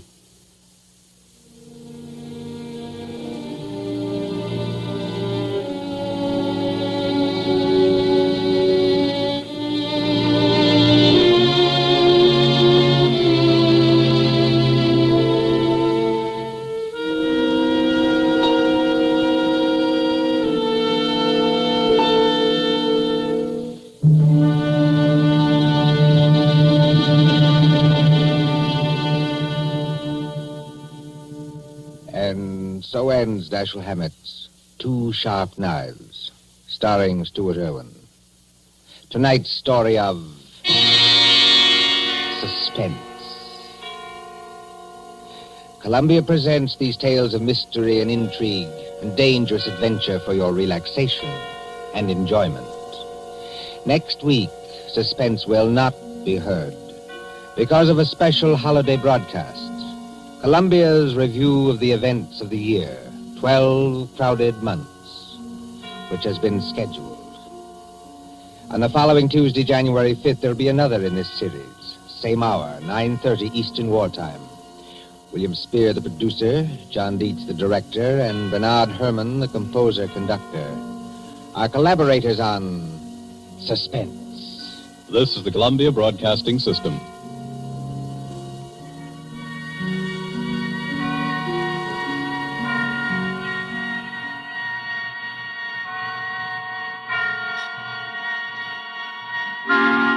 Suspense.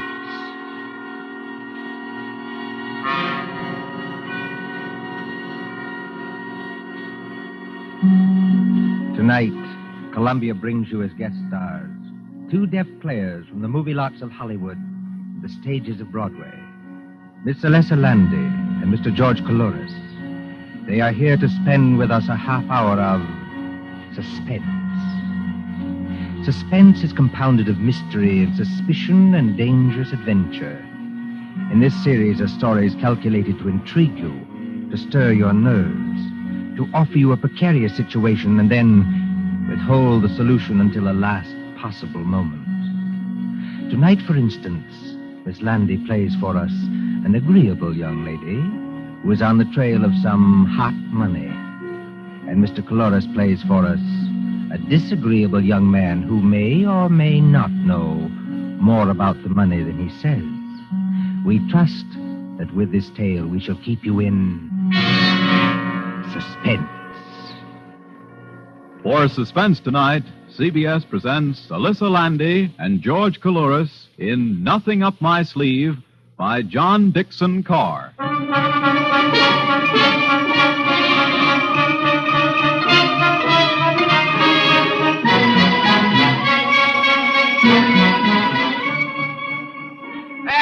Extra, read all about it. Shark Morgan caught. Extra, read all about it. Shark Morgan caught. It's New Year's Eve, remember? Times Square is celebrating. The fiery lights flash no longer, but the crowds are still the same. Thronging, jostling, singing, drowning out a voice at the street corner when it says, Fatal gun battle at Jamaica. Read all about it. Fatal gun battle at Jamaica. Read all about it.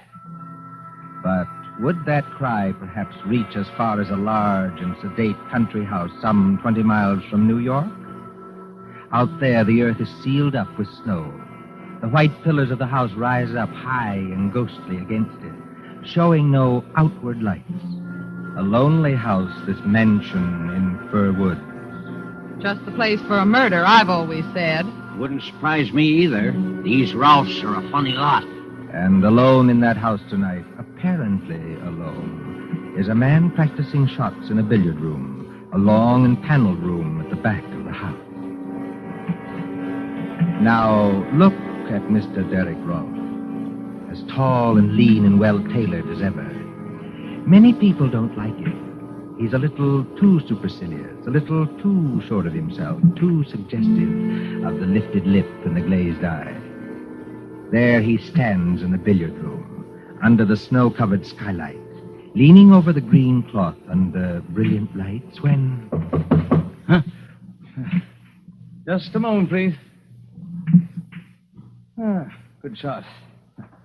Yes, come in. Excuse me, Mr. Rolfe. Oh, not at all. Hey, wait, aren't you Miss... I'm Dorothy Dale, your aunt's social secretary. Surely you remember that. Oh, of course. Forgive me for forgetting your name. You surprised me, Dorothy. Yes, I thought I surprised you a little. No, I mean you surprised me by being in the house at all. Why? Why? Well, this is New Year's Eve. Shouldn't you be out getting drunk and blowing cardboard horns and doing the other fantastic things that people do? I haven't much heart for that tonight. Please, don't become emotional, Dorothy. I detest emotion. If you're shivering, go over by the radiator. Mr. Rolfe, may I ask you a question? Of course. Did you ever feel sick at heart? Huh? Physically sick, I mean, so that your insides turned over and you couldn't get your breath and... Did you? No, I can't say I did. May I move you aside for just a moment? Thank you. Not bad. Can't you guess why I came here to see you tonight? No. Because I'm in terrible trouble, Mr. Rolfe. Desperate trouble. And I think you can help me. I can help you? How? For one thing, you're making quite a name for yourself as a lawyer. Yes, that's what others have told me. For another thing, do you know a man named Shark Morgan? Shark Morgan. Shark, did you say? Mm-hmm. Shark Morgan. No, I'm sure I've never heard that name before. You ought to know him. He's a little dark-faced man with most of his upper lip cut away in a knife fight, so that you can see all his teeth. That's why they call him Shark. Oh, he sounds like an unpleasant-looking person. He is, or was, a ghastly-looking person. You don't know him? He's not a client of yours? No. I don't believe you. Just a moment, Miss Dorothy Dale. I must put down this cue and say a few words myself. Please do. I don't want to be offensive to you, but it seems to me that for a paid employee of my aunt, practically a servant, you're taking a great deal on yourself. If you're trying to hurt me that way, you're succeeding. But go ahead. You come to me at 11 o'clock at night. You come rushing into this billiard room. Oh, observe, I call it a billiard room, though this is actually a pool table. Just as everything in life gets its wrong name. I entirely agree. Yes, but you agree about what? That everything gets its wrong name. Honest men are called thieves, and thieves are called honest men. Would you mind explaining that remark, please? I can explain it very easily. I'm engaged to be married to Jerry Winton. Well? Don't say you don't know who Jerry Winton is. He was in college with you. I played on our extremely second-rate baseball team with him, yes. You never liked him, did you? Liked him? I'm afraid I never noticed him. Jerry Winton works at City and Provincial Bank on 51st Street. He's a teller there. Does that mean anything to you? No. You see, it's not my bank. I was at the City and Provincial Bank yesterday afternoon. Yesterday afternoon, Mr. Rolfe, just before closing time. It was a dark day and the lights were on. There weren't many people in that big marble hall. I went up to Jerry's window, if that's what you call it.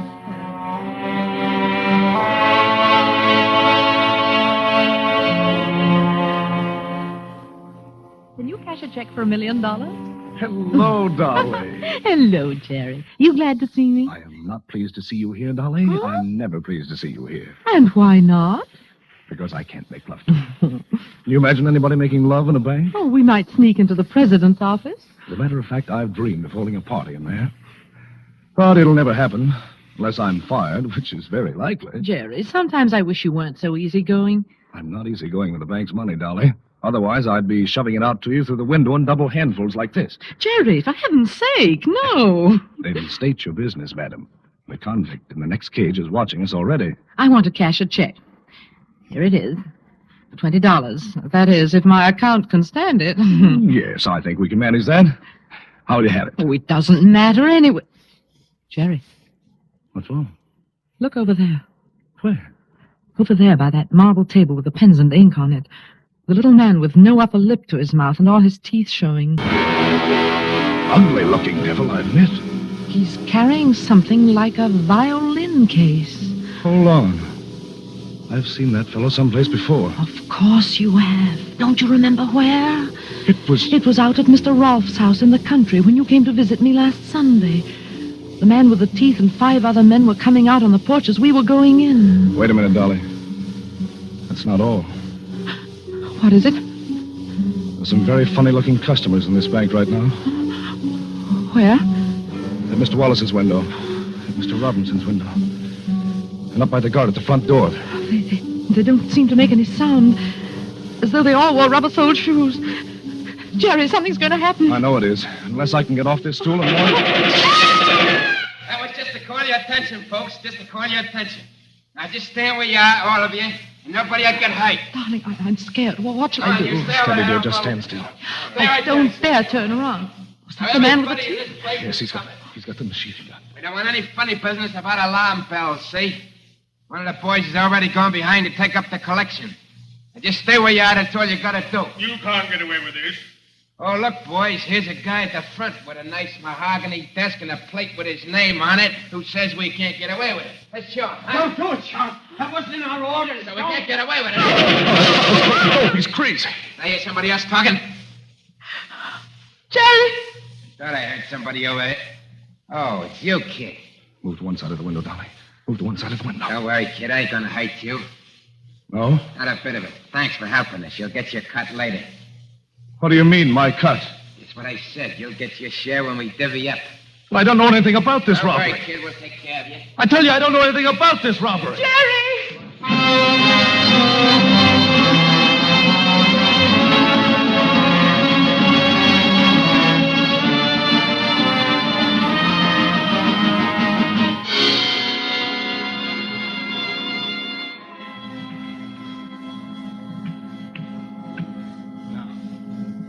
$6 in the end pocket. Got it. Are you listening, Mr. Rolfe? This Shark Morgan must have been quite a fool. I grant you that. He was a fool. He must have been crazy. But they've held Jerry at police headquarters just the same. Well, that's very unfortunate if he's innocent. You know he's innocent. I'm afraid I don't know anything about it. Don't you even know what happened today? Haven't you read the newspaper? No. The police trapped that whole gang in a Long Island farmhouse. There was a gunfight. Oh, is that so? Oh, no casualties, I hope. You hope? I must tell you again, Dorothy, don't be emotional. I detest emotion. The whole gang were killed, every last one of them, including Shark Morgan. So there's nobody to talk, nobody to tell. But, as you were saying? They didn't find the money. What money? The stolen money. $88,000 taken from that bank, and yet the police can't find a cent of it. Shall I tell you why, Mr. Rolfe? Because it was passed on to somebody else for safekeeping. Oh, passed on to somebody else. That's what I said. Well, perhaps your friend Jerry Winton could tell us where it is. That's what the police think. Oh, can you imagine what he's going through tonight? Well, it's not a pleasant way to spend New Year's Eve, I admit. Excuse me. But, after all, the late Shark Morgan did accuse Winton. Now, if he isn't guilty, why should Morgan accuse him? Meanness. I don't think I understand. Meanness. The sort of meanness that some people call a sense of humor. Morgan saw Jerry in this house. Oh, be careful, young lady. That's an actionable statement. I've already made it to the police, thanks. Oh, and did they believe you? No. They're a very intelligent crowd down at Center Street. And after all, your story isn't very credible. Why not?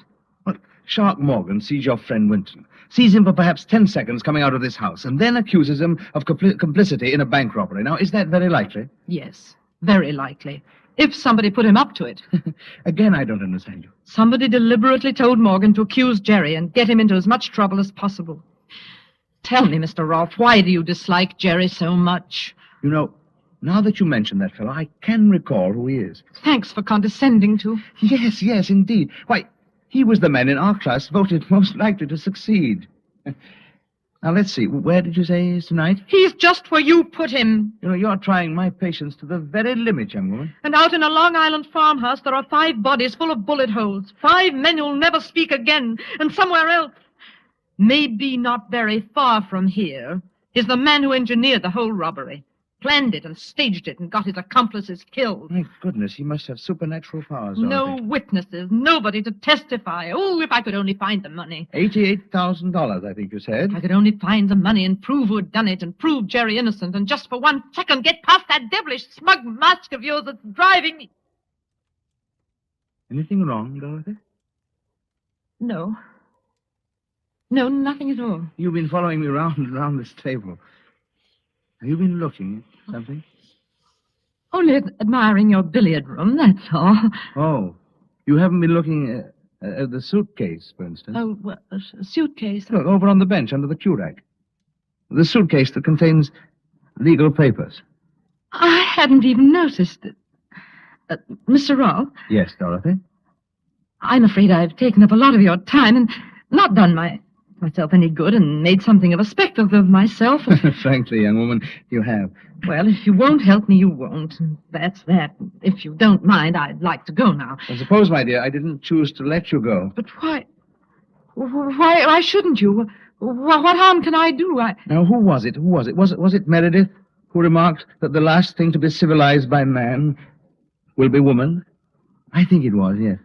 And a slanderous woman can do a great deal of harm. But I haven't done you any harm so far. We're all alone in this house. There's not even a servant here. Now, if I chose to get between you and the door like this... Keep away from me. Oh, I'm not coming near you, Dorothy. I'm merely standing between you and the door.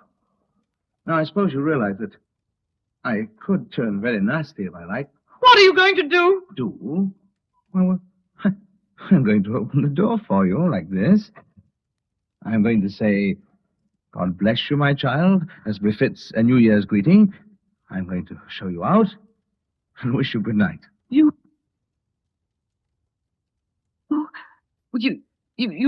don't mind? Mind? Certainly not. You've got something to hide, haven't you, Mr. Rolfe? No. Nothing, young woman, that I can't hide. Good night.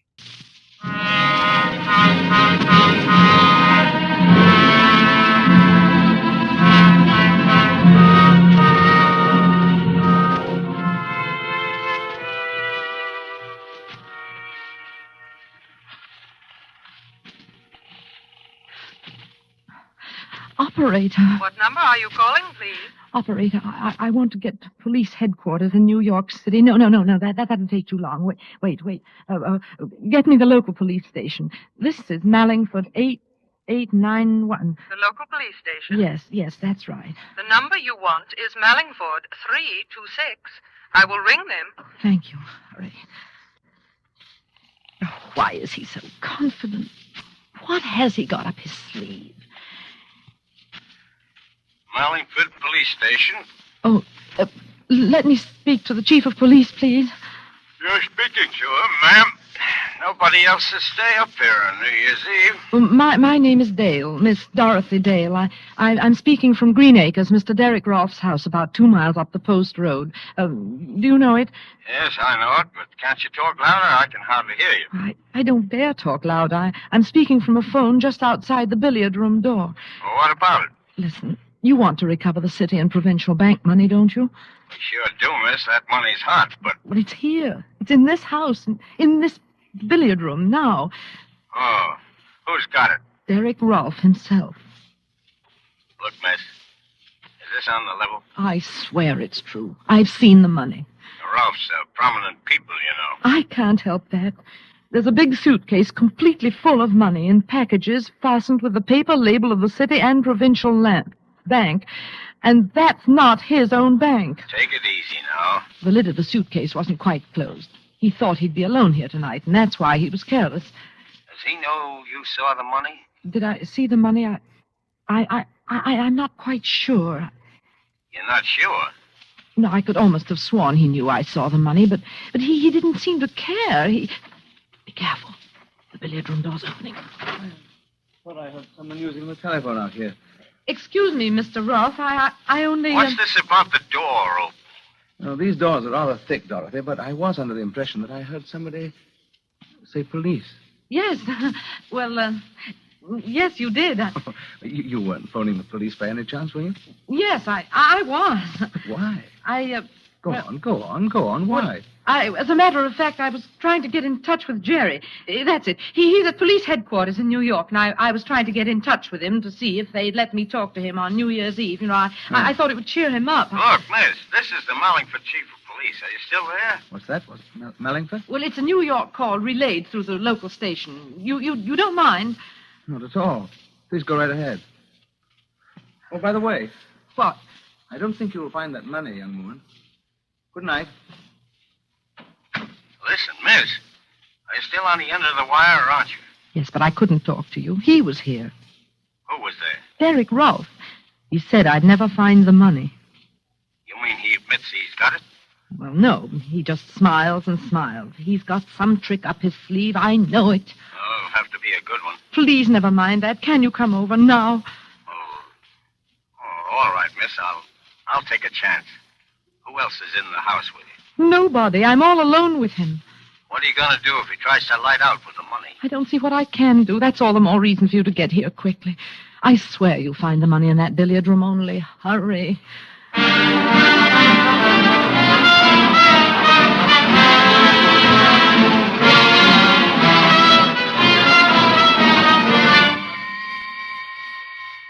"5 minutes. 10 minutes. 15 minutes. It can seem a very long time to a waiting girl crouching in a cold and dim-lit hallway outside a closed door, hearing only the clicking of billiard balls and watching, wondering, and praying until... Miss Dale. Miss Dale. This way. Shh. Miss Dale. I'm Joe Hollister, chief of police. Yes, I recognized your voice. The front door wasn't locked, so I just walked in. I hoped you would. I didn't want to leave here. Has Mr. Rolfe come out of that room since you talked to me? No. And according to what you claim, he's still in there with a suitcase full of money. That's right, Mr. Hollister. Now, look, miss, before we go any further, there's something I ought to tell you. Well? Well, I checked with New York about you. And what did they say? Yes, Miss Hollister. And what did they say about her? Mr. Rolfe! I'm rather interested in knowing that myself. So you could hear everything through that door? Of course I could hear everything through the door, including your conversation with our friend, the chief of police. Good evening, Mr. Hollister. Good evening, Mr. Rolfe. This young lady says that... I know what she says. Will you come into the billiard room, please? Both of you? Oh. Thank you. Just what trick are you up to now? Trick? You talk of tricks. Now, just a minute now. Take it easy. What I want to know is where's this suitcase Miss Dale was talking about? There it is. What, you mean that empty suitcase on the bench beside you? Empty suitcase? Yes, that's what I said. It wasn't empty when I left this room. Chief, do you mind seeing for yourself? Well, it isn't empty. It's empty now, miss. Hollister, it would gratify me to clear this matter up here and now. It'll gratify me, too. I'm tired of this slanderous nonsense, and I mean to end it. This young woman told you that I had... What was it? Some $88,000 in this room only a few minutes ago. I still say you had. Curb your temper, please, while I ask you some straight questions. Can you do that? You better answer him, miss. All right, I'll try. Did I or did I not leave the billiard room at any time? No, you didn't. Good. Well, there's only one door and no window. Only a skylight covered with snow. So I didn't leave that way, did I? No, I suppose you didn't. Therefore, unless you're lying, the money must still be in this room. Yes. Then where is it? I don't know. You must have hidden it someplace. Where? I'm afraid Mr. Rouse right, miss. Take a look around you. One pool table. Comes apart so you can examine it. One radio. Go on, examine that, too. One overhead light, one standing lamp, one bare bench, one rack of cues, one rack of pool balls. Now, that's everything. Now, can you tell me where I could hide enough money to fill a suitcase? No, I can't. It's impossible, miss. The stuff's not here. It must be here. It's either here or else. Or else what? Or else it vanished. Oh, Mr. Hollister, haven't we had quite enough of this? Yes, I guess we have. Now, look here, Miss Dale. I like the way you talked, and I thought you were talking straight. Will you just tell me why you tried to string me along like that? You know, I think I can tell you, Chief Hollister. I wasn't exactly asking you, Mr. Ralph, but... Well, go ahead. You know, perhaps, that she's engaged to a man who's mixed up in the city and provincial robbery. He was not. It was neither a very clever nor a very far-sighted attempt. I'm inclined to think that she'll not have a job when my aunt returns. But as I say, it was a case of any old attempt to shield Jerry Whitcomb. Did somebody mention my name? Jerry! Oh, Jerry. Kid, steady. I'm alive. I'm not a ghost. You needn't dive at me like But that. how did you get here? How did you get away? I was trying to tell you, miss, when our host butted in. The DA is convinced your young man had nothing to do with this. That's right, Dolly. And I thought I'd better come out and take you back to New York with me. I was never so glad to see anybody in my life. Put your arms around me. I don't suppose you'd mind if I picked up this cue and went on practicing. Let's try the 8-ball all the way down the table. Come on, Dolly. It'll be New Year's in a few minutes. There's nothing to worry about. There is something to worry about. He's got the money, the whole $88,000. I know it. I'm sure of it.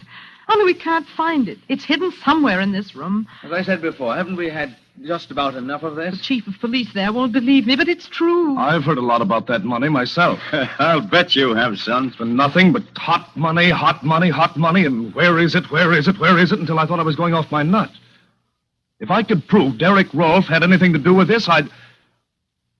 Dolly, what's the matter? Mr. Hollister. Yes, miss? I think I know now where he's hidden the money.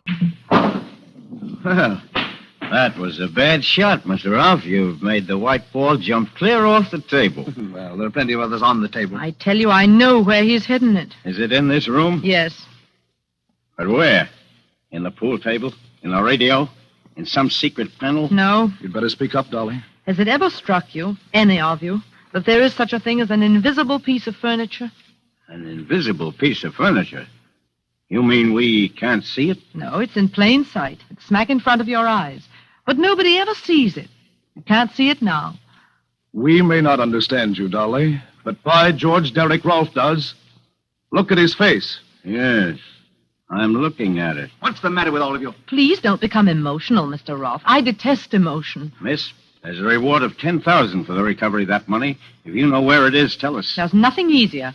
It's... Before that young woman says something she may regret, please listen to me. You've got him, Dolly. I don't know how or why, but you've got him. Go on, Mr. Ralph. Tell me, Winton, you and I used to play on the same baseball team, didn't we? That's right. What about it? What did I play on that team? You were the pitcher. Why? Was I good? You're the best control and the best fast one I ever... Wait a minute. Why are you picking up that pool ball? What are you going to do? Take it easy, Mr. Ralph. You three are across the room from me. I have a number of rather dangerous objects on the table here, and I'll split that girl's skull if she says another word. Don't be a blasted fool. You think I can't do it? Well, does that convince you I haven't lost my pitching arm? You didn't even get a chance to raise that gun. No, you don't. Don't try to pick it up. Instead, it lie there on the floor. Get behind me, Dolly. You stay where you are. Move a step off first base and... Maybe you'd better listen to him, Miss Dale. Well, what are you going to do, Ralph? You can't keep us here forever. I don't propose to keep you there forever. I'm not so enamored of your company. Now, what's the game? Well, I'll make a bargain with you. Well? My car's outside, with a little more gas than the state allows. Give me 1 clear hour to get away. Well, what do you say? I'm a cop, Mr. Ralph. I can't make any bargains with you. No? No, and I'm coming over there after you. And you'll compel me to start throwing. Down, Dolly, down under the table. You missed that one, Mr. Ralph. I'll not miss with this one. It's a shame to bust that fuel rack, Mr. Ralph, but I'm still coming for you. You've lost your control, old son. You're done for. I tried this. That was the wildest pitch yet. Dolly, look. Don't get up, but look. What is it? The radiator, the steam radiator. It's knocked the whole thing sideways. Did you ever see that happen to a radiator before? Of course not, because it's a dummy radiator. Dummy radiator? Yeah, I got you, Ralph. I'm not too old to handle a bird like you. You haven't even got a search warrant. I'll take a chance. Well, what was that about? A dummy radiator? Yes. Look here. It's got a little oil burner inside to make it give out heat. Yeah? And there are hinges at the back to form a lot of compartments where you can hide as much money as you like. I saw the hinges when he told me to go over to the radiator, but I didn't guess what they meant. It's really a safe that never attracts attention because nobody ever notices it. And the stuff's here, all right. There, Mr. Hollister. That's what I saw in the suitcase. I told you there was a $10,000 reward for that, miss. Oh, did you hear that? Turn on the radio, Jerry. Go on, turn it on. Welcome in the new year. Didn't you tell me, all of you, that the money was hot?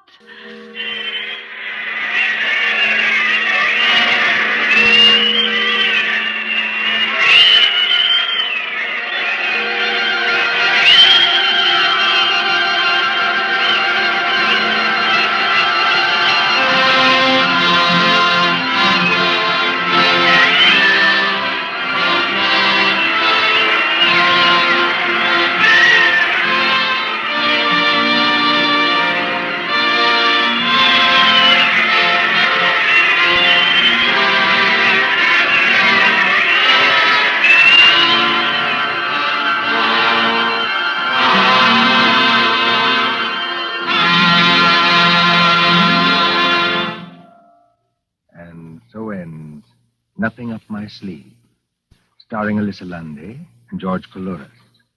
Tonight's story of Suspense. Columbia presents these tales of mystery and intrigue and dangerous adventure for your relaxation and enjoyment. Next Tuesday, there'll be another in this series. Same hour, 9:30 Eastern Wartime.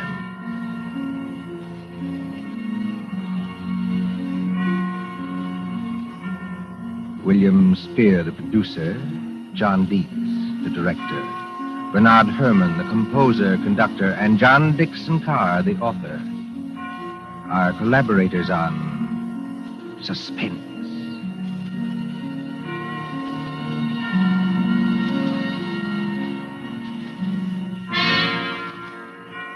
This is the Columbia Broadcasting System.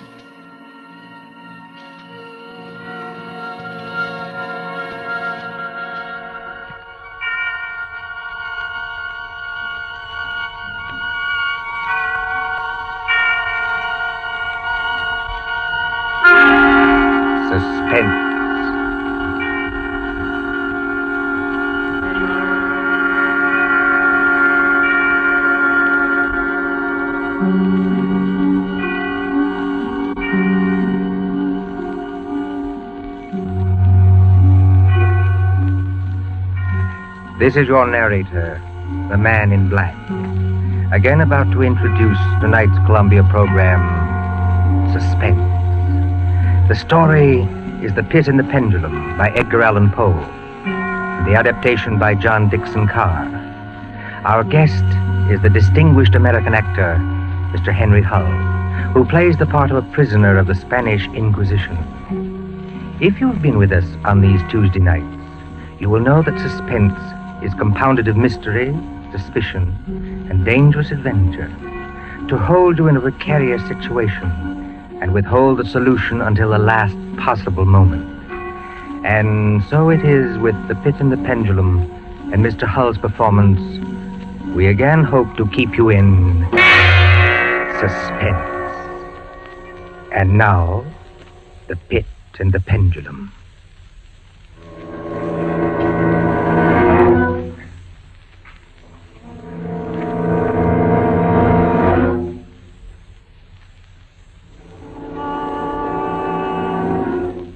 I was sick death with a long agony. And when at length they unbound me and I was permitted to sit, I felt that my senses were leaving me. The sound of the inquisitorial voices seemed merged in one dreamy, indeterminate hum. Yet, for a while, I saw, but with how terrible an exaggeration, I saw the soft and nearly imperceptible waving of the sable draperies on the walls of the room. I saw the flames of the 7 tall candles which burned on the table. I saw the lips of the black hooded judges, and these lips appeared to me white as paper, white as horror. I saw them writhe with a deadly locution. I saw them fashion the syllables of my name.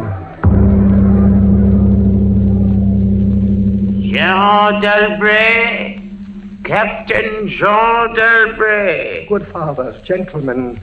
We hear you, my son. I am very weak and infirm. I've been confined for many months in a dungeon.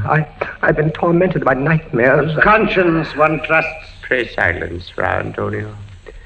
Even now, I have no knowledge of where I am or to whom I may be speaking. You are speaking to me, my son. I am Fra Pedro de Espela, prior of the Dominicans of Segovia and Grand Inquisitor of all Spain. Is this the court of the Inquisition? It is. Oh, then God help me. He will help you, my son, if you trust him. But I am a French officer. That is true. A soldier and creature of the arch-fiend Napoleon Bonaparte. But a French officer nonetheless. A prisoner of war. By what right do you try me in this court? Let the clerk read the charges against this prisoner.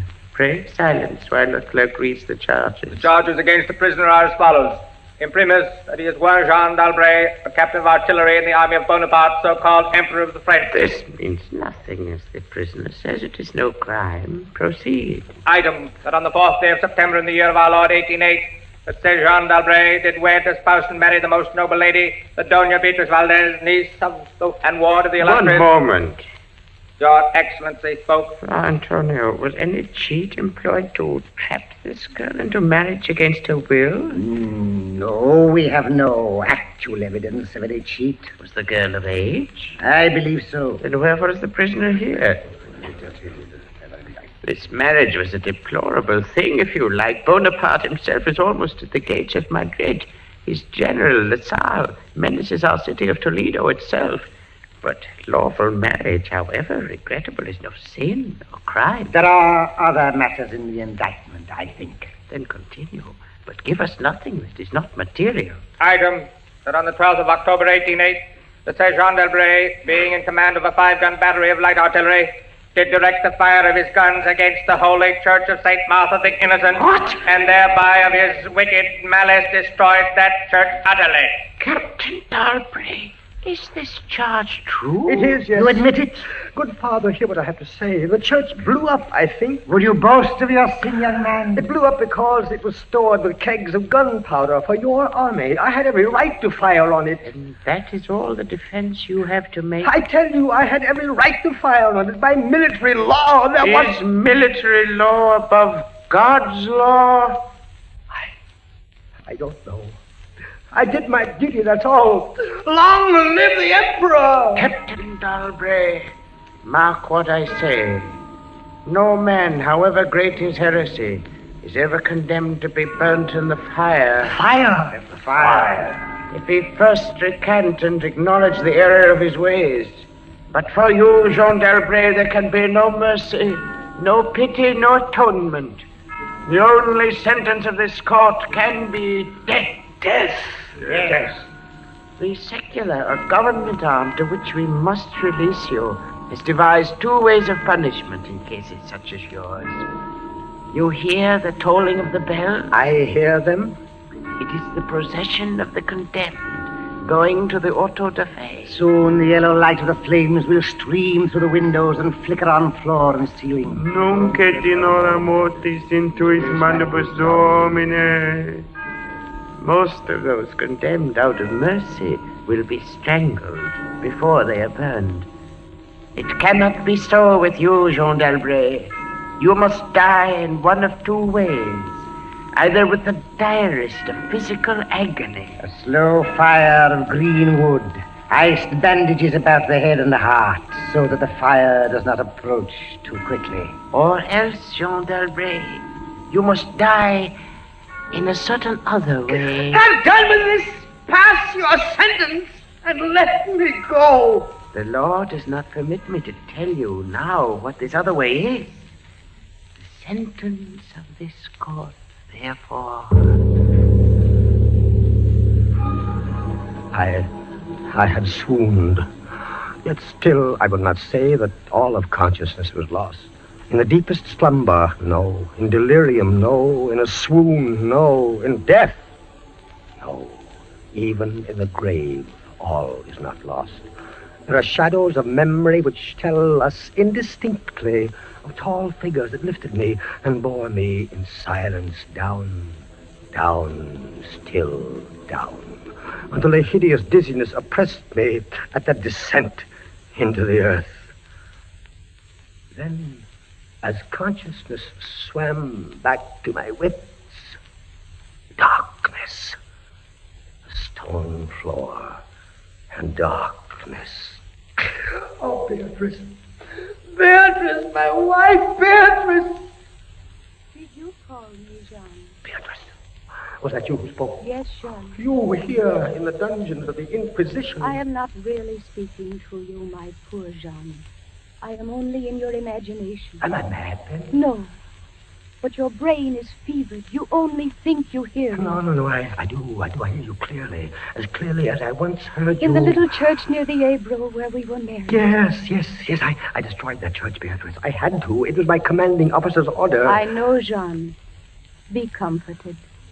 There are those who care. You won't leave me. As long as I am in your heart, I shall be here. I was strong once. Now I am weak. Once I was reckless. Now I'm afraid. What am I, Beatrice? What are they going to do to me? I cannot tell. Remember, my voice comes only from your own brain. Are you fettered? Fettered? No.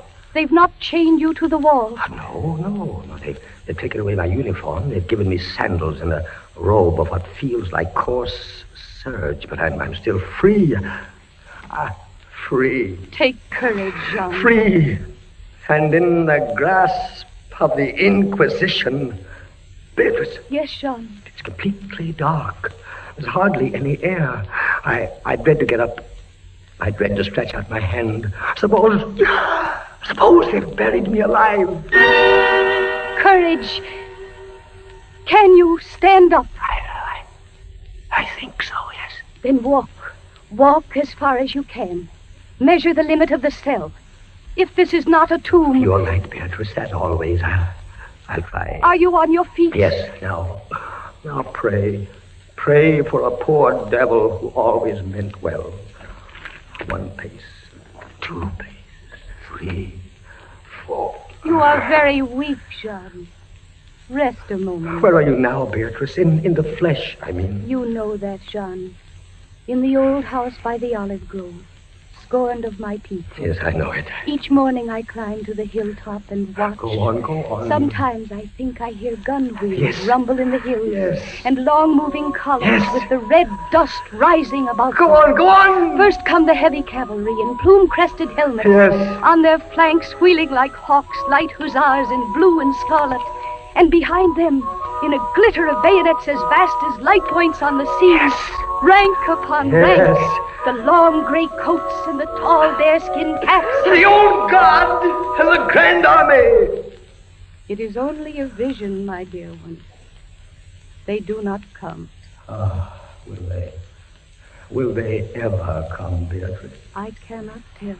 Then I must face what has been prepared for me. Walk again, Jean. Try. Keep your hand in front of you. This robe, it impedes me. The floor is treacherous with slime, but I'll try. 4 paces. 5, 6, 7. It can't be a tomb. 8, 9. Look out! I'm all right. I fell to my knees.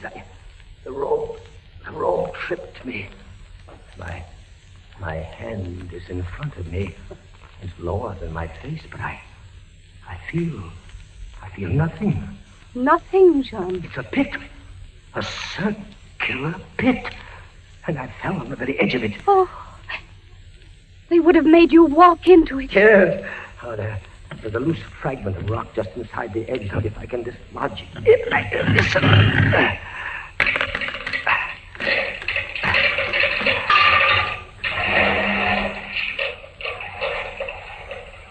Water.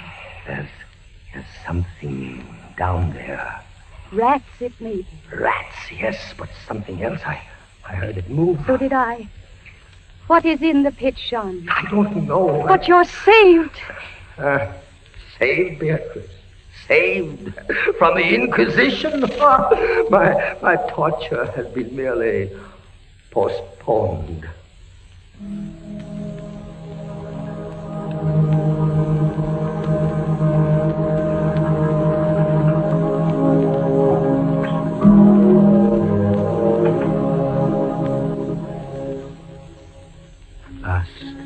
A deep sleep fell upon me. Sleep like that of death. How long it lasted, I know not. But when I opened my eyes once again, I could see. Yes, see. My prison was large and lofty. Its walls formed of massive iron plates, bolted or joined together. A wild, sulphurous luster, I could not trace its origin, lit up the dungeon, and the circular pit, and the crudely daubed skeleton figures painted in evil colors on the iron walls. Skeleton figures, demon figures, gargoyle figures. Their colors a little blurred, as from the effects of the damp. It must approach you slowly and force itself into your mind. It must stalk you like a tiger. It must bring you face to face at last with the King of Terror. When I regained consciousness, I lay on my back and at full length on a low framework of wood. To this framework I was securely bound by a long fastening resembling a surgical bandage. Bound? But why? Why? The bandage passed round and round my body, leaving at liberty only my head and my left arm. With much exertion, I could supply myself with food from an earthen dish on the floor beside me. It was meat, highly seasoned, but there was no water. Beatrice! Beatrice, where are you? Here, John, as always. Your voice sounds stronger. Does it, John? And I can see you now. I can see you as clearly as I saw you months ago. How I wish it were true. Your bonnet and the parasol you carried in summer, and the high-waisted blue dress. You are weaker, my dear, and more fevered. Have I been asleep? Yes, John. They must have been here while I slept. They have bound me. Why? Stop those voices! Stop them! Mine too, Jean. I am not here either, you know. Don't drive me away. Beatrice, look. Where? At the ceiling of this room, 30, 40 feet up. What do you see? I see painted on the ceiling a figure of Father Time. Anything else? But Father Time carries no sign. No. He carries instead what looks like a gigantic pendulum from an ancient clock. About one thing, I swear I'm in my right senses. I saw that pendulum move. A painting cannot move. Yet I swear the pendulum did move. It swung a little back and forth, just like a real pendulum. Try not to trouble your brain. That pendulum is real. Beatrice, take care. Take care of what? You're not looking at the pendulum now. Take care of the rats from the pit. I see them. They're swarming out in dozens. You can see their eyes glitter. One of them ran across the hem of your dress. Did it, Sean? What did they want? They caught the scent of the meat in the dish beside you. But they'll not get it. Go away, you vermin! Move your hand above the plate, Jean. Move! Beatrice, where are you going? I can hardly hear you. You are sending me away, Jean. I sending you away? My poor loved one. You can't bear to see the rats running about my feet. Beatrice! Beatrice! Yes, it's true. In a cell swarming with vermin. There are others I had rather see here. I'd rather see... You call me Captain Dalbray. Then in spirit, I am here. Who are you? Don't you recognize me? No, I do not. I am that second Inquisitor, Fra Antonio, whom you thought unfair at your trial. But we were not unfair. We administer the law, that is all. Go. I command you, go. Not until I have first told you what you already guessed. Which is? There are two forms of death for such as you. One, death with its direst physical torture. The other, death with its direst mental torture. And I have been condemned to the second? Your guess is good. Listen. Do you hear anything? Yes, I do. I hear something. Turn your eyes upwards. Look at the ceiling. The pendulum. Aye, the pendulum. It's descended. Only a foot or so as yet. As you notice, it is not really a pendulum.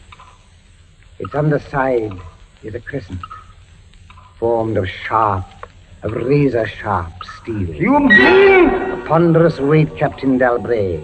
Its movement is slow now, but soon it will take on momentum. It will swing wider and wider, 30 feet perhaps. Presently, as it swings, you will hear it hiss, and with each broad movement, it will creep a trifle lower. The steel is directly above me. Yes, above the region of your heart. Lie still and look up at it. How long before? You need have no immediate fear. It will not be too soon. But how soon? Who can tell? In the name of pity, give me some answer. Hours, perhaps days. It's beginning to swing wider. I can't take my eyes from it. Its glitter fascinates you, eh? See how it shines in that wild light. And this is your utmost refinement in cruelty. The law, Captain Dalbray, is never cruel. And now, still in spirit, I leave you to your meditations. It will not be too soon. Minutes, hours, days.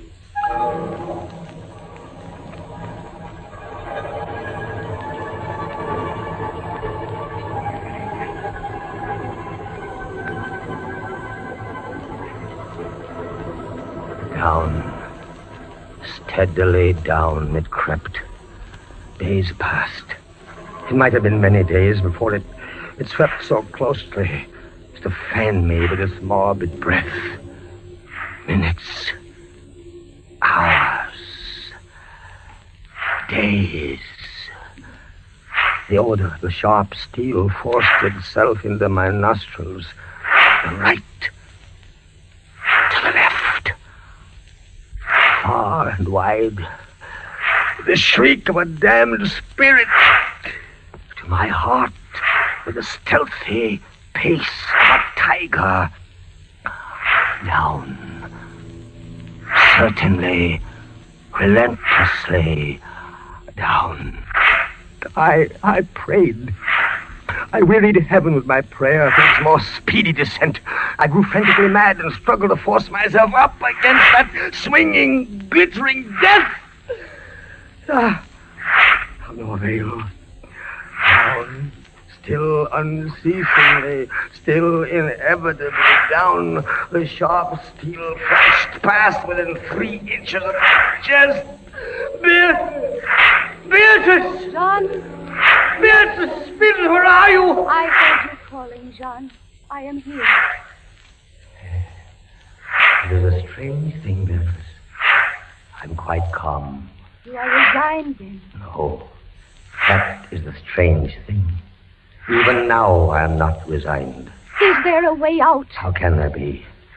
10, 12 more vibrations, and will fray the surge of my robe. Only lightly as a razor in a delicate hand. There will be many sweeps before it bites deep. No, I can't escape it. You kept me away from you, Jean. You locked me out of your thoughts. If I am here only in your thoughts, why should I fear the rats? The rats! You open your eyes and your eyes blaze. What is it? The rats! Do they still swarm here? Across the floor and over the meat platter. They have taken nearly all your food. Yes, of course, they're ravenous, and they have sharp teeth. Well... The meat is oily and spiced. If I take what remains of it, scatter, you vermin! And rub that meat from the bandages that hold me here. Try it, John, try. It may be too late. If I leave my body a fraction of an inch up. Try it, I tell you, try. Ah, but look, they scatter as soon as I do try. But they are watching you. I can see their eyes glitter. They're creeping back. Can I stand the rats crawling across me? Can the flesh bear it? One of them has leaped on the wooden framework. Another follows. They're gnawing at the bandage. 7, 8 more sweeps of the pendulum. The bandage, give way. A little lie still, Jean, lie still. 10, 12, a dozen rats now. Is death, I wonder, worse than this disgust? A dozen sharp knives could do no better. The bandage is loosened to ribbons. Now, if you move sideways, carefully, and drop to the floor. Beatrice, I can't move. My arms and my legs are numb. There is no power. The steel has frayed your robe. A minute more will be too late. Try. Then with all the strength that is in me, and all the hate that I bear my enemies... Free! A second time! Free! Jean. The pendulum stops. They are drawing it back up through the roof. Each move I make is watched. You never doubted. Yet with all they could do to you, they have failed twice. They will not fail. No more dallying with the king of terrors. What else can they do? I can't say. See how the rats gnaw in silence at that bandage. To what food, I wonder? But you escaped the pit. I escaped it once. Listen. What do you hear? A groaning. It's a grinding as of metal. It was only the cogwheels of the pendulum. I think not, Beatrice. Why not? It seemed to come from behind those iron-plated walls. It seems to shake the dungeon as a mill wheel might shake it. Stand up, my poor Jean. Get up off your knees. I can't, Beatrice. I can't endure anymore. The paintings on the walls of this dungeon, the skeletons and imps and devils, they seem different. They are different. The colors sharpen and grow bright. The demon's eyes glare. The skeleton hands outstretch. Don't you catch even yet the odor of heated iron? Heated iron? Beatrice, my darling, I have been much humbled. But I won't have you see me in tears. I order you to go. Jean, in the name of heaven. Beatrice. You're sending me away. Yes, Jean. In the name of heaven. Go.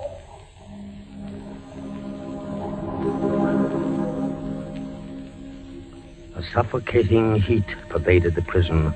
A deeper glow settled in the painted eyes that glared at me. I could draw no breath of air into my lungs.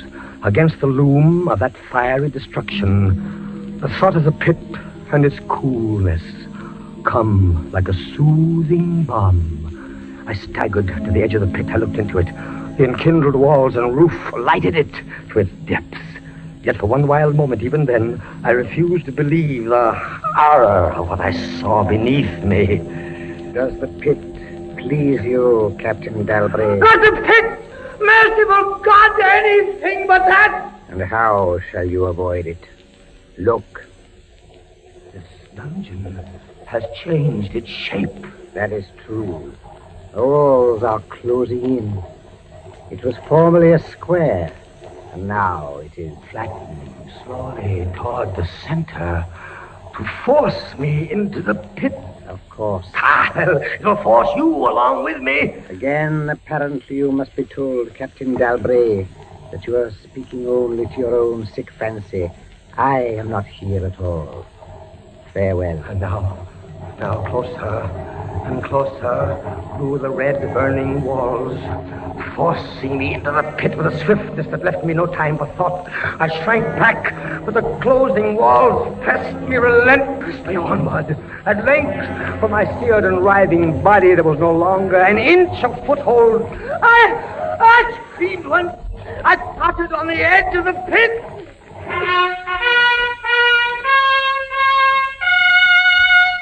The fiery walls rushed back. An outstretched arm caught my own as I was about to fall fainting into the abyss.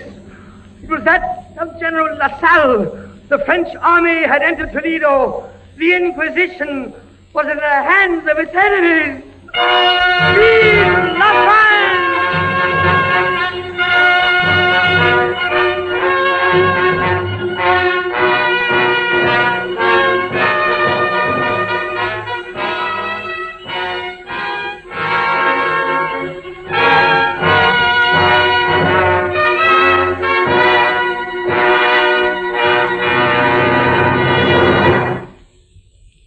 And so closes Poe's celebrated story, The Pit and the Pendulum, starring Henry Hull. We invite you to another adventure of suspense next Tuesday at the same hour. Until then, this is the Man in Black saying good night. William Spear, the producer, John Dietz, the director, Bernard Herrmann, the composer-conductor, and John Dixon Carr, the author, are collaborators on Suspense.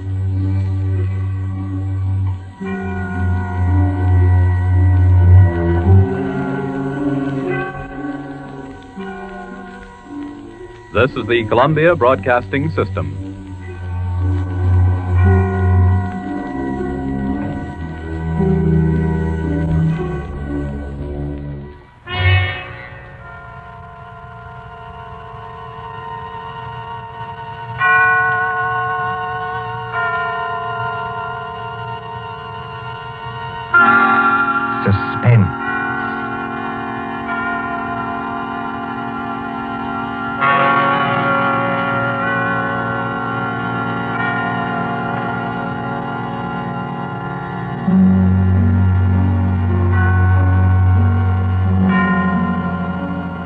This is the Man in Black, here again to introduce Columbia's program, Suspense. Our star tonight is Peter Lorre, playing the part of the Hungarian Count Stefan Kahari, a gentleman of sinister aspect. The story is by John Dixon Carr, who calls it The Devil's Saint. If you have been with us on these Tuesday nights, you will know that suspense is compounded of mystery and suspicion and dangerous adventure.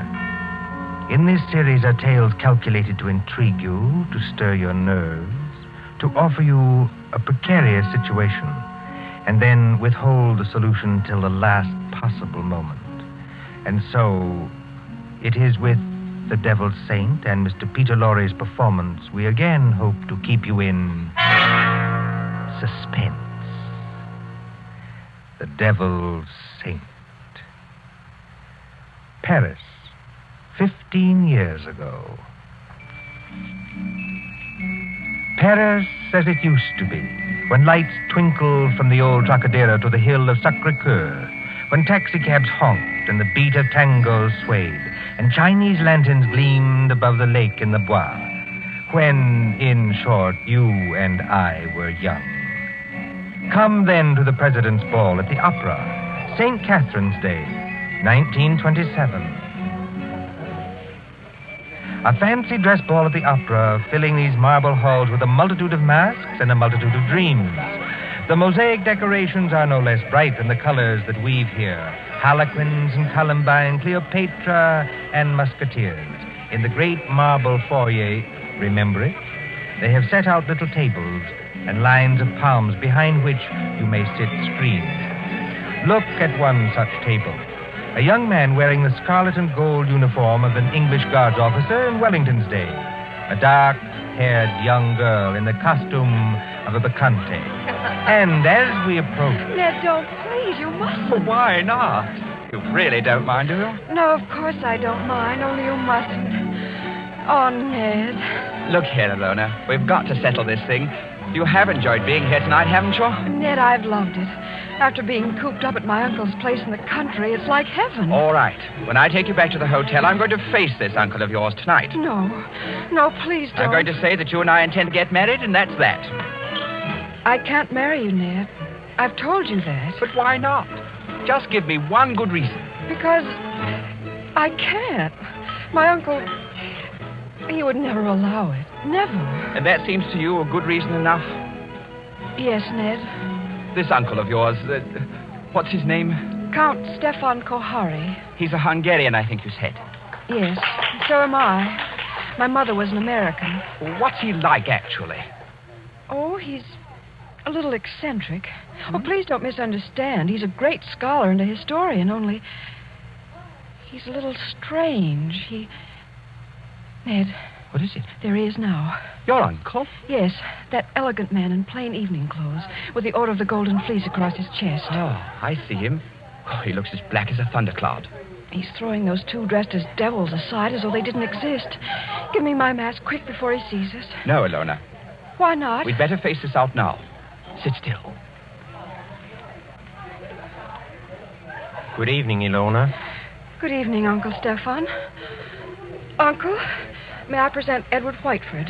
How do you do, sir? How do you do? Ilona, do you think that costume is quite the thing to wear in public? Why not? Well, an older generation might call it immodest. It looks like... Like what? Nothing. Will you go and get your cloak or your domino or whatever you wore here? Uncle, please don't make me go home so soon. It's hardly 11 o'clock. I was not asking you to go home, my dear. I was merely asking you to put on a wrap. All right, I'll get it. You stay and talk to Ned. I shall be delighted. Will you sit down, sir? Thank you. You seem to have quite a gathering at this table. Oh, yes. Some friends of mine from the embassy. They're upstairs dancing now. Well, look, glasses, and still more glasses. You know, I was quite an adept once at musical gases. Have you ever tried it, young man? Well, it's very easy. You take a spoon like this, you see, and... Like it? Well, forgive me, sir, but there's something I'd like to ask you. Yes? Well, I don't know exactly how to say this, so I'd better say it in the shortest way. I want to marry your niece. Well, look out, sir. You smashed one of the glasses. A few francs will pay for that. But there are other things of higher value. At least to me. Well, maybe I ought to mention first that my full name is Lord Edward Whiteford. My father's the Earl of Grey. Indeed. Well, I only mention that to show we're, well, respectable enough. Well, the British ambassador will vouch for me, sir, if you'd like to ring him up. And perhaps I ought to mention that I've always kept Ilona carefully guarded from the world. Almost too carefully guarded, don't you think? That, Lord Edward, depends on my reasons. Sorry, sir.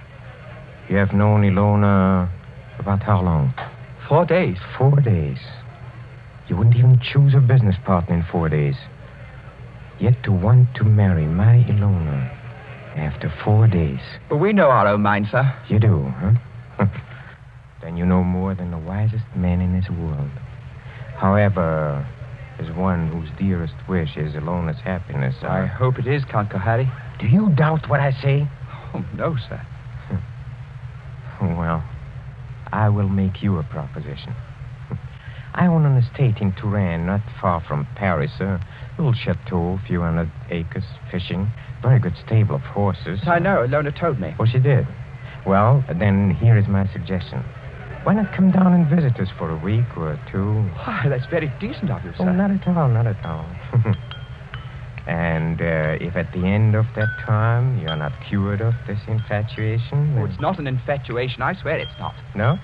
Well, if at the end of that time you're not cured permanently of this feeling, you may take Ilona. And with my blessing. That's fair, isn't it? Oh, it's more than fair, Count Kohari. I don't know how to thank you. Oh, well, please, don't even try. And at least I can promise you a very interesting experience. You see, at the Chateau d'Azay, there is one certain bedroom, we call it the tapestry room. Yes? Well, I assure you, it'll be very interesting for you to sleep in that room. Why? Is it haunted or something? Oh, no. No, not haunted. Well, now, if you don't mind, I shall say goodnight, and I hope I can trust you to bring Ilona safely to the hotel. go on. Look over there. What is it, sir? Just look. Streams of our fellow guests pouring down the main staircase. Shapes of nightmare. Shapes of delirium. Insane dead masks. Only the eyes move. Wouldn't we be terrified, perhaps, if he would look behind those gargoyle faces? Oh, no, I don't think so. They're only ordinary people like ourselves. That, sir, is where you make your mistake. Well, I shall expect you for the weekend, and encore une fois, au revoir. Ned. It's all right, Alona. You can come out from behind those palms. What was he saying? I couldn't hear. Alona, it couldn't be better. Well, he's a very decent old boy, actually. And he's invited me to the Chateau d'Azay. Did he say anything about the tapestry room? Yes. He invited me to sleep there. And you said? I said I would, naturally. You mustn't do it, Ned. I won't let you do it. Why the devil not? Because everybody who sleeps in that room dies. Dies? Are you serious? Oh, Ned, please don't do it. Oh, nonsense. There are a lot of superstitions about every old house. This isn't a superstition, Ned. It happened once when I was a little girl. A man insisted on sleeping there. They found him dead in the morning. So? How did he die? They don't know. There wasn't a mark on his body. He wasn't shot or stabbed or strangled or poisoned or hurt in any way. He was just dead.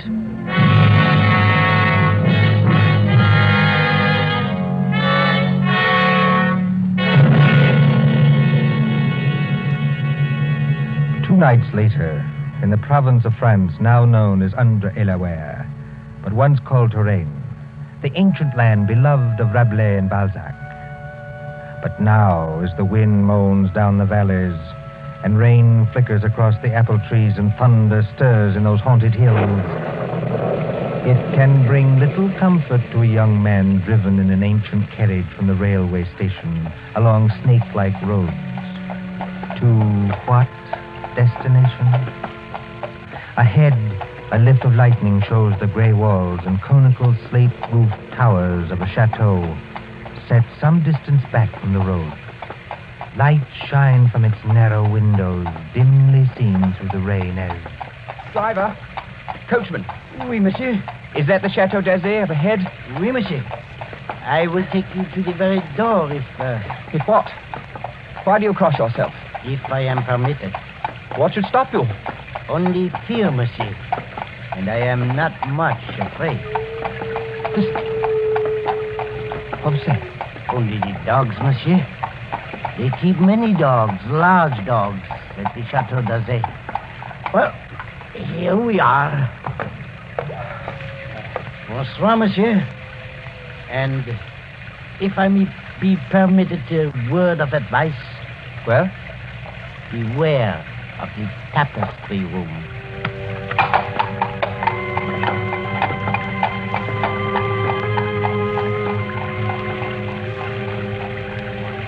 There isn't a bell on this door. There might at least be a knocker.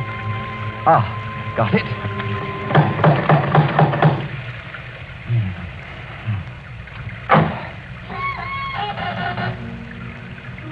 Et alors, monsieur?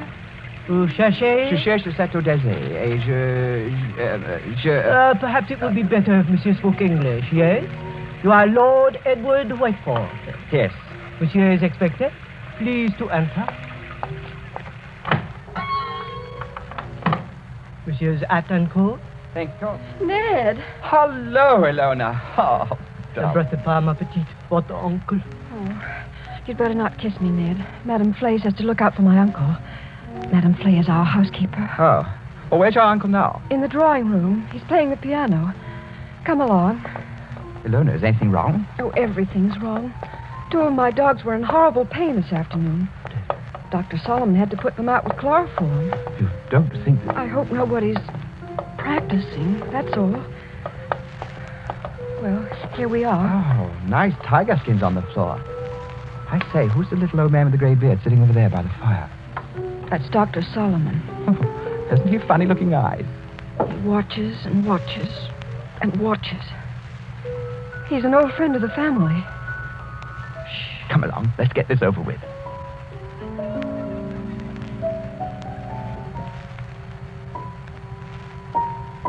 Ah, Lord Edward. Well, I see my niece has anticipated me. Welcome to the Chateau d'Azay. Thank you, Count Harry. Oh, you must be very wet after your long drive. Go up to the fire and warm yourself.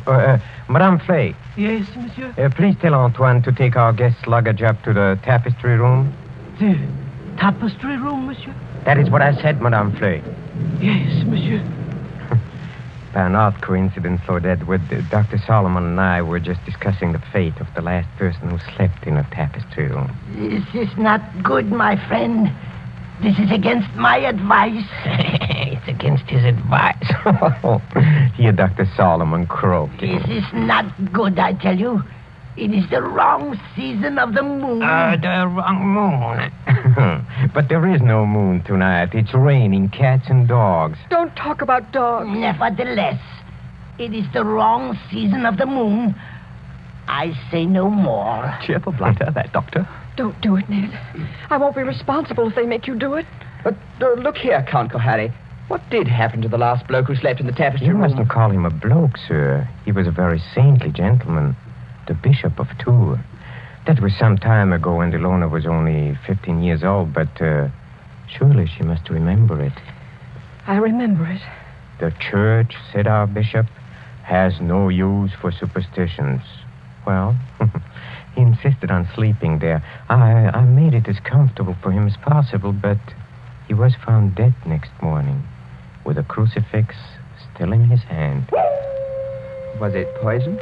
There was no poison, monsieur. No. Here, Dr. Solomon. It's true, Ned. Well, there were just two very curious things. You see, in connection with that death, on a mantelpiece there was found burning a stick of incense. Just ordinary incense, nothing wrong with it. Yes, sir? And under the dressing table, the police found it was an empty jar of ointment. Now, use your wits. A dead man, some burning incense, and an empty jar of ointment. What do you make of that?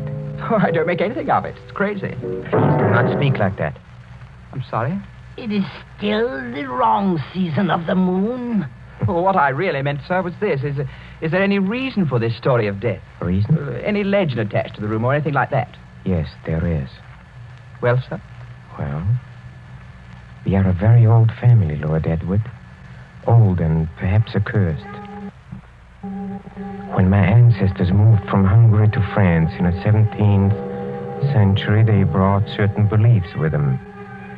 The old religion. The old religion? Yes, the cult of Diana, the cult of Janus, the cult of freedom and fertility. The witch cult, if you prefer. Oh, now look here, sir. Must we talk about this? Well, you smile, but when I say the word witch, you think of some humorous picture on a Halloween's card. It was very different in the Middle Ages, believe me. Then, my friend, there existed an organized religion which rivaled the church. There were many to worship unashamed at the grand Sabbath. Many to receive all favors from Saturn, their master, and to dance forever, joyously in the red, flaming quadrilles of hell. Some 200 years ago, an ancestress of mine, Katerina Kohari, was tortured to death in a tapestry room for professing the old religion. Many persons have not thought it safe to sleep there since. Are you answered? Oh, come, sir. This is some kind of elaborate joke, isn't it? Joke? The Bishop of Tours did not find it a joke. Not a mark on his body. I assure you as a physician, not a mark on his body. No, not a mark on his body. Here, Dr. Solomon. Yes, I hear him. Well, understand me, Lord Edward, there's no compulsion in this. If you do wish to sleep in that room, all right. If you ridiculous. don't wish... I'm not afraid to sleep there, sir. Well, I thought perhaps you wanted to change your mind. Oh, never. Would you like me to make a wager on that? What sort of wager? Hell, if I spend the night in this famous room and come out of it alive... Yes? Will you give your consent to the marriage immediately? Tomorrow morning? Tomorrow morning? Why?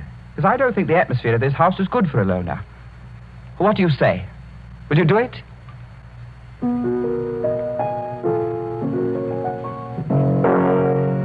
Very well, Lord Edward. I accept the terms of your wager. Don't do it, Ned. For the love of heaven, don't do it.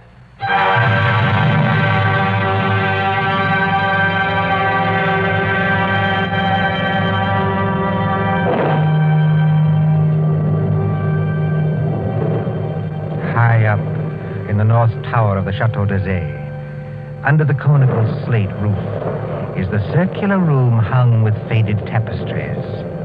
These tapestries move slightly with uneasy, mimic life to the clamor of the storm outside. Candles burn along the mantelpiece and beside the great four-poster bed. The flames of these candles waver, too, as the door opens. This is the tapestry room, monsieur. Thank you, Madame Flay. That is the mantelpiece where the incense burned. That is the bed where Monseigneur le Bishop died. Very inviting, isn't it? Will there be anything else monsieur requires? Some sandwiches? A decanter of whiskey? Oh, no, thanks. I had a drink with the Count Cohary before I came upstairs. Bien, monsieur. Monsieur's shaving water will be brought up in the morning, if he requires it. Good night. Infernal old Hoppy. Trying to scare a fellow out of his wits just because... Oh, well, they built a good fire anyway. Didn't realize how cold it was. Temperature must have dropped. What's that? It's me, Ilona. May I come in? No, Ilona. Get out of here. That's not very gallant of you. No, I mean, I don't want you exposed to whatever it is. Ned, listen. Are you going to bed, or are you going to sit up all night? I'm going to sit up all night, naturally. Then let me sit up with you. No. Why not? Well, it may be dangerous. Besides, I promised your uncle I'd go through with this alone. I wish you hadn't had that drink with him. Why? He couldn't have done anything to it. It was you who poured it. Yes, that's true, only... Listen. What is that? It sounds like footsteps. Yes, but where's it coming from? Seems to be right here in the room. It seems to come from all directions. Doesn't it sound like somebody walking between the walls? By George, it is someone walking inside the wall. Get behind that tapestry, Ilona. Quick. Hide there.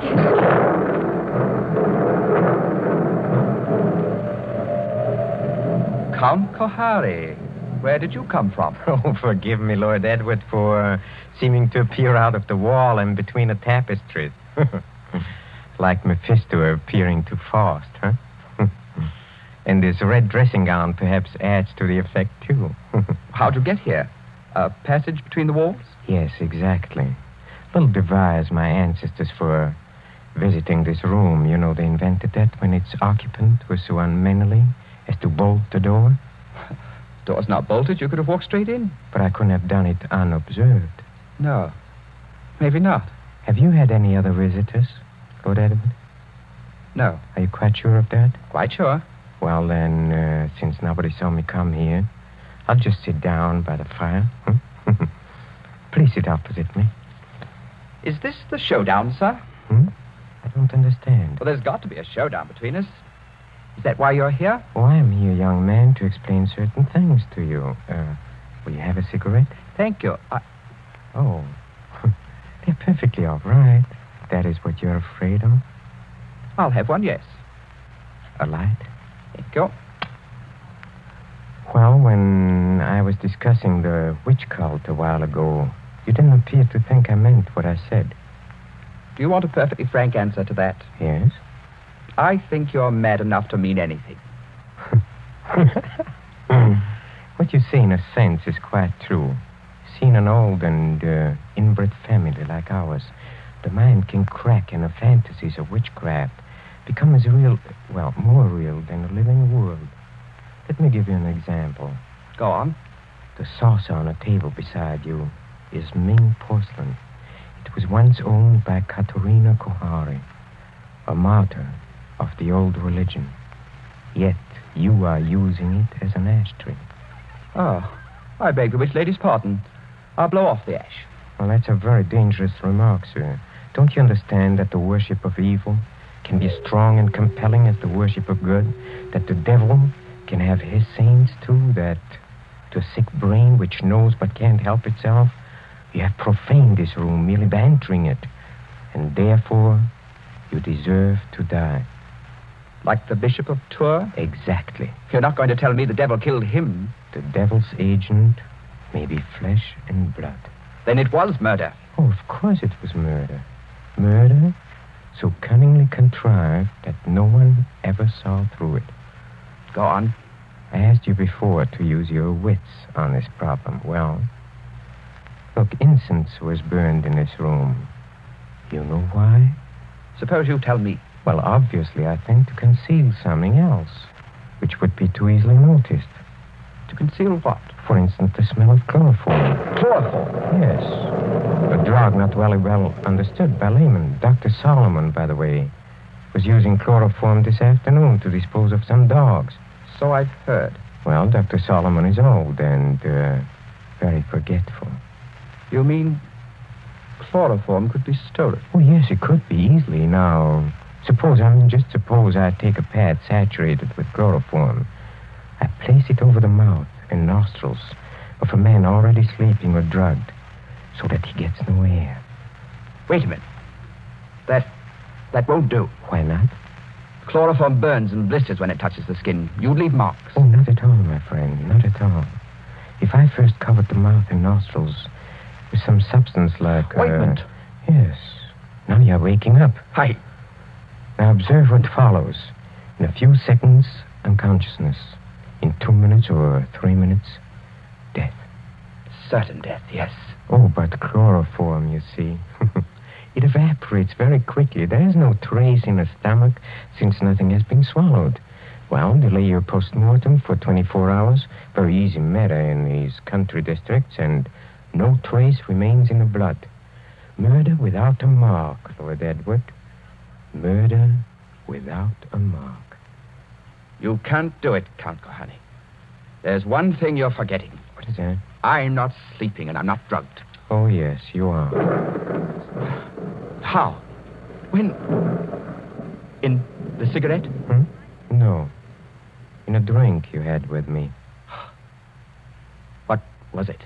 Morphine. And you've had enough to put 3 men to sleep. See, that's it. Well, try to get up. I'll do it. I'll do it. You see? You've knocked over the fire irons. You'd have been in the fire yourself if I hadn't caught you. Take your hands off me. Just as you please. If I could reach that bell pull. Well, but you can't. Well, better sit down again. You murdering lunatic. So that's how you killed the Bishop of Tours. And that's how you're going to kill me. Who, I? Well, you don't think I killed the Bishop of Tours. Didn't you? You fool. I'm not trying to kill you. I'm trying to save you. Dr. Solomon. Yes, monsieur. Well, come out. Come in the room. Come out and be my witness. Yes, monsieur. I shall always guard the family honor, even when I guess how men die. This young man evidently thinks I've been talking about myself. Am I, in a popular parlance, insane? Oh, monsieur. Heaven forbid. I have never known a saner man. Have you any notion, Lord Edward, why I brought you to this house? You would never have believed me if I had merely told you. So I had to bring you here to show you. Show me what? What? Look at the tapestries. Come out of there! Behind them. Come out of there! Hey, come out! Ilona! Yes, Ilona. Why do you think I've kept Ilona so well guarded from the world? Why, at a fancy dress ball, for instance, did I object to the costume of a medieval witch, whose dogs were poisoned so that chloroform should be brought? Who poured the drink, drugged with morphine? In the devil's name, what are you trying to tell me? It was Ilona. She's been helplessly, hopelessly insane for more than 10 years.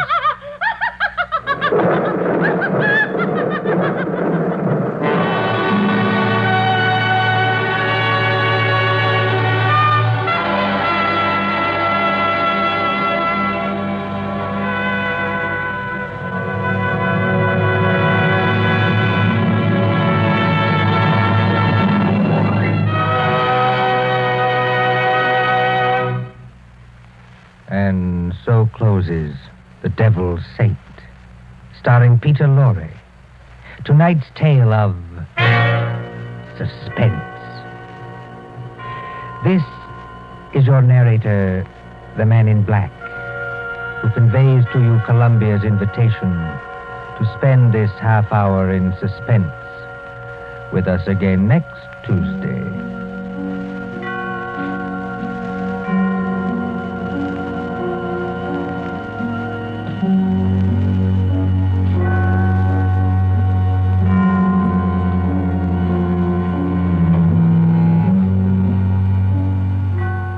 William Spear, the producer, John Dietz, the director, Bernard Herrmann, the composer-conductor, and John Dixon Carr, the author, are collaborators on Suspense.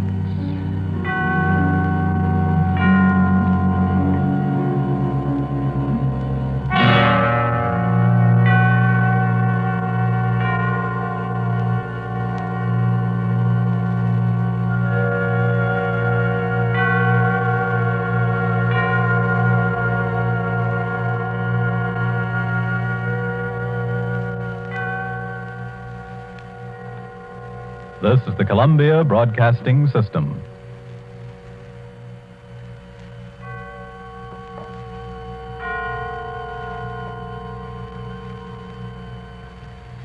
Hello? Hello? Hello? Can I help you, sir? Yes, I had a call on this wire. I'm sorry, but your party seems to have disconnected. Did you call them? No, forget it. What was it, George? I don't know. Whoever it was, as soon as I answered, they hung up. Let's get out of here in a hurry. Look, George, that man, he was outside the phone booth. He's following us. He's got a camera. Get in the car, quick. Mr. Javery. What do you... Hey! Thanks, mister. I just love to take pictures.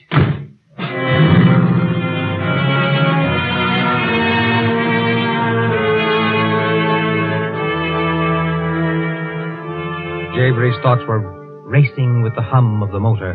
What did it mean? What did it all portend?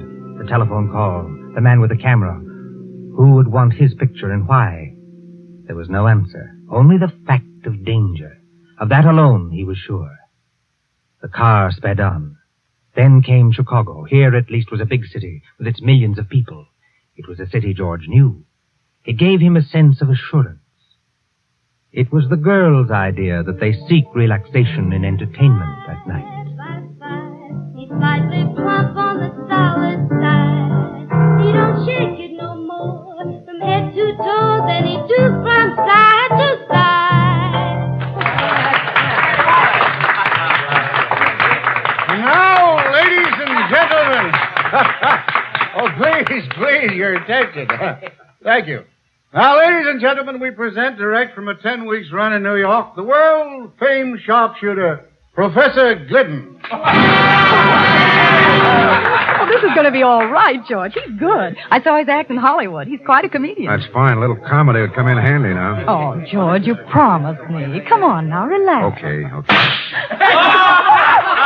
shoots at the light bulbs, and whether he hits them or not, they always break. And now, ladies and gentlemen, blindfolded. We didn't even aim at it. Sure, that's the point. Later he's going to shoot straight up, and a bulb in back of him will break. And now, over his shoulder. The left shoulder. No, the right. That's harder yet. Funny, isn't it? George, your glass. It's shattered. He shot the glass. Come on, Eileen. Let's go. Please, ladies and gentlemen, please. The performance will continue. Hi. Please, our apologies. A most regrettable accident. No, thank you. We're leaving.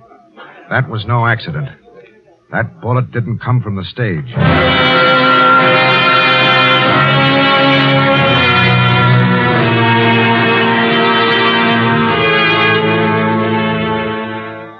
No, the bullet hadn't come from the stage. It couldn't have. But where did it come from? George Javery's tortured thoughts kept pace with the motor's roar as they sped on east through the darkness, with the girl asleep at his side. Chicago lay miles behind. The following day, still shaken and haunted by the fear of pursuit, the sound of a roadside calliope came as welcome balm to his burdened brain. Almost without thinking, he turned from the road and sought to lose himself in the crowd of people in the amusement park. Popcorn! Buttered popcorn! Popcorn strips! Gosh, I haven't been in one of these parks for years. What kind do you want? Get them while they're hot. Get your ice cream cones. What'll it be, mister? Chocolate for me. Oh, yeah, me too. Make it 2 chocolate, please. Here you are, mister. That's 20 cents. Okay, there you are. This is good. George, What's the matter? that fat man Fat man where? over at the far side of the railing, eating an ice cream cone. Oh, yeah. Funny looking duck, isn't he? He's been watching us right along. He keeps looking at that card. Card? Well, he just put it back in his pocket. He's coming over this way. Let's get going. A funny-looking duck. That's what George called the little fat man eating an ice cream cone. But there was nothing funny about the card he kept looking at. The photograph of a startled young man named George Javery. There was nothing funny about the automatic revolver that this funny-looking man was carrying in his inside pocket as he moved closer and closer. I don't see him, do you? No, I guess George, he's still there behind us. What should we do? I tell you what.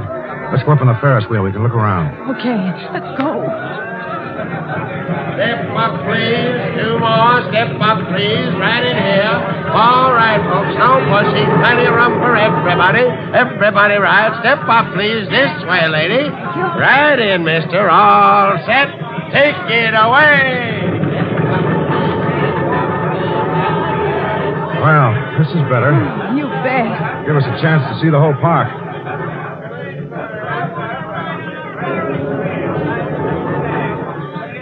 George, look who's in the car below. Thought we'd lost him. Well, at least this way we can keep an eye on him. He's in front of us. But not for long, for the wheel was moving. Slowly moving, notch by notch.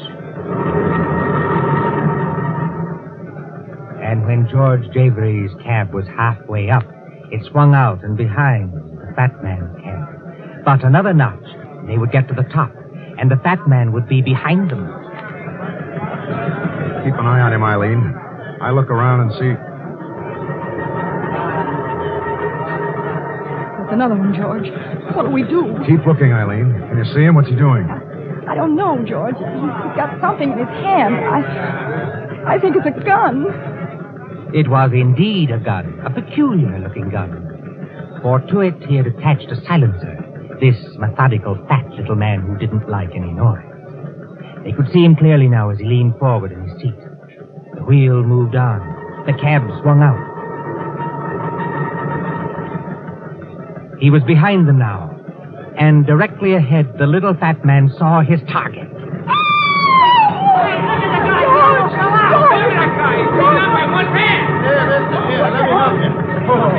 Good thing you held her. Eileen, come on. Come on, let's get out of this crowd.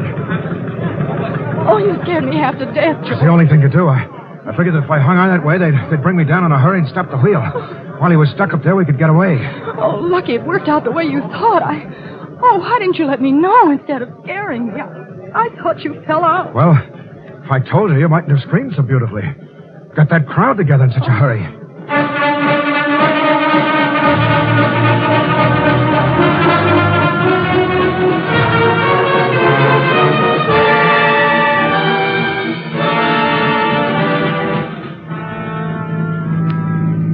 Well, this is it.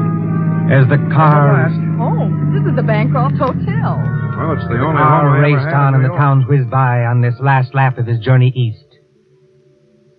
George Javery had no choice but to face the peril that awaited him. On the evening of the following day, they arrived in New York.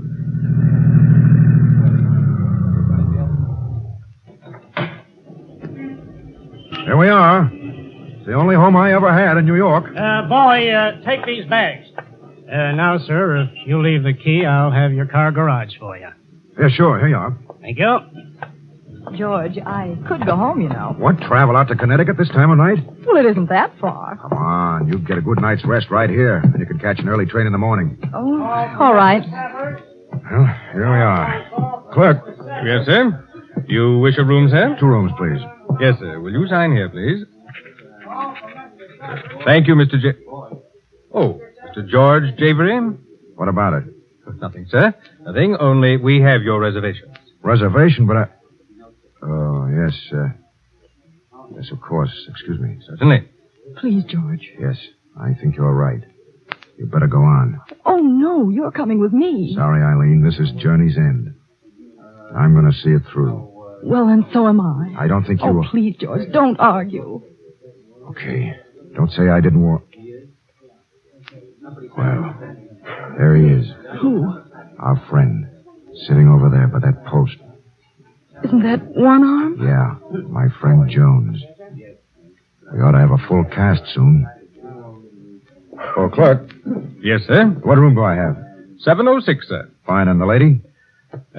Yes, sir. Room 614 for her. Oh, boy. Yes, sir? Room 706 for the gentleman and 614 for the lady. Yes, sir. This way, please. Going up. You will be careful, won't you? You just go to sleep. I'll be okay. 6 out. Good night, darling. Good night.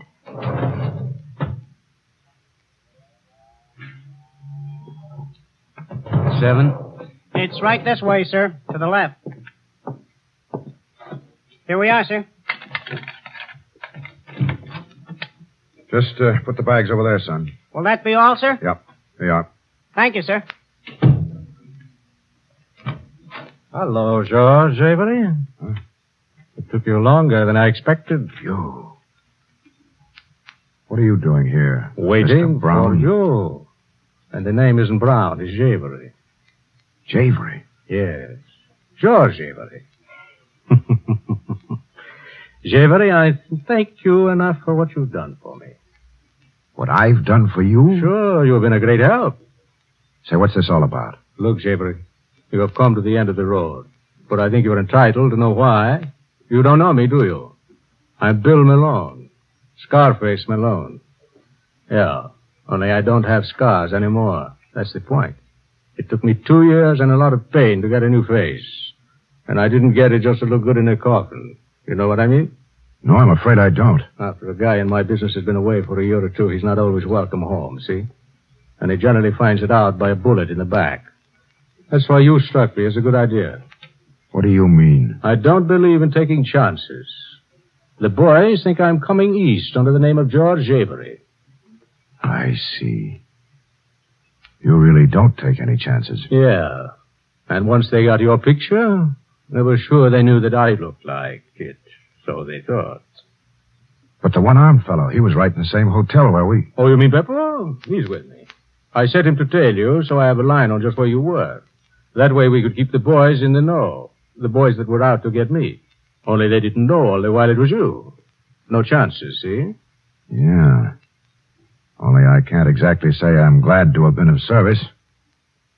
So if you drop that gun, I'll go. Not yet, Javery. There's just one thing more you can do. Yeah? Stand over by that window. What for? Stand over there and drop your hands. The boys wouldn't quite understand that. The boys? Yeah. The ones I've been telling you about. They're going to take a pot shot at me through that window. When they do, they'll get me, only it'll be you, and they'll never know the difference. Now, over to that window. Unless I miss my guess, they know you're here already, so move. Come on. You don't mind if I sort of stroll, do you? After all, this is a surprise. Come on, over to that window. And if I don't... I'll plug you. And if I do... You see, Malone, that's the trouble with your system. No incentive. Don't make a move. George, is anything wrong? George! Get over in the corner. Don't hurt her, Malone. Not if she's smart, I won't. But I'm not taking any chances. I'm letting her in myself. George!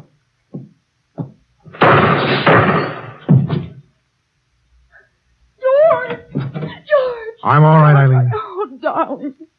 You made only one mistake. going to the door.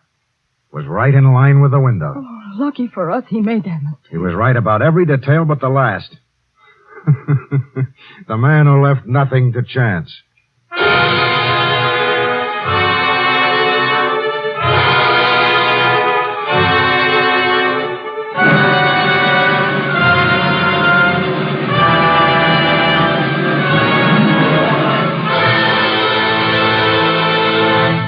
And so closes Death Went Along for the Ride, starring Ralph Bellamy. Tonight's story of Suspense. Henry Denker and Ralph Berkeley were the authors. This is your narrator, the Man in Black, who conveys to you Columbia's invitation to spend this half hour in suspense with us again next Tuesday, when our star will be Bela Lugosi.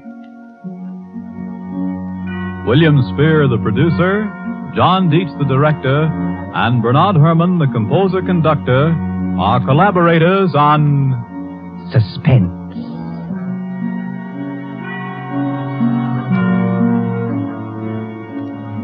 This is the Columbia Broadcasting System.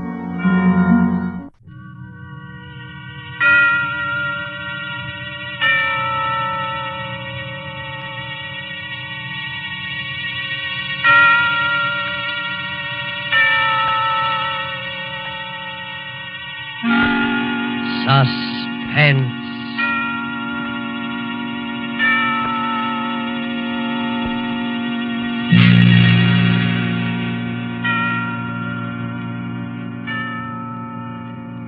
This is the Man in Black, here again to introduce Columbia's program, Suspense. Our star tonight is Bela Lugosi, playing the part of Professor Antonio Basile, psychologist. The story is by J. Donald Wilson, who calls it The Doctor Prescribed Death. If you have been with us on these Tuesday nights, you will know that suspense is compounded of mystery and suspicion and dangerous adventure. This series of tales is calculated to intrigue you, stir your nerves, to offer you a precarious situation, and then withhold the solution until the last possible moment. And so it is with the Doctor Prescribed Death and Bela Lugosi's performance. We again hope to keep you in suspense. Professor Antonio Basile has a theory, but let him tell you about it. As a psychologist, I have worked out a theory I know to be sound. I contend that a person who has decided to kill himself can very easily be turned from this desire to the desire of taking the life of another. I can prove my theory, and if necessary, that is exactly what I will do.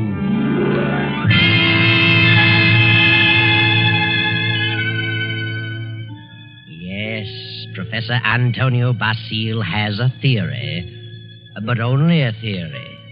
And he's worried about what his publisher will say, so he visits the editor, whose name is Hellman. Hellman finishes the manuscript and tosses it on the desk. Professor Basile leans forward eagerly and...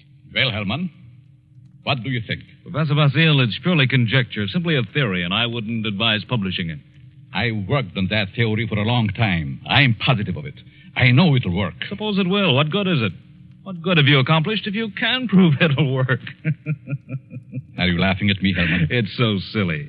An ordinary human being has suffered reverses. Is sick of it all. He wants to leave it all behind. And you say he can be changed to want to kill someone else. I do. Self-destruction and the destruction of other life are closely related in the mind. The dividing line is very thin. It's ridiculous. And you won't publish it? Granger would fire me. Why? He told me that, in his opinion, you should be in the asylum. Mr. Granger said that. Does he think I'm insane? How do I know? Hellman, Mr. Granger didn't say that. It's you who thinks I'm crazy. You've never liked me. For some reason, you are trying to tear me down. Well, we'll see, Mr. Hellman. We'll see. Now, wait a minute. I'll show you whether my works are illogical. I'll show you whether I'm insane. Oh, calm down. I'm going to make you eat those words. I know you don't like me, but I'm going to prove that my theory is sound. Good night. Wait a minute. Basile, wait. You wait, Hangman. You wait. Yes, wait, Hangman. Wait. Professor Basile, seething with resentment, rushes from the office and strides angrily down the street. Insane, huh? I'll prove my theory. I'll find a subject. I'll find someone who wants to take his own life. And so Basile goes home, late for dinner. He finds a note from his wife, Myra, saying she's decided to attend the opera and will be home around 11:30. Then Professor Basile gets an inspiration. He goes to the bridge over the deep canyon, the bridge called Suicide. And strangely enough, he hasn't long to wait. As he stands against the railing in the fog, a figure appears a few feet beyond, stops, prepares to leap. Don't do it. Wait a minute. Listen. Huh? That's very silly. Let go of me. Oh, no. I couldn't do that. I need you. I don't need you. Don't you know this is against the law? You're not an officer. You can't stop me. It's 500 feet to those tracks below. Hard steel rails. And don't believe what they all tell you about not being conscious of what happened. You'd know. People don't die instantly. Let loose. They lie in agony for minutes and sometimes for an hour. It's a horrible death, I know. How do you know? I'm a doctor. Doctor? Yes. I can tell you much simpler ways, much less painful ways, and quicker. You're a nice young girl. An intelligent girl. You wouldn't want it to happen this way. Maybe after I talk to you a while, you wouldn't want to do this at all. No? No. But come on. Let's talk it over. Maybe a few minutes' talk will change the entire picture for you. What could you do to help me? If you'll come, I'll tell you. There's a motive back of your wanting to do this, and I'd like to know what it is. Nothing doing. Haven't you any relatives? Any loved ones you'd like to do something for? Yes? Then if you talk with me for a while, maybe I can find my way clear to help those people. You sound crazy to me. Oh, no. All right, I'll... Where? My apartment. Let's go.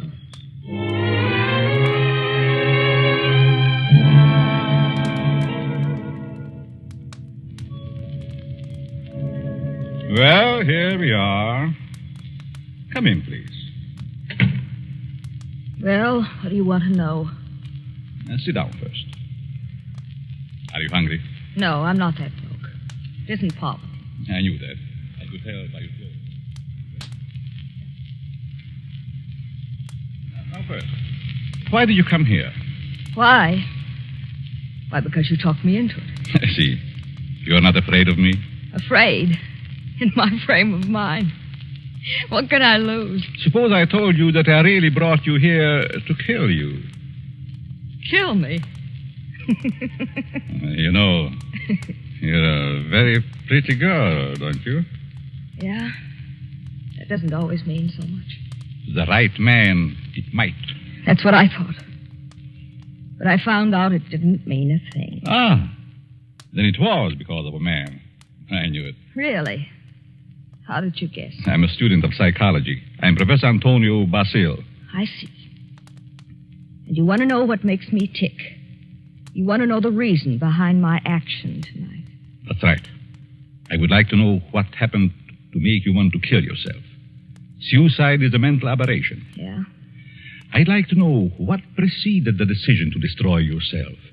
And what you thought about until the moment I stopped you on the bridge. What good will that do me? You said you weren't broke, but you also said you had some loved ones you'd like to do something for. I meant I wasn't broke to the point of being hungry. I have a few dollars. But you suggested help for someone in larger terms. Yes, I did. Who is the loved one? My mother? You are her only means of support? Yes. And you intend to kill yourself? Yes.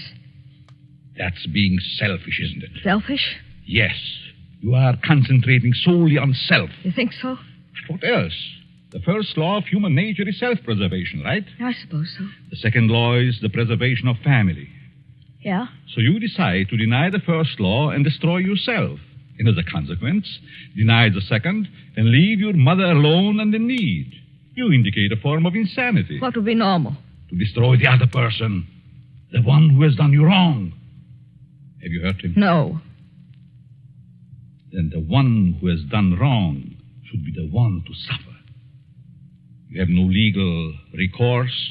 Legal recourse? No, I haven't, I'm sorry to say. And you would kill yourself to let your poor mother suffer because of the wrong of another. Why shouldn't he be the one to suffer? I suppose you're right. Why shouldn't he? What happened after all? Why not tell me about it? Were you married? No. He never seemed to find time to get around to marriage. What's your name? Gladys. Gladys Tanner. How long had you known him? Almost 4 years. And you always thought he meant to marry you? Yes. Until 3 weeks ago. Yes? On July 1st, he had to leave town for a week on business. Said he was going to Kansas City. When he came back, he seemed to be too busy to see me. Then a week ago, I found a snapshot along with several others in his desk in his home. May I see it? Certainly. It's a picture of him and another woman. But the picture was not taken in Kansas City.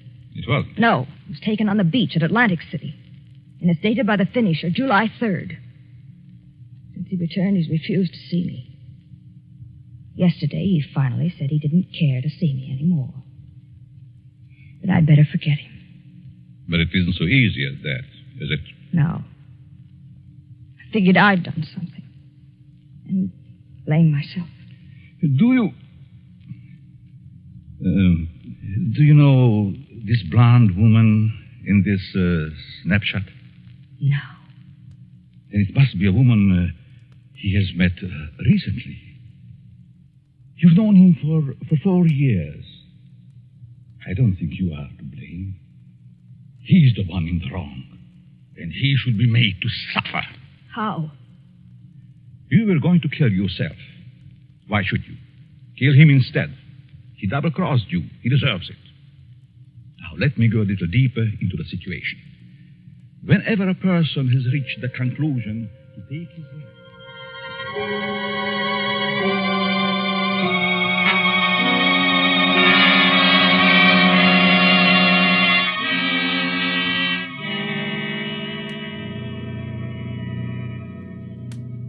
Sure you have made up your mind, Miss Tanner? Positive.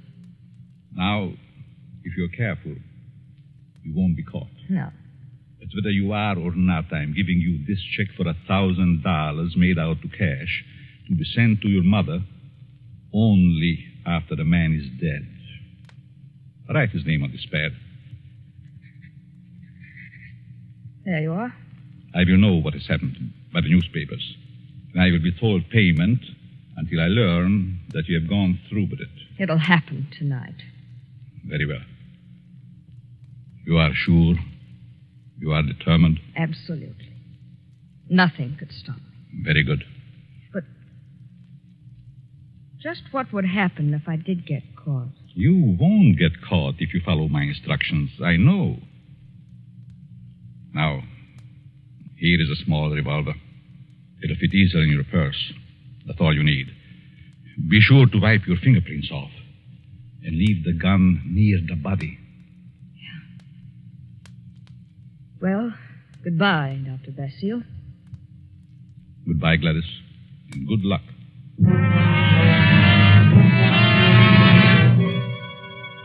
Professor Basile watches Gladys as she crosses the street to the dimly lighted bus stop. Then he rushes to his car and drives away. A few minutes later, he comes to a stop at Hellman's house. Hellman, the editor who ridiculed his theory. Just a minute. Oh. Hello, Basile. Good evening, Herman. Thought I'd drop out to have a little chat with you. Well, why this time of night? It's kind of late, isn't it? 11. Didn't think that was late for you. No? Come in. Thanks. Sit down. What's on your mind? I want to talk to you about my theory you ridicule so definitely. My theory about suicide. Oh. Well, I just don't believe it, that's all. And I said I'd prove it, didn't I? Yes, but what are you getting at? It's going to be proved. My theory is going to be proved tonight. Well, that's fine. Go right ahead and prove it. I don't like you, Hellman. I never liked you. And I know you don't like me. I can't help that, Basile. What are you staring at? Is there someone here with you? Certainly not. Why? That's a woman's purse on the Davenport. Oh, my secretary dropped by earlier this evening with the manuscript. She must have forgotten it. She's not here now? Of course not. Then I'll continue. I found a subject. A girl who was ready to commit suicide because a man jilted her. In a few hours, I was successful in changing her thoughts from suicide to homicide, and she is going to kill the man tonight. What do you think of that? There may be a dozen murders tonight. Ah, but you'll know which one I mean. You'll know about this murder. What do you mean? Because I'm going to tell you who the victim is going to be. You know who the intended victim is? Why don't you stop it? But then I wouldn't have proved my theory. If you put this girl up to it, you're as guilty as she is. You're insane, Basile. Hopelessly insane. You think so, Herman? The whole idea is mad. Too utterly ridiculous for words. No sane man would ever think of such a useless, senseless idea. And for heaven's sake, stop laughing. I'm thinking about the victim when he learned. Who is the victim? Martin Hellman. Me? Yes, you. I don't believe you. You will this time. Who is this girl? I know no girl who'd want to kill me. This one does. Now. Oh, nonsense. However, I wouldn't put it past you to hire someone to do something like this. No, this girl is no fake.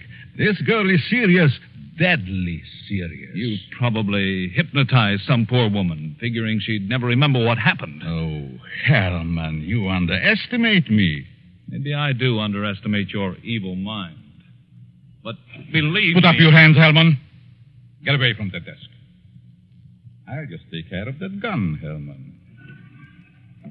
That's better. Well, since when did you start carrying a gun, Basile? A gun? Don't be silly. This isn't a gun in my pocket.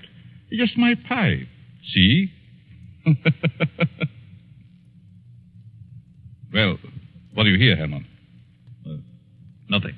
Oh, yes, you do. I heard it, too. The sound on the porch. I leave now. The back way. I put your gun in the kitchen. And I'll be very careful to remove all my fingerprints. You insane fool. Oh, fancy you. You, Hellman, you are going to help prove my theory. Good night, Hellman. Crazy devil. I'll have him locked up before he gets across town. Good evening, Mr. Hellman. Huh? How did you get in here? Through the patio door. What do you want? I wanted to talk to you. Very strangely. You're just imagining things. And what are you doing here? I wanted to tell you something. Yeah?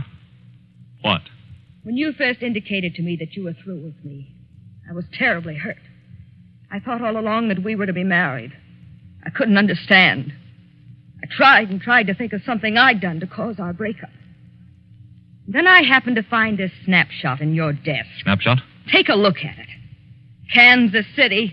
No, Atlantic City, New Jersey. You and a blonde. And the date is stamped on the back. A business trip. Ha! Well, what about it?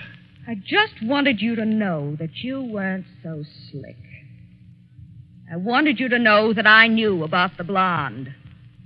That I knew you'd lied. Now that you've told me, what good does it do you? A lot of good. First, I thought you came here for money. How could you think such a thing? Well, I think you'd better go now. I'm going. Goodbye, Morton. And good luck in your new venture. What venture? This one. Gladys! Gladys! And wish me luck in mine.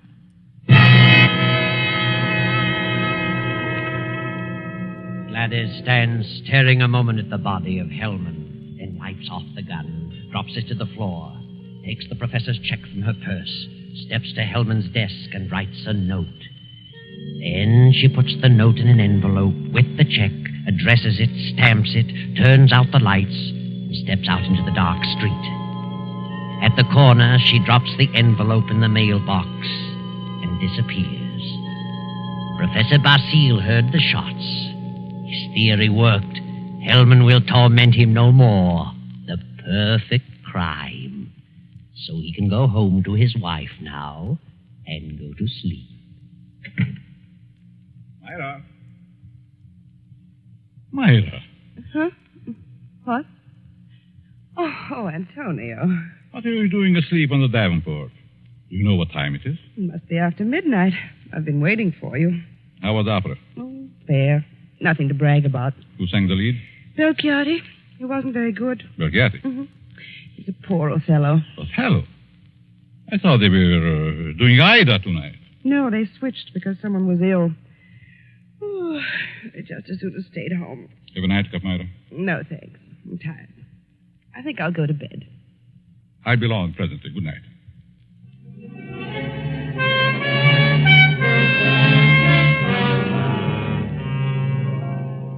Then the night passes and the morning comes. The professor rises cheerfully and prepares for breakfast. Then... I get it, Myra. Yes? Are you Professor Basile? Yes. May we come in? We'd like to talk with you. Of course. What is it you want? Is your wife in? Yes. We'd like to see her, too. What? Oh, I'm Lieutenant Davis. Right. Detective headquarters. Well, what do you want? Will you call your wife? Why, certainly. Myra! But what's this all about? What is it, Antonio? These men are from detective headquarters. They want to talk to us. Really? What about? May I ask where you were last night, Mrs. Basile? Certainly. I went to the opera. What time did you get home? Oh, I imagine it was around 11 or shortly after. Mm-hmm. Were you at home last evening, Professor? Well, I was at the club and got home about 12:30. By the way, do you know a Morton Hellman? Certainly. What about him? He's been murdered. Murdered? Good Lord. When? Around midnight last night. I found him this morning. How terrible. Why, I've known him for years. He was editor-in-chief of the company publishing my writings. I'm a psychologist, you know. Yes, we know. But what do you want to know from us? We weren't connected socially with Hellman. Just in business. Did you know him, Mrs. Basile? Yes, I knew him very slightly. Do either of you know of anyone who'd have reason to kill him? Certainly not. Everyone thought highly of him. Did you ever hear of a girl named Gladys Tanner? Gladys Tanner? No. Did you know of a Gladys Tanner, Mrs. Basile? No. Is this your purse, Mrs. Basile? Why, of course it is. That's the one I gave you last Christmas, Myra. Oh, yes. I must have lost it downtown. Where did you find it, Lieutenant? At Hellman's home. Hellman's home? Well, how in the world? Good heavens, but We how... found it on the sofa. Well, I can't imagine how it could get there. And this is the revolver that killed Hellman, found on the floor beside him. What? No fingerprints on it, however. What? May I see it? Why, Myra, this is your gun. I bought this for you 2 years ago when I went on the lecture tour. Yes, I think it's mine, but it just doesn't make sense. Did you have the gun in your purse when you lost it last night? Well, perhaps I did. I'm so confused now I can't remember. That thing, Myra. The thing, it is terrible. Oh, I know. Oh, dear, I feel ill. Did you ever fire this gun? Yes, once last year up in the mountains. I wanted to see how it worked. Ever reload it? No, I've never reloaded it. I just didn't think about it. Maybe I did put it in my purse. Why, I don't know. And whoever found the purse may have used the gun to... Oh, I just can't seem to think. This gun misfired on the first 2 shots. The other 3 killed Hellman. This is the most amazing piece of coincidence I ever heard of. Why would my wife want to do such a thing? Why should she get to Hellman? She hardly knew him. Are you sure about that, Professor? Of course. Well, sorry to say that I don't believe her. What? This is ridiculous. This is going to be a shock to you, Professor, but here's a snapshot we found on Hellman's desk. Taken in Atlantic City last July. Good heavens. Why? This is you, Myra. You and Hellman. You were at your mother's in Florida in July. Myra, look at me. What does this mean? I can't. And I can't believe such a thing. May I have the purse, the gun, and the photo? Thank you. I'm sorry, but I'll have to take her down to headquarters. But I didn't kill him. I didn't. I wouldn't. I loved him. Myra. You better pull yourself together. You'll have to go back. You'll want photos and fingerprints. Yes. Better get it ready, Myra. Certainly looks bad for her. Afraid it does. Looks like an open and shut case. Oh, will you come along too, Professor? Certainly. And so it all worked out beautifully. Not quite as the professor had planned. But then he changed his plan from the moment when Gladys Tanner showed him the snapshot taken in Atlantic City. And he realized that the girl's fiancé was Hellman, and that the blonde was Myra, his wife. He had no intention of allowing Gladys Tanner to kill Hellman until he saw that snapshot. And when he recognized Myra's purse in Hellman's home, he decided to let Gladys kill him and the blame be placed on Myra. The perfect crime. But several hours later, after fingerprints and many questions, the professor is just about to be dismissed when Sergeant Rankin steps into the room and speaks quietly to Lieutenant Davis. What is it, Rankin? I stayed at Basile's place, as you said. Well? A few minutes ago, a special delivery letter came for the professor. This'll knock your eye out. Read it. Huh? Well, this fits perfectly with the writing we were trying to make out on Helm's desk blotter. Professor, here's a letter sent special delivery to you a few minutes ago, postmarked last night. Read it. Dear Professor Basile, your theory worked a certain degree. You convinced me I should kill him. But when that gun you gave me misfired twice, I almost quit. Go ahead, Professor. Read on. Then as I looked at him on the floor, the feeling of self-destruction came back. I'm going ahead with my plan. Here's your check. I won't need it. Besides, I lied to you. I lost my mother long ago. Better luck next time. Gladys Tanner. And a half hour ago, they found her body beneath Suicide Bridge.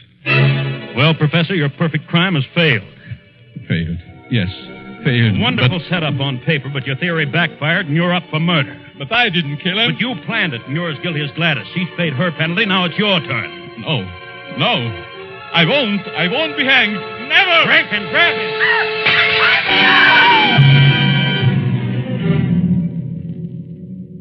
And now the doctor lies on the sidewalk 17 stories below.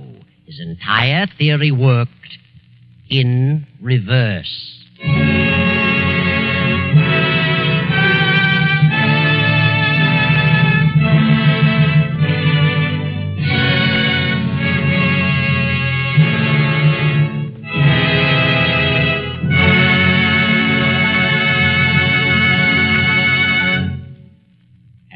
So closes the doctor-prescribed death, starring Bela Lugosi.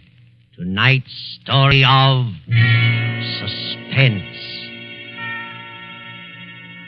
It came to you from Columbia Square in Hollywood.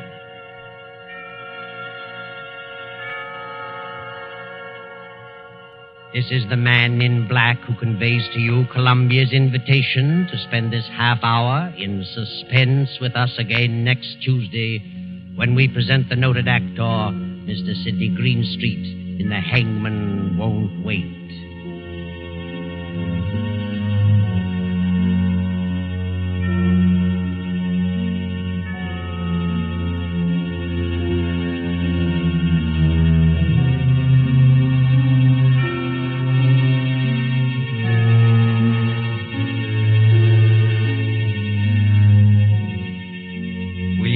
Colombier, the producer, Ted Bliss, the director, Lud Gluskin, the musical director, Lucian Mahuik, the composer, and J. Donald Wilson, the author, collaborated on tonight's Suspense.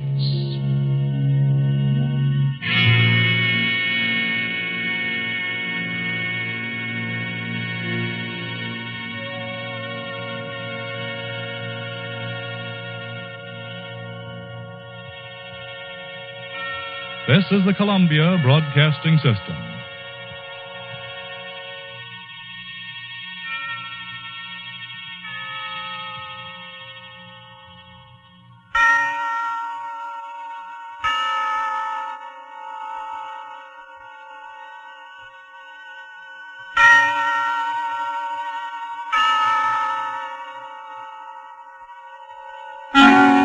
Suspense.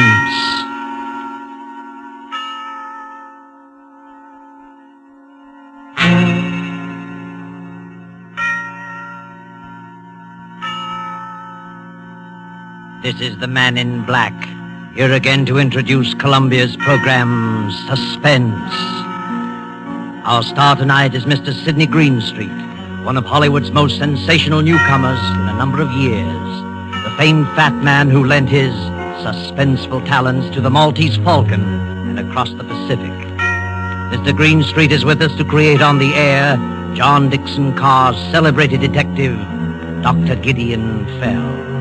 The story called The Hangman Won't Wait is tonight's tale of suspense. If you have been with us on these Tuesday nights, you will know that suspense is compounded of mystery and suspicion and dangerous adventure. In this series are tales calculated to intrigue you, to stir your nerves, to offer you a precarious situation and then withhold the solution until the last possible moment. And so it is with The Hangman Won't Wait and Mr. Greenstreet's performance, we again hope to keep you in suspense.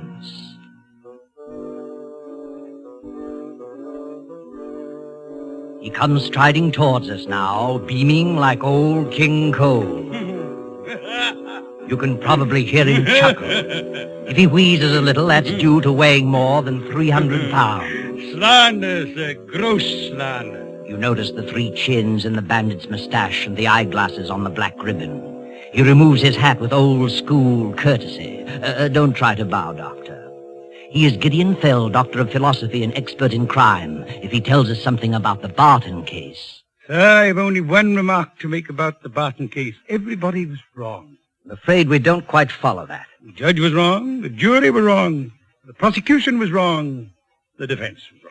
But, Dr. Fell, you can't have a murder case in which everybody is wrong. In my cases, sir, you can have practically anything. Oh, yes, that's true enough, but, I want you to imagine yourself in the position of that girl, Helen Barton. Well? Imagine yourself waking up suddenly in the middle of the night. You're terrified. You don't know why. The room is cold and nearly dark. All of a sudden, you realize it's a room you've never seen before. There's a queer smell like old stone and disinfectant. No sound except...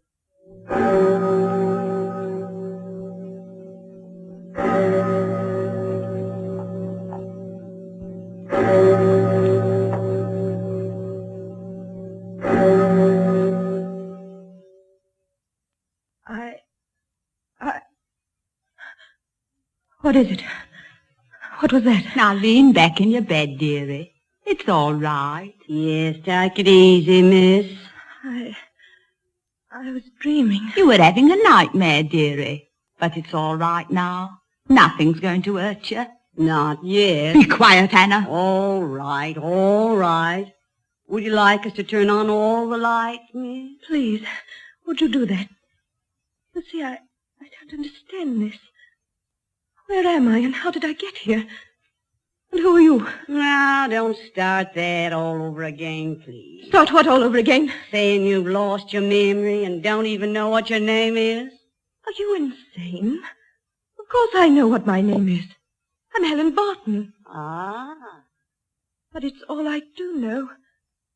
Where am I? Why on earth is it so cold? Well, that's not unusual, you know, for England in the middle of December. Did you say December? That's right, dearie. 18th of December. You're fooling me. You're playing a trick on me. My head feels queer and I want to start crying, but I won't. It's not December, it's the end of August. I was going up to see Philip. Oh, that's it. I was going up to see Philip. Philip? Philip Gale, the man I'm going to marry. Be quiet, Anna. And don't turn on these lights yet. She's having us on. She's... Anna, this child's shaking all over. And so help me, she don't know where she is.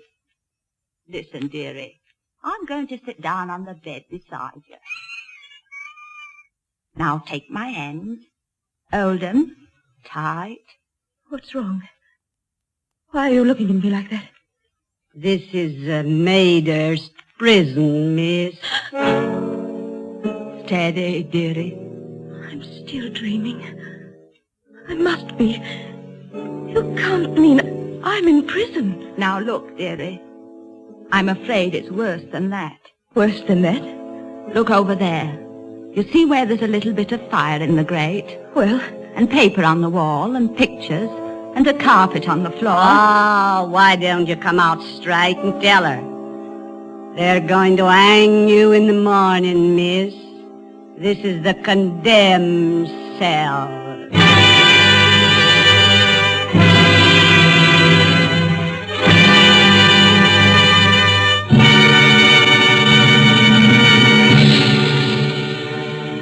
With sudden shock, the prison clock smote on the shivering air.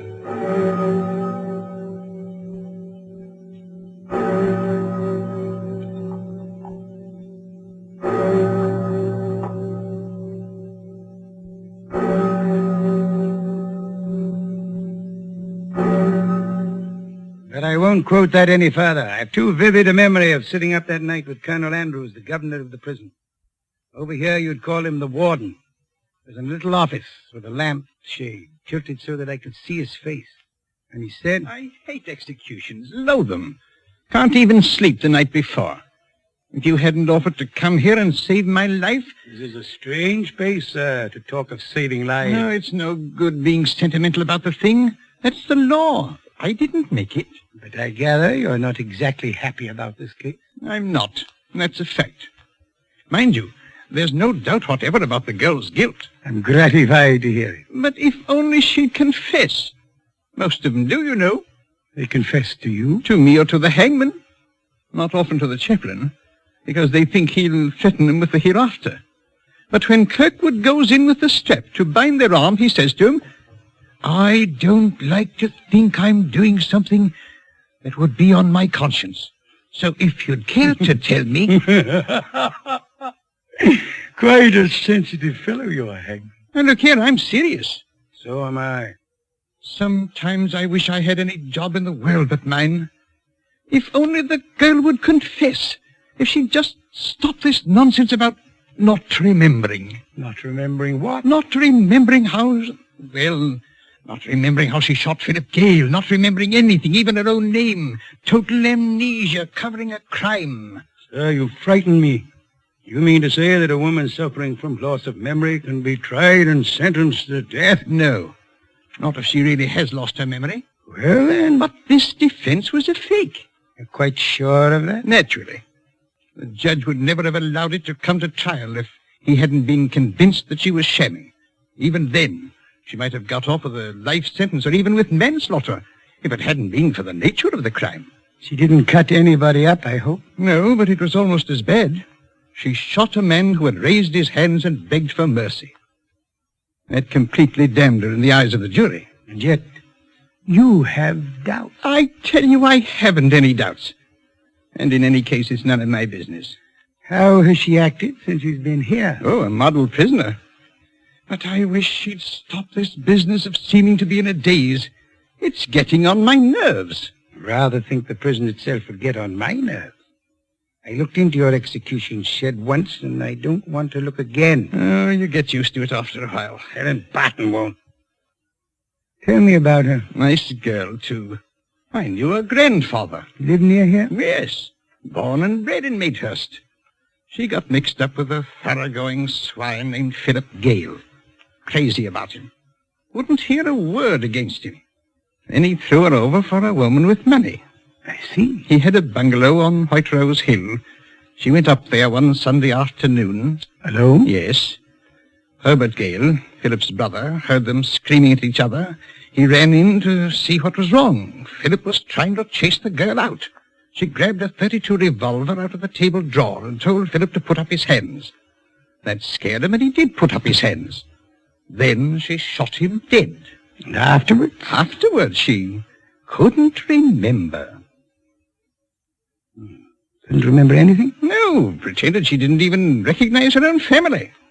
She said, "Who is Philip Gale?" Mm-hmm. And you hang her tomorrow morning? Yes. Without ever hearing her side of the case? Well, confound it, man, there's no doubt about the evidence. Are you sure? She killed Philip Gale. Gale's brother Herbert saw her do it. This hypocrisy about not remembering. Emotional shock could do just that, you know. Oh, she wasn't so emotionally shocked that it disturbed her aim. She drilled him clean through the heart at 15 feet. The bullet entered in a dead straight line through coat, waistcoat, shirt, and heart. You could have run a pencil through the holes.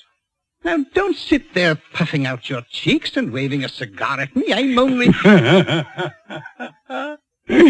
Tell me, Colonel Andrews, aren't you talking to convince yourself? No. Suppose that girl is telling the truth. Suppose she has lost her memory. Yeah. All right. You don't believe that. Suppose it. And suppose in some black hour just before the hangman comes that a memory returns. Don't talk rubbish. But I've lived long enough to know that mental suffering is the cruelest form of suffering on this earth. Imagine yourself in that position. Come out of a daze into what you thought was a safe and pleasant world. You don't know where you are. You don't know what's happened. You only know that when the clock strikes 8, they're going to take you out and...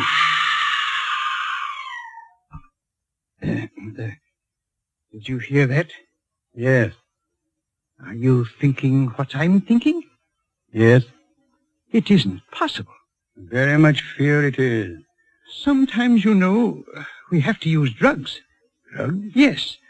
We take them to the execution shed. It's only a short distance, and we try to get it over in a matter of seconds, but sometimes they can't walk. Yes? What is it? Beg pardon, sir, but I thought I'd better get you, or the doctor, or the chaplain, or both. Oh, what's the matter with you men? You're as white as a ghost. Can't help that, sir. I've been a warder at this place for a matter of 15 years, but I never knew anything like this. It's the, upstairs room, I suppose, Miss Barton? Yes, sir. Hysterical? Yes, sir. She says she remembers now. I see. She's carrying on something awful, sir. But that ain't all. She claims she never done it. What's that? She claims she never killed Mr. Gale at all.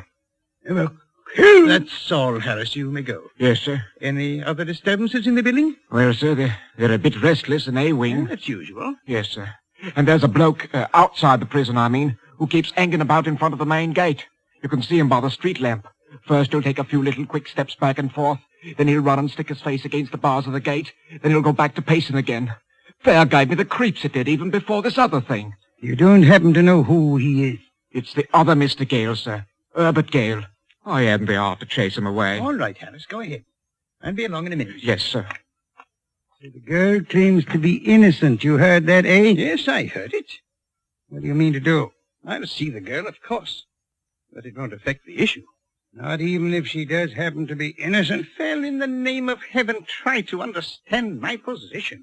Believe me, I do understand it. The jury convicted this girl of murder. Her appeal was dismissed. The Home Secretary has refused to intervene on behalf of the King. You couldn't do anything even if you wanted to. You couldn't even appeal to the Home Secretary without new evidence. Exactly. And it's too late for new evidence, because you can't just accept the word of Helen Barton. All the same, I'm dreading this interview. It's against regulations, but I wish you'd come along with me. Oh, if there were only something. There isn't. Where's the whiskey? I think a little stimulant. She will need the stimulant. Well, it's a cold night. It'll be colder yet where she's going.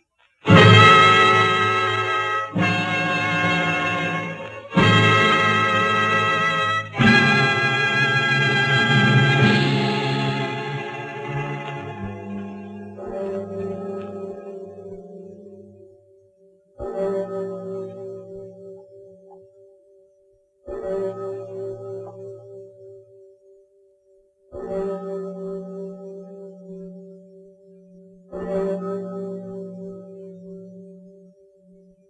didn't do it. I tell you, I didn't do it. Steady, miss. It's all right, dearie. The governor and the big stout gentleman believe you didn't do it. Oh, no, they don't. You needn't try to fool me. Look at them over there in the corner whispering. I heard that. You said, Phil, she's lying, but I'm not lying. I'm not. You've got to pull yourself together. And have a nice breakfast. What would you like for breakfast?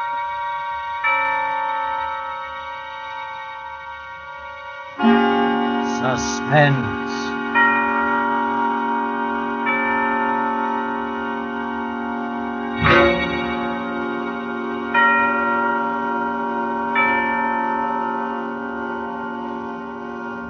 This is the Man in Black, here again to introduce Columbia's program, Suspense. Our star tonight is Miss Mary Astor, one of Hollywood's most charming and resourceful actresses, and a lady who is no stranger to the art of keeping audiences in suspense. Ask anyone who saw her in The Maltese Falcon or Across the Pacific. The story called In Fear and Trembling by J. Donald Wilson is tonight's tale of suspense. If you have been with us on these Tuesday nights, you will know that suspense is compounded of mystery and suspicion and dangerous adventure. In this series are tales calculated to intrigue you, to stir your nerves, to offer you a precarious situation, and then withhold the solution until the last possible moment. And so it is with In Fear and Trembling and Miss Mary Astor's performance, we again hope to keep you in suspense.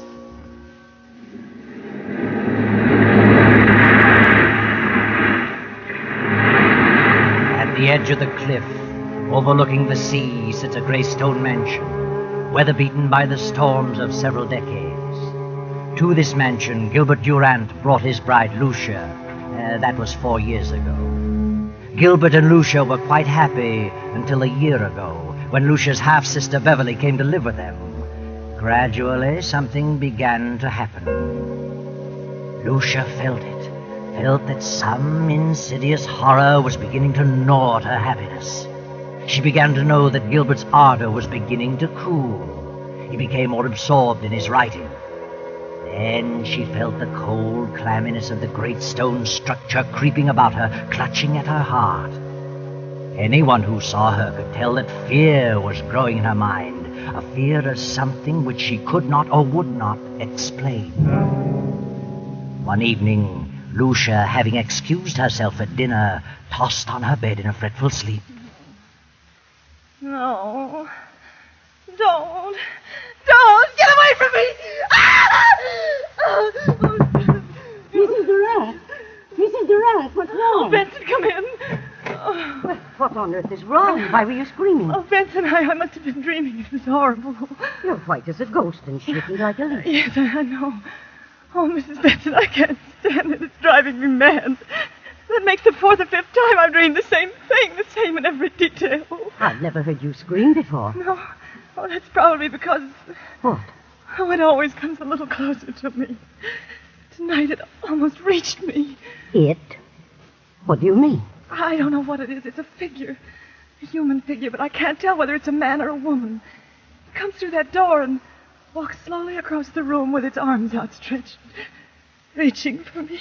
Are you sure you were dreaming? Now that I think of it, it isn't like a dream. An ordinary dream. Its reality seems to carry over even after I'm awake. That's what's made you so ill. This dream, if it is a dream, means something? Is that what you think? It's a premonition? Perhaps. What time is it?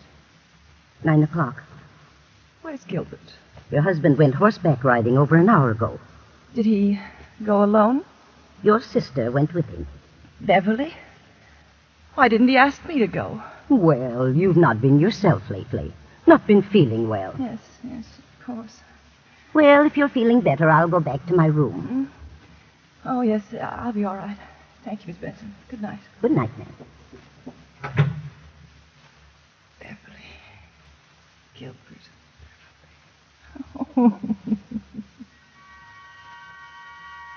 Lucia lay there for a while, staring wild-eyed at the patch of moonlight on the bedroom door, listening, waiting. Then, as the clock struck 10:30, the door opened, and a figure stepped into the room and moved noiselessly through the moonlight to Lucia's bed. Suddenly, Lucia opened her eyes. Don't! Lucia, what's wrong with you? What are you doing in my room? I just wanted to know how you felt. How long have you been standing there? Oh, just a few seconds. I was dreaming, I guess. When I woke up, you startled me. Why were you yelling, don't? I don't know. I haven't the slightest idea. I talked with Dr. Hanby about you today. I told him how run down you were, and he suggested that I get a tonic for you. I'll drop in at the drugstore on my way home tomorrow evening. A tonic? Yes. What is it? Oh, I don't remember. Something in strychnine. Strychnine? Yes, he said it would give you an appetite. Where have you been, Gil? Oh, I've been riding. Nice moonlight night. Very pleasant. Did Beverly enjoy it? Yes, she's an excellent rider. I've decided to buy that filly from Thompson. I'm going over there tomorrow afternoon. Is Beverly going with you? Yes. She's a good judge of horseflesh. Why? Nothing. I just asked. Well, good night, Lucia. See you at breakfast? Yes. Good night.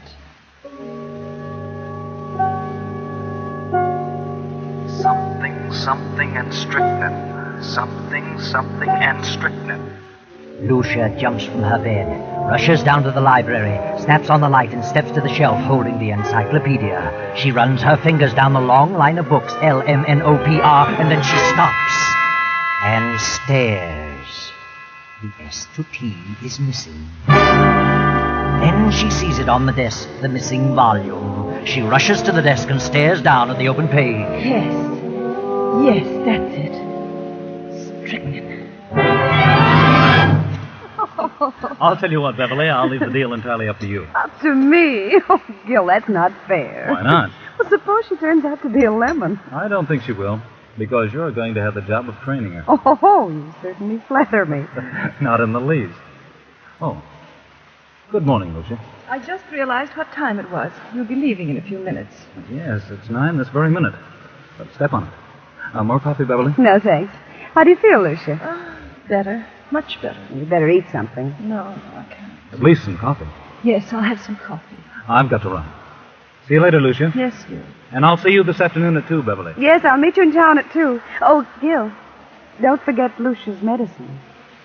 No, I won't. Bye, Lucia.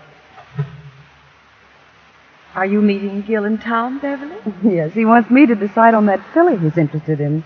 Where did you learn so much about horses? Oh, seems to be natural. Why don't you get interested in horses, Lucia? Why should I? What are you interested in? Well, I am interested in a few things. My husband in particular. You don't act interested in anything. Really? Well, if you'll take my advice, you'll snap out of this coma and get some pep. Does Gil like women with pep? No man cares about a woman who sits around and mopes. I think you're a hypochondriac. Do you? And you should do something about it. I intend to. I intend to do something about it. I'm glad to hear it. Get out and do things. Play games, golf, tennis, swim, and ride. Maybe this medicine will fix you up. You know all about it, do you? What is it? Oh, I don't know. It's a tonic, a builder-upper. I wish I could believe that. But at least you can try it. It won't hurt you. No? I wonder.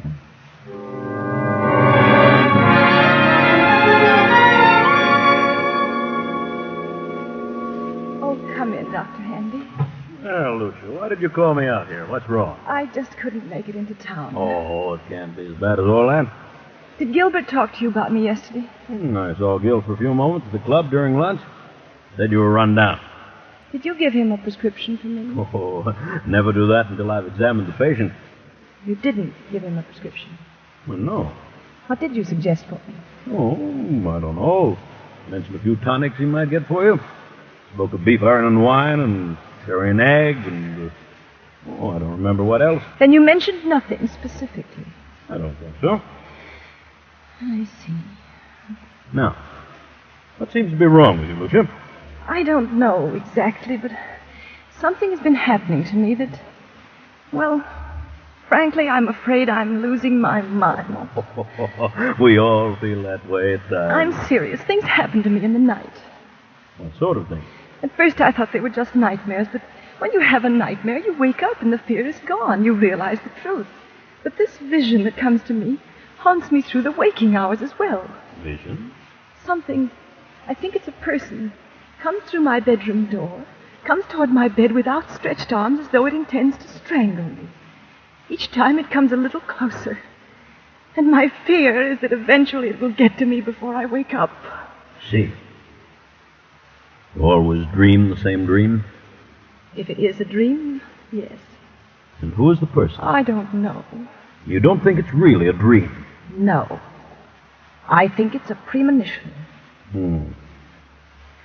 Have you any basis for such a fear in real life? Is there someone or something that you're afraid of? Doctor, I'm convinced they're not dreams, that I'm not asleep. Oh, nonsense. I'm positive they're not mere dreams. Well, I think it's all due to your rundown condition.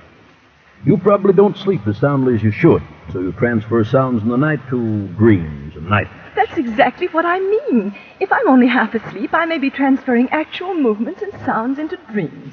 In other words, if someone slams a door in the night, I may half hear it and attribute it to a dream. Yeah. All right. But then perhaps I'm not dreaming. Don't you see? I think you'd better come into town and have a thorough physical. You mean a checkup by a psychiatrist? Oh, I may have someone help me. It's the usual thing, you know. Oh, Dr. Henry, I'm so frightened. No. Everything's going to be all right. I'm afraid. Afraid that I'm going to die. That someone is trying to kill me. Oh, you're not going to die. That's ridiculous. I'll call you and make an appointment. That's better. Very well. In the meantime, try not to think about it. Keep your mind on the brighter side. Yes. I'll try. All afternoon and on into the evening, an awful gnawing of jealousy and fear occupied every moment. Gil and Beverly. How could they do such a thing? And how far will they go to get you out of the way, Lucia? Will they stop even at murder?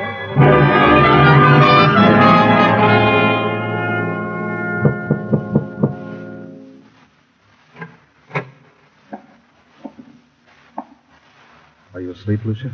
No, I'm not asleep.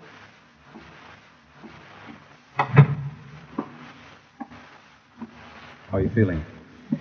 I seem to have developed a headache. Have you eaten anything today? No, I didn't care for anything. Well, this will help you. Better take a dose now. I'll measure it for you. What is it? Well, it's the tonic. Did Dr. Hanby prescribe it? Oh, yes. Yes, he did. Where's Beverly? Down in the library. Did you buy the horse? Yes, Beverly thought she was a fine animal. I didn't know Beverly knew so much about horses.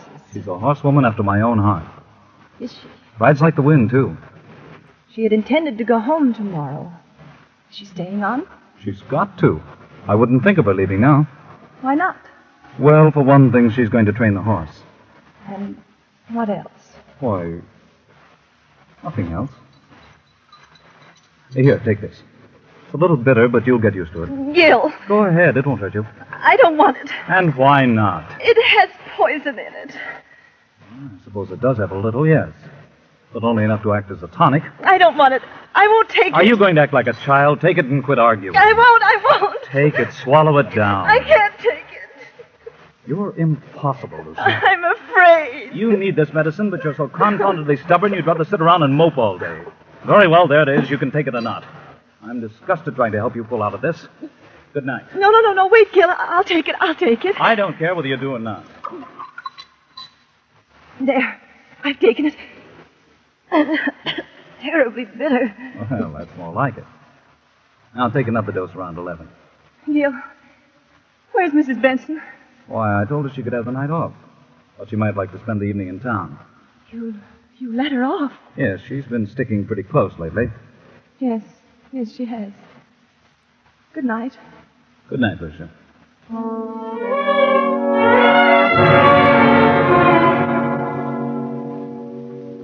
What's wrong, Gil? You look upset.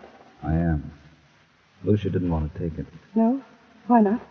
She's afraid of medicine. What are you going to do? She finally took a dose of it. But if I know her, she'll never take another drop. She's got to take it, Gil. You've got to figure out a way to make her take it. It can't be disguised. It's too bitter. Try something else. I'll try and coax her into it again. Isn't there something that tastes more pleasant, or something you could put in milk or orange juice? I don't know. Well, I'll find something. Of course you will. You've got to. She's... Wait a minute. There's someone listening outside the door. Oh, sir. Well, Benson, what are you doing standing here in the dark? Why, I was just going upstairs to see if Mrs. Durant wanted anything before I went out. I see.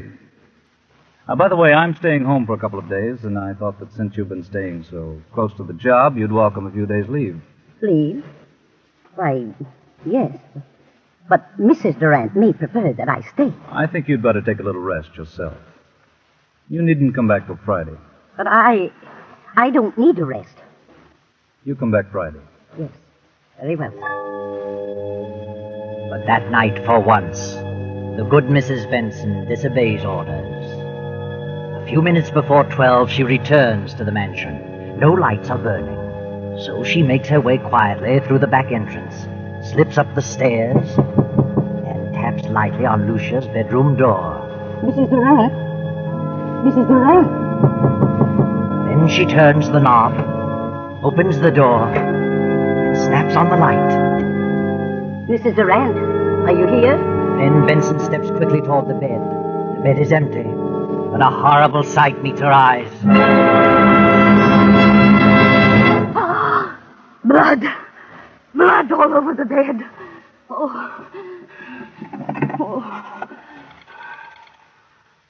Get me the police department.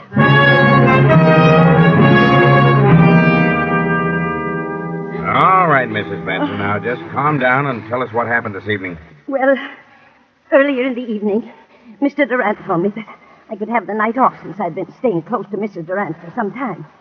And then later he said he decided to let me off until Friday. I didn't want to go, but he insisted. Was there anyone else in the house? Yes, Mrs. Durant's half-sister, Beverly. Did you leave the house? Yes, but I sneaked up the back stairs and told Mrs. Durant I'd be back about midnight. If you had till Friday, why did you come back at midnight? Because we were both frightened. Of what? Well, Mrs. Durant had been having premonitions that someone was trying to kill her. Who was trying to kill her? She didn't know, but she was terribly frightened. Is that all? No. Her husband tried to get her to take some medicine he had brought home. She refused, and he got angry. How do you know he was angry? I heard him talking about it to Beverly. They were in the library. And he told Beverly that Lucia was stubborn. Beverly said that he'd have to think of some other way. Did Mrs. Durant suspect her husband and Beverly of trying to do away with her? Yes. Yes, she did. She was convinced that Mr. Durant and Beverly were in love and wanted her out of the way. I see. Mm-hmm. Well, so you came back tonight because you anticipated that something was going to happen. Yes. House was dark, so I came up the back stairs, knocked on her door. When I got no answer, I came in, turned on the light, saw she was gone, and then I saw the bed all covered with blood. She wouldn't take the poison, so they did it another way.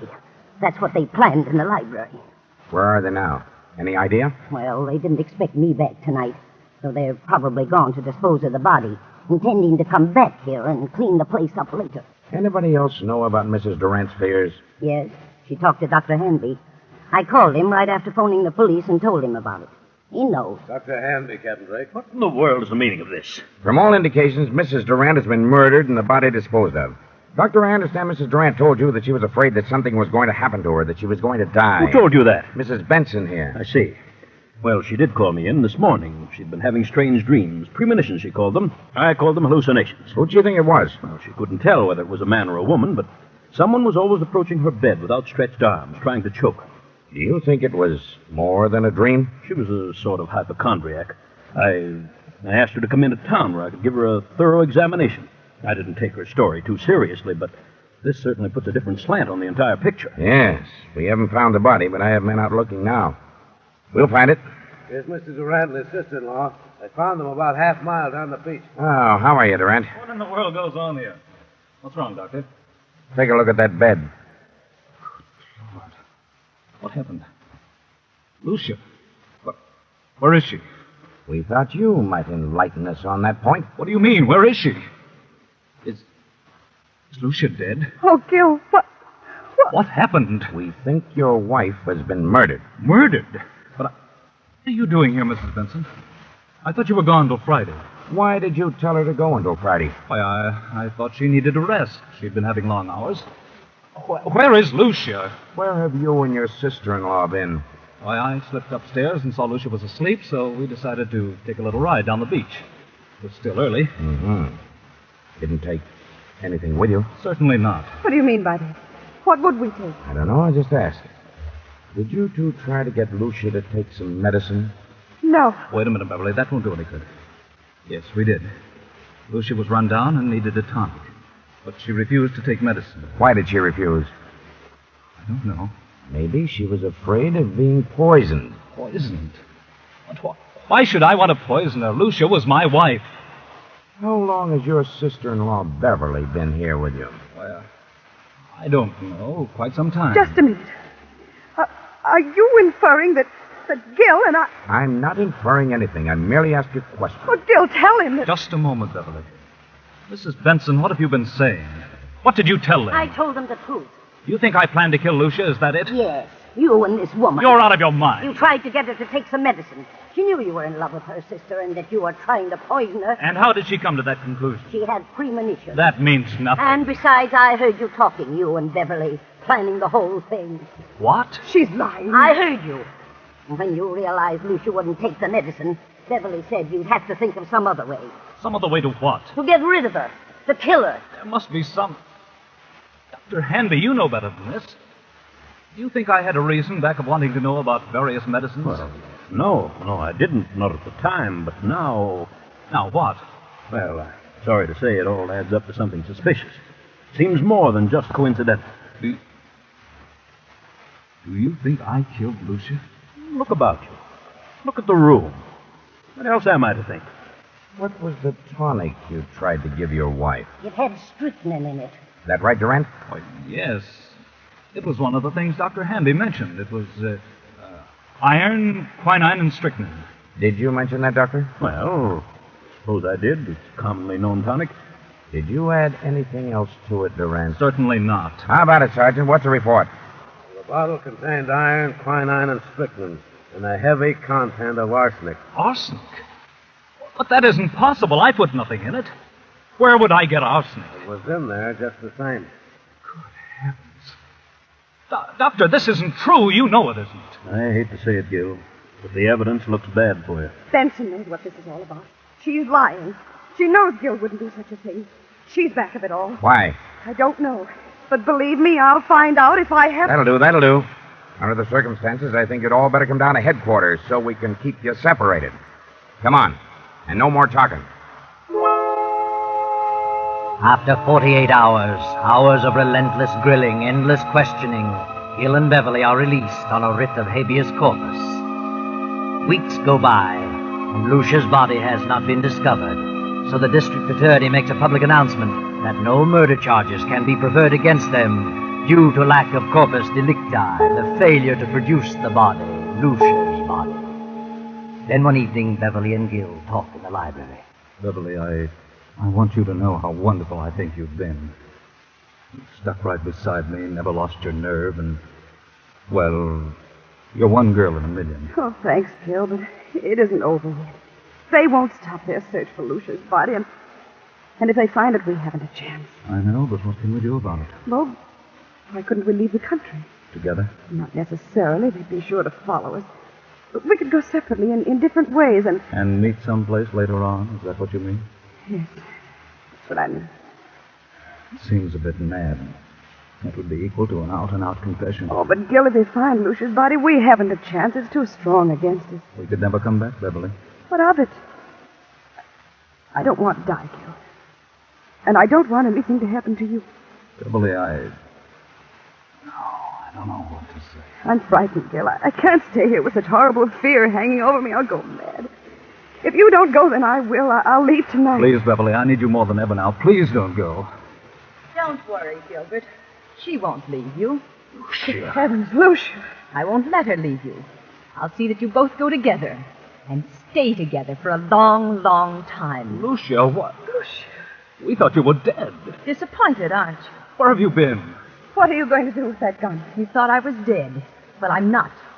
I've been hiding for weeks. And I've been behind those curtains for the last 20 minutes. I heard every word. Now I know you're in love with each other. Now I know you wanted to do away with me. In love? Beverly and I? From the day she came here. She took you away from me. I did not. We never thought of such a thing. Never. Never entered our mind. Why lie about it? You've let your imagination run away with you, Lucia. You're insane. You think so? Well, if I am, it's your fault. Yours and Beverly's. You've driven me insane, both of you. I had a plan to get even with you, to make you pay for what you've done, but it failed. What plan? You see, I didn't know about the law of corpus delicti. But I do now. And this time there will be a body. 2 bodies. Yours and Beverly's. You're a suspicious-minded devil, Lucia. I planned to trap you on a murder charge. My murder. But it's going to be your murder now. You were convinced that Beverly and I were in love? Of course. I never needed a dream nor a premonition.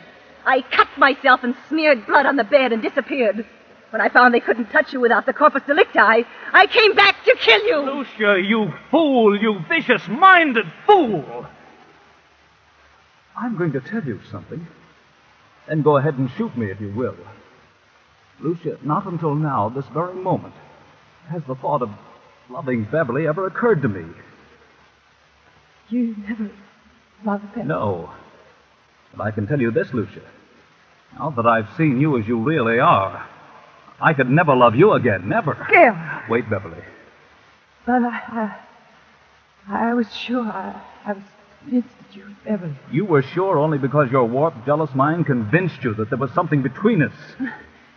You mean You certainly made a sorry mess of your life, Lucia.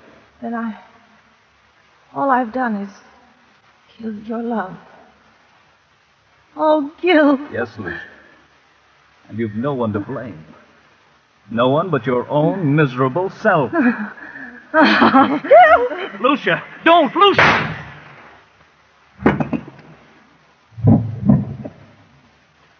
Oh, Gil. Gil! Yes, Beverly.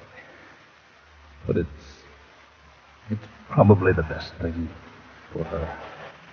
And for us.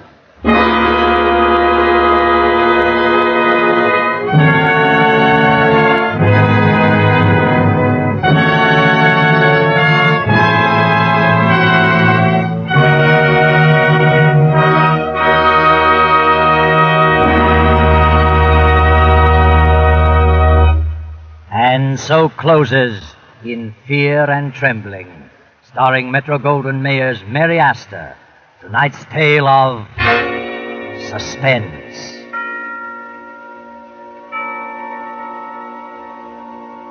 The broadcast originated in Columbia Square in Hollywood.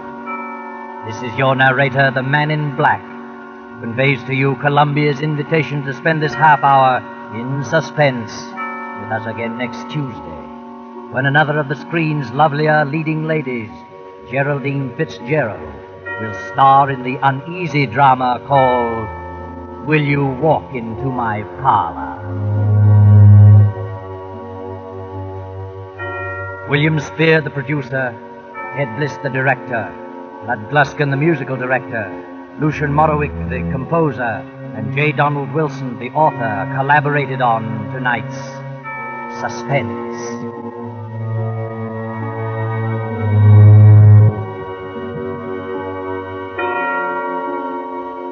This is the Columbia Broadcasting System.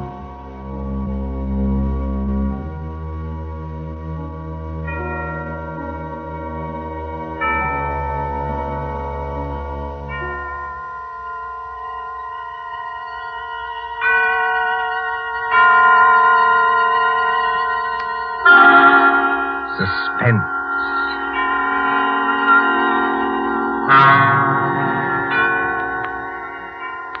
This is the man in black. Here again to introduce Columbia's program, Suspense. Two of Hollywood's most deft players are with us tonight, Miss Geraldine Fitzgerald and Sir Cedric Hardwick.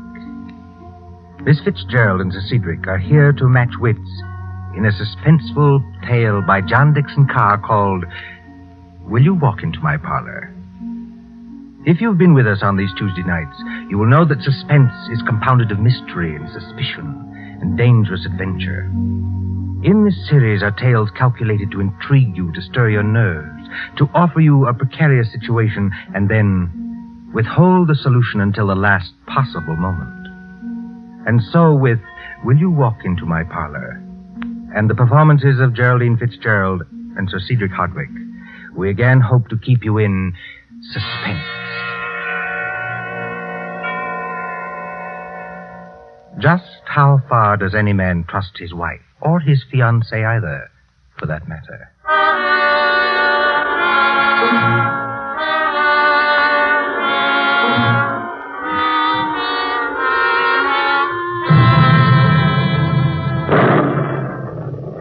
An English bazaar, a garden party in the grounds of Leighton Hall in Kent, one fine summer afternoon before the war. Leighton Hall is the home of Major and Mrs. Grant, always ready in the cause of charity. There's the stern red brick of the hall rising above oak trees. Against green lawns are the stalls and the swings and the roundabouts and the coconut shies. They are not well patronized now, because a summer storm is coming up, and the wind is whipping at the tents, flapping the gaudy banners in a fantastic manner, and sending the spectators hurrying away in search of shelter.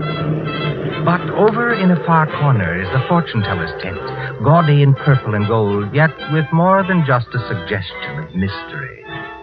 Beside it is a miniature shooting gallery, presided over by Major Grant himself. Near the center of the bazaar is the bandstand, where the village musicians play lustily to keep the patronizers from leaving. But as the wind rises, it seems that only two of them are oblivious to the coming storm, for they are in love. The young man is tall, in sport coat and flannels. The young lady in a flowing gown of a startling beauty which suggests a halo, a startling beauty that glows against the gray of the sky and the paint of the tent. She has her hand on his arm for protection. Against what, you ask? Nothing. Just for protection. Philip, darling, I want to get my fortune told before we leave. Mary, the wind, I'm sure, is going to pour any minute. It won't take long. We'll beat the storm. Wait and see. I hate to drag you away from the match, but I do want to visit him.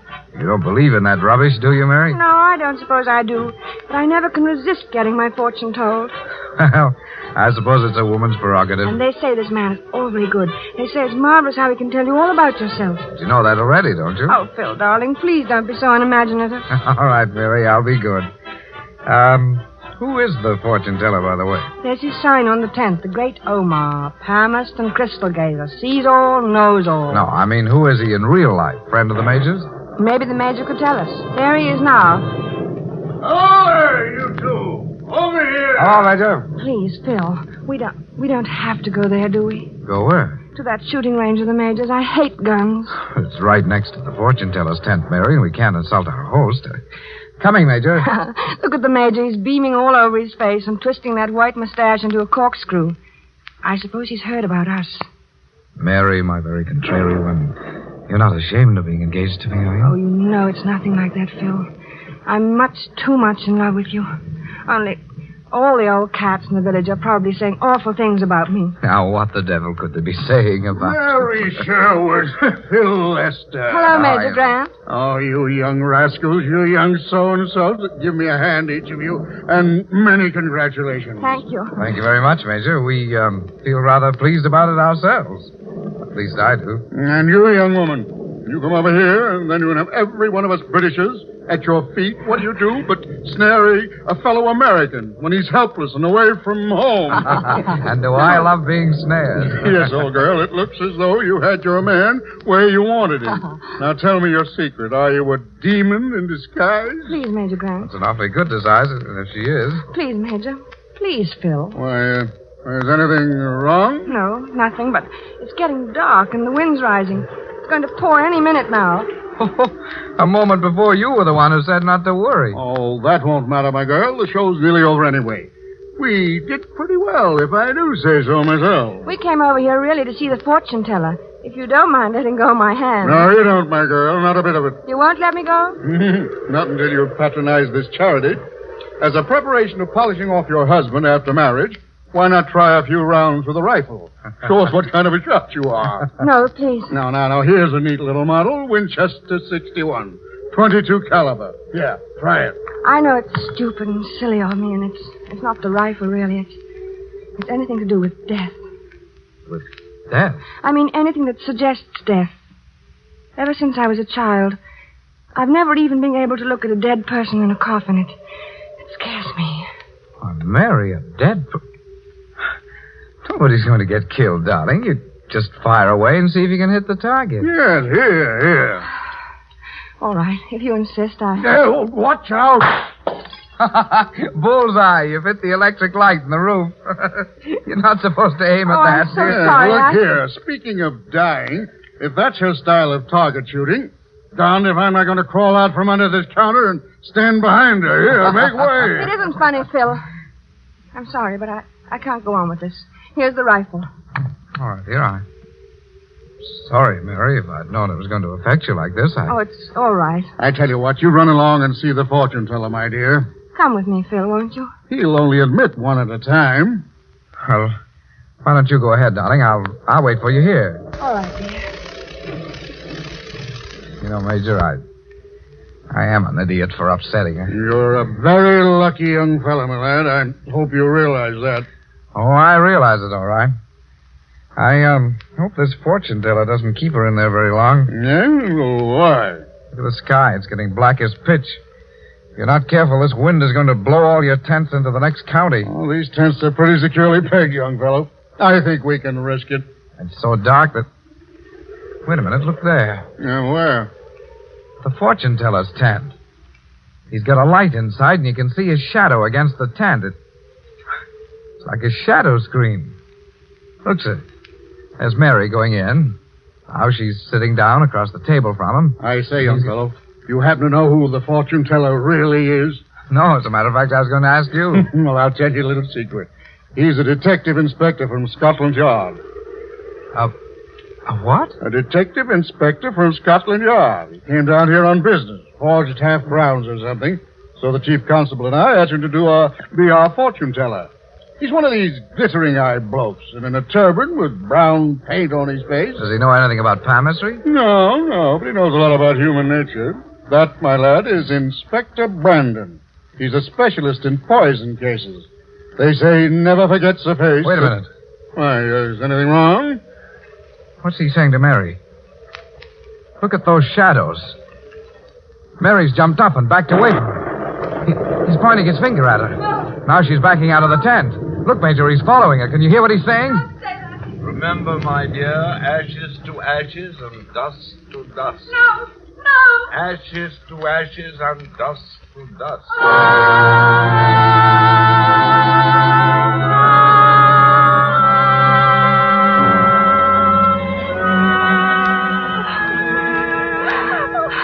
Mary, darling, get hold of yourself. Mary. Darling, you shouldn't get all upset over that fortune-telling lingo. What's wrong with you? What was he saying to you? Saying to me? Nothing at all, really. Only the usual thing about a happy life and a little illness, but nothing serious. Then why were you so frightened? Frightened? But I wasn't frightened. Oh, no, Mary. I'm sorry. I saw your shadow on the wall of that tent, and I heard you shrieking. I think I'll go in and get my fortune told and see what all this is about. Phil, you mustn't. Why not? I felt a drop of rain on my head. It's going to pour down in a second. Hadn't we better run for the house? Well, you go on up to the house, Mary. Oh, Phil, I don't want to be by myself. All right, then, dear. There's the Major. Here, give him this gun, will you? I'll be with you in a moment. I'm going to see that faker. Fortune teller. May I come in? You may. Please to enter. Thank you. sit down in the chair opposite to me. First tell me the date of your birth, then look at the crystal on the table in front of you. Just a minute, Inspector Brandon. Do you mind if we drop the mumbo-jumbo? Well, as a matter of fact, I'd like to drop it. It's been a bit of a strain talking like Hamlet's ghost. well, what's on your mind?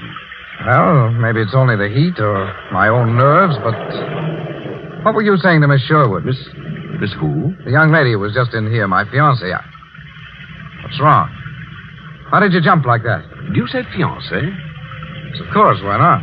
Now, look here, Mr... Oh, my name is Lester, Philip Lester. And what did you say her name is? Mary Sherwood. Here, what's all this mystery?